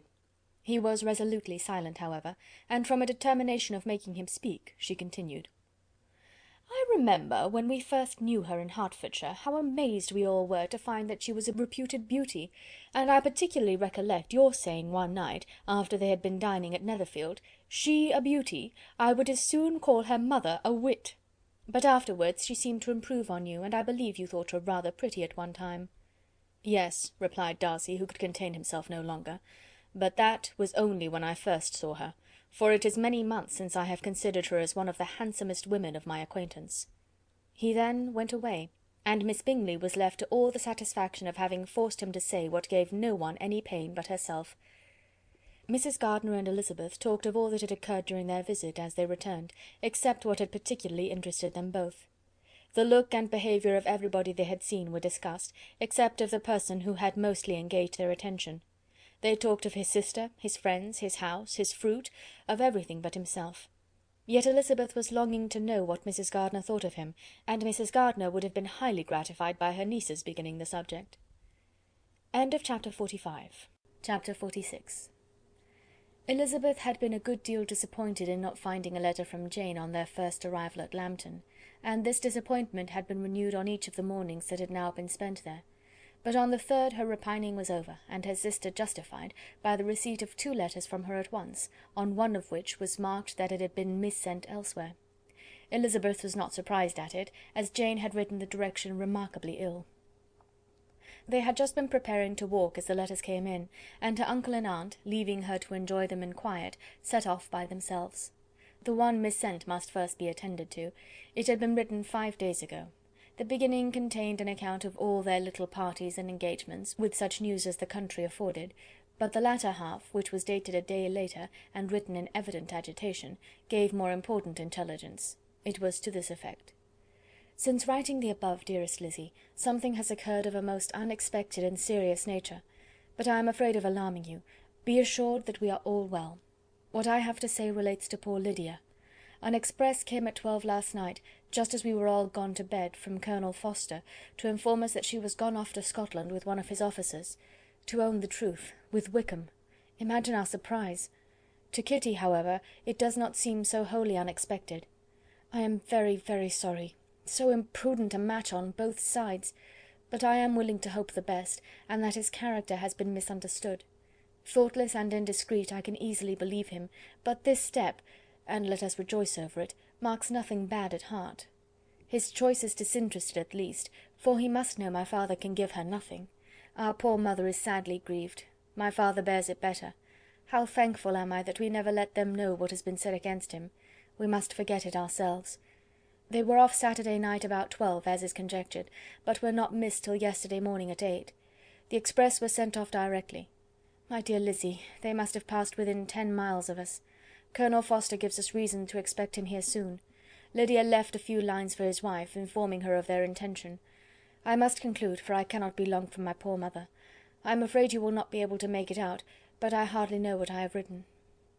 Without allowing herself time for consideration, and scarcely knowing what she felt, Elizabeth, on finishing this letter, instantly seized the other, and opening it with the utmost impatience, read as follows. It had been written a day later than the conclusion of the first. "By this time, my dearest sister, you have received my hurried letter.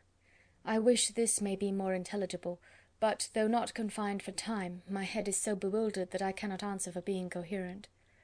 Dearest Lizzy, I hardly know what I would write, but I have bad news for you, and it cannot be delayed. Imprudent as the marriage between Mr. Wickham and our poor Lydia would be, we are now anxious to be assured it has taken place, for there is but too much reason to fear they are not gone to Scotland. Colonel Forster came yesterday, having left Brighton the day before, not many hours after the express. Though Lydia's short letter to Mrs. F. gave them to understand that they were going to Gretna Green, something was dropped by Denny expressing his belief that W. never intended to go there, or to marry Lydia at all, which was repeated to Colonel F., who, instantly taking the alarm, set off from B., intending to trace their route. He did trace them easily to Clapham, but no further, for on entering that place they removed into a hackney coach and dismissed the chaise that brought them from Epsom. All that is known after this is that they were seen to continue the London road. I know not what to think. After making every possible inquiry on that side London, Colonel F. came on into Hertfordshire, anxiously renewing them at all the turnpikes, and at the inns in Barnet and Hatfield, but without any success. No such people had been seen to pass through. With the kindest concern he came on to Longbourn, and broke his apprehensions to us in a manner most creditable to his heart. I am sincerely grieved for him and Mrs. F., but no one can throw any blame on them. Our distress, my dear Lizzy, is very great. My father and mother believe the worst, but I cannot think so ill of him. Many circumstances might make it more eligible for them to be married privately in town than to pursue their first plan. And even if he could form such a design against a young woman of Lydia's connections, which is not likely, can I suppose her so lost to everything?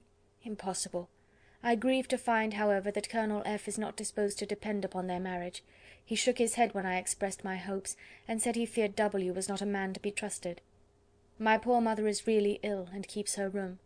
Could she exert herself, it would be better, but this is not to be expected. And as to my father, I never in my life saw him so affected. Poor Kitty has anger for having concealed their attachment, but as it was a matter of confidence, one cannot wonder. I am truly glad, dearest Lizzy, that you have been spared something of these distressing scenes. But now, as the first shock is over, shall I own that I long for your return? I am not so selfish, however, as to press for it, if inconvenient. Adieu. I take up my pen again to do what I have just told you I would not, but circumstances are such that I cannot help earnestly begging you all to come here as soon as possible. I know my dear uncle and aunt so well that I am not afraid of requesting it, though I have still something more to ask of the former. My father is going to London with Colonel Forster instantly, to try to discover her. What he means to do I am sure I know not, but his excessive distress will not allow him to pursue any measure in the best and safest way, and Colonel Forster is obliged to be at Brighton again to-morrow evening. In such an exigence my uncle's advice and assistance would be everything in the world. He will immediately comprehend what I must feel, and I rely upon his goodness." "Oh, where is my uncle?" cried Elizabeth, darting from her seat as she finished the letter, in eagerness to follow him without losing a moment of the time so precious. But as she reached the door it was opened by a servant, and Mr. Darcy appeared. Her pale face and impetuous manner made him start, and before he could recover himself to speak, she, in whose mind every idea was superseded by Lydia's situation, hastily exclaimed, "I beg your pardon, but I must leave you. I must find Mr. Gardiner this moment, on business that cannot be delayed. I have not an instant to lose." "Good God, what is the matter?" cried he, with more feeling than politeness. Then, recollecting himself, "I will not detain you a minute, but let me, or let the servant, go after Mr. and Mrs. Gardiner. You are not well enough. You cannot go yourself." Elizabeth hesitated, but her knees trembled under her, and she felt how little would be gained by her attempting to pursue them. Calling back the servant, therefore, she commissioned him, though in so breathless an accent as made her almost unintelligible, to fetch his master and mistress home instantly. On his quitting the room she sat down, unable to support herself, and looking so miserably ill that it was impossible for Darcy to leave her, or to refrain from saying, in a tone of gentleness and commiseration, "Let me call your maid. Is there nothing you could take to give you present relief? A glass of wine. Shall I get you one? You are very ill." "No, I thank you," she replied, endeavouring to recover herself. "There is nothing the matter with me. I am quite well. I am only distressed by some dreadful news which I have just received from Longbourn." She burst into tears as she alluded to it, and for a few minutes could not speak another word. Darcy, in wretched suspense, could only say something indistinctly of his concern, and observe her in compassionate silence. At length she spoke again. "I have just had a letter from Jane with such dreadful news. It cannot be concealed from anyone.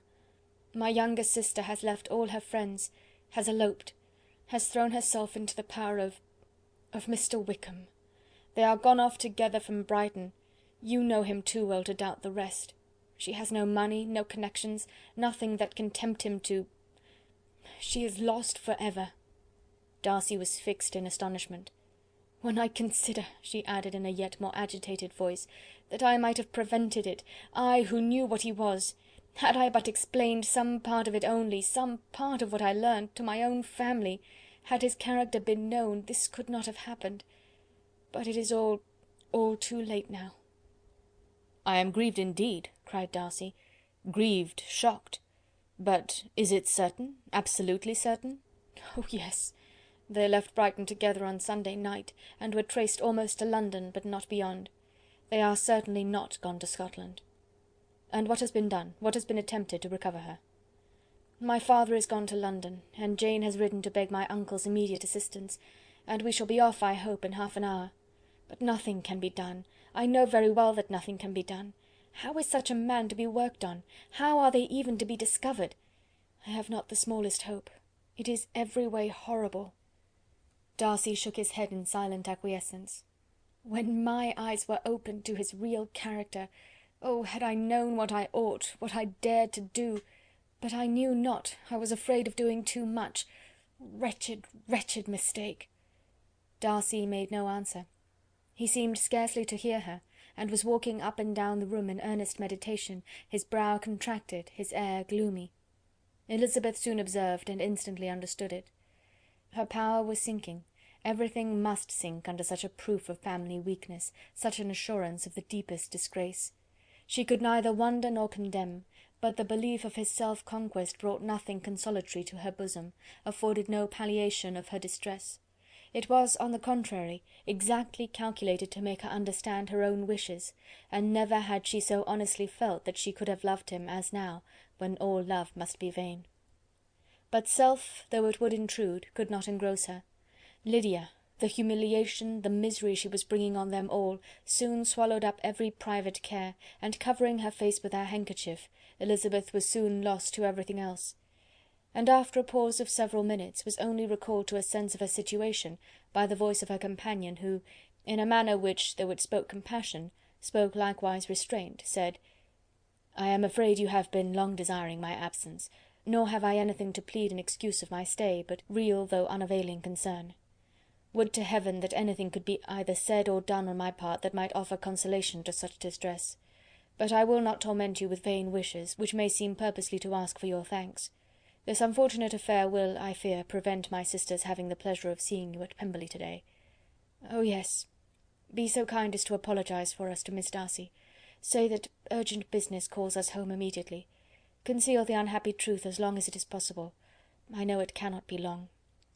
He readily assured her of his secrecy, again expressed his sorrow for her distress, wished it a happier conclusion than there was at present reason to hope, and leaving his compliments for her relations, with only one serious parting look, went away. As he quitted the room, Elizabeth felt how improbable it was that they should ever see each other again on such terms of cordiality as had marked their several meetings in Derbyshire, and as she threw a retrospective glance over the whole of their acquaintance, so full of contradictions and varieties, sighed at the perverseness of those feelings which would now have promoted its continuance, and would formerly have rejoiced in its termination. If gratitude and esteem are good foundations of affection, Elizabeth's change of sentiment will be neither improbable nor faulty. But if otherwise, if regard springing from such sources is unreasonable or unnatural in comparison of what is so often described as arising on a first interview with its object, and even before 2 words have been exchanged, nothing can be said in her defence, except that she had given somewhat of a trial to the latter method in her partiality for Wickham, and that its ill success might, perhaps, authorise her to seek the other less interesting mode of attachment. Be that as it may, she saw him go with regret, and in this early example of what Lydia's infamy must produce, found additional anguish as she reflected on that wretched business. Never, since reading Jane's second letter, had she entertained a hope of Wickham's meaning to marry her. No one but Jane, she thought, could flatter herself with such an expectation. Surprise was the least of her feelings on this development. While the contents of the first letter remained in her mind, she was all surprise, all astonishment that Wickham should marry a girl whom it was impossible he could marry for money, and how Lydia could ever have attached him had appeared incomprehensible.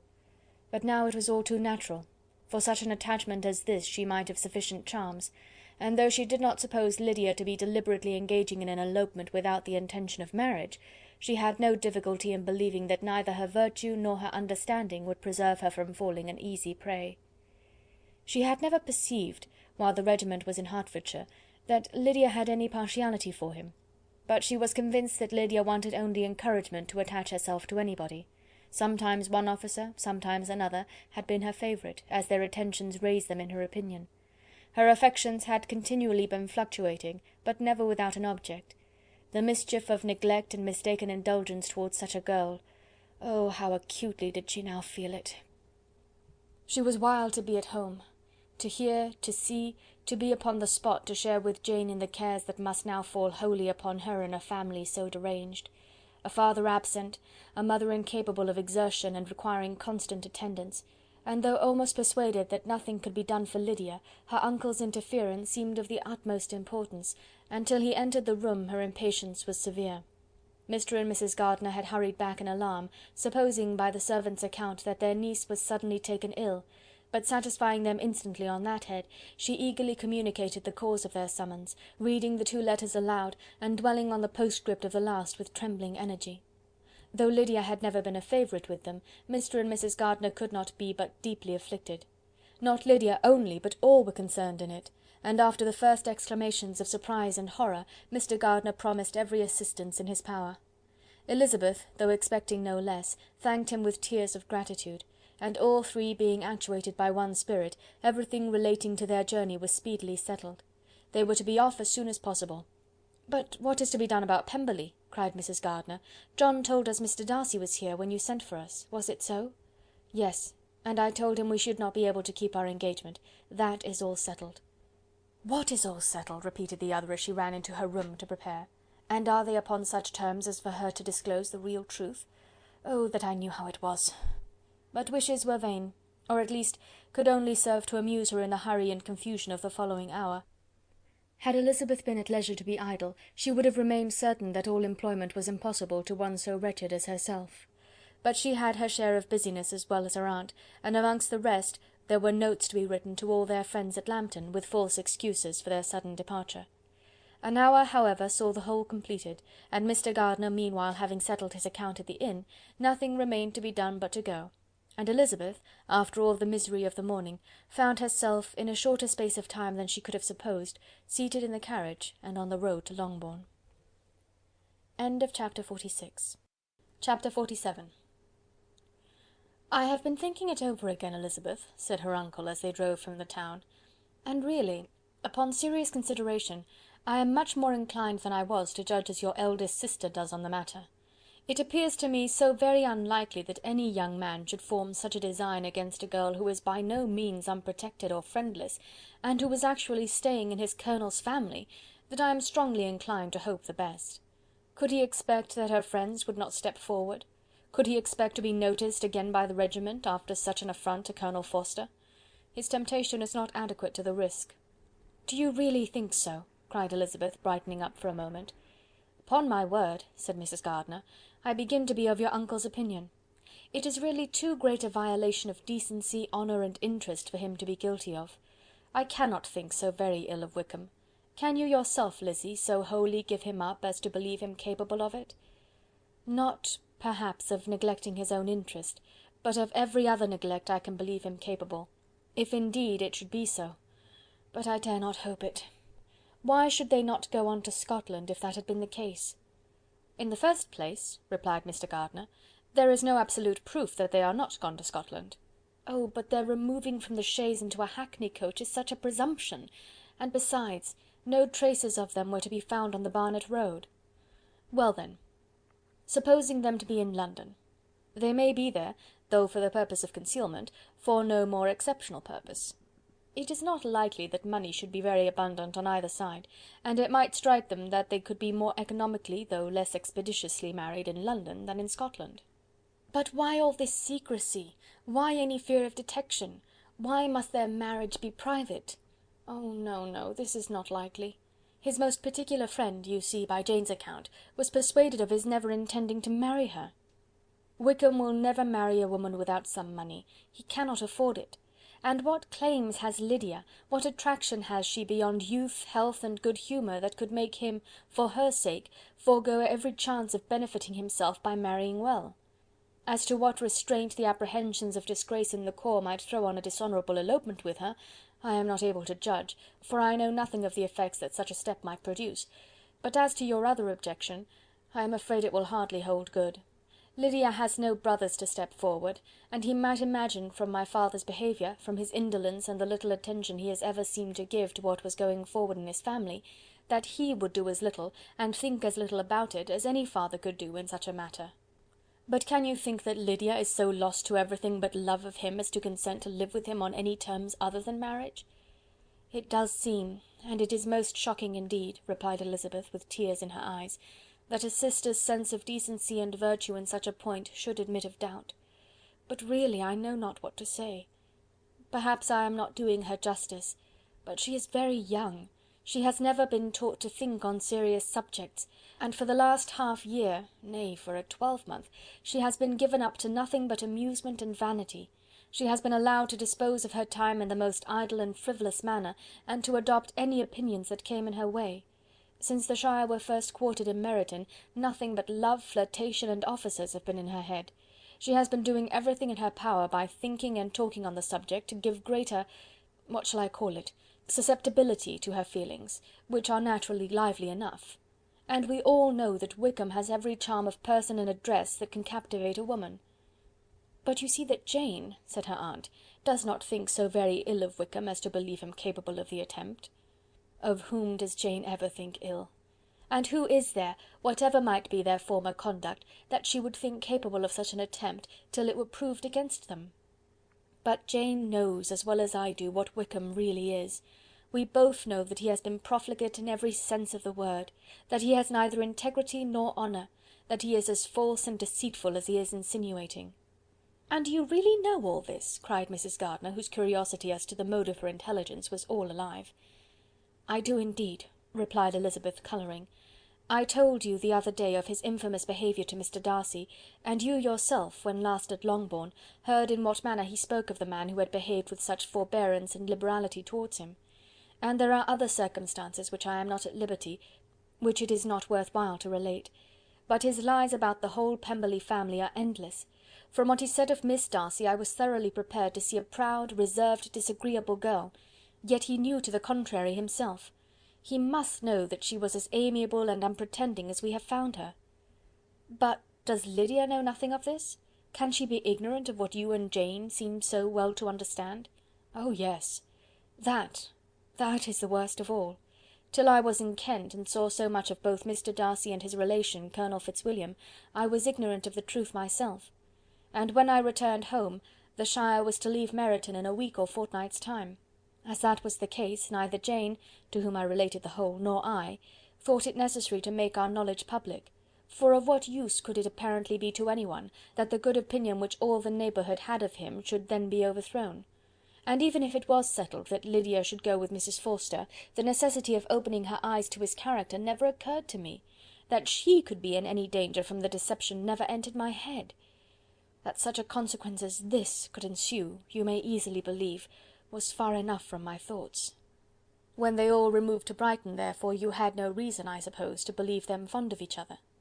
"Not the slightest. I can remember no symptom of affection on either side, and had anything of the kind been perceptible, you must be aware that ours is not a family on which it could be thrown away. When first he entered the corps, she was ready enough to admire him, but so we all were. Every girl in or near Meryton was out of her senses about him for the first 2 months, but he never distinguished her by any particular attention, and consequently, after a moderate period of extravagant and wild admiration, her fancy for him gave way, and others of the regiment, who treated her with more distinction, again became her favourites." It may be easily believed that however little of novelty could be added to their fears, hopes, and conjectures on this interesting subject by its repeated discussion, no other could detain them from it long during the whole of the journey. From Elizabeth's thoughts it was never absent. Fixed there by the keenest of all anguish, self-reproach, she could find no interval of ease or forgetfulness.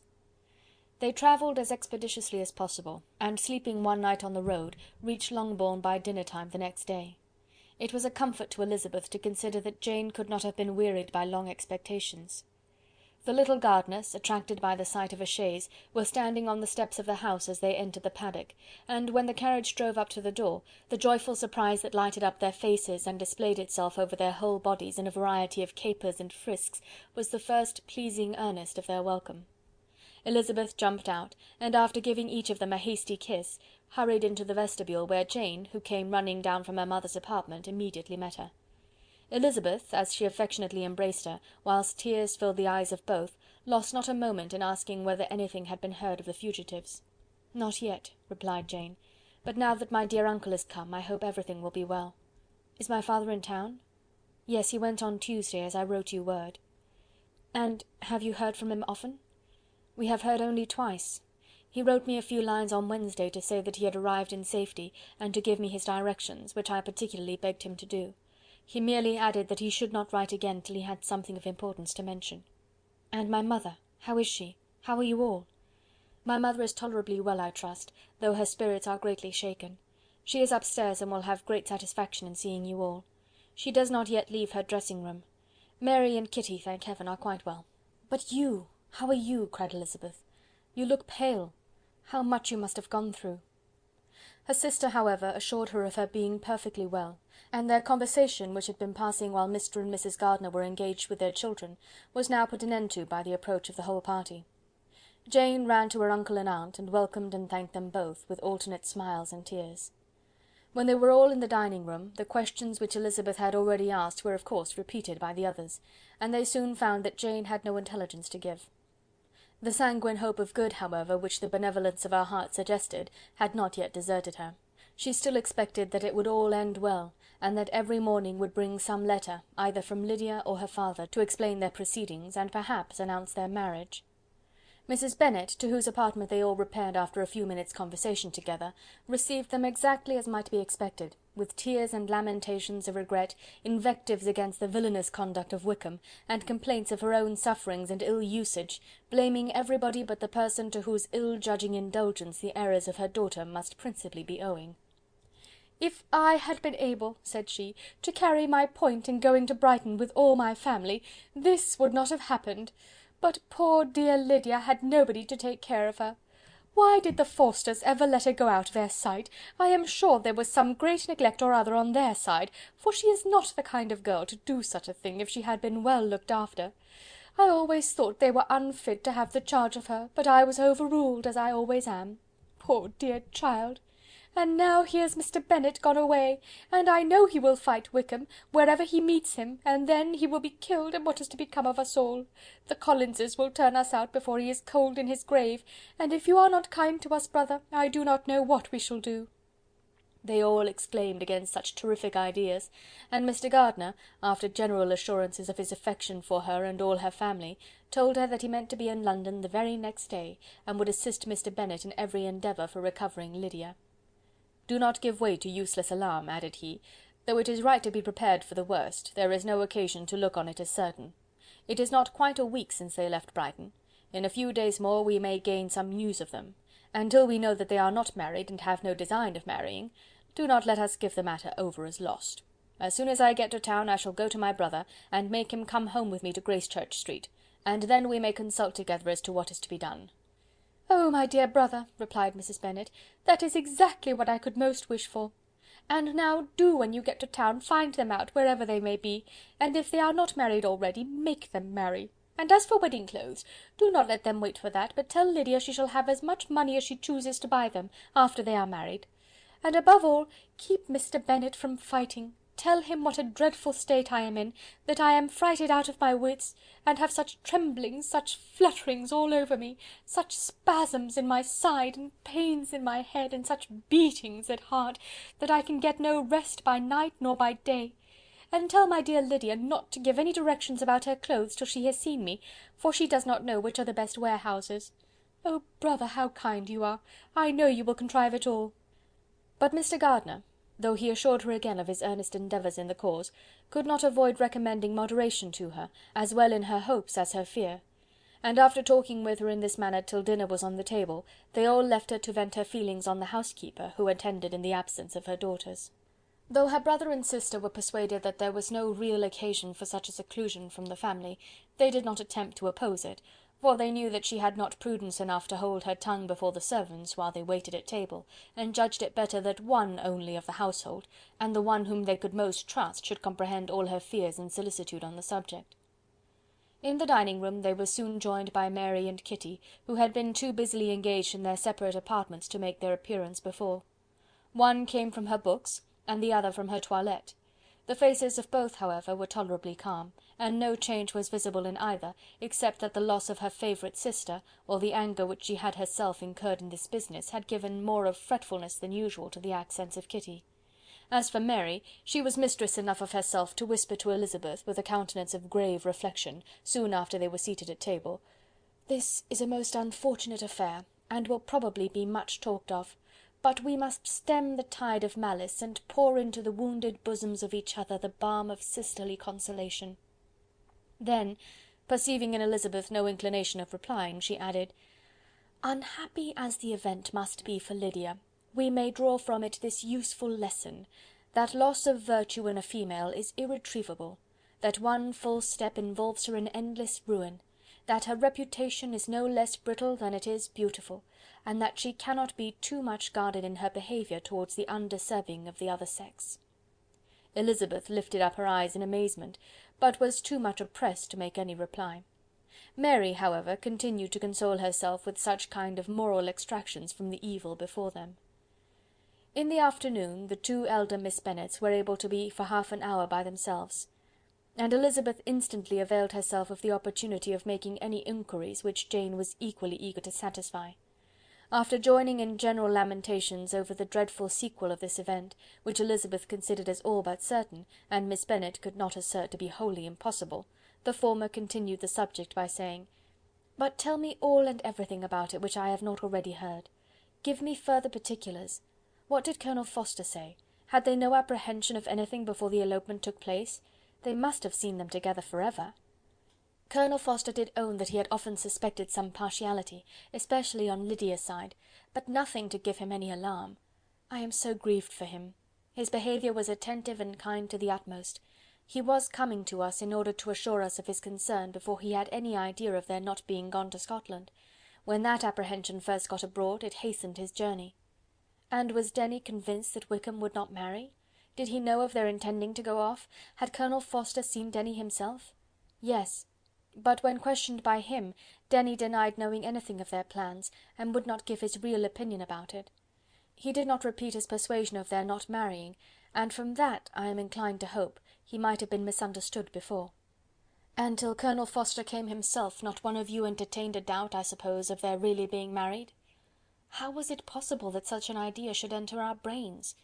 I felt a little uneasy, a little fearful of my sister's happiness with him in marriage, because I knew that his conduct had not always been quite right.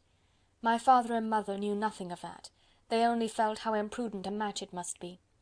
Kitty then owned, with a very natural triumph on knowing more than the rest of us, that in Lydia's last letter she had prepared her for such a step. She had known, it seems, of their being in love with each other many weeks. But not before they went to Brighton. No, I believe not. And did Colonel Forster appear to think well of Wickham himself? Does he know his real character?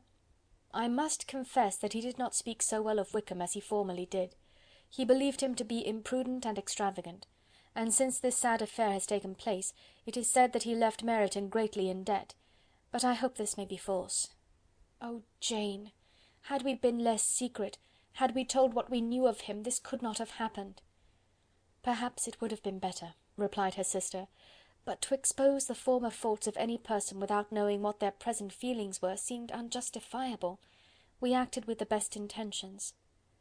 Could Colonel Forster repeat the particulars of Lydia's note to his wife? He brought it with him for us to see. Jane then took it from her pocket-book and gave it to Elizabeth. These were the contents. My dear Harriet, you will laugh when you know where I am gone, and I cannot help laughing myself at your surprise tomorrow morning, as soon as I am missed. I am going to Gretna Green, and if you cannot guess with who, I shall think you a simpleton, for there is but one man in the world I love, and he is an angel. I should never be happy without him, so think it no harm to be off. You need not send them word at Longbourn of my going, if you do not like it, for it will make the surprise the greater, when I write them and sign my name Lydia Wickham. What a good joke it will be! I can hardly write for laughing. Pray make my excuses to Pratt for not keeping my engagement and dancing with him tonight. Tell him I hope he will excuse me when he knows all. And tell him I will dance with him at the next ball we meet, with great pleasure. I shall send for my clothes when I get to Longbourn, but I wish you would tell Sally to mend a great slit in my worked muslin gown before they are packed up. Good-bye. Give my love to Colonel Forster. I hope he will drink to our good journey. Your affectionate friend, Lydia Bennet. "Oh, thoughtless, thoughtless Lydia!" cried Elizabeth, when she had finished it. "What a letter is this, to be written at such a moment! But at least it shows that she was serious on the subject of their journey. Whatever he might afterwards persuade her to, it was not on her side a scheme of infamy. My poor father! How he must have felt it! I never saw anyone so shocked. He could not speak a word for full 10 minutes. My mother was taken ill immediately, and the whole house in such confusion." "Oh, Jane!" cried Elizabeth, "was there a servant belonging to it who did not know the whole story before the end of the day?" "I do not know. I hope there was, but to be guarded at such a time is very difficult. My mother was in hysterics, and though I endeavoured to give her every assistance in my power, I am afraid I did not do so much as I might have done. But the horror of what might possibly happen almost took me from my faculties." "Your attendance upon her has been too much for you. You do not look well. Oh, that I had been with you! You have had every care and anxiety upon yourself alone." "Mary and Kitty have been very kind, and would have shared in every fatigue, I am sure, but I did not think it right for either of them. Kitty is slight and delicate, and Mary studies so much that her hours of repose should not be broken in on. My aunt Phillips came to Longbourn on Tuesday, after my father went away, and was so good as to stay till Thursday with me. She was of great use and comfort to us all, and Lady Lucas has been very kind. She walked here on Wednesday morning to condole with us, and offered her services, or any of her daughters, if they should be of use to us." "She had better have stayed at home," cried Elizabeth. "Perhaps she meant well, but under such a misfortune as this, one cannot see too little of one's neighbours. Assistance is impossible, condolence insufferable. Let them triumph over us at a distance, and be satisfied." She then proceeded to inquire into the measures which her father had intended to pursue while in town for the recovery of his daughter. "He meant, I believe," replied Jane, "to go to Epsom, the place where they last changed horses, see the postillions, and try if anything could be made out from them. His principal object must be to discover the number of the hackney coach which took them from Clapham. It had come with a fare from London, and as he thought that the circumstance of a gentleman and ladies removing from one carriage into another might be remarked, he meant to make inquiries at Clapham. If he could anyhow discover at what house the coachman had before set down his fare, he determined to make inquiries there, and hoped it might not be impossible to find out the stand and number of the coach. I do not know of any other designs that he had formed, but he was in such a hurry to be gone, and his spirits so greatly discomposed, that I had difficulty in finding out even so much as this." Chapter 47. Chapter 48. The whole party were in hopes of a letter from Mr. Bennet the next morning, but the post came in without bringing a single line from him. His family knew him to be, on all common occasions, a most negligent and dilatory correspondent, but at such a time they had hoped for exertion. They were forced to conclude that he had no pleasing intelligence to send, but even of that they would have been glad to be certain. Mr. Gardiner had waited only for the letters before he set off. When he was gone, they were certain at least of receiving constant information of what was going on, and their uncle promised, at parting, to prevail on Mr. Bennet to return to Longbourn as soon as he could, to the great consolation of his sister, who considered it as the only security for her husband's not being killed in a duel. Mrs. Gardiner and the children were to remain in Hertfordshire a few days longer, as the former thought her presence might be serviceable to her nieces. She shared in their attendance on Mrs. Bennet, and was a great comfort to them in their hours of freedom. Their other aunt also visited them frequently, and always, as she said, with the design of cheering and heartening them up, though, as she never came without reporting some fresh instance of Wickham's extravagance or irregularity, she seldom went away without leaving them more dispirited than she found them. All Meryton seemed striving to blacken the man who, but 3 months before, had been almost an angel of light. He was declared to be in debt to every tradesman in the place, and his intrigues, all honoured with the title of seduction, had been extended into every tradesman's family. Everybody declared that he was the wickedest young man in the world, and everybody began to find out that they had always distrusted the appearance of his goodness. Elizabeth, though she did not credit above half of what was said, believed enough to make her former assurance of her sister's ruin more certain, and even Jane, who believed still less of it, became almost hopeless, more especially as the time was now come when, if they had gone to Scotland, which she had never before entirely despaired of, they must in all probability have gained some news of them. Mr. Gardiner left Longbourn on Sunday. On Tuesday his wife received a letter from him. It told them that, on his arrival, he had immediately found out his brother, and persuaded him to come to Gracechurch Street; that Mr. Bennet had been to Epsom and Clapham before his arrival, but without gaining any satisfactory information, and that he was now determined to inquire at all the principal hotels in town, as Mr. Bennet thought it possible they might have gone to one of them on their first coming to London, before they procured lodgings. Mr. Gardiner himself did not expect any success from this measure, but as his brother was eager in it, he meant to assist him in pursuing it. He added that Mr. Bennet seemed wholly disinclined at present to leave London, and promised to write again very soon. There was also a postscript to this effect: "I have written to Colonel Forster to desire him to find out, if possible, from some of the young man's intimates in the regiment, whether Wickham has any relations or connections who would be likely to know in what part of town he has now concealed himself.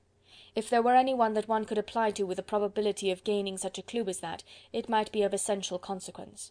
At present we have nothing to guide us. Colonel Forster will, I dare say, do everything in his power to satisfy us on this head. But on second thoughts, perhaps Lizzie could tell us what relations he has now living, better than any other person." Elizabeth was at no loss to understand from whence this deference to her authority proceeded, but it was not in her power to give any information of so satisfactory a nature as the compliment deserved.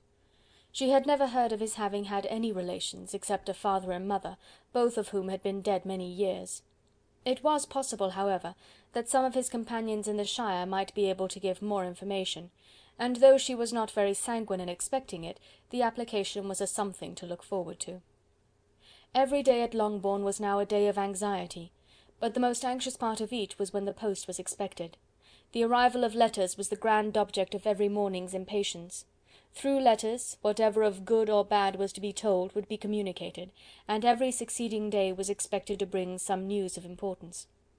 But before they heard again from Mr. Gardiner, a letter arrived for their father from a different quarter, from Mr. Collins, which, as Jane had received directions to open all that came for him in his absence, she accordingly read, and Elizabeth, who knew what curiosities his letters always were, looked over her and read it likewise. It was as follows: "My dear Sir, I feel myself called upon, by our relationship and my situation in life, to condole with you on the grievous affliction you are now suffering under, of which we were yesterday informed by a letter from Hertfordshire. Be assured, my dear sir, that Mrs. Collins and myself sincerely sympathise with you and all your respectable family in your present distress, which must be of the bitterest kind, because proceeding from a cause which no time can remove.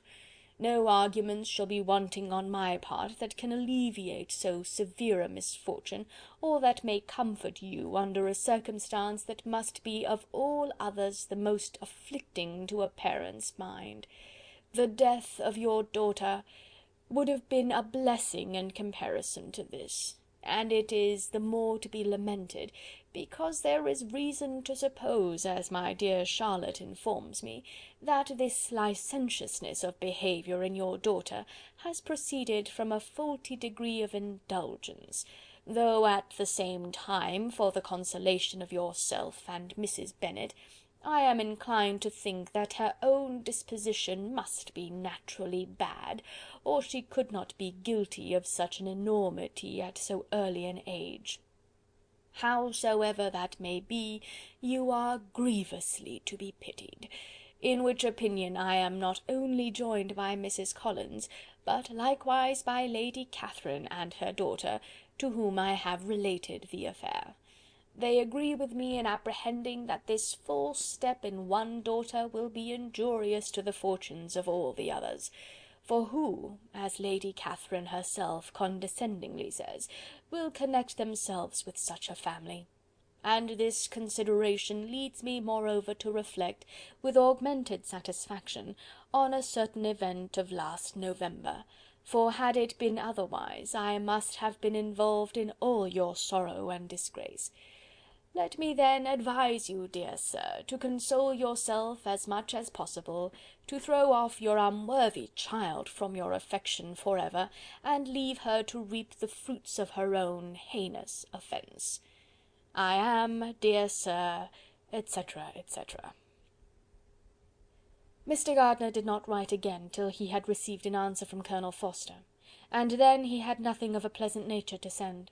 It was not known that Wickham had a single relationship with whom he kept up any connection, and it was certain that he had no near one living.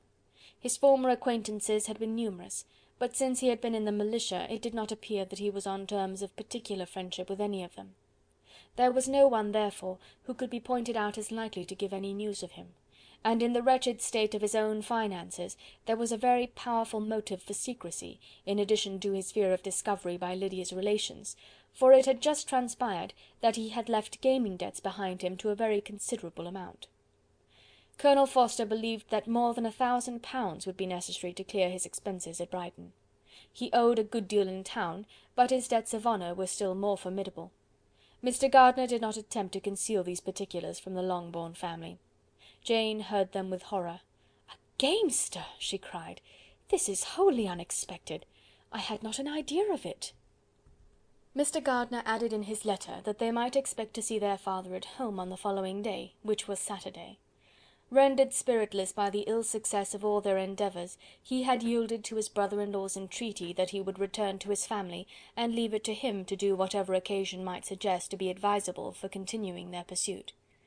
When Mrs. Bennet was told of this, she did not express so much satisfaction as her children expected, considering what her anxiety for his life had been before. "What! Is he coming home, and without poor Lydia?" she cried. "Sure he will not leave London before he has found them. Who is to fight Wickham and make him marry her if he comes away?"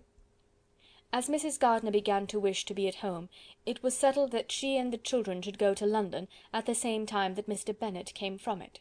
The coach, therefore, took them the first stage of their journey, and brought its master back to Longbourn. Mrs. Gardiner went away in all the perplexity about Elizabeth and her Derbyshire friend that had attended her from that part of the world. His name had never been voluntarily mentioned before them by her niece, and the kind of half-expectation which Mrs. Gardiner had formed, of their being followed by a letter from him, had ended in nothing. Elizabeth had received none since her return that could come from Pemberley. The present unhappy state of the family rendered any other excuse for the lowness of her spirits unnecessary. Nothing, therefore, could be fairly conjectured from that, though Elizabeth, who was by this time tolerably well acquainted with her own feelings, was perfectly aware that, had she known nothing of Darcy, she would have borne the dread of Lydia's infamy somewhat better. It would have spared her, she thought, one sleepless night out of two. When Mr. Bennet arrived, he had all the appearance of his usual philosophic composure. He said as little as he had ever been in the habit of saying, made no mention of the business that had taken him away, and it was some time before his daughters had courage to speak of it. It was not till the afternoon, when he had joined them at tea, that Elizabeth ventured to introduce the subject, and then, on her briefly expressing her sorrow for what he must have endured, he replied, "Say nothing of that. Who should suffer but myself? It has been my own doing, and I ought to feel it." "You must not be too severe upon yourself," replied Elizabeth. "You may well warn me against such an evil. Human nature is so prone to fall into it. No, Lizzy, let me once in my life feel how much I have been to blame. I am not afraid of being overpowered by the impression. It will pass away soon enough." "Do you suppose them to be in London?" "Yes. Where else can they be so well concealed?" "And Lydia used to want to go to London," added Kitty. "She is happy, then," said her father drily, "and her residence there will probably be of some duration." Then, after a short silence, he continued, "Lizzy, I bear you no ill will for being justified in your advice to me last May, which, considering the event, shows some greatness of mind." They were interrupted by Miss Bennet, who came to fetch her mother's tea.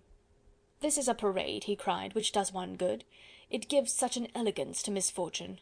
Another day I will do the same. I will sit in my library, in my nightcap and powdering gown, and give as much trouble as I can, or perhaps I may defer it till Kitty runs away."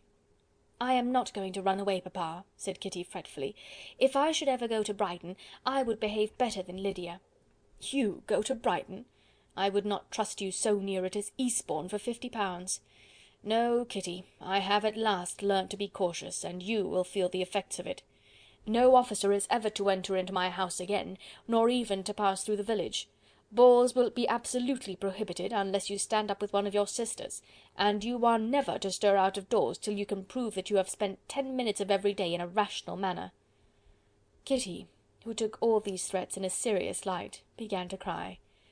"Well, well," said he, "do not make yourself unhappy. If you are a good girl for the next 10 years, I will take you to a review at the end of them." Chapter 48. Chapter 49. 2 days after Mr. Bennet's return, as Jane and Elizabeth were walking together in the shrubbery behind the house, they saw the housekeeper coming towards them, and concluding that she came to call them to their mother, went forward to meet her. But instead of the expected summons, when they approached her, she said to Miss Bennet, "I beg your pardon, madam, for interrupting you, but I was in hopes you might have got some good news from town, so I took the liberty of coming to ask." "What do you mean, Hill? We have heard nothing from town." "Dear madam," cried Mrs. Hill, in great astonishment, "don't you know there is an express come for master from Mr. Gardiner? He has been here this half hour, and master has had a letter." Away ran the girls, too eager to get in to have time for speech. They ran through the vestibule into the breakfast room, from thence to the library. Their father was in neither, and they were on the point of seeking him upstairs with their mother, when they were met by the butler, who said, "If you are looking for my master, ma'am, he is walking towards the little copse." Upon this information, they instantly passed through the hall once more, and ran across the lawn after their father, who was deliberately pursuing his way towards a small wood on one side of the paddock. Jane, who was not so light nor so much in the habit of running as Elizabeth, soon lagged behind, while her sister, panting for breath, came up with him, and eagerly cried out, "Oh, papa, what news? What news? Have you heard from my uncle?" "Yes, I have had a letter from him by express." "Well, and what news does it bring, good or bad?" "What is there of good to be expected?" said he, taking the letter from his pocket. "But perhaps you would like to read it." Elizabeth impatiently caught it from his hand. Jane now came up. "Read it aloud," said their father, "for I hardly know myself what it is about." Gracechurch Street, Monday, August 2nd. My dear brother, at last I am able to send you some tidings of my niece, and as such, upon the whole, I hope it will give you satisfaction. Soon after you left me on Saturday, I was fortunate enough to find out in what part of London they were. The particulars I will reserve till we meet. It is enough to know they are discovered. I have seen them both. "Then it is as I always hoped," cried Jane. "They are married." Elizabeth read on. "I have seen them both. They are not married, nor can I find there was any intention of being so, but if you are willing to perform the engagements which I have ventured to make on your side, I hope it will not be long before they are. All that is required of you is to assure your daughter by settlement her equal share of the £5000 secured among your children after the decease of yourself and my sister, and moreover to enter into an engagement of allowing her, during your life, £100 per annum. These are conditions which, considering everything, I had no hesitation in complying with, as far as I thought myself privileged for you. I shall send this by express, that no time may be lost in bringing me your answer. You will easily comprehend from these particulars that Mr. Wickham's circumstances are not so hopeless as they are generally believed to be. The world has been deceived in that respect, and I am happy to say there will be some little money, even when all his debts are discharged, to settle on my niece, in addition to her own fortune. If, as I conclude will be the case, you send me full powers to act in your name throughout the whole of this business, I will immediately give directions to Haggerston for preparing a proper settlement. There will not be the smallest occasion for your coming to town again, therefore stay quiet at Longbourn, and depend on my diligence and care. Send back your answer as fast as you can, and be careful to write explicitly. We have judged it best that my niece should be married from this house, of which I hope you will approve. She comes to us to-day. I shall write again as soon as anything more is determined on. Yours, etc., Edward Gardiner. "Is it possible?" cried Elizabeth, when she had finished. "Can it be possible that he will marry her?" "Wickham is not so undeserving, then, as we thought him," said her sister. "My dear father, I congratulate you." "And have you answered the letter?" cried Elizabeth. "No, but it must be done soon." Most earnestly did she then entreat him to lose no more time before he wrote. "Oh, my dear father," she cried, "come back and write immediately. Consider how important every moment is in such a case." "Let me write for you," said Jane, "if you dislike the trouble yourself." "I dislike it very much," he replied, "but it must be done." And so saying, he turned back with them, and walked towards the house. "And may I ask," said Elizabeth, "but the terms, I suppose, must be complied with?" "Complied with? I am only ashamed of his asking so little." "And they must marry. Yet he is such a man!" "Yes, yes, they must marry. There is nothing else to be done. But there are two things that I want very much to know. One is, how much money your uncle has laid down to bring it about, and the other, how am I ever to pay him?" "Money? My uncle?" cried Jane. "What do you mean, sir?" "I mean that no man in his senses would marry Lydia on so slight a temptation as 100 a year during my life, and 50 after I am gone." "That is very true," said Elizabeth, "though it had not occurred to me before. His debts to be discharged, and something still to remain! Oh, it must be my uncle's doings. Generous, good man, I am afraid he has distressed himself. A small sum could not do all this." "No," said her father. "Wickham's a fool if he takes her with a farthing less than £10,000. I should be sorry to think so ill of him in the very beginning of our relationship." £10,000! Heaven forbid! How is half such a sum to be repaid? Mr. Bennet made no answer, and each of them, deep in thought, continued silent till they reached the house. Their father then went on to the library to write, and the girls walked into the breakfast room. "And they are really to be married," cried Elizabeth, as soon as they were by themselves. "How strange this is! And for this we are to be thankful. That they should marry, small as is their chance of happiness, and wretched as is his character, we are forced to rejoice. Oh, Lydia!" "I comfort myself with thinking," replied Jane, "that he certainly would not marry Lydia if he had not a real regard for her. Though our kind uncle has done something towards clearing him, I cannot believe that £10,000, or anything like it, has been advanced. He has children of his own, and may have more. How could he spare half £10,000? "If we were ever able to learn what Wickham's debts have been," said Elizabeth, "and how much is settled on his side on our sister, we shall know exactly what Mr. Gardiner has done for them, because Wickham has not sixpence of his own. The kindness of my uncle and aunt can never be requited. Their taking her home and affording her their personal protection and countenance is such a sacrifice to her advantage as years of gratitude cannot enough acknowledge. By this time she is actually with them. If such goodness does not make her miserable now, she will never deserve to be happy. What a meeting for her when she first sees my aunt!"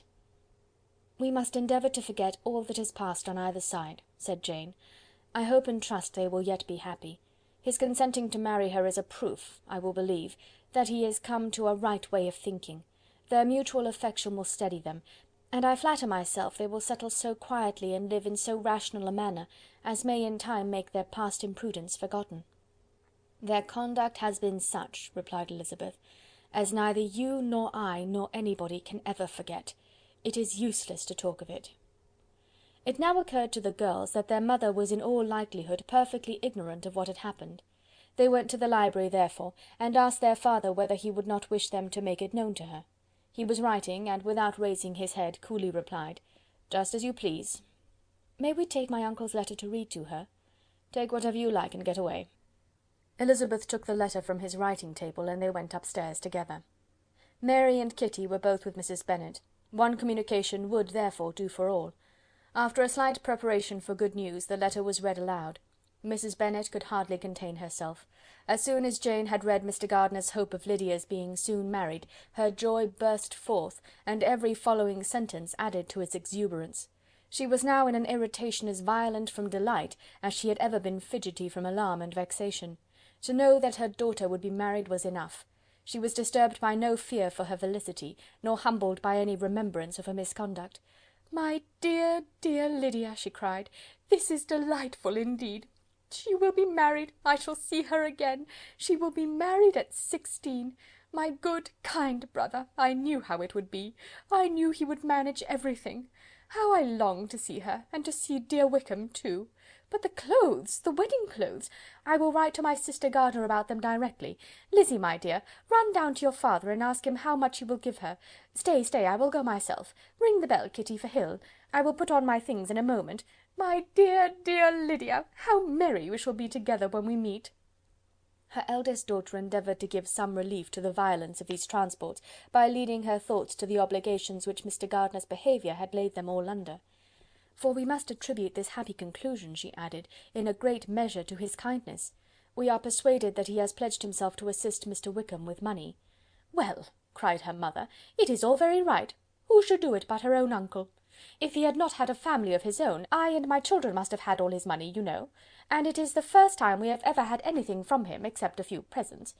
Well, I am so happy! In such a short time I shall have a daughter married. Mrs. Wickham! How well it sounds! And she was only 16 last June. My dear Jane, I am in such a flutter that I am sure I can't write, so I will dictate and you write for me. We will settle with your father about the money afterwards, but the things should be ordered immediately." She was then proceeding to all the particulars of calico, muslin, and cambric, and would shortly have dictated some very plentiful orders, had not Jane, though with some difficulty, persuaded her to wait till her father was at leisure to be consulted. One day's delay, she observed, would be of small importance, and her mother was too happy to be quite so obstinate as usual. Other schemes, too, came into her head. "I will go to Meryton," said she, "as soon as I'm dressed, and tell the good news to my sister Phillips, and as I come back I can call on Lady Lucas and Mrs. Long. Kitty, run down and order the carriage. An airing would do me a great deal of good, I am sure. Girls, can I do anything for you in Meryton? Oh, here comes Hill. My dear Hill, have you heard the good news? Miss Lydia is going to be married, and you shall all have a bowl of punch to make merry at her wedding." Mrs. Hill began instantly to express her joy. Elizabeth received her congratulations among the rest, and then, sick of this folly, took refuge in her own room, that she might think with freedom. Poor Lydia's situation must, at best, be bad enough, but that it was no worse she had need to be thankful. She felt it so, neither rational happiness nor worldly prosperity could be justly expected for her sister. In looking back to what they had feared only 2 hours ago, she felt all the advantages of what they had gained. End of chapter 49. Chapter 50. Mr. Bennet had very often wished before this period of his life that, instead of spending his whole income, he had laid by an annual sum for the better provision of his children and of his wife, if she survived him. He now wished it more than ever, Had he done his duty in that respect, Lydia need not have been indebted to her uncle for whatever of honour or credit could now be purchased for her. The satisfaction of prevailing on one of the most worthless young men in Great Britain to be her husband might then have rested in its proper place. He was seriously concerned that a cause of so little advantage to anyone should be forwarded at the sole expense of his brother-in-law, and he was determined, if possible, to find out the extent of his assistance and to discharge the obligation as soon as he could. When first Mr. Bennet had married, economy was held to be perfectly useless, for of course they were to have a son. The son was to join in cutting off the entail as soon as he should be of age, and the widow and younger children would by that means be provided for. 5 daughters successively entered the world, but yet the son was to come; and Mrs. Bennet, for many years after Lydia's birth, had been certain that he would. This event had at last been despaired of, but it was then too late to be saving. Mrs. Bennet had no turn for economy, and her husband's love of independence had alone prevented their exceeding their income. £5,000 were settled by marriage articles on Mrs. Bennet and the children, but in what proportions it should be divided amongst the latter depended on the will of the parents. This was one point, with regard to Lydia at least, which was now to be settled, and Mr. Bennet could have no hesitation in acceding to the proposal before him. In terms of grateful acknowledgment for the kindness of his brother, though expressed most concisely, he then delivered on paper his perfect approbation of all that was done, and his willingness to fulfil the engagements that had been made for him. He had never before supposed that, could Wickham be prevailed on to marry his daughter, it would be done with so little inconvenience to himself as by the present arrangement. He would scarcely be £10 a year the loser by the 100 that was to be paid them; for, what with their board and pocket allowance, and the continual presents in money which passed to her through her mother's hands, Lydia's expenses had been very little within that sum. That it would be done with such trifling exertion on his side, too, was another very welcome surprise, for his wish at present was to have as little trouble in the business as possible. When the first transports of rage which had produced his activity in seeking her were over, he naturally returned to all his former indolence.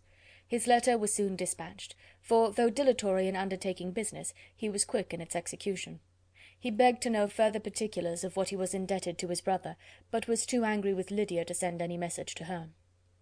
The good news spread quickly through the house, and with proportionate speed through the neighbourhood. It was borne in the latter with decent philosophy. To be sure, it would have been more for the advantage of conversation had Miss Lydia Bennet come upon the town, or, as the happiest alternative, been secluded from the world in some distant farmhouse. But there was much to be talked of in marrying her, and the good-natured wishes for her well-doing which had proceeded before from all the spiteful old ladies in Meryton lost but a little of their spirit in this change of circumstances, because with such a husband her misery was considered certain. It was a fortnight since Mrs. Bennet had been downstairs, but on this happy day she again took her seat at the head of her table, and in spirits oppressively high. No sentiment of shame gave a damp to her triumph. The marriage of a daughter, which had been the first object of her wishes since Jane was 16, was now on the point of accomplishment, and her thoughts and her words ran wholly on those attendants of elegant nuptials, fine muslins, new carriages, and servants.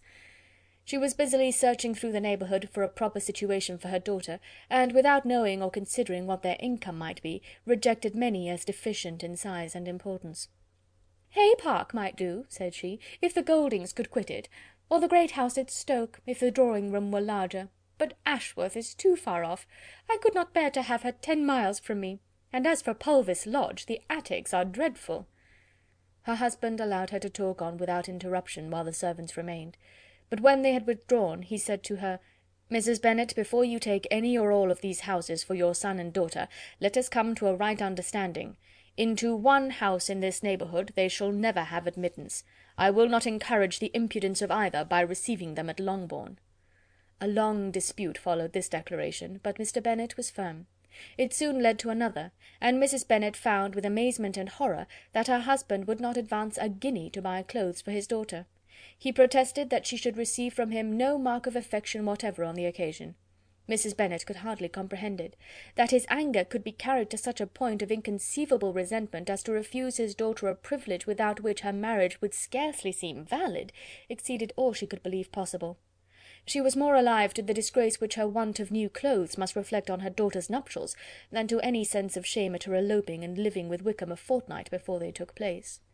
Elizabeth was now most heartily sorry that she had, from the distress of the moment, been led to make Mr. Darcy acquainted with their fears for her sister, for since her marriage would so shortly give the proper termination to the elopement, they might hope to conceal its unfavourable beginning from all those who were not immediately on the spot. She had no fear of its spreading farther through his means. There were few people on whose secrecy she could have more confidently depended, but at the same time there was no one whose knowledge of a sister's frailty would have mortified her so much, not, however, from any fear of disadvantage from it individually to herself, for at any rate there seemed a gulf impassable between them. Had Lydia's marriage been concluded on the most honourable terms, it was not to be supposed that Mr. Darcy would connect himself with a family where, to every other objection, would now be added an alliance and relationship of the nearest kind with a man whom he so justly scorned. From such a connection she could not wonder that he would shrink. The wish of procuring her regard, which she had assured herself of his feeling in Derbyshire, could not in rational expectation survive such a blow as this. She was humbled, she was grieved. She repented, though she hardly knew of what. She became jealous of his esteem, when she could no longer hope to be benefited by it. She wanted to hear of him, when there seemed the least chance of gaining intelligence. She was convinced that she could have been happy with him, when it was no longer likely they should meet. What a triumph for him, as she often thought, could he know that the proposals which he had spurned only 4 months ago would now have been most gladly and gratefully received. He was as generous, she doubted not, as the most generous of his sex, but while he was mortal there must be a triumph. She began now to comprehend that he was exactly the man who, in disposition and talents, would most suit her. His understanding and temper, though unlike her own, would have answered all her wishes. It was an union that must have been to the advantage of both. By her ease and liveliness his mind might have been softened, his manners improved, and from his judgment, information, and knowledge of the world, she must have received benefit of greater importance. But no such happy marriage could now teach the admiring multitude what connubial felicity really was. An union of a different tendency, and precluding the possibility of the other, was soon to be formed in their family. How Wickham and Lydia were to be supported in tolerable independence she could not imagine. But how little of permanent happiness could belong to a couple who were only brought together because their passions were stronger than their virtue, could she easily conjecture. Mr. Gardiner soon wrote again to his brother. To Mr. Bennet's acknowledgment he briefly replied, with assurance of his eagerness to promote the welfare of any of his family, and concluded with entreaties that the subject might never be mentioned to him again. The principal purport of his letter was to inform them that Mr. Wickham had resolved on quitting the militia. It was greatly my wish that he should do so, he added, as soon as his marriage was fixed on, and I think you will agree with me in considering the removal from that corps as highly advisable, both on his account and my niece's. It is Mr. Wickham's intention to go into the regulars, and among his former friends there are still some who are able and willing to assist him in the army. He has the promise of an ensigncy in General's regiment now quartered in the north. It is an advantage to have it so far from this part of the kingdom. He promises fairly, and I hope among different people, where they may each have a character to preserve, they will both be more prudent.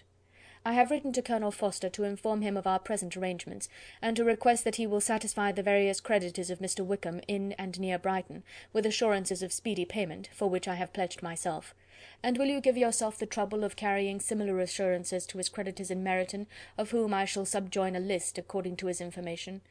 He has given in all his debts. I hope at least he has not deceived us. Haggerston has our directions, and all will be completed in a week. They will then join his regiment, unless they are first invited to Longbourn, and I understand from Mrs. Gardiner that my niece is very desirous of seeing you all before she leaves the south. She is well, and begs to be dutifully remembered to you and her mother. Yours, etc., E. Gardiner. Mr. Bennet and his daughter saw all the advantages of Wickham's removal from the shire as clearly as Mr. Gardiner could do, but Mrs. Bennet was not so well pleased with it. Lydia's being settled in the north, just when she had expected most pleasure and pride in her company, for she had by no means given up her plan of their residing in Hertfordshire, was a severe disappointment. And besides, it was such a pity that Lydia should be taken from a regiment where she was acquainted with everybody, and had so many favourites. "She is so fond of Mrs. Forster," said she, "it will be quite shocking to send her away. And there are several of the young men, too, that she likes very much. The officers may not be so pleasant in the General's regiment." His daughter's request, for such it might be considered, of being admitted into her family again before she set off for the north, received at first an absolute negative. But Jane and Elizabeth, who agreed in wishing, for the sake of their sister's feelings and consequence, that she should be noticed on her marriage by her parents, urged him so earnestly, yet so rationally and so mildly, to receive her and her husband at Longbourn as soon as they were married, that he was prevailed on to think as they thought, and act as they wished. And their mother had the satisfaction of knowing that she would be able to show her married daughter in the neighbourhood before she was banished to the north. When Mr. Bennet wrote again to his brother, therefore, he sent his permission for them to come, and it was settled that as soon as the ceremony was over they should proceed to Longbourn. Elizabeth was surprised, however, that Wickham should consent to such a scheme, and had she consulted only her own inclination, any meeting with him would have been the last object of her wishes. End of chapter 50. Chapter 51. Their sister's wedding day arrived, and Jane and Elizabeth felt for her probably more than she felt for herself. The carriage was sent to meet them, and they were to return in it by dinner-time. Their arrival was dreaded by the elder Miss Bennets, and Jane more especially, who gave Lydia the feelings which would have attended herself had she been the culprit, and was wretched in the thought of what her sister must endure. They came. The family were assembled in the breakfast-room to receive them. Smiles decked the face of Mrs. Bennet as the carriage drove up to the door. Her husband looked impenetrably grave, her daughters alarmed, anxious, uneasy. Lydia's voice was heard in the vestibule, the door was thrown open, and she ran into the room.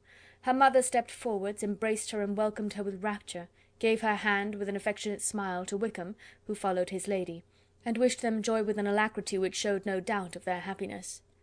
Their reception from Mr. Bennet, to whom they then turned, was not quite so cordial. His countenance rather gained in austerity, and he scarcely opened his lips.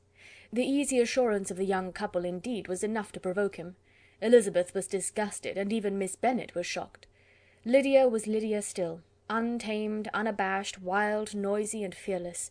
She turned from sister to sister, demanding their congratulations, and when at length they all sat down, looked eagerly round the room, took notice of some little alteration in it, and observed with a laugh that it was a great while since she had been there.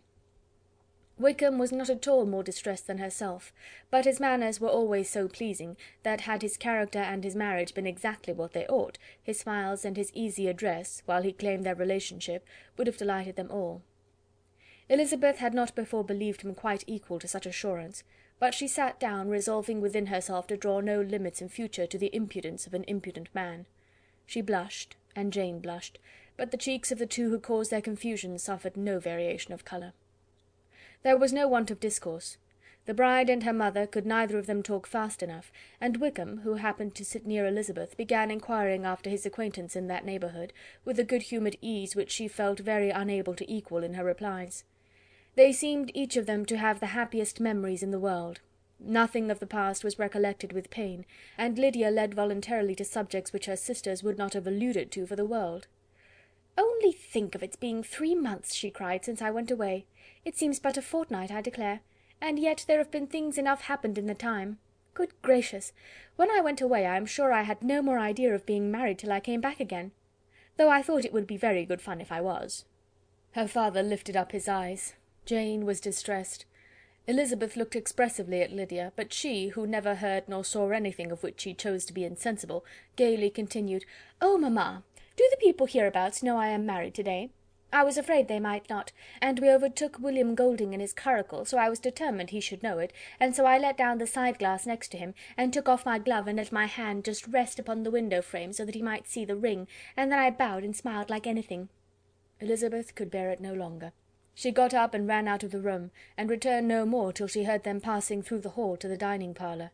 She then joined them soon enough to see Lydia, with anxious parade, walk up to her mother's right hand, and hear her say to her eldest sister, "Ah, Jane, I take your place now, and you must go lower, because I am a married woman." It was not to be supposed that time would give Lydia that embarrassment from which she had been so wholly free at first. Her ease and good spirits increased. She longed to see Mrs. Phillips, the Lucases, and all their other neighbours, and to hear herself called Mrs. Wickham by each of them, and in the meantime she went after dinner to show her ring and boast of being married to Mrs. Hill and the 2 housemaids. "Well, mamma," said she, when they were all returned to the breakfast-room, "and what do you think of my husband? Is not he a charming man? I am sure my sisters must all envy me. I only hope they may have half my good luck. They must all go to Brighton. That is the place to get husbands. What a pity it is, mamma, we did not all go." "Very true. and if I had my will we should. But, my dear Lydia, I don't at all like your going such a way off. Must it be so?" "Oh Lord, yes. There is nothing in that. I shall like it of all things. You and papa and my sisters must come down and see us. We shall be at Newcastle all the winter, and I dare say there will be some balls, and I will take care to get good partners for them all." "I should like it beyond anything," said her mother. "And then, when you go away, you may leave one or two of my sisters behind you, and I dare say I shall get husbands for them before the winter is over." "I thank you for my share of the favour," said Elizabeth, "but I do not particularly like your way of getting husbands." Their visitors were not to remain above 10 days with them. Mr. Wickham had received his commission before he left London, and he was to join his regiment at the end of a fortnight. No one but Mrs. Bennet regretted that their stay would be so short, and she made the most of the time by visiting about with her daughter, and having very frequent parties at home. These parties were acceptable to all. To avoid a family circle was even more desirable to such as did think than such as did not. Wickham's affection for Lydia was just what Elizabeth had expected to find it, not equal to Lydia's for him. She had scarcely needed her present observation to be satisfied, from the reason of things, that their elopement had been brought on by the strength of her love rather than by his, and she would have wondered why, without violently caring for her, he chose to elope with her at all, had she not felt certain that his flight was rendered necessary by distress of circumstances, and if that were the case, he was not the young man to resist an opportunity of having a companion. Lydia was exceedingly fond of him. He was her dear Wickham on every occasion. No one was to be put in competition with him. He did everything best in the world, and she was sure he would kill more birds on the 1st of September than anybody else in the country. One morning, soon after their arrival, as she was sitting with her 2 elder sisters, she said to Elizabeth, "Lizzy, I never gave you an account of my wedding, I believe. You were not by when I told mamma and the others all about it. Are you not curious to hear how it was managed?" "Not really," replied Elizabeth. "I think there cannot be too little said on the subject." "La, you are so strange! But I must tell you how it went off. We were married, you know, at St. Clement's, because Wickham's lodgings were in that parish, and it was settled that we should all be there by 11 o'clock. My uncle and aunt and I were to go together, and the others were to meet us at the church. Well, Monday morning came, and I was in such a fuss, I was so afraid, you know, that something would happen to put it off, and then I should have gone quite distracted, and there was my aunt all the time I was dressing, preaching and talking away just as if she were reading a sermon. However, I did not hear above 1 word in 10, for I was thinking, you may suppose, of my dear Wickham. I longed to know whether he would be married in his blue coat. Well, and so we breakfasted at 10 as usual. I thought it would never be over, for, by the by, you are to understand, that my uncle and aunt were horrid unpleasant all the time I was with them. If you'll believe me, I did not once put my foot out of doors, though I was there a fortnight. Not one party or scheme or anything. To be sure, London was rather thin, but however, the little theatre was open. Well, and so just as the carriage came to the door, my uncle was called away upon business to that horrid man, Mr. Stone, and then, you know, when once they get together, there is no end of it. Well, I was so frightened I did not know what to do, for my uncle was to give me away, and if we were beyond the hour, we could not be married all day. But luckily he came back again in 10 minutes' time, and then we all set out. However, I recollected afterwards, that if he had been prevented going, the wedding need not be put off, for Mr. Darcy might have done as well." "Mr. Darcy?" repeated Elizabeth in utter amazement. "Oh yes, he was to come there with Wickham, you know. But gracious me, I quite forgot. I ought not to have said a word about it. I promised them so faithfully. What will Wickham say? It was to be such a secret." "If it was to be secret," said Jane, "say not another word on the subject. You may depend upon my seeking no further." "Oh, certainly," said Elizabeth, though burning with curiosity. "We will ask you no questions." "Thank you," said Lydia, "for if you did I should certainly tell you all, and then Wickham would be angry." On such encouragement to ask, Elizabeth was forced to put it out of her power by running away. But to live in ignorance on such a point was impossible, or at least it was impossible not to try for information. Mr. Darcy had been at her sister's wedding. It was exactly a scene, and exactly among people, where he had apparently least to do and least temptation to go. Conjectures as to the meaning of it, rapid and wild, hurried into her brain, but she was satisfied with none. Those that best pleased her, as placing his conduct in the noblest light, seemed most improbable. She could not bear such suspense, and hastily seizing a sheet of paper, wrote a short letter to her aunt, to request an explanation of what Lydia had dropped, if it were compatible with the secrecy which had been intended. You may readily comprehend," she added, "what my curiosity must be to know how a person unconnected with any of us, and, comparatively speaking, a stranger to our family, should have been amongst you at such a time. Pray write instantly, and let me understand it, unless it is, for very cogent reasons, to remain in the secrecy which Lydia seems to think necessary, and then I must endeavour to be satisfied with ignorance. Not that I shall, though," she added to herself, as she finished the letter, "and, my dear aunt, if you do not tell me in an honourable manner, I shall certainly be reduced to tricks and stratagems to find it out." Jane's delicate sense of honour would not allow her to speak to Elizabeth privately of what Lydia had let fall. Elizabeth was glad of it. Till it appeared whether her inquiries would receive any satisfaction, she had rather be without a confidant. Chapter 51. Chapter 52. Elizabeth had the satisfaction of receiving an answer to her letter as soon as she possibly could. She was no sooner in possession of it than, hurrying into the little copse where she was least likely to be interrupted, she sat down on one of the benches and prepared to be happy, for the length of the letter convinced her that it did not contain a denial. Gracechurch Street, September 6th. My dear niece, I have just received your letter, and shall devote this whole morning to answering it, as I foresee that a little writing will not comprise what I have to tell you. I must confess myself surprised by your application. I did not expect it from you. Don't think me angry, however, for I only mean to let you know that I had not imagined such inquiries to be necessary on your side. If you do not choose to understand me, forgive my impertinence. Your uncle is as much surprised as I am, and nothing but the belief of your being a party concerned would have allowed him to act as he has done. But if you are really innocent and ignorant, I must be more explicit. On the very day of my coming home from Longbourn, your uncle had a most unexpected visitor. Mr. Darcy called, and was shut up with him several hours. It was all over before I arrived, so my curiosity was not so dreadfully racked as yours seems to have been.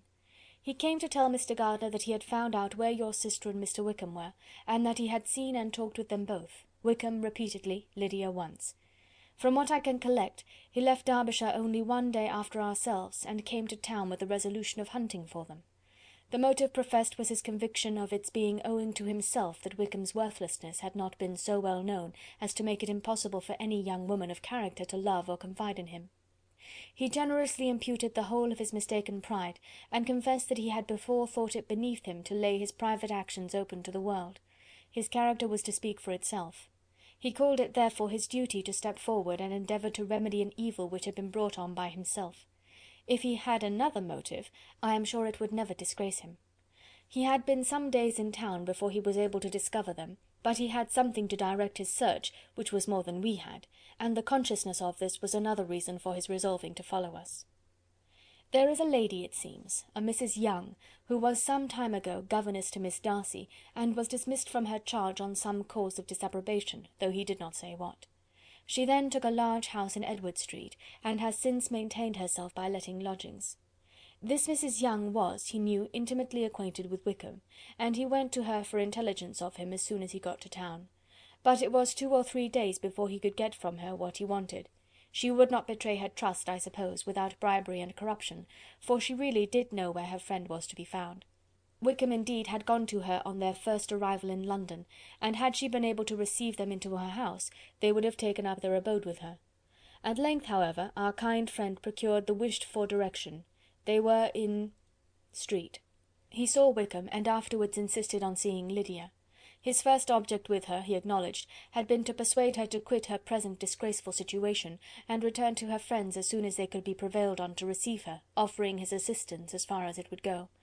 But he found Lydia absolutely resolved on remaining where she was. She cared for none of her friends, she wanted no help of his, she would not hear of leaving Wickham. She was sure they should be married some time or other, and it did not much signify when. Since such were her feelings, it only remained, he thought, to secure and expedite a marriage, which, in his very first conversation with Wickham, he easily learnt had never been his design. He confessed himself obliged to leave the regiment on account of some debts of honour, which were very pressing, and scrupled not to lay all the ill consequences of Lydia's flight on her own folly alone. He meant to resign his commission immediately, and as to his future situation, he could conjecture very little about it. He must go somewhere, but he did not know where, and he knew he should have nothing to live on. Mr. Darcy asked him why he had not married your sister at once. Though Mr. Bennet was not imagined to be very rich, he would have been able to do something for him, and his situation must have benefited by marriage.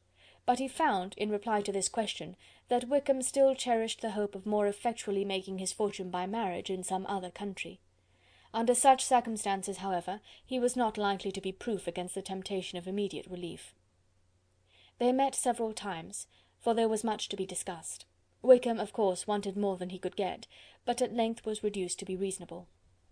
Everything being settled between them, Mr. Darcy's next step was to make your uncle acquainted with it, and he first called in Gracechurch Street the evening before I came home. But Mr. Gardiner could not be seen, and Mr. Darcy found, on further inquiry, that your father was still with him, but would quit town the next morning. He did not judge your father to be a person whom he could so properly consult as your uncle, and therefore readily postponed seeing him till after the departure of the former. He did not leave his name, and till the next day it was only known that a gentleman had called on business. On Saturday he came again. Your father was gone, your uncle at home, and, as I said before, they had a great deal of talk together. They met again on Sunday, and then I saw him too. It was not all settled before Monday. As soon as it was, the express was sent off to Longbourn, but our visitor was very obstinate. I fancy, Lizzy, that obstinacy is the real defect of his character after all.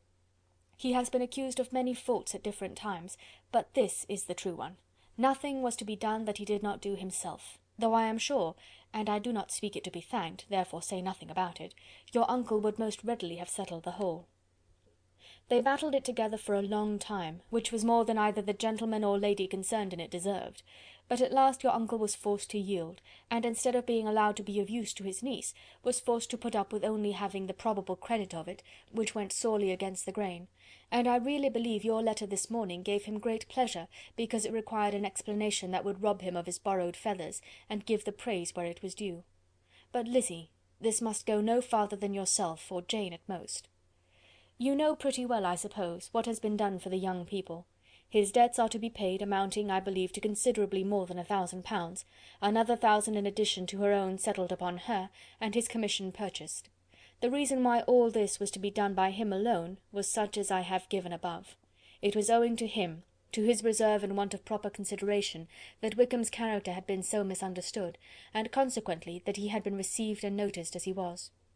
Perhaps there was some truth in this, though I doubt whether his reserve or anybody's reserve can be answerable for the event. But in spite of all this fine talking, my dear Lizzy, you may rest perfectly assured that your uncle would never have yielded if we had not given him credit for another interest in the affair. When all this was resolved on, he returned again to his friends who were still staying at Pemberley, but it was agreed that he should be in London once more when the wedding took place, and all money matters were then to receive the last finish. I believe I have now told you everything. It is a relation which you tell me is to give you great surprise. I hope at least it will not afford you any displeasure. Lydia came to us, and Wickham had constant admission to the house. He was exactly what he had been when I knew him in Hertfordshire, but I would not tell you how little I was satisfied with her behaviour while she stayed with us, if I had not perceived by Jane's letter last Wednesday that her conduct on coming home was exactly of a piece with it, and therefore what I now tell you can give you no fresh pain. I talked to her repeatedly in the most serious manner, representing to her all the wickedness of what she had done, and all the unhappiness she had brought on her family. If she heard me, it was by good luck, for I am sure she did not listen. I was sometimes quite provoked, but then I recollected my dear Elizabeth and Jane, and for their sakes had patience with her. Mr. Darcy was punctual in his return, and, as Lydia informed you, attended the wedding. He dined with us the next day, and was to leave town again on Wednesday or Thursday. Will you be very angry with me, my dear Lizzy, if I take this opportunity of saying, what I was never bold enough to say before, how much I like him? His behaviour to us has, in every respect, been as pleasing as when we were in Derbyshire. His understanding and opinions all please me. He wants nothing but a little more liveliness, and that, if he marry prudently, his wife may teach him. I thought him very sly. He hardly ever mentioned your name, but slyness seems the fashion. Pray forgive me if I have been very presuming, or at least do not punish me so far as to exclude me from P. I shall never be quite happy till I have been all round the park. A low phaeton, with a nice little pair of ponies, would be the very thing. But I must write no more. The children have been wanting me this half-hour. Yours very sincerely, M. Gardiner. The contents of this letter threw Elizabeth into a flutter of spirits, in which it was difficult to determine whether pleasure or pain bore the greatest share. The vague and unsettled suspicions which uncertainty had produced of what Mr. Darcy might have been doing to forward her sister's match, which she had feared to encourage as an exertion of goodness too great to be probable, and at the same time dreaded to be just from the pain of obligation, were proved beyond their greatest extent to be true. He had followed them purposely to town, he had taken on himself all the trouble and mortification attendant on such a research, in which supplication had been necessary to a woman whom he must abominate and despise, and where he was reduced to meet, frequently meet, reason with, persuade, and finally bribe, the man whom he always most wished to avoid, and whose very name it was punishment to him to pronounce. He had done all this for a girl whom he could neither regard nor esteem. Her heart did whisper that he had done it for her, but it was a hope shortly checked by other considerations, and she soon felt that even her vanity was insufficient, when required to depend on his affection for her, for a woman who had already refused him, as able to overcome a sentiment so natural as abhorrence against relationship with Wickham. Brother-in-law of Wickham! Every kind of pride must revolt from the connection. He had, to be sure, done much. She was ashamed to think how much. But he had given a reason for his interference, which asked no extraordinary stretch of belief. It was reasonable that he should feel he had been wrong. He had liberality, and he had the means of exercising it, and though she would not place herself as his principal inducement, she could perhaps believe that remaining partiality for her might assist his endeavours in a cause where her peace of mind must be materially concerned. It was painful, exceedingly painful, to know that they were under obligations to a person who could never receive a return. They owed the restoration of Lydia, her character, everything, to him. Oh, how heartily did she grieve over every ungracious sensation she had ever encouraged, every saucy speech she had ever directed towards him. For herself she was humbled, but she was proud of him, proud that, in a cause of compassion and honour, he had been able to get the better of himself. She read over her aunt's commendation of him again and again. It was hardly enough, but it pleased her. She was even sensible of some pleasure, though mixed with regret, on finding how steadfastly both she and her uncle had been persuaded that affection and confidence subsisted between Mr. Darcy and herself. She was roused from her seat and her reflections by someone's approach, and before she could strike into another path, she was overtaken by Wickham. "I am afraid I interrupt your solitary ramble, my dear sister," said he as he joined her. "You certainly do," she replied with a smile, "but it does not follow that the interruption must be unwelcome." "I should be sorry indeed if it were. We were always good friends, and now we are better." "True. Are the others coming out?" "I do not know. Mrs. Bennet and Lydia are going in the carriage to Meryton.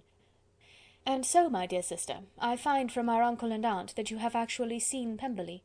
She replied in the affirmative. "I almost envy you the pleasure, and yet I believe it would be too much for me, or else I could take it in my way to Newcastle." "And you saw the old housekeeper, I suppose?" "Poor Reynolds, she was always very fond of me, but of course she did not mention my name to you." "Yes, she did." "And what did she say?" "That you were gone into the army, and she was afraid had not turned out well. At such a distance as that, you know, things are strangely misrepresented." "Certainly," he replied, biting his lips. Elizabeth hoped she had silenced him, but he soon afterwards said, "I was surprised to see Darcy in town last month. We passed each other several times. I wonder what he can be doing there." "Perhaps preparing for his marriage with Miss de Bourgh," said Elizabeth. "It must be something particular to take him there at this time of year." "Undoubtedly. Did you see him while you were at Lambton? I thought I understood from the gardeners that you had." "Yes. He introduced us to his sister." "And you like her?" "Very much." "I have heard, indeed, that she is uncommonly improved within this year or two. When I last saw her she was not very promising. I am very glad you liked her. I hope she will turn out well." "I dare say she will. She has got over the most trying age." "Did you go by the village of Kympton?" "I do not recollect that we did. I mention it because it is the living which I ought to have had. A most delightful place. Excellent parsonage house. It would have suited me in every respect." "How should you have liked making sermons?" "Exceedingly well. I should have considered it as part of my duty, and the exertion would soon have been nothing. One ought not to repine, but to be sure it would have been such a thing for me. The quiet, the retirement of such a life would have answered all my ideas of happiness, but it was not to be. Did you ever hear Darcy mention the circumstance when you were in Kent?" "I have heard from authority, which I thought as good, that it was left you conditionally only, and at the will of the present patron." "You have?" "Yes, there was something in that. I told you so from the first, you may remember. I did hear, too, that there was a time when sermon making was not so palatable to you as it seems to be at present, that you actually declared your resolution of never taking orders, and that the business had been compromised accordingly." "You did? And it was not wholly without foundation? You may remember what I told you on that point, when we first talked of it." They were now almost at the door of the house, for she had walked fast to get rid of him, and unwilling, for her sister's sake, to provoke him, she only said in reply, with a good-humoured smile, "Come, Mr. Wickham, we are brother and sister, you know. Do not let us quarrel about the past. In future, I hope, we shall be always of one mind." She held out her hand. He kissed it with affectionate gallantry, though he hardly knew how to look, and they entered the house. End of chapter 52. Chapter 53. Mr. Wickham was so perfectly satisfied with this conversation that he never again distressed himself or provoked his dear sister Elizabeth by introducing the subject of it, and she was pleased to find that she had said enough to keep him quiet. The day of his and Lydia's departure soon came, and Mrs. Bennet was forced to submit to a separation which, as her husband by no means entered into her scheme of their all going to Newcastle, was likely to continue at least a twelvemonth. "Oh, my dear Lydia!" she cried, "when shall we meet again?" "Oh Lord, I don't know. Not these 2 or 3 years, perhaps." "Write to me very often, my dear." "As often as I can. But you know married women have never much time for writing. My sisters may write to me. They will have nothing else to do." Mr. Wickham's adieus were much more affectionate than his wife's. He smiled, looked handsome, and said many pretty things. "He is as fine a fellow," said Mr. Bennet, as soon as they were out of the house, "as ever I saw. He simpers and smirks and makes love to us all. I am prodigiously proud of him. I defy even Sir William Lucas himself to produce a more valuable son-in-law." The loss of her daughter made Mrs. Bennet very dull for several days. "I often think," said she, "that there is nothing so bad as parting with one's friends. One seems so forlorn without them." "This is the consequence, you see, madam, of marrying a daughter," said Elizabeth. "It must make you better satisfied that your other 4 are single." "It is no such thing. Lydia does not leave me because she is married, but only because our husband's regiment happens to be so far off. If that had been nearer, she would not have gone so soon." But the spiritless condition which this event threw her into was shortly relieved, and her mind opened again to the agitation of hope, by an article of news which then began to be in circulation. The housekeeper at Netherfield had received orders to prepare for the arrival of her master, who was coming down in a day or two, to shoot there for several weeks. Mrs. Bennet was quite in the fidgets. She looked at Jane, and smiled and shook her head by turns. "Well, well, and so Mr. Bingley is coming down, sister?" for Mrs. Phillips first brought her the news. "Well, so much the better. Not that I care about it, though. He is nothing to us, you know, and I am sure I never want to see him again. But, however, he is very welcome to come to Netherfield if he likes it, and who knows what may happen? But that is nothing to us. You know, sister, we agreed long ago never to mention a word about it. And so, is it quite certain he is coming?" "You may depend on it," replied the other, "for Mrs. Nicholls was in Meryton last night. I saw her passing by, and went out myself on purpose to know the truth of it, and she told me that it was certain true. He comes down on Thursday at the latest, very likely on Wednesday. She was going to the butcher's, she told me, on purpose to order in some meat on Wednesday, and she has got 3 couple of ducks, just fit to be killed." Miss Bennet had not been able to hear of his coming without changing colour. It was many months since she had mentioned his name to Elizabeth, but now, as soon as they were alone together, she said, "I saw you look at me to-day, Lizzy, when my aunt told us of the present report, and I know I appeared distressed, but don't imagine it was from any silly cause. I was only confused for the moment, because I felt I should be looked at. I do assure you that the news does not affect me either with pleasure or pain. I am glad of one thing, that he comes alone, because we shall see less of him. Not that I am afraid of myself, but I dread other people's remarks." Elizabeth did not know what to make of it.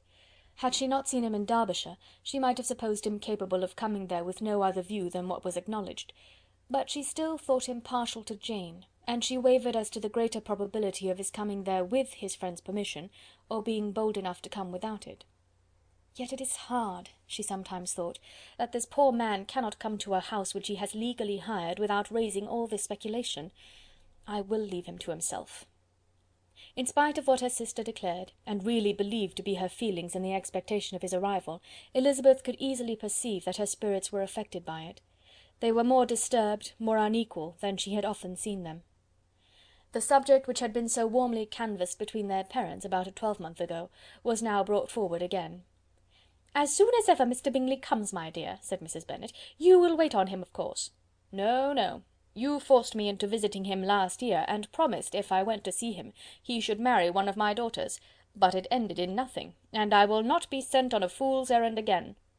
His wife represented to him how absolutely necessary such an attention would be from all the neighbouring gentlemen, on his returning to Netherfield. "'Tis an etiquette I despise," said he. "If he wants our society, let him seek it. He knows where we live. I will not spend my hours in running after my neighbours every time they go away and come back again." "Well, all I know is, that it will be abominably rude if you do not wait on him. But, however, that shan't prevent my asking him to dine here, I am determined. We must have Mrs. Long and the Gouldings soon, that will make 13 with ourselves, so there will be just room at table for him." Consoled by this resolution, she was the better able to bear her husband's incivility, though it was very mortifying to know that her neighbours might all see Mr. Bingley, in consequence of it, before they did. As the day of his arrival drew near, "I begin to be sorry that he comes at all," said Jane to her sister. "It would be nothing. I could see him with perfect indifference, but I can hardly bear to hear it thus perpetually talked of. My mother means well, but she does not know, no one can know, how much I suffer from what she says. Happy shall I be when his stay at Netherfield is over." "I wish I could say anything to comfort you," replied Elizabeth, "but it is wholly out of my power. You must feel it, and the usual satisfaction of preaching patience to a sufferer is denied me, because you have always so much." Mr. Bingley arrived. Mrs. Bennet, through the assistance of servants, contrived to have the earliest tidings of it, that the period of anxiety and fretfulness on her side might be as long as it could. She counted the days that must intervene before their invitation could be sent, hopeless of seeing him before. But on the third morning after his arrival in Hertfordshire, she saw him, from her dressing-room window, enter the paddock and ride towards the house. Her daughters were eagerly called to partake of her joy. Jane resolutely kept her place at the table, but Elizabeth, to satisfy her mother, went to the window. She looked, she saw Mr. Darcy with him, and sat down again by her sister. "There is a gentleman with him, mamma," said Kitty. "Who can it be?" "Some acquaintance or other, my dear, I suppose. I am sure I do not know."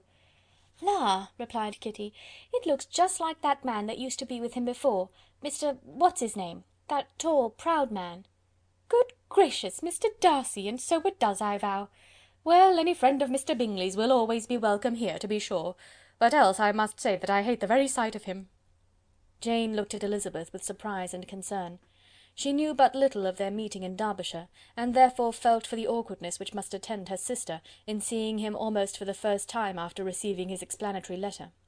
Both sisters were uncomfortable enough. Each felt for the other, and of course for themselves. And their mother talked on of her dislike of Mr. Darcy, and her resolution to be civil to him only as Mr. Bingley's friend, without being heard by either of them. But Elizabeth had sources of uneasiness which could not be suspected by Jane, to whom she had never yet had courage to show Mrs. Gardiner's letter, or to relate her own change of sentiment towards him. To Jane he could be only a man whose proposals she had refused, and whose merit she had undervalued; but to her own more extensive information, he was the person to whom the whole family were indebted for the first of benefits, and whom she regarded herself with an interest, if not quite so tender, at least as reasonable and just as what Jane felt for Bingley. Her astonishment at his coming to Netherfield, to Longbourn, and voluntarily seeking her again, was almost equal to what she had known on first witnessing his altered behaviour in Derbyshire. The colour which had been driven from her face returned for half a minute with an additional glow, and a smile of delight added lustre to her eyes, as she thought for that space of time that his affection and wishes must still be unshaken. But she would not be secure. "Let me first see how he behaves," said she.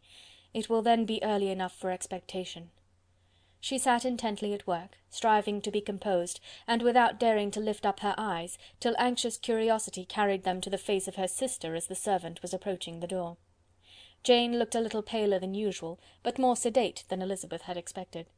On the gentlemen's appearing, her colour increased, yet she received them with tolerable ease, and with a propriety of behaviour equally free from any symptom of resentment or any unnecessary complaisance. Elizabeth said as little to either as civility would allow, and sat down again to her work with an eagerness which it did not often command. She had ventured only one glance at Darcy. He looked serious as usual, and, she thought, more as he had been used to look in Hertfordshire than as she had seen him at Pemberley. But perhaps he could not, in her mother's presence, be what he was before her uncle and aunt. It was a painful, but not an improbable conjecture. Bingley she had likewise seen for an instant, and in that short period saw him looking both pleased and embarrassed. He was received by Mrs. Bennet with a degree of civility which made her two daughters ashamed, especially when contrasted with the cold and ceremonious politeness of her curtsy and address to his friend. Elizabeth particularly, who knew that her mother owed to the latter the preservation of her favourite daughter from irremediable infamy, was hurt and distressed to a most painful degree by a distraction so ill applied. Darcy, after inquiring of her how Mr. and Mrs. Gardiner did, a question which she could not answer without confusion, said scarcely anything. He was not seated by her, perhaps that was the reason of his silence, but it had not been so in Derbyshire. There he had talked to her friends when he could not to herself. But now several minutes elapsed without bringing the sound of his voice, and when occasionally, unable to resist the impulse of curiosity, she raised her eyes to his face, she as often found him looking at Jane as at herself, and frequently on no object but the ground. More thoughtfulness and less anxiety to please than when they last met were plainly expressed. She was disappointed and angry with herself for being so. "Could I expect it to be otherwise?" said she. "Yet why did he come?" She was in no humour for conversation with any one but himself, and to him she had hardly courage to speak. She inquired after his sister, but could do no more. "It is a long time, Mr. Bingley, since you went away," said Mrs. Bennet. He readily agreed to it. "I began to be afraid you would never come back. People did say you meant to quit the place entirely at Michaelmas, but, however, I hope it is not true. A great many changes have happened in the neighbourhood since you went away. Miss Lucas is married and settled, and one of my own daughters. I suppose you have heard of it. Indeed, you must have seen it in the papers. It was in the Times and the Courier, I know, though it was not put in as it ought to be. It was only said, 'Lately George Wickham, Esquire, to Miss Lydia Bennet,' without there being a syllable said of her father or the place where she lived, or anything. It was my brother Gardiner's drawing up too, and I wonder how he came to make such an awkward business of it. Did you see it?" Bingley replied that he did, and made his congratulations. Elizabeth dared not lift up her eyes. How Mr. Darcy looked, therefore, she could not tell. "It is a delightful thing, to be sure, to have a daughter well married," continued her mother, "but at the same time, Mr. Bingley, it is very hard to have her taken such away from me. They are gone down to Newcastle, a place quite northward it seems, and there they are to stay I do not know how long. His regiment is there, for I suppose you have heard of his leaving the shire, and of his being gone into the regulars. Thank heaven he has some friends, though perhaps not so many as he deserves." Elizabeth, who knew this to be levelled at Mr. Darcy, was in such a misery of shame that she could hardly keep her seat. It drew from her, however, the exertion of speaking, which nothing else had so effectually done before, and she asked Bingley whether he meant to make any stay in the country at present. A few weeks, he believed. "When you have killed all your own birds, Mr. Bingley," said her mother, "I beg you will come here and shoot as many as you please on Mr. Bennet's manor. I am sure he will be vastly happy to oblige you, and will save all the best of the coveys for you." Elizabeth's misery increased, at such unnecessary, such officious attention. Were the same fair prospect to arise at present as had flattered them a year ago, everything, she was persuaded, would be hastening to the same vexatious conclusion. At that instant she felt that years of happiness could not make Jane or herself amends for moments of such painful confusion. "The first wish of my heart," said she to herself, "is never more to be in company with either of them. Their society can afford no pleasure that will atone for such wretchedness as this. Let me never see either one or the other again." Yet the misery, for which years of happiness were to offer no compensation, received soon afterwards material relief from observing how much the beauty of her sister rekindled the admiration of her former lover. When first he came in, he had spoken to her but little, but every 5 minutes seemed to be giving her more of his attention. He found her as handsome as she had been last year, as good-natured and as unaffected, though not quite so chatty. Jane was anxious that no difference should be perceived in her at all, and was really persuaded that she talked as much as ever, but her mind was so busily engaged that she did not always know when she was silent. When the gentlemen rose to go away, Mrs. Bennet was mindful of her intended civility, and they were invited and engaged to dine at Longbourn in a few days' time. "You are quite a visit in my debt, Mr. Bingley," she added, "for when you went to town last winter, you promised to take a family dinner with us as soon as you returned. I have not forgot, you see, and I assure you, I was very much disappointed that you did not come back and keep your engagement." Bingley looked a little silly at this reflection, and said something of his concern at having been prevented by business. They then went away. Mrs. Bennet had been strongly inclined to ask them to stay and dine there that day, but, though she always kept a very good table, she did not think anything less than 2 courses could be good enough for a man on whom she had such anxious designs, or satisfy the appetite and pride of one who had 10,000 a year. Chapter 54. As soon as they were gone, Elizabeth walked out to recover her spirits, or in other words, to dwell without interruption on those subjects that must deaden them more. Mr. Darcy's behaviour astonished and vexed her. "Why, if he came only to be silent, grave, and indifferent," said she, "did he come at all?" She could settle it in no way that gave her pleasure. "He could be still amiable, still pleasing to my uncle and aunt when he was in town, and why not to me? If he fears me, why come hither? If he no longer cares for me, why silent? Teasing, teasing man! I will think no more about him." Her resolution was for a short time involuntarily kept by the approach of her sister, who joined her with a cheerful look, which showed her better satisfied with their visitors than Elizabeth. "Now," said she, "that this first meeting is over, I feel perfectly easy. I know my own strength, and I shall never be embarrassed again by his coming. I am glad he dines here on Tuesday. It will then be publicly seen that, on both sides, we meet only as common and indifferent acquaintance." "Yes, very indifferent indeed," said Elizabeth laughingly. "Oh, Jane, take care." "My dear Lizzy, you cannot think me so weak as to be in danger now." "I think you are in very great danger of making him as much in love with you as ever." They did not see the gentlemen again till Tuesday, and Mrs. Bennet, in the meanwhile, was giving way to all the happy schemes which the good humour and common politeness of Bingley, in half an hour's visit, had revived. On Tuesday there was a large party assembled at Longbourn, and the 2 who were most anxiously expected, to the credit of their punctuality as sportsmen, were in very good time. When they repaired to the dining room, Elizabeth eagerly watched to see whether Bingley would take the place which, in all their former parties, had belonged to him, by her sister.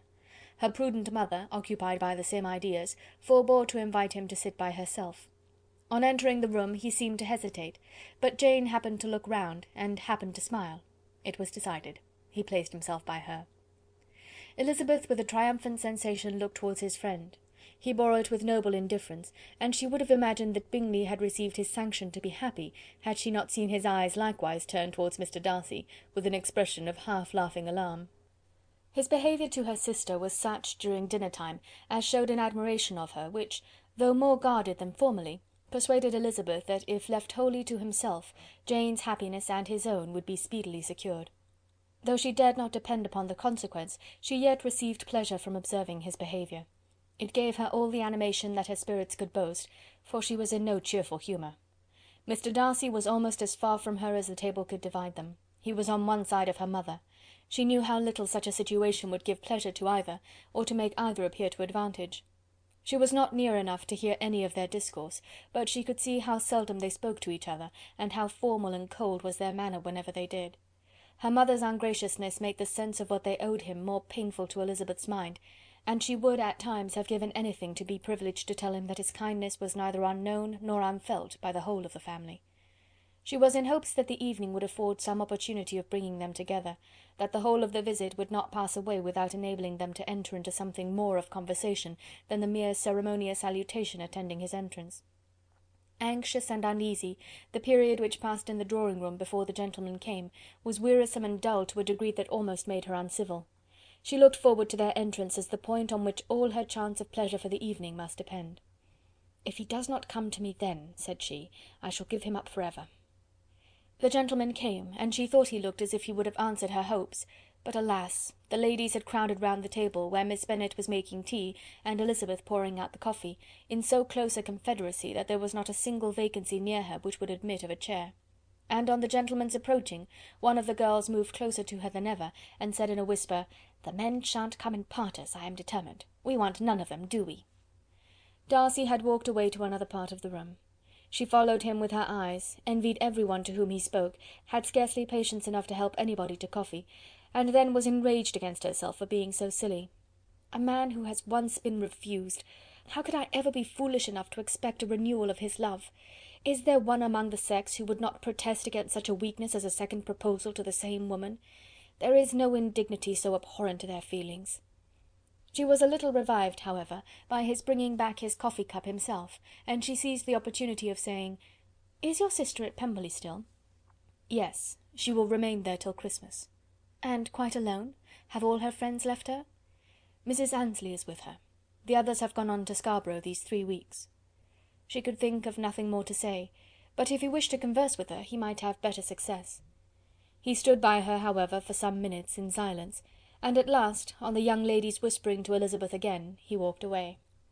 When the tea things were removed and the card tables placed, the ladies all rose, and Elizabeth was then hoping to be soon joined by him, when all her views were overthrown by seeing him fall a victim to her mother's rapacity for whist players, and in a few moments after seated with the rest of the party. She now lost every expectation of pleasure. They were confined for the evening at different tables, and she had nothing to hope but that his eyes were so often turned towards her side of the room as to make him play as unsuccessfully as herself. Mrs. Bennet had designed to keep the 2 Netherfield gentlemen to supper, but their carriage was unluckily ordered before any of the others, and she had no opportunity of detaining them. "Well, girls," said she, as soon as they were left to themselves, "what say you to the day? I think everything has passed off uncommonly well, I assure you. The dinner was as well dressed as any I ever saw. The venison was roasted to a turn, and everybody said they never saw so fat a haunch. The soup was 50 times better than what we had at the Lucases last week, and even Mr. Darcy acknowledged that the partridges were remarkably well done, and I suppose he has 2 or 3 French cooks at least. And, my dear Jane, I never saw you look in greater beauty. Mrs. Long said so too, for I asked her whether you did not. And what do you think she said besides? Ah, Mrs. Bennet, we shall have her at Netherfield at last. She did indeed. I do think Mrs. Long is as good a creature as ever lived, and her nieces are very pretty behaved girls, and not at all handsome. I like them prodigiously." Mrs. Bennet, in short, was in very great spirits. She had seen enough of Bingley's behaviour to Jane to be convinced that she would get him at last, and her expectations of advantage to her family, when in a happy humour, were so far beyond reason, that she was quite disappointed in not seeing him there again the next day to make his proposals. "It has been a very agreeable day," said Miss Bennet to Elizabeth. "The party seemed so well selected, so suitable one with the other. I hope we may often meet again." Elizabeth smiled. "Lizzy, you must not do so. You must not suspect me. It mortifies me. I assure you that I have now learnt to enjoy his conversation as an agreeable and sensible young man, without having a wish beyond it. I am perfectly satisfied, from what his manners now are, that he never had any design of engaging my affection. It is only that he is blessed with greater sweetness of address, and a stronger desire of generally pleasing, than any other man." "You are very cruel," said her sister. "You will not let me smile, and are provoking me to it every moment." "How hard it is in some cases to be believed!" "And how impossible in others." "But why should you wish to persuade me that I feel more than I acknowledge?" "That is a question which I hardly know how to answer. We all love to instruct, though we can teach only what is not worth knowing. Forgive me, and if you persist in indifference, do not make me your confidante." Chapter 54. Chapter 55. A few days after this visit Mr. Bingley called again, and alone. His friend had left him that morning for London, but was to return home in 10 days' time. He sat with them above an hour, and was in remarkably good spirits. Mrs. Bennet invited him to dine with them, but, with many expressions of concern, he confessed himself engaged elsewhere. "Next time you call," said she, "I hope we shall be more lucky." He should be particularly happy at any time, etc., etc., and if she would give him leave, would take an early opportunity of waiting on them. "Can you come to-morrow?" Yes, he had no engagement at all for to-morrow, and her invitation was accepted with alacrity. He came, and in such very good time, that the ladies were none of them dressed. In ran Mrs. Bennet to her daughter's room, in her dressing gown, and with her hair half finished, crying out, "My dear Jane, make haste and hurry down! He is come! Mr. Bingley is come! He is indeed! Make haste, make haste! Here, Sarah, come to Miss Bennet this moment, and help her on with her gown. Never mind Miss Lizzie's hair." "We will be down as soon as we can," said Jane, "but I dare say Kitty is forwarder than either of us, for she went upstairs half an hour ago. "Oh, hang Kitty! What has she to do with it? Come, be quick, be quick! Where is your sash, my dear?" But when her mother was gone, Jane would not be prevailed on to go down without one of her sisters. The same anxiety to get them by themselves was visible again in the evening. After tea, Mr. Bennet retired to the library, as was his custom, and Mary went upstairs to her instrument. Two obstacles of the five being thus removed, Mrs. Bennet sat looking and winking at Elizabeth and Catherine for a considerable time, without making any impression on them. Elizabeth would not observe her, and when at last Kitty did, she very innocently said, "What is the matter, mamma? What do you keep winking at me for? What am I to do?" "Nothing, child, nothing. I did not wink at you." She then sat still 5 minutes longer, but unable to waste such a precious occasion, she suddenly got up, and saying to Kitty, "Come here, my love, I want to speak to you," took her out of the room. Jane instantly gave a look at Elizabeth which spoke her distress at such premeditation, and her entreaty that she would not give in to it. In a few minutes Mrs. Bennet half opened the door and called out, "Lizzy, my dear, I want to speak with you." Elizabeth was forced to go. "We may as well leave them by themselves, you know," said her mother as soon as she was in the hall. "Kitty and I are going upstairs to sit in my dressing room." Elizabeth made no attempt to reason with her mother, but remained quietly in the hall till she and Kitty were out of sight, then returned into the drawing room. Mrs. Bennet's schemes for this day were ineffectual. Bingley was everything that was charming, except the professed lover of her daughter. His ease and cheerfulness rendered him a most agreeable addition to their evening party, and he bore with the ill-judged officiousness of the mother, and heard all her silly remarks with a forbearance and command of countenance particularly grateful to the daughter. He scarcely needed an invitation to stay to supper, and before he went away an engagement was formed, chiefly through his own and Mrs. Bennet's means, for his coming next morning to shoot with her husband. After this day, Jane said no more of her indifference. Not a word passed between the sisters concerning Bingley, but Elizabeth went to bed in the happy belief that all must speedily be concluded, unless Mr. Darcy returned within the stated time. Seriously, however, she felt tolerably persuaded that all this must have taken place with that gentleman's concurrence. Bingley was punctual to his appointment, and he and Mr. Bennet spent the morning together, as had been agreed on. The latter was much more agreeable than his companion expected. There was nothing of presumption or folly in Bingley that could provoke his ridicule or disgust him into silence, and he was more communicative and less eccentric than the other had ever seen him. Bingley, of course, returned with him to dinner, and in the evening Mrs. Bennet's invention was again at work to get everybody away from him and her daughter. Elizabeth, who had a letter to write, went into the breakfast-room for that purpose soon after tea, for as the others were all going to sit down to cards, she could not be wanted to counteract her mother's schemes. But on returning to the drawing-room, when her letter was finished, she saw, to her infinite surprise, there was reason to fear that her mother had been too ingenious for her. On opening the door, she perceived her sister and Bingley standing together over the hearth, as if engaged in earnest conversation, and had this led to no suspicion, the faces of both, as they hastily turned round and moved away from each other, would have told it all. Their situation was awkward enough, but hers, she thought, was still worse. Not a syllable was uttered by either, and Elizabeth was on the point of going away again, when Bingley, who as well as the other had sat down, suddenly rose, and whispering a few words to her sister, ran out of the room. Jane could have no reserves from Elizabeth where confidence would give pleasure, and instantly embracing her, acknowledged with the liveliest emotion that she was the happiest creature in the world. "'Tis too much," she added, "by far too much. I do not deserve it. Oh, why is not everybody as happy?" Elizabeth's congratulations were given with a sincerity, a warmth, a delight, which words could but poorly express. Every sentence of kindness was a fresh source of happiness to Jane, but she would not allow herself to stay with her sister, or say half that remained to be said for the present. "I must go instantly to my mother," she cried. "I would not on any account trifle with her affectionate solicitude, or allow her to hear it from any one but myself. He is gone to my father already. Oh, Lizzy! to know that what I have to relate will give such pleasure to all my dear family! How shall I bear so much happiness?" She then hastened away to her mother, who had purposely broken up the card party, and was sitting upstairs with Kitty. Elizabeth, who was left by herself, now smiled at the rapidity and ease with which an affair was finally settled that had given them so many previous months of suspense and vexation. "And this," said she, "is the end of all his friends' anxious circumspection, of all his sister's falsehood and contrivance, the happiest, wisest, most reasonable end." In a few minutes she was joined by Bingley, whose conference with her father had been short and to the purpose. "Where is your sister?" he said hastily, as he opened the door. "With my mother upstairs. She will be down in a moment, I dare say." He then shut the door, and coming up to her, claimed the good wishes and affection of a sister. Elizabeth honestly and heartily expressed her delight in the prospect of their relationship.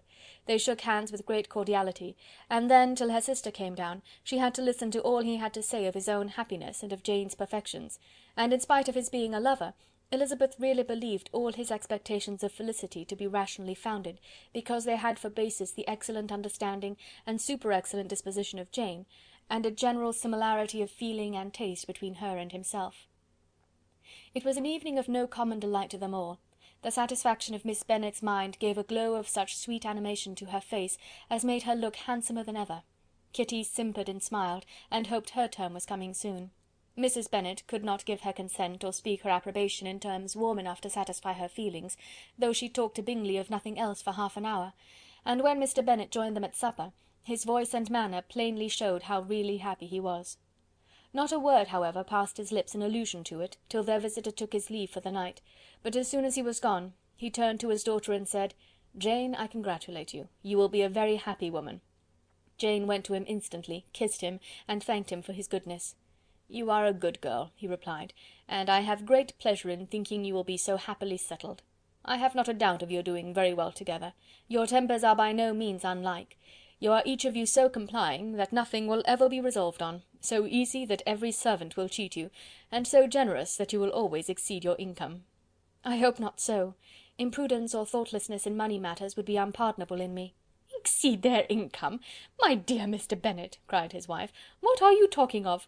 Why, he has 4,000 or 5,000 a year, and very likely more." Then addressing her daughter, "Oh, my dear, dear Jane, I am so happy! I am sure I shan't get a wink of sleep all night. I knew how it would be. I always said it must be so at last. I was sure you could not be so beautiful for nothing. I remember, as soon as ever I saw him, when he first came into Hertfordshire last year, I thought how likely it was that you should come together. Oh, he is the handsomest young man that ever was seen." Wickham, Lydia were all forgotten. Jane was beyond competition her favourite child. At that moment she cared for no other. Her younger sisters soon began to make interest with her for objects of happiness which she might in future be able to dispense. Mary petitioned for the use of the library at Netherfield, and Kitty begged very hard for a few balls there every winter. Bingley from this time was of course a daily visitor at Longbourn, coming frequently before breakfast, and always remaining till after supper, unless when some barbarous neighbour, who could not be enough detested, had given him an invitation to dinner which he thought himself obliged to accept. Elizabeth had now but little time for conversation with her sister, for while he was present, Jane had no attention to bestow on anyone else, but she found herself considerably useful to both of them in those hours of separation that must sometimes occur. In the absence of Jane, he always attached himself to Elizabeth for the pleasure of talking of her, and when Bingley was gone, Jane constantly sought the same means of relief.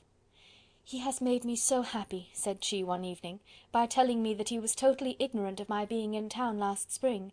I had not believed it possible." "I suspected as much," replied Elizabeth, "but how did he account for it?" "It must have been his sister's doing. They were certainly no friends to his acquaintance with me, which I cannot wonder at, since he might have chosen so much more advantageously in many respects. But when they see, as I trust they will, that their brother is happy with me, they will learn to be contented, and we shall be on good terms again, though we can never be what we once were to each other." "That is the most unforgiving speech," said Elizabeth, "that I ever heard you utter. Good girl! It would vex me indeed to see you again the dupe of Miss Bingley's pretended regard." "Would you believe it, Lizzy, that when he went to town last November he really loved me, and nothing but a persuasion of my being indifferent would have prevented his coming down again?" "He made a little mistake, to be sure, but it is to the credit of his modesty." This, naturally, introduced a panegyric from Jane on his diffidence, and the little value he put on his own good qualities. Elizabeth was pleased to find that he had not betrayed the interference of his friend, for though Jane had the most generous and forgiving heart in the world, she knew it was a circumstance which must prejudice her against him. "I am certainly the most fortunate creature that ever existed," cried Jane. "Oh, Lizzy, why am I thus singled from my family and blessed above them all? If I could but see you as happy, if there were but such another man for you! If you were to give me 40 such men, I never could be so happy as you. Till I have your disposition, your goodness, I never can have your happiness. No, no, let me shift for myself, and perhaps, if I have very good luck, I may meet with another Mr. Collins in time." The situation of affairs in the Longbourn family could not long be a secret. Mrs. Bennet was privileged to whisper it to Mrs. Phillips, and she ventured, without any permission, to do the same by all her neighbours in Meryton. The Bennets were speedily pronounced to be the luckiest family in the world, though only a few weeks before, when Lydia had first run away, they had been generally proved to be marked out for misfortune. End of chapter 55. Chapter 56. One morning, about a week after Bingley's engagement with Jane had been formed, as he and the females of the family were sitting together in the dining-room, their attention was suddenly drawn to the window by the sound of a carriage, and they perceived a chaise and four driving up the lawn. It was too early in the morning for visitors, and besides the equipage did not answer to that of any of their neighbours. The horses were post, and neither the carriage nor the livery of the servant who preceded it were familiar to them. As it was certain, however, that somebody was coming, Bingley instantly prevailed on Miss Bennet to avoid the confinement of such an intrusion, and walk away with him into the shrubbery. They both set off, and the conjectures of the remaining three continued, though with little satisfaction, till the door was thrown open, and their visitor entered. It was Lady Catherine de Bourgh. They were, of course, all intending to be surprised, but their astonishment was beyond their expectation, and on the part of Mrs. Bennet and Kitty, though she was perfectly unknown to them, even inferior to what Elizabeth felt. She entered the room with an air more than usually ungracious, made no other reply to Elizabeth's salutation than a slight inclination of the head, and sat down without saying a word. Elizabeth had mentioned her name to her mother on her ladyship's entrance, though no request of introduction had been made. Mrs. Bennet, all amazement, though flattered by having a guest of such high importance, received her with the utmost politeness. After sitting for a moment in silence, she said very stiffly to Elizabeth, "I hope you are well, Miss Bennet. That lady, I suppose, is your mother." Elizabeth replied very concisely that she was. "And that, I suppose, is one of your sisters." "Yes, madam," said Mrs. Bennet, delighted to speak to a Lady Catherine. "She is my youngest girl but one. My youngest of all is lately married, and my eldest is somewhere about the grounds, walking with a young man who, I believe, will soon become a part of the family." "You have a very small park here," returned Lady Catherine after a short silence. "It is nothing in comparison of Rosings, my lady, I dare say, but I assure you it is much larger than Sir William Lucas's." "This must be a most inconvenient sitting-room for the evening, in summer. The windows are full west." Mrs. Bennet assured her that they never sat there after dinner, and then added, "May I take the liberty of asking your ladyship whether you left Mr. and Mrs. Collins well?" "Yes, very well. I saw them the night before last." Elizabeth now expected that she would produce a letter for her from Charlotte, as it seemed the only probable motive for her calling, but no letter appeared, and she was completely puzzled. Mrs. Bennet, with great civility, begged her ladyship to take some refreshment, but Lady Catherine very resolutely, and not very politely, declined eating anything, and then, rising up, said to Elizabeth, "Miss Bennet, there seemed to be a prettyish kind of a little wilderness on one side of your lawn. I should be glad to take a turn in it, if you will favour me with your company." "Go, my dear," cried her mother, "and show her ladyship about the different walks. I think she will be pleased with the Hermitage." Elizabeth obeyed, and running into her own room for her parasol, attended her noble guest downstairs. As they passed through the hall, Lady Catherine opened the doors into the dining parlour and drawing room, and pronouncing them, after a short survey, to be decent-looking rooms, walked on.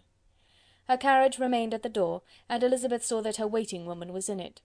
They proceeded in silence along the gravel walk that led to the copse. Elizabeth was determined to make no effort for conversation with the woman who was now more than usually insolent and disagreeable. "How could I ever think her like her nephew?" said she, as she looked her in her face. As soon as they entered the copse, Lady Catherine began in the following manner. "You can be at no loss, Miss Bennet, to understand the reason of my journey hither. Your own heart, your own conscience must tell you why I come." Elizabeth looked with unaffected astonishment. "Indeed you are mistaken, madam. I have not been at all able to account for the honour of seeing you here." "Miss Bennet," replied her ladyship in an angry tone, "you ought to know that I am not to be trifled with. But however insincere you may choose to be, you shall not find me so. My character has ever been celebrated for its sincerity and frankness, and in a cause of such moment as this, I shall certainly not depart from it. A report of a most alarming nature reached me 2 days ago. I was told that not only your sister was on the point of being most advantageously married, but that you, Miss Elizabeth Bennet, would, in all likelihood, be soon afterwards united to my nephew, my own nephew, Mr. Darcy." Though I know it must be a scandalous falsehood, though I would not injure him so much as to suppose the truth of it possible, I instantly resolved on setting off for this place, that I might make my sentiments known to you." "If you believed it impossible to be true," said Elizabeth, colouring with astonishment and disdain, "I wonder you took the trouble of coming so far. What could your ladyship propose by it?" "At once to insist upon having such a report universally contradicted." "Your coming to Longbourn to see me and my family," said Elizabeth coolly, "will be rather a confirmation of it, if indeed such a report is in existence." "If! Do you then pretend to be ignorant of it? Has it not been industriously circulated by yourselves? Do you not know that such a report is spread abroad?" "I never heard that it was." "And can you likewise declare that there is no foundation for it?" "I do not pretend to possess equal frankness with your ladyship. You may ask questions which I shall not choose to answer." "This is not to be borne! Miss Bennet, I insist on being satisfied. Has my nephew made you an offer of marriage?" "Your ladyship has declared it to be impossible." "It ought to be so, it must be so, while he retains the use of his reason. But your arts and allurements may, in a moment of infatuation, have made him forget what he owes to himself and to all his family. You may have drawn him in." "If I have, I shall be the last person to confess it." "Miss Bennet, do you know who I am? I have not been accustomed to such language as this. I am almost the nearest relation he has in the world, and am entitled to know all his dearest concerns." "But you are not entitled to know mine, nor will such behaviour as this ever induce me to be explicit." "Let me be rightly understood. This match, to which you have the presumption to aspire, can never take place. No, never. Mr. Darcy is engaged to my daughter. Now what have you to say?" "Only this, that if he is so, you can have no reason to suppose he will make an offer to me." Lady Catherine hesitated for a moment, and then replied: "The engagement between them is of a peculiar kind. From their infancy they have been intended for each other. It was the favourite wish of his mother as well as of hers. While in their cradles we planned the union, and now, at the moment when the wishes of both sisters would be accomplished in their marriage, to be prevented by a young woman of inferior birth, of no importance in the world, and wholly unallied to the family. Do you pay no regard to the wishes of his friends, to his tacit engagement with Miss de Bourgh? Are you lost to every feeling of propriety and delicacy? Have you not heard me say that from his earliest hours he was destined for his cousin?" "Yes, and I had heard it before, but what is that to me? If there is no other objection to my marrying your nephew, I shall certainly not be kept from it by knowing that his mother and aunt wished him to marry Miss de Bourgh. You both did as much as you could in planning the marriage; its completion depended on others. If Mr. Darcy is neither by honour nor inclination confined to his cousin, why is not he to make another choice? And if I am that choice, why may not I accept him?" "Because honour, decorum, prudence, nay, interest, forbid it. Yes, Miss Bennet, interest. For do not expect to be noticed by his family or friends if you wilfully act against the inclinations of all. You will be censured, slighted, and despised by every one connected with him. Your alliance will be a disgrace. Your name will never even be mentioned by any of us." "These are heavy misfortunes," replied Elizabeth, "but the wife of Mr. Darcy must have such extraordinary sources of happiness necessarily attached to her situation, that she could, upon the whole, have no cause to repine." "Obstinate, headstrong girl! I am ashamed of you. Is this your gratitude for my attentions to you last spring? Is nothing due to me on that score? Let us sit down. You are to understand, Miss Bennet, that I came here with the determined resolution of carrying my purpose, nor will I be dissuaded from it. I have not been used to submit to any person's whims. I have not been in the habit of brooking disappointment. That will make your ladyship's situation at present more pitiable, but it will have no effect on me. I will not be interrupted. Hear me in silence. My daughter and my nephew are formed for each other. They are descended, on the maternal side, from the same noble line, and on the father's, from respectable, honourable, and ancient, though untitled families. Their fortune on both sides is splendid. They are destined for each other by the voice of every member of their respective houses, and what is to divide them? The upstart pretensions of a young woman without family, connections, or fortune? Is this to be endured? But it must not, shall not be. If you were sensible of your own good, you would not wish to quit the sphere in which you have been brought up. In marrying your nephew, I should not consider myself as quitting that sphere. He is a gentleman, I am a gentleman's daughter. So far we are equal. True. You are a gentleman's daughter, but who was your mother? Who are your uncles and aunts? Do not imagine me ignorant of their condition. Whatever my connections may be, said Elizabeth, if your nephew does not object to them, they can be nothing to you. Tell me once and for all, are you engaged to him? Though Elizabeth would not, for the mere purpose of obliging Lady Catherine, have answered this question, she could not but say, after a moment's deliberation, "I am not." Lady Catherine seemed pleased. "And will you promise me never to enter into such an engagement?" "I will make no promise of the kind." "Miss Bennet, I am shocked and astonished. I expected to find a more reasonable young woman. But do not deceive yourself into a belief that I will never recede. I shall not go away until you have given me the assurance I require. And I certainly never shall give it. I am not to be intimidated into anything so wholly unreasonable. Your ladyship wants Mr. Darcy to marry your daughter, but would my giving you the wished-for promise make their marriage at all more probable? Supposing him to be attached to me, would my refusing to accept his hand make him wish to bestow it on his cousin? Allow me to say, Lady Catherine, that the arguments with which you have supported this extraordinary application have been as frivolous as the application was ill-judged. You have widely mistaken my character, if you think I can be worked on by such persuasions as these. How far your nephew might approve of your interference in his affairs I cannot tell, but you have certainly no right to concern yourself in mine. I must beg, therefore, to be importuned no farther on the subject." "Not so hasty, if you please. I have by no means done. To all the objections I have already urged, I have still another to add. I am no stranger to the particulars of your youngest sister's infamous elopement. I know it all, that the young man's marrying her was a patched-up business at the expense of your father and uncles. And is such a girl to be my nephew's sister? Is her husband, is the son of his late father's steward, to be his brother? Heaven and earth! Of what are you thinking? Are the shades of Pemberley to be thus polluted?" "You can now have nothing further to say," she resentfully answered. "You have insulted me in every possible method. I must beg you to return to the house." And she rose as she spoke. Lady Catherine rose also, and they turned back. Her ladyship was highly incensed. "You have no regard, then, for the honour and credit of my nephew. Unfeeling, selfish girl! Do you not consider that a connection with you must disgrace him in the eyes of everybody?" "Lady Catherine, I have nothing further to say. You know my sentiments."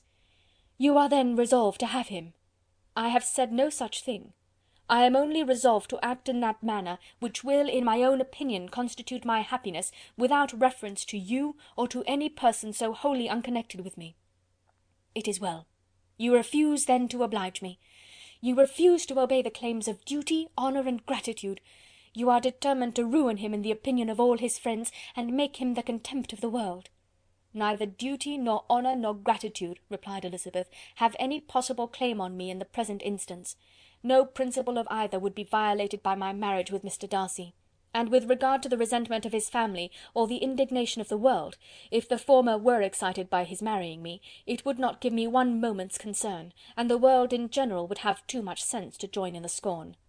"And this is your real opinion? This is your final resolve? Very well, I shall now know how to act. Do not imagine, Miss Bennet, that your ambition will ever be gratified. I came to try you. I hoped to find you reasonable, but depend upon it I will carry my point." In this manner Lady Catherine talked on, till they were at the door of the carriage, when, turning hastily round, she added, "I take no leave of you, Miss Bennet. I send no compliments to your mother. You deserve no such attention. I am most seriously displeased." Elizabeth made no answer, and without attempting to persuade her ladyship to return into the house, walked quietly into it herself. She heard the carriage drive away as she proceeded upstairs. Her mother impatiently met her at the door of the dressing-room, to ask why Lady Catherine would not come in again and rest herself. "She did not choose it," said her daughter. "She would go." "She is a very fine-looking woman, and her calling here was prodigiously civil, for she only came, I suppose, to tell us the Collinses were well. She is on her road somewhere, I dare say, and so, passing through Meryton, thought she might as well call on you. I suppose she had nothing particular to say to you, Lizzy?" Elizabeth was forced to give into a little falsehood here, for to acknowledge the substance of their conversation was impossible. Chapter 57. The discomposure of spirits which this extraordinary visit threw Elizabeth into could not be easily overcome, nor could she for many hours learn to think of it less than incessantly.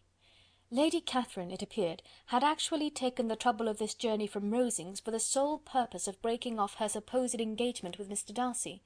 It was a rational scheme, to be sure, but from what the report of their engagement could originate, Elizabeth was at a loss to imagine, till she recollected that his being the intimate friend of Bingley, and her being the sister of Jane, was enough, at a time when the expectation of one wedding made everybody eager for another, to supply the idea. She had not herself forgotten to feel that the marriage of her sister must bring them more frequently together, and her neighbours at Lucas Lodge, therefore, for through their communication with the Collinses the report, she concluded, had reached Lady Catherine, had only set that down as almost certain and immediate, which she had looked forward to as possible at some future time. In revolving Lady Catherine's expectations, however, she could not help feeling some uneasiness as to the possible consequence of her persisting in this interference. From what she had said of her resolution to prevent their marriage, it occurred to Elizabeth that she must meditate an application to her nephew, and how he might take a similar representation of the evils attached to a connection with her, she dared not pronounce. She knew not the exact degree of his affection for his aunt, or his dependence on her judgment, but it was natural to suppose that he thought much higher of her ladyship than she could do, and it was certain that, in enumerating the miseries of the marriage with one whose immediate connections were so unequal to his own, his aunt would address him on his weakest side. With his notions of dignity he would probably feel that the arguments, which to Elizabeth had appeared weak and ridiculous, contained much good sense and solid reasoning. If he had been wavering before as to what he should do, which had often seemed likely, the advice and entreaty of so near a relation might settle every doubt, and determine him at once to be as happy as dignity unblemished could make him. In that case he would return no more. Lady Catherine might see him in her way through town, and his engagement to Bingley of coming again to Netherfield must give way. If, therefore, an excuse for not keeping his promise should come to his friend within a few days, she added, I shall know how to understand it. I shall then give over every expectation, every wish of his constancy. If he is satisfied with only regretting me, when he might have obtained my affections and hand, I shall soon cease to regret him at all. The surprise of the rest of the family on hearing who their visitor had been was very great, but they obligingly satisfied it with the same kind of supposition which had appeased Mrs. Bennet's curiosity, and Elizabeth was spared from much teasing on the subject. The next morning, as she was going downstairs, she was met by her father, who came out of his library with the letter in his hand. "Lizzy," said he, "I was going to look for you. Come into my room." She followed him thither, and her curiosity to know what he had to tell her was heightened by the supposition of its being in some manner connected with the letter he held.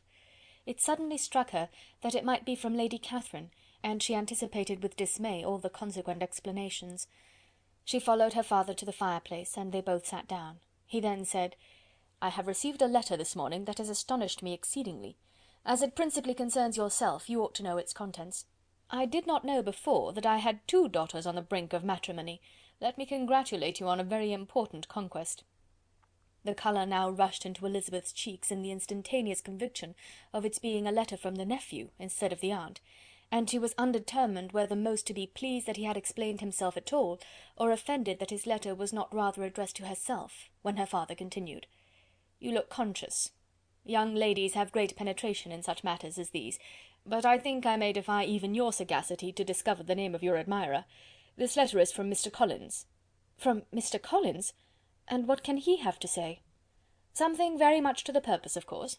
He begins with congratulations on the approaching nuptials of my eldest daughter, of which, it seems, he has been told by some of the good-natured gossiping Lucases. I shall not sport with your impatience by reading what he says on that point.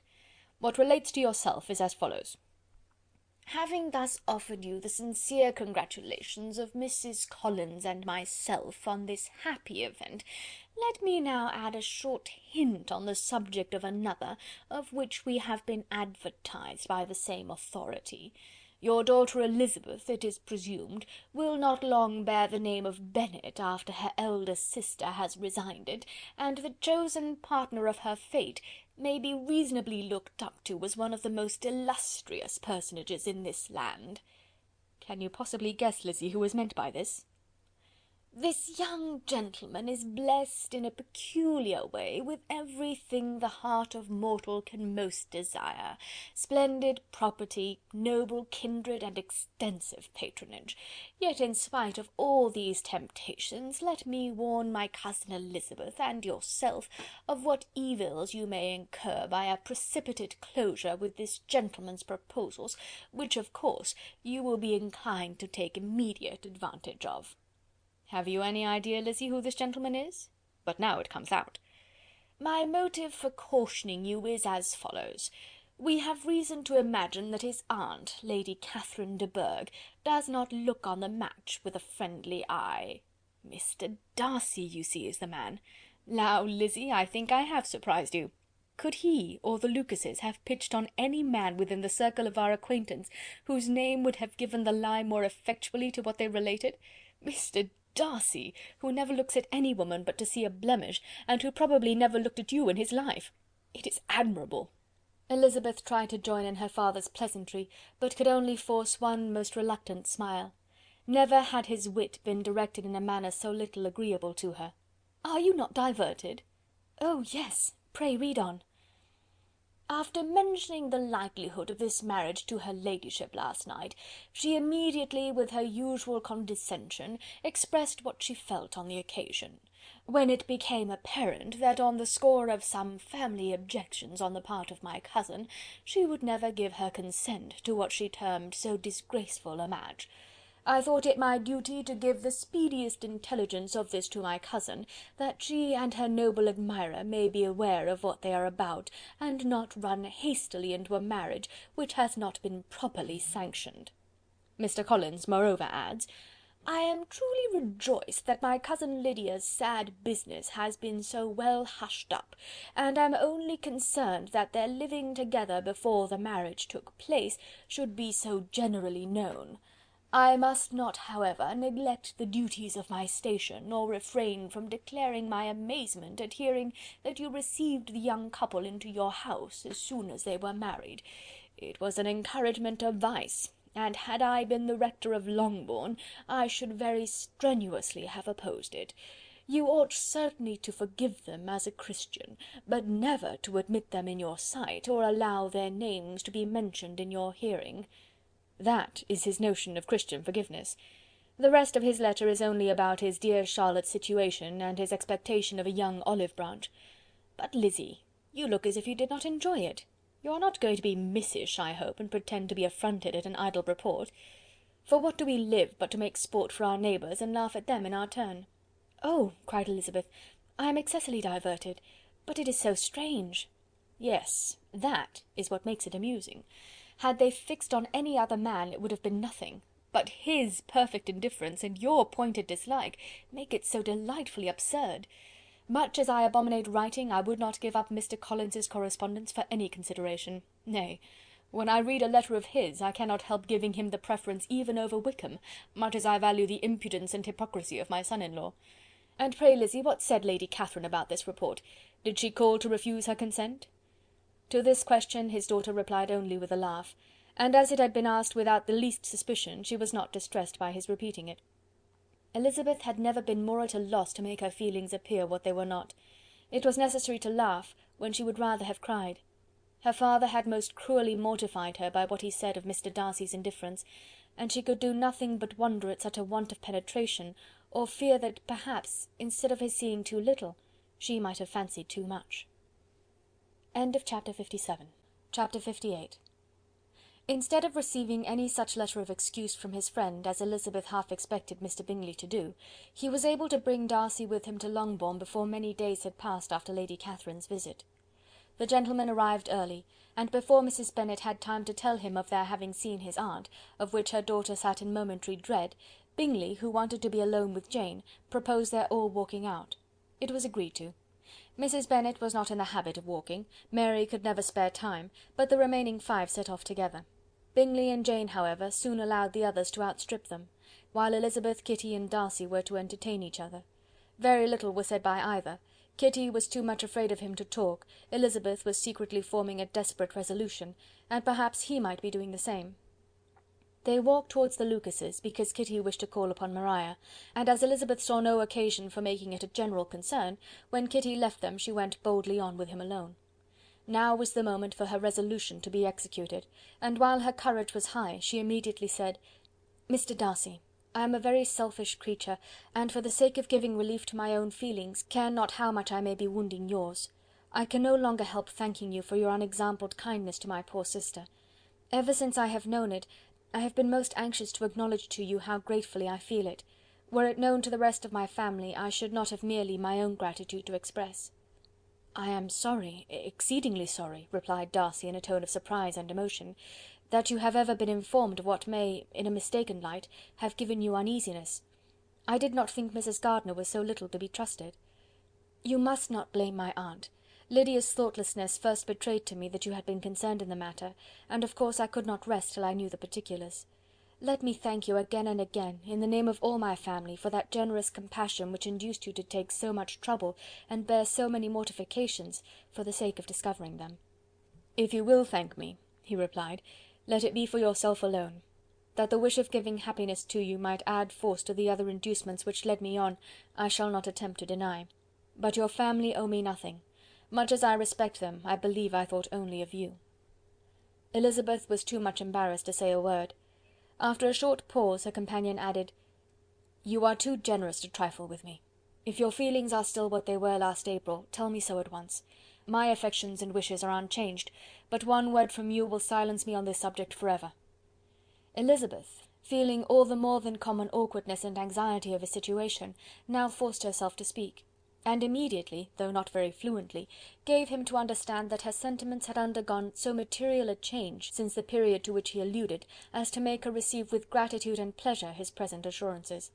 The happiness which this reply produced was such as he had probably never felt before, and he expressed himself on the occasion as sensibly and as warmly as a man violently in love can be supposed to do. Had Elizabeth been able to encounter his eye, she might have seen how well the expression of heartfelt delight diffused over his face became him; but though she could not look, she could listen, and he told her of feelings which, in proving of what importance she was to him, made his affection every moment more valuable. They walked on without knowing in what direction. There was too much to be thought and felt and said for attention to any other objects. She soon learnt that they were indebted for their present good understanding to the efforts of his aunt, who did call on him in her return through London, and there related her journey to Longbourn, its motive, and the substance of her conversation with Elizabeth, dwelling emphatically on every expression of the latter, which, in her ladyship's apprehension, peculiarly denoted her perverseness and assurance, in the belief that such a relation must assist her endeavours to obtain that promise from her nephew, which she had refused to give.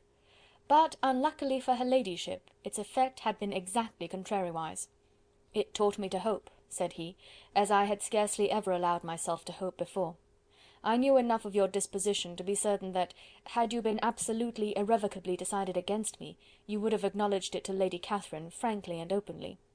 Elizabeth coloured and laughed as she replied: "Yes, you know enough of my frankness to believe me capable of that. After abusing you so abominably to your face, I could have no scruple in abusing you to all your relations.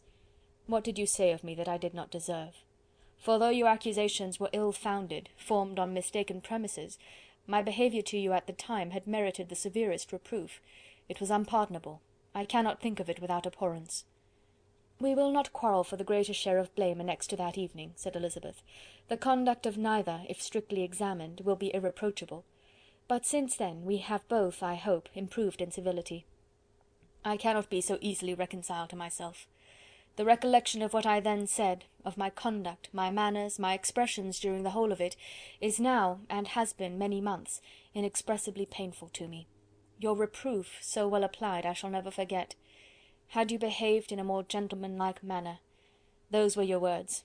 You know not, you can scarcely conceive, how they have tortured me, though it was some time, I confess, before I was reasonable enough to allow their justice. I was certainly very far from expecting them to make so strong an impression. I had not the smallest idea of their being ever felt in such a way." "I can easily believe it. You thought me then devoid of every proper feeling, I am sure you did. The turn of your countenance I shall never forget, as you said that I could not have addressed you in any possible way that would induce you to accept me. Oh, do not repeat what I then said. These recollections will not do at all. I assure you that I have long been most heartily ashamed of it." Darcy mentioned his letter. "Did it," said he, "did it soon make you think better of me? Did you, on reading it, give any credit to its contents?" She explained what its effect on her had been, and how gradually all her former prejudices had been removed. "I knew," said he, "that what I wrote must give you pain, but it was necessary. I hope you have destroyed the letter. There was one part especially, the opening of it, which I should dread your having the power of reading again. I can remember some expressions which might justly make you hate me. The letter shall certainly be burnt, if you believe it essential to the preservation of my regard, but though we have both reason to think my opinions not entirely unalterable, they are not, I hope, quite so easily changed as that implies." "When I wrote that letter," replied Darcy, "I believed myself perfectly calm and cool, but I am since convinced that it was written in a dreadful bitterness of spirit. The letter, perhaps, began in bitterness, but it did not end so. The adieu is charity itself. But think no more of the letter. The feelings of the person who wrote and the person who received it are now so widely different from what they were then, that every unpleasant circumstance attending it ought to be forgotten. You must learn some of my philosophy. Think only of the past as its remembrance gives you pleasure." "I cannot give you credit for any philosophy of the kind. Your retrospections must be so totally void of reproach, that the contentment arising from them is not of philosophy, but, what is much better, of innocence. But with me it is not so. Painful recollections will intrude which cannot, which ought not to be repelled. I have been a selfish being all my life, in practice though not in principle. As a child I was taught what was right, but I was not taught to correct my temper. I was given good principles, but left to follow them in pride and conceit. Unfortunately an only son, for many years an only child, I was spoilt by my parents, who, though good themselves, my father particularly all that was benevolent and amiable, allowed, encouraged, almost taught me to be selfish and overbearing, to care for none beyond my own family circle, to think meanly of all the rest of the world, to wish at least to think meanly of their sense and worth compared with my own. Such I was from 8 to 28, and such I might still have been but for you, dearest, loveliest Elizabeth. What do I not owe you? You taught me a lesson, hard indeed at first, but most advantageous. By you I was properly humbled. I came to you without a doubt of my reception. You showed me how insufficient were all my pretensions to please a woman worthy of being pleased. Had you then persuaded yourself that I should? Indeed I had. What will you think of my vanity? I believed you to be wishing, expecting my addresses. My manners must have been in fault, but not intentionally, I assure you. I never meant to deceive you, but my spirits might often lead me wrong. How you must have hated me after that evening! Hate you? I was angry perhaps at first, but my anger soon began to take a proper direction. I am almost afraid of asking what you thought of me when we met at Pemberley. You blamed me for coming? No, indeed. I felt nothing but surprise. Your surprise could not be greater than mine in being noticed by you. My conscience told me that I deserved no extraordinary politeness, and I confess that I did not expect to receive more than my due. My object then, replied Darcy, was to show you by every civility in my power that I was not so mean as to resent the past, and I hoped to obtain your forgiveness, to lessen your ill opinion by letting you see that your reproofs had been attended to. How soon any other wishes introduced themselves I can hardly tell, but I believe in about half an hour after I had seen you.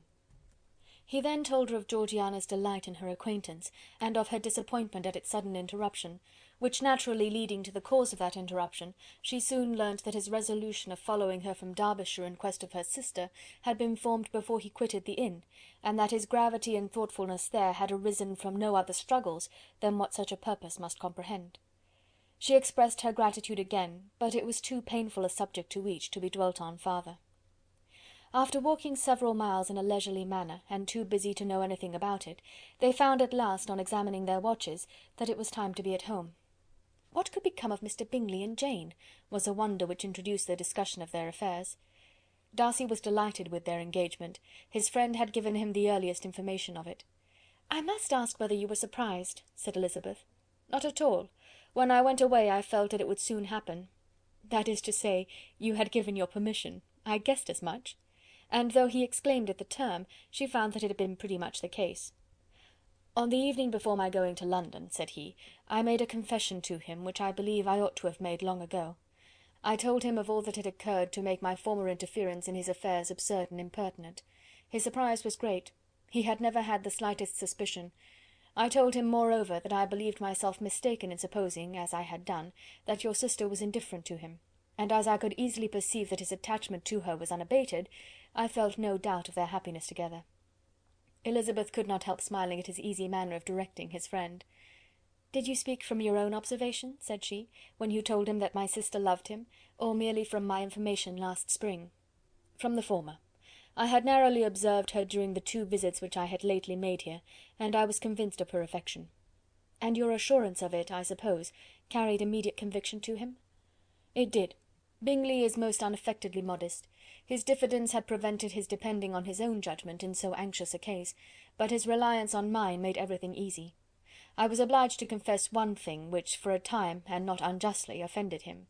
I could not allow myself to conceal that your sister had been in town 3 months last winter, that I had known it, and purposely kept it from him. He was angry, but his anger, I am persuaded, lasted no longer than he remained in any doubt of your sister's sentiments.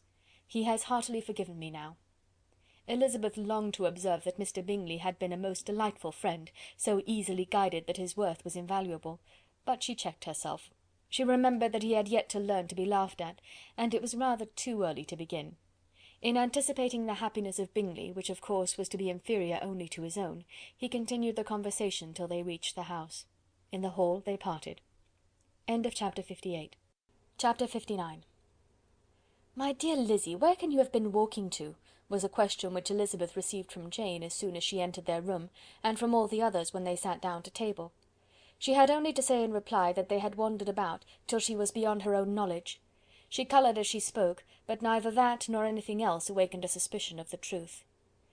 The evening passed quietly, unmarked by anything extraordinary. The acknowledged lovers talked and laughed, the unacknowledged were silent. Darcy was not of a disposition in which happiness overflows in mirth, and Elizabeth, agitated and confused, rather knew that she was happy than felt herself to be so, for besides the immediate embarrassment, there were other evils before her. She anticipated what would be felt in the family when her situation became known. She was aware that no one liked him but Jane, and even feared that with the others it was a dislike which not all his fortune and consequence might do away. At night she opened her heart to Jane. Though suspicion was very far from Miss Bennet's general habits, she was absolutely incredulous here. "You're joking, Lizzy! This cannot be! Engaged to Mr. Darcy? No, no, you shall not deceive me. I know it to be impossible. This is a wretched beginning indeed. My sole dependence was on you, and I am sure nobody else will believe me, if you do not. Yet indeed I am in earnest. I speak nothing but the truth. He still loves me, and we are engaged." Jane looked at her doubtingly. "Oh, Lizzy, it cannot be. I know how much you dislike him." "You know nothing of the matter. That is all to be forgot. Perhaps I did not always love him so well as I do now, but in such cases as these a good memory is unpardonable. This is the last time I shall ever remember it myself." Miss Bennet still looked all amazement. Elizabeth again, and more seriously, assured her of its truth. "Good heaven! Can it really be so? Yet now I must believe you," cried Jane.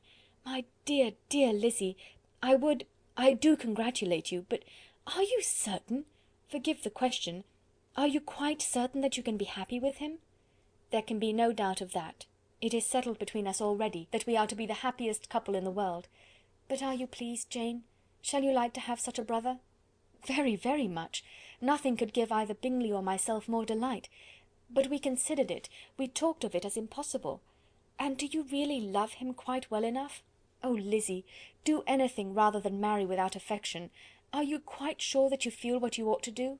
"Oh, yes." "You will only think I feel more than I ought to do, when I tell you all." "What do you mean?" "Why, I must confess that I love him better than I do Bingley. I am afraid you will be angry." "My dearest sister, now be serious. I want to talk very seriously. Let me know everything that I am to know, without delay. Will you tell me how long you have loved him?" "It has been coming on so gradually that I hardly know when it began. But I believe I must date it from my first seeing his beautiful grounds at Pemberley." Another entreaty that she would be serious, however, produced the desired effect, and she soon satisfied Jane by her solemn assurances of attachment. When convinced on that article, Miss Bennet had nothing further to wish. "Now I am quite happy," said she, "for you will be as happy as myself. I always had a value for him. Were it for nothing but his love of you, I must always have esteemed him. But now, as Bingley's friend and your husband, there can be only Bingley and yourself more dear to me. But, Lizzy, you have been very sly, very reserved with me. How little did you tell me of what passed at Pemberley and Lambton! I owe all that I know of it to another, not to you." Elizabeth told her the motives of her secrecy. She had been unwilling to mention Bingley, and the unsettled state of her own feelings had made her equally avoid the name of his friend. But now she would no longer conceal from her his share in Lydia's marriage.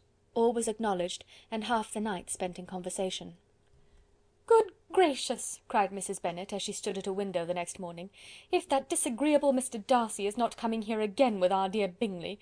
What can he mean by being so tiresome as to always be coming here? I had no notion but he would go a shooting or something or other, and not disturb us with his company. What shall we do with him? Lizzy, you must walk out with him again, that he may not be in Bingley's way." Elizabeth could hardly help laughing at so convenient a proposal, yet was really vexed that her mother should be always giving him such an epithet. As soon as they entered, Bingley looked at her so expressively, and shook hands with such warmth, as left no doubt of his good information, and he soon afterwards said aloud, "Mrs. Bennet, have you no more lanes hereabouts in which Lizzy may lose her way again to-day?" "I advise Mr. Darcy and Lizzy and Kitty," said Mrs. Bennet, "to walk to Oakham Mount this morning. It is a nice long walk, and Mr. Darcy has never seen the view." "It may do very well for the others," replied Mr. Bingley, "but I am sure it will be too much for Kitty. Won't it, Kitty?" Kitty owned that she had rather stay at home. Darcy professed a great curiosity to see the view from the Mount, and Elizabeth silently consented. As she went upstairs to get ready, Mrs. Bennet followed her, saying, "I am quite sorry, Lizzy, that you should be forced to have that disagreeable man all to yourself, but I hope you will not mind it. It is all for Jane's sake, you know. There is no occasion for talking to him, except just now and then, so do not put yourself to inconvenience." During their walk it was resolved that Mr. Bennet's consent should be asked in the course of the evening. Elizabeth reserved to herself the application for her mother's.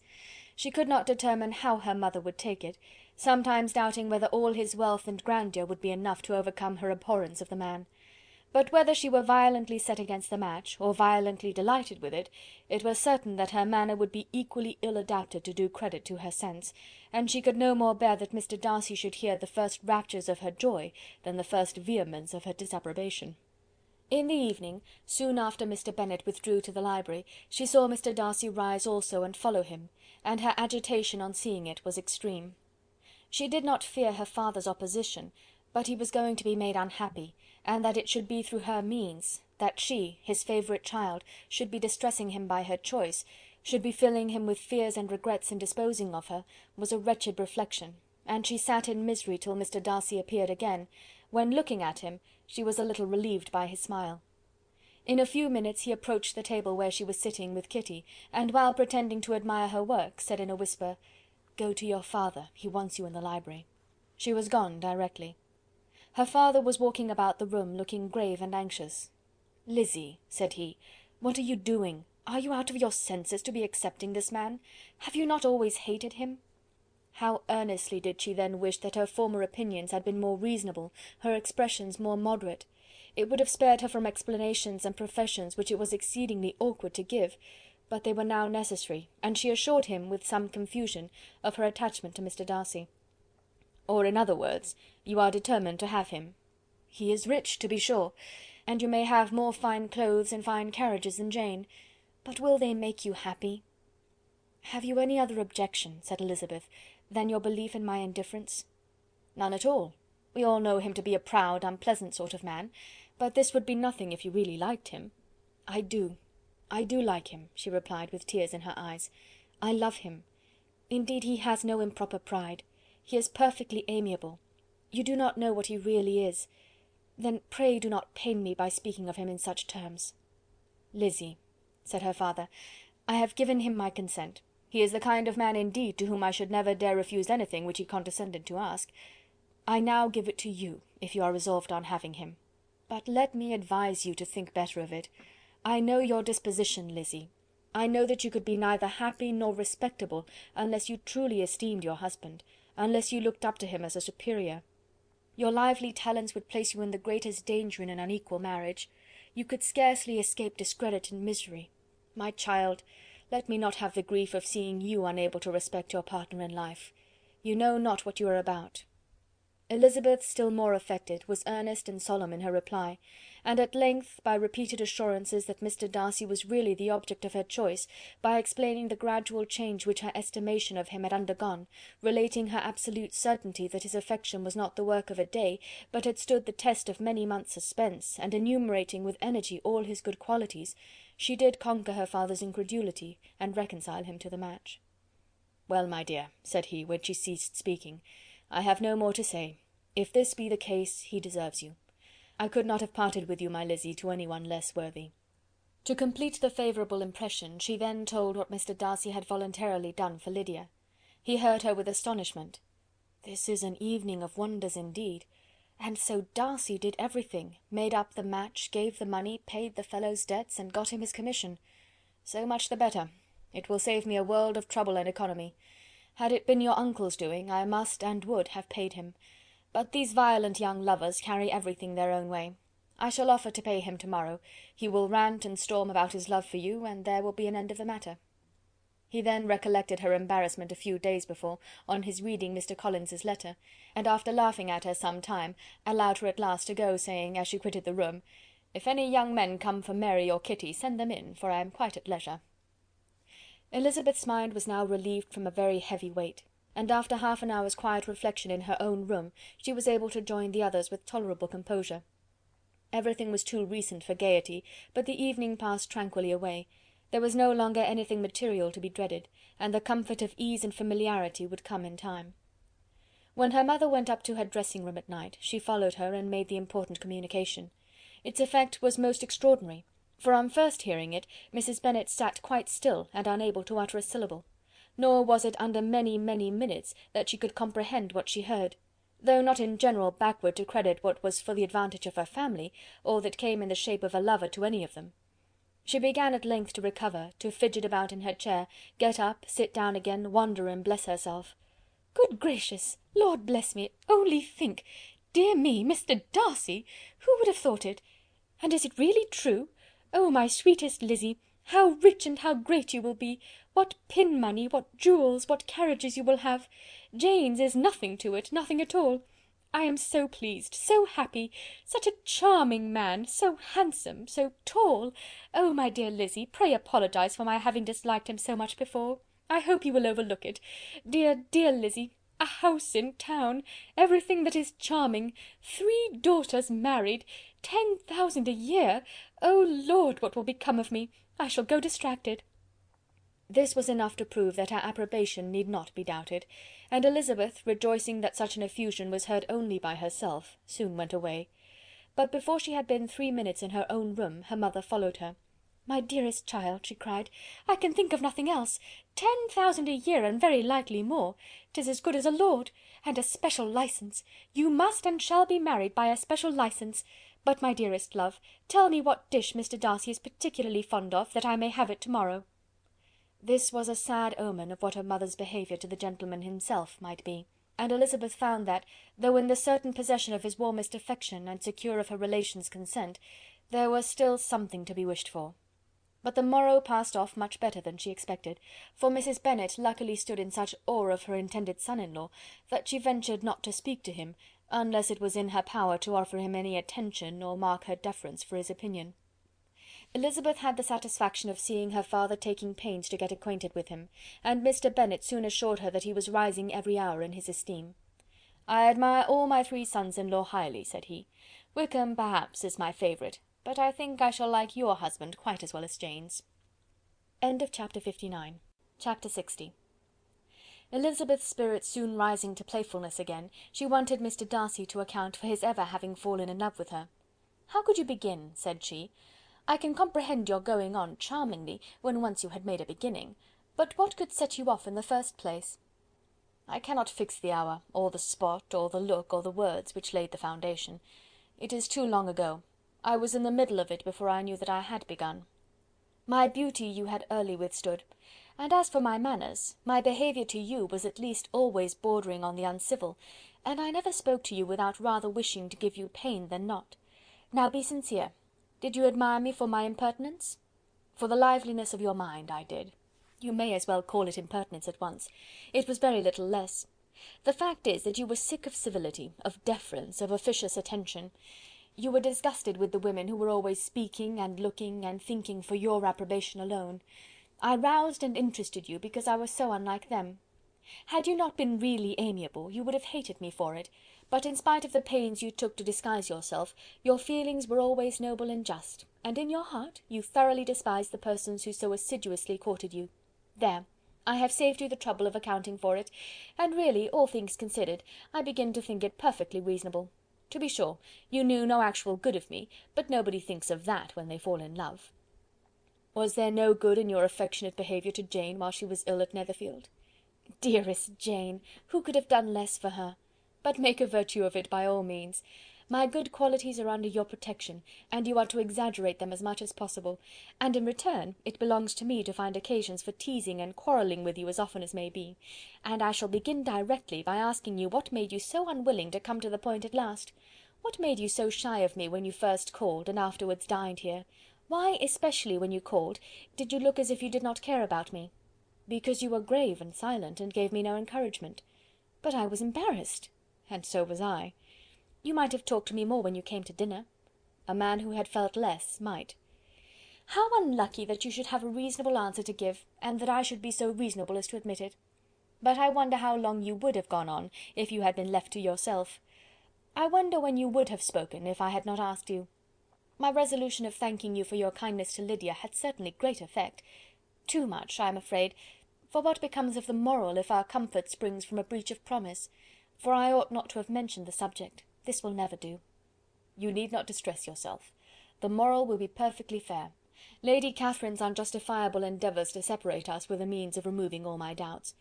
I am not indebted for my present happiness to your eager desire of expressing your gratitude. I was not in a humour to wait for any opening of yours. My aunt's intelligence had given me hope, and I was determined at once to know everything. Lady Catherine has been of infinite use, which ought to make her happy, for she loves to be of use.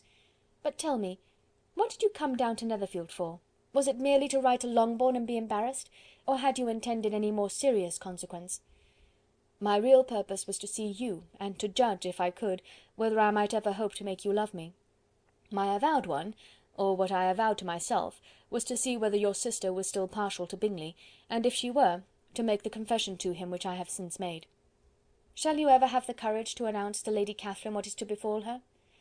I am more likely to want time than courage, Elizabeth, but it ought to be done, and if you will give me a sheet of paper, it shall be done directly. And if I had not a letter to write myself, I might sit by you and admire the evenness of your writing, as another young lady once did. But I have an aunt too, who must not be longer neglected. From an unwillingness to confess how much her intimacy with Mr. Darcy had been overrated, Elizabeth had never yet answered Mrs. Gardiner's long letter. But now, having that to communicate which she knew would be most welcome, she was almost ashamed to find that her uncle and aunt had already lost 3 days of happiness, and immediately wrote as follows: I would have thanked you before, my dear aunt, as I ought to have done, for your long, kind, satisfactory detail of particulars, but to say the truth, I was too cross to write. You supposed more than really existed. But now, suppose as much as you choose. Give a loose rein to your fancy, indulge your imagination in every possible flight which the subject will afford, and unless you believe me actually married, you cannot greatly err. You must write again very soon, and praise him a great deal more than you did in your last. I thank you again and again for not going to the Lakes. How could I be so silly as to wish it? Your idea of the ponies is delightful. We will go round the park every day. I am the happiest creature in the world. Perhaps other people have said so before, but not one with such justice. I am happier even than Jane.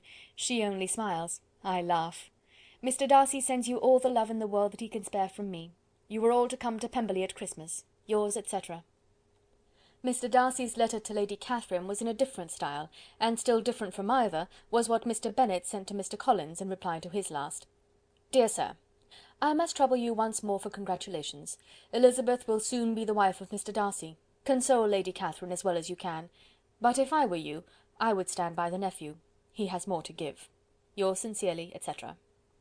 Miss Bingley's congratulations to her brother on his approaching marriage were all that was affectionate and insincere. She wrote even to Jane on the occasion, to express her delight and repeat all her former professions of regard. Jane was not deceived, but she was affected, and though feeling no reliance on her, could not help writing her a much kinder answer than she knew was deserved. The joy which Miss Darcy expressed on receiving similar information was as sincere as her brother's in sending it. 4 sides of paper were insufficient to contain all her delight, and all her earnest desire of being loved by her sister. Before any answer could arrive from Mr. Collins, or any congratulations to Elizabeth from his wife, the Longbourn family heard that the Collinses were come themselves to Lucas Lodge. The reason of this sudden removal was soon evident. Lady Catherine had been rendered so exceedingly angry by the contents of her nephew's letter, that Charlotte, really rejoicing in the match, was anxious to get away till the storm was blown over. At such a moment the arrival of her friend was a sincere pleasure to Elizabeth, though in the course of their meetings she must sometimes think the pleasure dearly bought, when she saw Mr. Darcy exposed to all the parading and obsequious civility of her husband. He bore it, however, with admirable calmness. He could even listen to Sir William Lucas when he complimented him on carrying away the brightest jewel of the country, and expressed his hopes of their all meeting frequently at St. James's, with very decent composure. If he did shrug his shoulders, it was not till Sir William was out of sight. Mrs. Phillips's vulgarity was another and perhaps greater tax on his forbearance, and though Mrs. Phillips, as well as her sister, stood in too much awe of him to speak with the familiarity which Bingley's good humour encouraged, yet whenever she did speak she must be vulgar. Nor was her respect for him, though it made her more quiet, at all likely to make her more elegant. Elizabeth did all she could to shield him from the frequent notice of either, and was ever anxious to keep him to herself, and to those of her family with whom he might converse without mortification. And though the uncomfortable feelings arising from all this took from the season of courtship much of its pleasure, it added to the hope of the future, and she looked forward with delight to the time when they should be removed from society so little pleasing to either, to all the comfort and elegance of their family party at Pemberley. Chapter 61. Happy for all her maternal feelings was the day on which Mrs. Bennet got rid of her 2 most deserving daughters. With what delighted pride she afterwards visited Mrs. Bingley and talked of Mrs. Darcy may be guessed. I wish I could say, for the sake of her family, that the accomplishment of her earnest desire in the establishment of so many of her children produced so happy an effect as to make her a sensible, amiable, well-informed woman for the rest of her life, though perhaps it was lucky for her husband, who might not have relished domestic felicity in so unusual a form, that she was still occasionally nervous and invariably silly. Mr. Bennet missed his second daughter exceedingly. His affection for her drew him oftener from home than anything else could do. He delighted in going to Pemberley, especially when he was least expected. Mr. Bingley and Jane remained at Netherfield only a twelvemonth. So near a vicinity to her mother and Meryton relations was not desirable even to his easy temper, or her affectionate heart.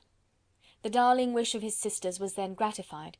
He bought an estate in a neighbouring county to Derbyshire, and Jane and Elizabeth, in addition to every other source of happiness, were within 30 miles of each other. Kitty, to her very material advantage, spent the chief of her time with her 2 elder sisters. In society so superior to what she had generally known, her improvement was great. She was not of so ungovernable a temper as Lydia, and removed from the influence of Lydia's example, she became, by proper attention and management, less irritable, less ignorant, and less insipid. From the further disadvantage of Lydia's society she was, of course, carefully kept, and though Mrs. Wickham frequently invited her to come and stay with her, with the promise of balls and young men, her father would never consent to her going. Mary was the only daughter who remained at home, and she was necessarily drawn from the pursuit of accomplishments by Mrs. Bennet's being quite unable to sit alone. Mary was obliged to mix more with the world, but she could still moralize over every morning visit, and as she was no longer mortified by comparisons between her sister's beauty and her own, it was suspected by her father that she submitted to the change without much reluctance. As for Wickham and Lydia, their characters suffered no revolution from the marriage of her sisters. He bore with philosophy the conviction that Elizabeth must now become acquainted with whatever of his ingratitude and falsehood had before been unknown to her, and in spite of everything was not wholly without hope that Darcy might yet be prevailed on to make his fortune. The congratulatory letter which Elizabeth received from Lydia on her marriage explained to her that, by his wife at least, if not by himself, such a hope was cherished. The letter was to this effect: "My dear Lizzy, I wish you joy. If you love Mr. Darcy half as well as I do my dear Wickham, you must be very happy. It is a great comfort to have you so rich, and when you have nothing else to do, I hope you will think of us. I am sure Wickham would like a place at court very much, and I do not think we shall have quite enough money to live upon without some help. Any place would do, of about 300 or 400 a year, but however, do not speak to Mr. Darcy about it, if you had rather not. Yours, etc. As it happened that Elizabeth had much rather not, she endeavoured in her answer to put an end to every entreaty and expectation of the kind.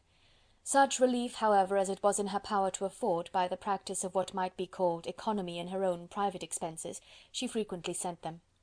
It had always been evident to her that such an income as theirs, under the direction of two persons so extravagant in their wants, and heedless of the future, must be very insufficient to their support; and whenever they changed their quarters, either Jane or herself were sure of being applied to for some little assistance towards discharging their bills.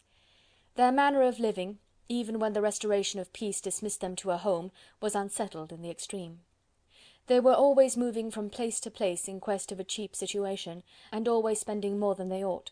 His affection for her soon sunk into indifference, hers lasted a little longer, and in spite of her youth and her manners, she retained all the claims to reputation which her marriage had given her. Though Darcy could never receive him at Pemberley, yet for Elizabeth's sake he assisted him further in his profession.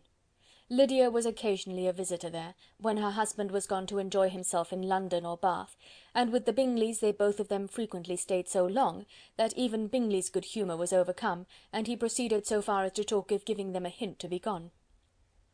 Miss Bingley was very deeply mortified by Darcy's marriage, but as she thought it advisable to retain the right of visiting at Pemberley, she dropped all her resentment, was fonder than ever of Georgiana, almost as attentive to Darcy as heretofore, and paid off every arrear of civility to Elizabeth. Pemberley was now Georgiana's home, and the attachment of the sisters was exactly what Darcy had hoped to see. They were able to love each other even as well as they intended. Georgiana had the highest opinion in the world of Elizabeth, though at first she often listened with an astonishment bordering on alarm at her lively, sportive manner of talking to her brother. He, who had always inspired in herself a respect which almost overcame her affection, she now saw the object of open pleasantry. Her mind received knowledge which had never before fallen in her way. By Elizabeth's instructions she began to comprehend that a woman may take liberties with her husband, which a brother will not always allow in a sister more than 10 years younger than himself. Lady Catherine was extremely indignant on the marriage of her nephew, and as she gave way to all the genuine frankness of her character in her reply to the letter which announced its arrangement, she sent him language so very abusive, especially of Elizabeth, that for some time all intercourse was at an end. But at length, by Elizabeth's persuasion, he was prevailed on to overlook the offence, and seek a reconciliation; and after a little further resistance on the part of his aunt, her resentment gave way, either to her affection for him, or her curiosity to see how his wife conducted herself, and she condescended to wait on them at Pemberley, in spite of that pollution which its woods had received, not merely from the presence of such a mistress, but the visits of her uncle and aunt from the city. With the Gardiners they were always on the most intimate terms. Darcy, as well as Elizabeth, really loved them, and they were both ever sensible of the warmest gratitude towards the persons who, by bringing her into Derbyshire, had been the means of uniting them. End of Chapter 61. End of Pride and Prejudice by Jane Austen.